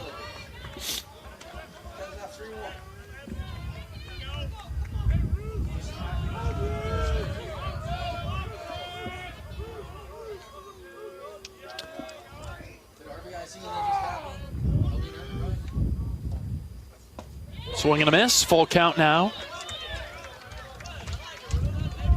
Good action there from Hackett.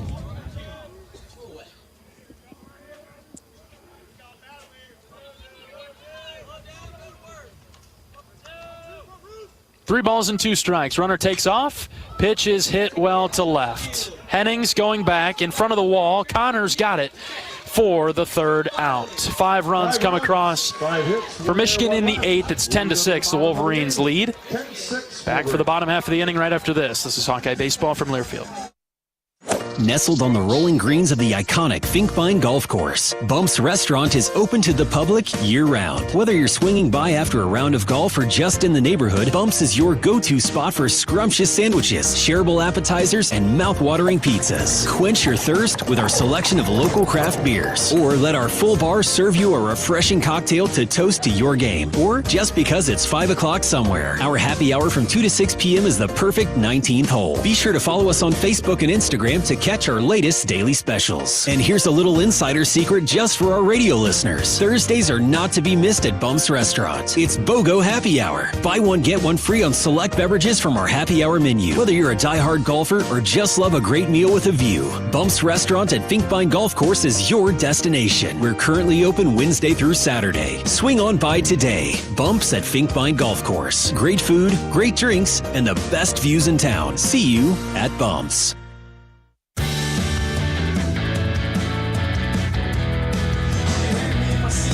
Bottom of the 8th inning, 10-6. Michigan with the lead over the Hawkeyes. They're looking to win the series if they can hold off Iowa in the final couple of innings. Hennings, Guerin, and Seegers to the plate. Iowa down 4. Should we preview Iowa women's basketball tomorrow or something? National championship tomorrow, John. There we go. 2 o'clock against South Carolina, undefeated South Carolina. You got a key to victory? Well, I don't think the game plan from last year will work as well. So Coach Bluter and staff will have to come up with something a little bit different. I'm not sure who had that scout last year, so of course they'll have it again this year. So 1 loss in 2 years for South Carolina. We do know who that was too, though. You sure do. Worried about the revenge factor a little bit? Do you buy into that? No. Okay. I mean, there's 5 different starters on the floor for South Carolina. Now, there's a couple of those players that contributed a lot to that team last year, but they had 5 draft picks in the WNBA draft. So it's a whole different squad. Hennings has done a nice job in this at-bat, taking 3 straight out of the zone. I mean, if anything, Caitlin Clark should be mad she didn't win the Dawn Staley for the 4th year in a row, that they gave it to Hannah Hidalgo instead. Because I don't know how you think Caitlin Clark's not the best point guard in the country. I saw that the other day. 3-0's in there for a strike, 3-1. Denner continues to pitch for Michigan. I don't know what metric. And that's not to say Hannah Hidalgo had a bad year. That's not at all what I'm saying. Just didn't make a lot of sense. 3-1 to Hennings. Lined into center and caught on the run. I know Hennings made it out there, but boy, he swung the bat really well today. He probably deserves some time, at least to look in the future. Yeah, I mean, I guess your issue is he might have struggled a little bit in left field, and so you're trading. Yes. And so that's the thing is, can he find a little bit more consistency with the glove in left field? And that being said, you know, the way the wind's blowing, it's not an easy day to play left field.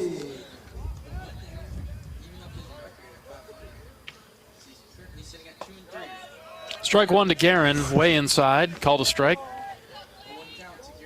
Blake doubled his last time up in the 6th.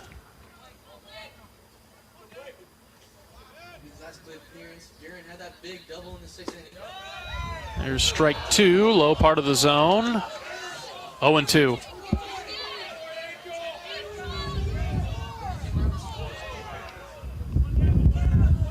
Just been no consistency to the strike zone on the edges. 0-2. That's low and out. Woo, close. Ball 1.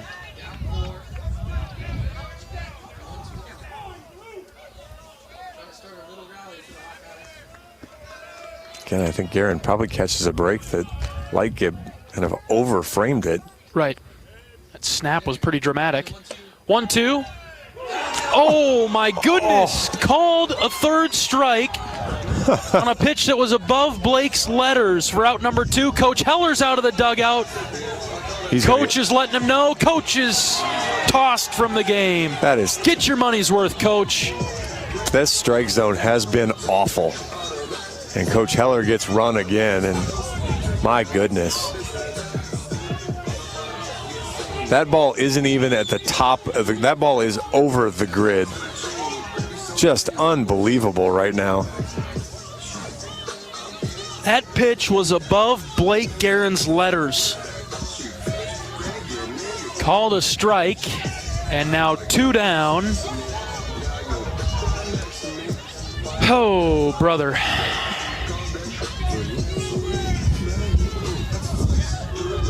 And again, it's been bad both ways. What I'll give Michigan the credit, the full credit for, is they've been much better at hitting edges, hitting those spots and getting the 50-50 or less or whatever you want to call them calls. You know, Iowa, when they've missed big and haven't really made any question marks. But boy, that is, yeah, that's just tough. Here's Seegers. Hawkeye crowd expecting that to be a strike as well at this point. Seegers takes strike 1.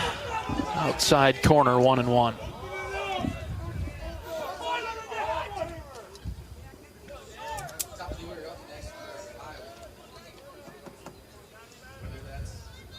One pitch from Denner. Seegers hits it into the gap in left center. Michael's around first. He'll stop there. Took out some frustration on that swing with a sharp single to left. And Rustich dropped it out there, had a chance. I mean, it dropped right in front of him, so it wasn't exceptionally obvious, but got a fastball right in the middle of the plate, and that's, you know, if Iowa can stay off the edges, which becomes harder and harder as the strike zone seems to be expanding. Don't know what the edge is.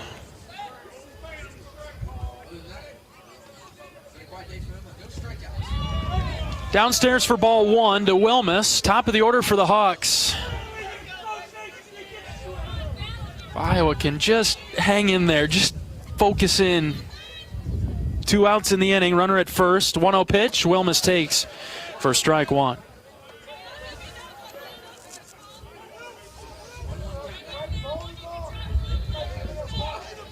Ben's 1 for 4 with a run scored. 1-1 pitch. Wilmus sends a chopper to second. Toss to the bag for the force out. That'll do it for the 8th. 10-6, Michigan with the lead. We'll bring you the 9th right after this. This is Iowa Baseball from Learfield. American Equity salutes today's hero of the game. As a proud sponsor of the ongoing recognition of our military during Hawkeye games this season, please join American Equity in thanking all who have served our country. American Equity is more than just retirement savings and income products. They are committed to providing you best-in-class service and high-quality retirement income that helps deliver the independence to dream and reach your goals. To learn more about American Equity, please visit their website at american-equity.com. Are aches, pains, or injuries keeping you on the sidelines? At Athletico, our movement experts are here to help you turn your setbacks into comebacks and create a personalized game plan for your recovery. With no prescription or referral needed, Athletico Physical Therapy is where your comeback story begins. Get started today by scheduling a free assessment at athletico.com. Proud partner of the Iowa Hawkeyes.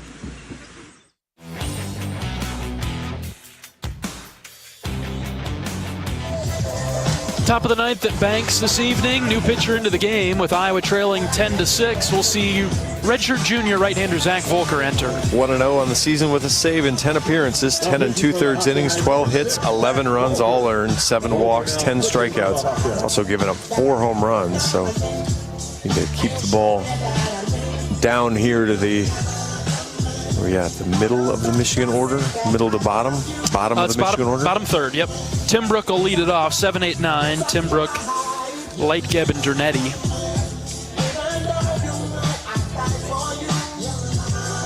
10-6 Michigan. Wolverines with 12 hits. They've committed 3 errors. Iowa with 10 hits, 2 errors defensively.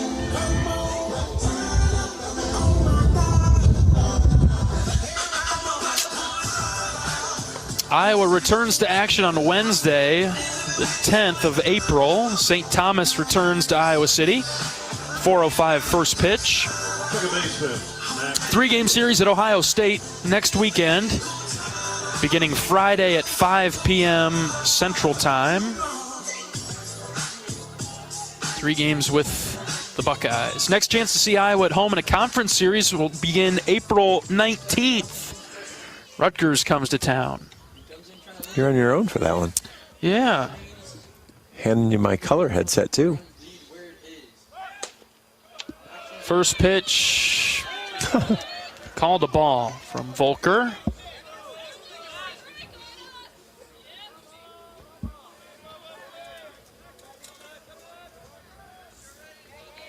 I'm putting all superstitions aside for that weekend you're gone, John. I'm not going to. Well, the good news is we should have probably killed about all of them today. From our part up here, we'll need to start over. Yeah, we're on a whole new superstition kick now. Volker hits Tim Brook. He'll jog down to first. Hawks got Tim Brook out the first 2 times. They'll hit him in the 6th. He scored. He singled in the, what was that, the 7th and scored? 8th and scored. And then we hit him in the 9th. He seems like an okay guy. I'm not sure why we want to hit him twice.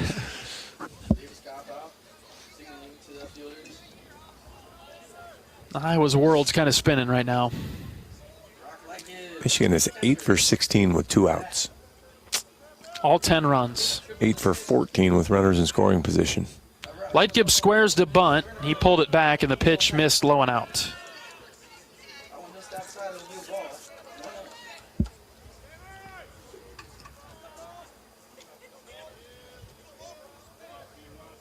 Volker comes set, ready with the 1-0. Here it is.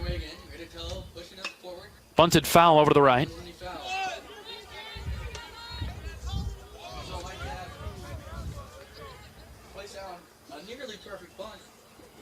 Crowd having some still anger issues they're working through. They were surprised that wasn't called a ball, John, even though it was bunted foul. Lightgib showing the bunt again. Tello comes down the line at third. The 1-1 pitch. He offered and comes up empty, 1-2.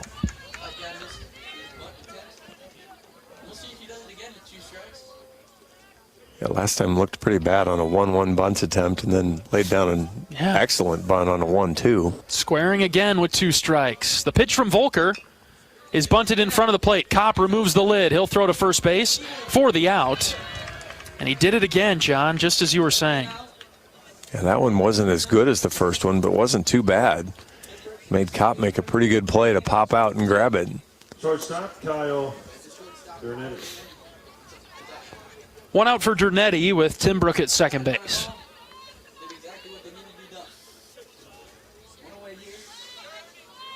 Trying to get some insurance runs for the Wolverines. 10-6 Michigan in the 9th. Volker trying to hold it there. First pitch to Dernetti is called a ball. Jeez. Just high, maybe a touch outside.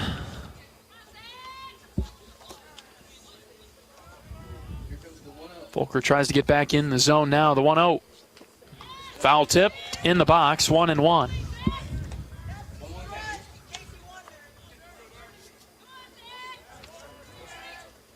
Dernetti flied out to left. His last time up in the 8th.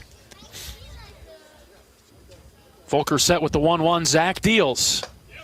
High and out. Ball 2. Iowa pitching 7 free bases in this game. And interestingly, only one of those have scored. It was the double brigade that hurt him. 2-1 pitch. Grounded right back to Volker. He knocks it down over to third base. It hit him too hard, and Zach limps over there. Caught him in the back of the left leg, and Dernetti will get to first base. Yeah, took a calf shot there, I think. Ouch. He's going to ignore trainer Jake and Coach Sean as he takes a... Ooh. Try a warm-up toss, but couldn't plant. This is with the plant leg for Zach, and so Jake Feldman, the athletic trainer, is out to talk to him, along with Sean McGrath, pitching coach. Zach's just trying to massage it around. You're kind of hoping it's one of those things where maybe it just cramps it up and you kind of work it out. Looked a little awkward on that first one, don't you think? He did, because usually he really spins onto that front leg. And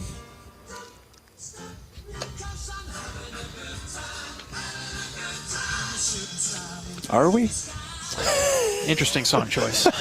I love Queen too, but this is I don't know if this is one that I would choose for right now. Oh man.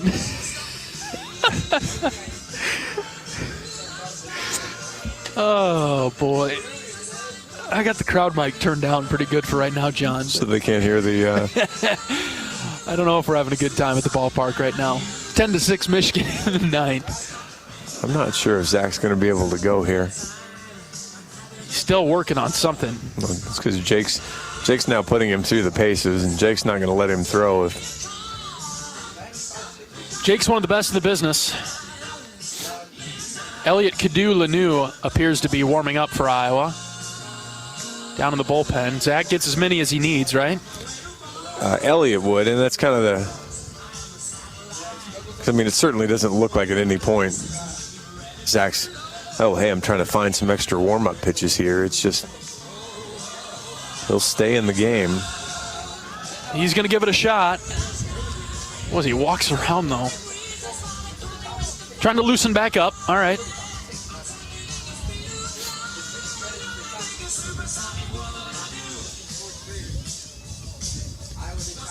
Big spot here. It's kind of if you want to make the comeback down 4, you really don't need that guy from third to score. Runners at the corners and 1 out. Top of the order, Garcia is up. Volker hit Garcia. I mean, Zach's limping around. I just don't see how this can continue. Garcia's wounded by the pitch. That got him in the front leg. Coach McGrath is out again. I don't know if he's making the change now or if it'll be Marty. Looks like Coach McGrath will be making the change. We'll have a pitching change. We'll take the break with them. It's 10-6. Michigan with the lead. Pitching change break. We're back in a moment. This is Iowa Baseball from Learfield. The big game. Family. Friends. We know you count on Alliant Energy to deliver the safe, reliable energy you need, whether you're watching the game, cooking your famous burgers, or leaving a light on for loved ones. For us, it means going beyond the expected to make sure we're planning for the energy you need today and tomorrow. That way you can keep your eye on the ball and focus on what's most important to you. Find out more at alliantenergy.com/poweringbeyond. Want to test drive U.S. Cellular's award-winning network? It's free for 30 days. Want to test drive U.S. Cellular even faster? Just get a race car driver to be your personal chauffeur. Just let me buckle my... Whoa! Hey, my calls and data work great out here. Test drive U.S. Cellular free for 30 days. Named the leader in 5G coverage in Iowa. You can pull over now, please. U.S. Cellular, built for us. Terms apply. Awards based on open signal independent data. Visit uscellular.com for details.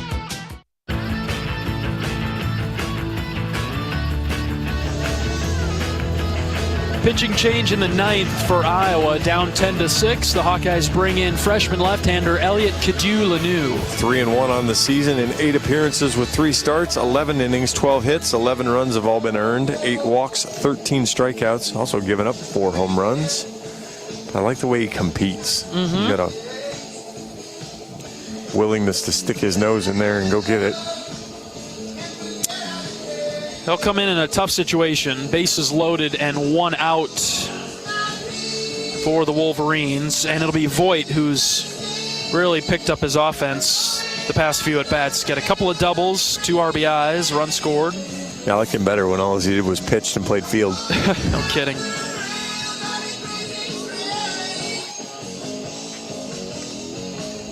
Tough day for Iowa. Won the opener yesterday, had a chance to win the series, get a sweep, but lost the opener of today's doubleheader 4-3, and now getting beat 10-6 in the finale.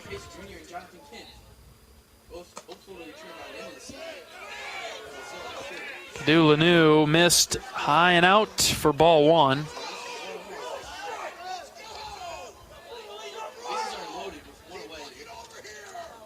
1-0 pitch, swing and a miss. It's 1-1. Home plate umpire has rabbit ears right now. Whether it's coming from the Iowa dugout or it's coming from above, he continues to look over it, which only then makes it worse. 1-1 from Elliott. Fisted to the right side. Guerin will grab it on the run. He makes the catch for the second out. Weak contact by Voigt. Nice job by Elliott. They couldn't possibly have called that an infield fly. Did they? I had second base umpire and the third base umpire both raised hands up like maybe they did. That barely got above Blake's head. 2 outs for Rustich. Base is still loaded. 10-6. Got to hold him here. Top of the ninth. Elliott shaking off a couple of signs. Out of the windup, the left-hander's ready. Here's the pitch. Strike 1 at the knees. And I like that. If you don't like what you see, don't throw it. You've got to have confidence in what you're doing.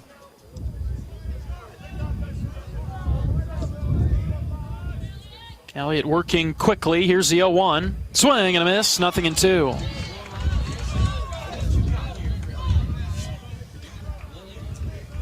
You almost have to turn down the crowd, Mike, because how hard the wind's still blowing. Wind is brutal today. I was so wind-burnt yesterday, John. No balls and 2 strikes. Here's the pitch from Elliott. Breaking ball just outside. Tried to bring it in the back door. But too far outside. It's 1-2. Just a little bit closer.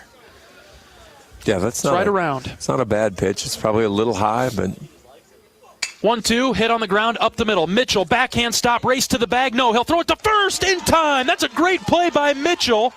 He went back and forth, but first makes an outstanding play to knock it down. Yeah, the catch was great as that ball ramped off the mound and looked like it was going to get into center field. Just as soon as see him come up and throw that ball to first right away, but once he realized he was going to lose the race, made a great, strong throw over to get the out. Denner will come out for the bottom of the ninth. Iowa down 4. We're back in just a moment. This is Hawkeye Baseball from Learfield. If you or someone you know is having thoughts of suicide, experiencing a mental health or substance use crisis, or just need someone to listen, 988 provides a direct connection to free, confidential, and compassionate support. When you call, text, or chat 988, you'll be quickly connected to trained crisis counselors who will listen to your concerns, provide support, and connect you to additional resources if needed. There is hope. You are not alone. For 24/7 support, call or text 988 or chat 988lifeline.org. Whether you're building a backyard fence for your family's new best friend or firing up the excavator for your next commercial project, a free and simple call can save you from expensive fines and even save your life. Call 811 at least 2 days before you start your next project to have underground utility lines located and marked. At Mid-American Energy, your safety is our #1 priority. So, make it your priority to call 811 before you dig. Paid for by the customers of Mid-American Energy.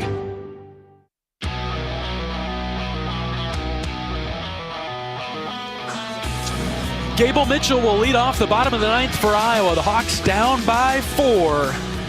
Change the chair you're sitting in. Put on your rally cap. Whatever it takes to get on board and start this rally for the Hawks as Denner deals strike one to Gable. If I'd have told you Iowa was only going to see 3 pitchers in this doubleheader today, and there was not going to be a complete game thrown,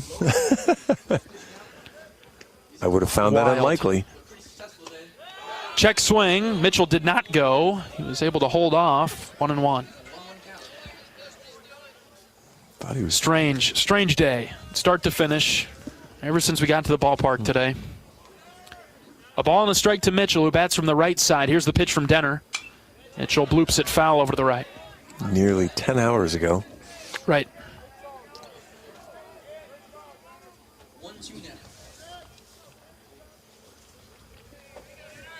Ten to 6, Michigan in the bottom of the ninth. 1-2 pitch from Denner to Mitchell. That's outside, ball 2. Gable's had a really nice day, at least the first game today. He is hitless in the finale, but... It's funny how good he's been at the bottom. 2-2, Mitchell skies it foul over the right. And as soon as he's been bumped back up to the top, and I'm sure it's not an approach change or anything, and I'm sure it's just kind of the fluky way that it works out, but when he had the great day in 7, 8, 9, got moved up to the leadoff spot, struggled there, got bounced back down, had great days there. Game 1 of the doubleheader here. 2-2's popped up right side on the infield. First baseman comes down. He'll make the play just to the left of the bag. 1 out.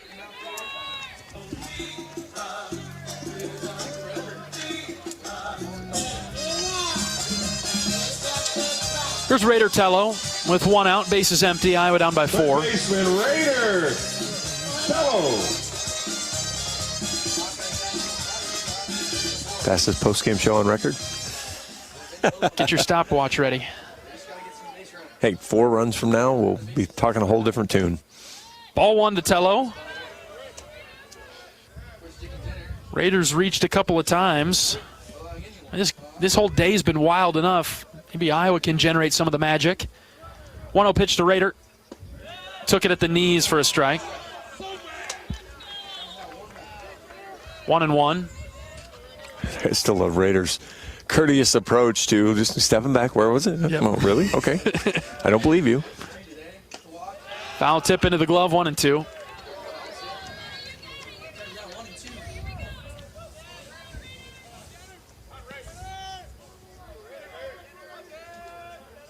Denner gets back on the rubber. A ball and 2 strikes to Iowa's third baseman. Raider in the box. Here's the pitch. Bloop to the right side. Second baseman moving back into shallow right. The 2 collide. And, of course, the catch is made by Tim Brook. Oh, man. They have not dropped a single ball except for one that was more routine out there in center. The right side of the field for Michigan has been strong this weekend. 2 down. Boy, that's how they lost one of their outfielders early in the year, was a collision between 2 guys. And I guarantee they don't want to lose Voigt on any sort of collision. That's how you wind up with a broken jaw, because those guys are running directly at each other, and almost a shoulder check high there. We obviously can't hear who might have called it off, but that's Voigt's ball all the way if he's calling for it. 2 outs for Davis Kopp.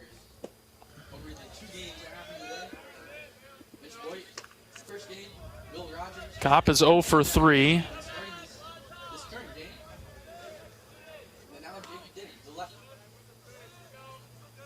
One ball, no strikes. Kopp takes inside corner, strike 1.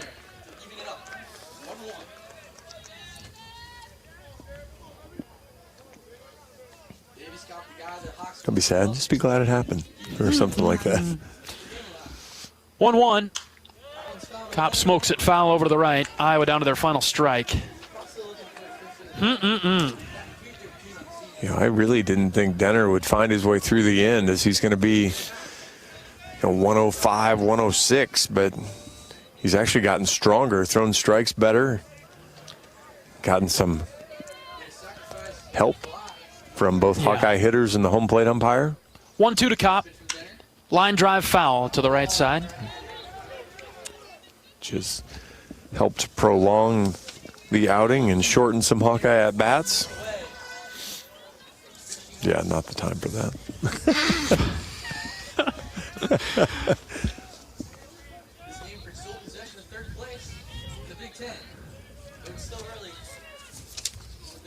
Got back in the box, ready with the 1-2. Here it comes from Denner. Up and in, ball 2. Hawks have to do some soul searching. That's just the reality of it. Well, you kind of knew the hitting was going to be a little bit of a challenge today. I mean, you take the top 2 guys out of any lineup and see how they're going to do. 2-2 is swung on and missed. Kopp is tagged out at the plate. Final score, Michigan 10, Hawkeyes. And that will do it. Michigan wins the finale. They win the series 2-1. They knock off the Hawkeyes 10-6. We'll take a break. We're back right after this. This is Iowa Baseball from Learfield.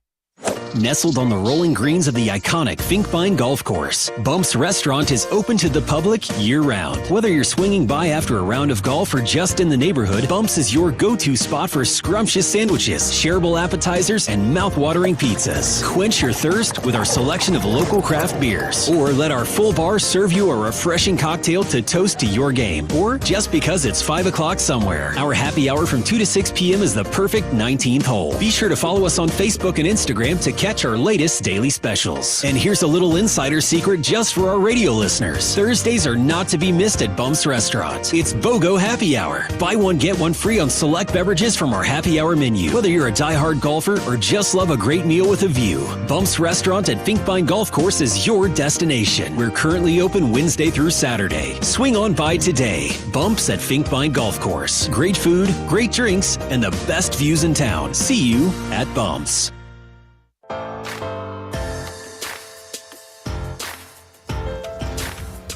Michigan takes both games of the doubleheader and wins the series over Iowa this weekend. Iowa losing their first Big Ten series of the season. The Hawkeyes dropped to 16-13 overall, 5-4 in the Big Ten. Michigan improves to 14-18. They're now 6-3 in league play. John, your thoughts on today's games? Boy, I'm a silver lining guy, and I don't know that I can find one out of today's adventure. I mean, it's just the free bases were better in the second game. At least the free bases didn't hurt you as bad, but just the I guess the lack of plate discipline, which is strange to say too with 11 hits, but Hawkeyes just had 2 walks, and I didn't feel like Michigan was pounding the strike zone that much. You know, Denner came in, I guess 65% strikes, but just felt like Iowa was off balance and a little off kilter all day, and you have a doubleheader to go, and that's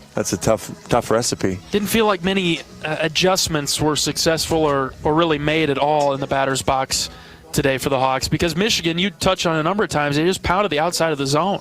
And Iowa just kind of lived with it for the most part, and you saw a couple of guys try to go to right field a little bit harder, and again, I know the wind was blowing that way, but boy, you can still hit good line drives. When we got to the ballpark today, I expected today to be a 5 or 8 home run day, and we got one, and it was into the wind, which just a testament to how hard Priest hit it. But yep. You know, really nobody got one out to left, even though it should have been a pretty helping wind. I guess, John, if we take a step back and look at things right now, what's the outlook? What do you suspect maybe needs to change, or?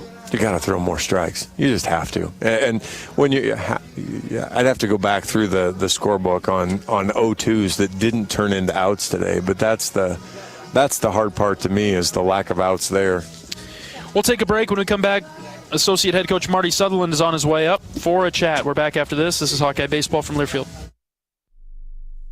Hi, I'm Gary Dolphin, and if you want your home to be exceptionally comfortable during these cold Iowa winters and hot, humid summers, you need to turn to Dave Lennox and your local Lennox home comfort specialist. Lennox has been serving Iowa consumers since 1895, when Dave Lennox built his first furnace in Marshalltown, and Lennox is still building its high-efficiency furnaces and air conditioners there today. For the best home comfort system you can buy, it's Lennox and your local Lennox dealer. Lennox and the Hawkeyes. Now there's a winning combination. A bag of corn is, well, a bag of corn. unless it's a bag of Pioneer brand Chrome seed corn. Then you're dealing with the most optimized yield potential, agronomic performance, and insect protection the Pioneer lineup has to offer. A bag that will make life easier for you, 8 bushels per acre easier, and much harder for rootworms in the competition. Pioneer brand Chrome products, field proven and ready for yours. Visit pioneer.com/plantchrome.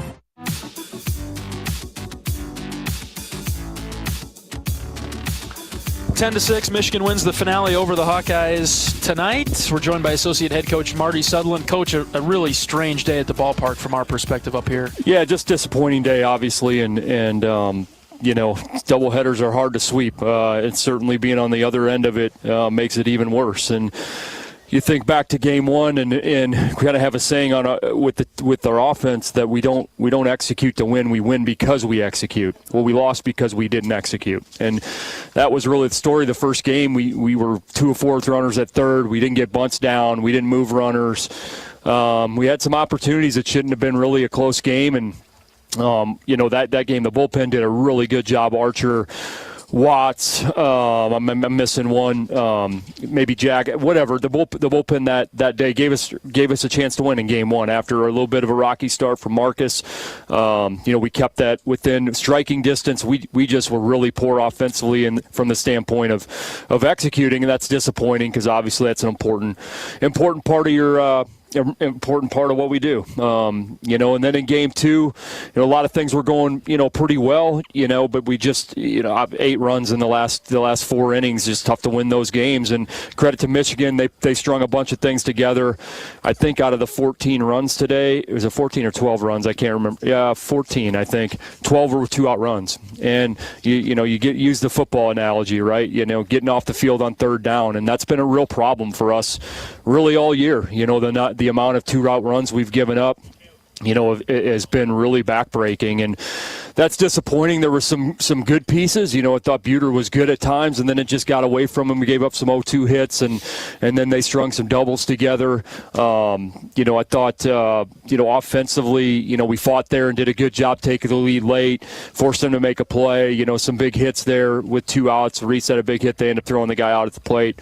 Thought Connor had a really nice day. Hennings, you know, he did a really nice job, but you know, we just couldn't overcome 8 late like that, and again, it's just disappointing. You know, we just haven't been able to put anything together concrete, you know, over a period of time. We've been, you know, these games up and jump and get us, and it's the same story if it's free bases, and again, the 2-out stuff has been really hard to deal with. Again, another weekend where you didn't have a normal schedule, and you get the funky doubleheader, and now maybe you get some normalcy. You get a midweek and then on the road at Ohio State next week. Coach. Yeah, you hope that, you know, but that's just, yeah. I mean, what else do you want to do than play baseball? I mean, that's what you're here for. I mean, and you know, none of that matters. Like the other team's really in the same boat. So, yeah, you'd like the midweek game, get guys out on the mound and get some things going that way. And obviously, Mother Nature hasn't cooperated those 2 times, but it's the way it goes. This is kind of what you deal with up here. You deal with some stuff like this. Some days that you got to kind of throw things together too. You know, with double headers and quick turnarounds and all that type of stuff. And you know, our guys are ready to play all those types of things. We just got to play better baseball, and that's the disappointing thing because you see a lot of flashes here, you know. But for consistency has eluded us to this point, and you know, I don't put that on them either. I mean, us as coaching staff, we got to continue to find ways. We got to figure out a way to get them firing on all cylinders, and we haven't done that either. So as much as you know they're disappointed, I'm sure us coaches, we got to find ways to help them be in better positions and help them have confidence to be successful. So that's what we got to continue to do. All right, Coach, plenty of games left. Let's get back on track next week. Thanks, John.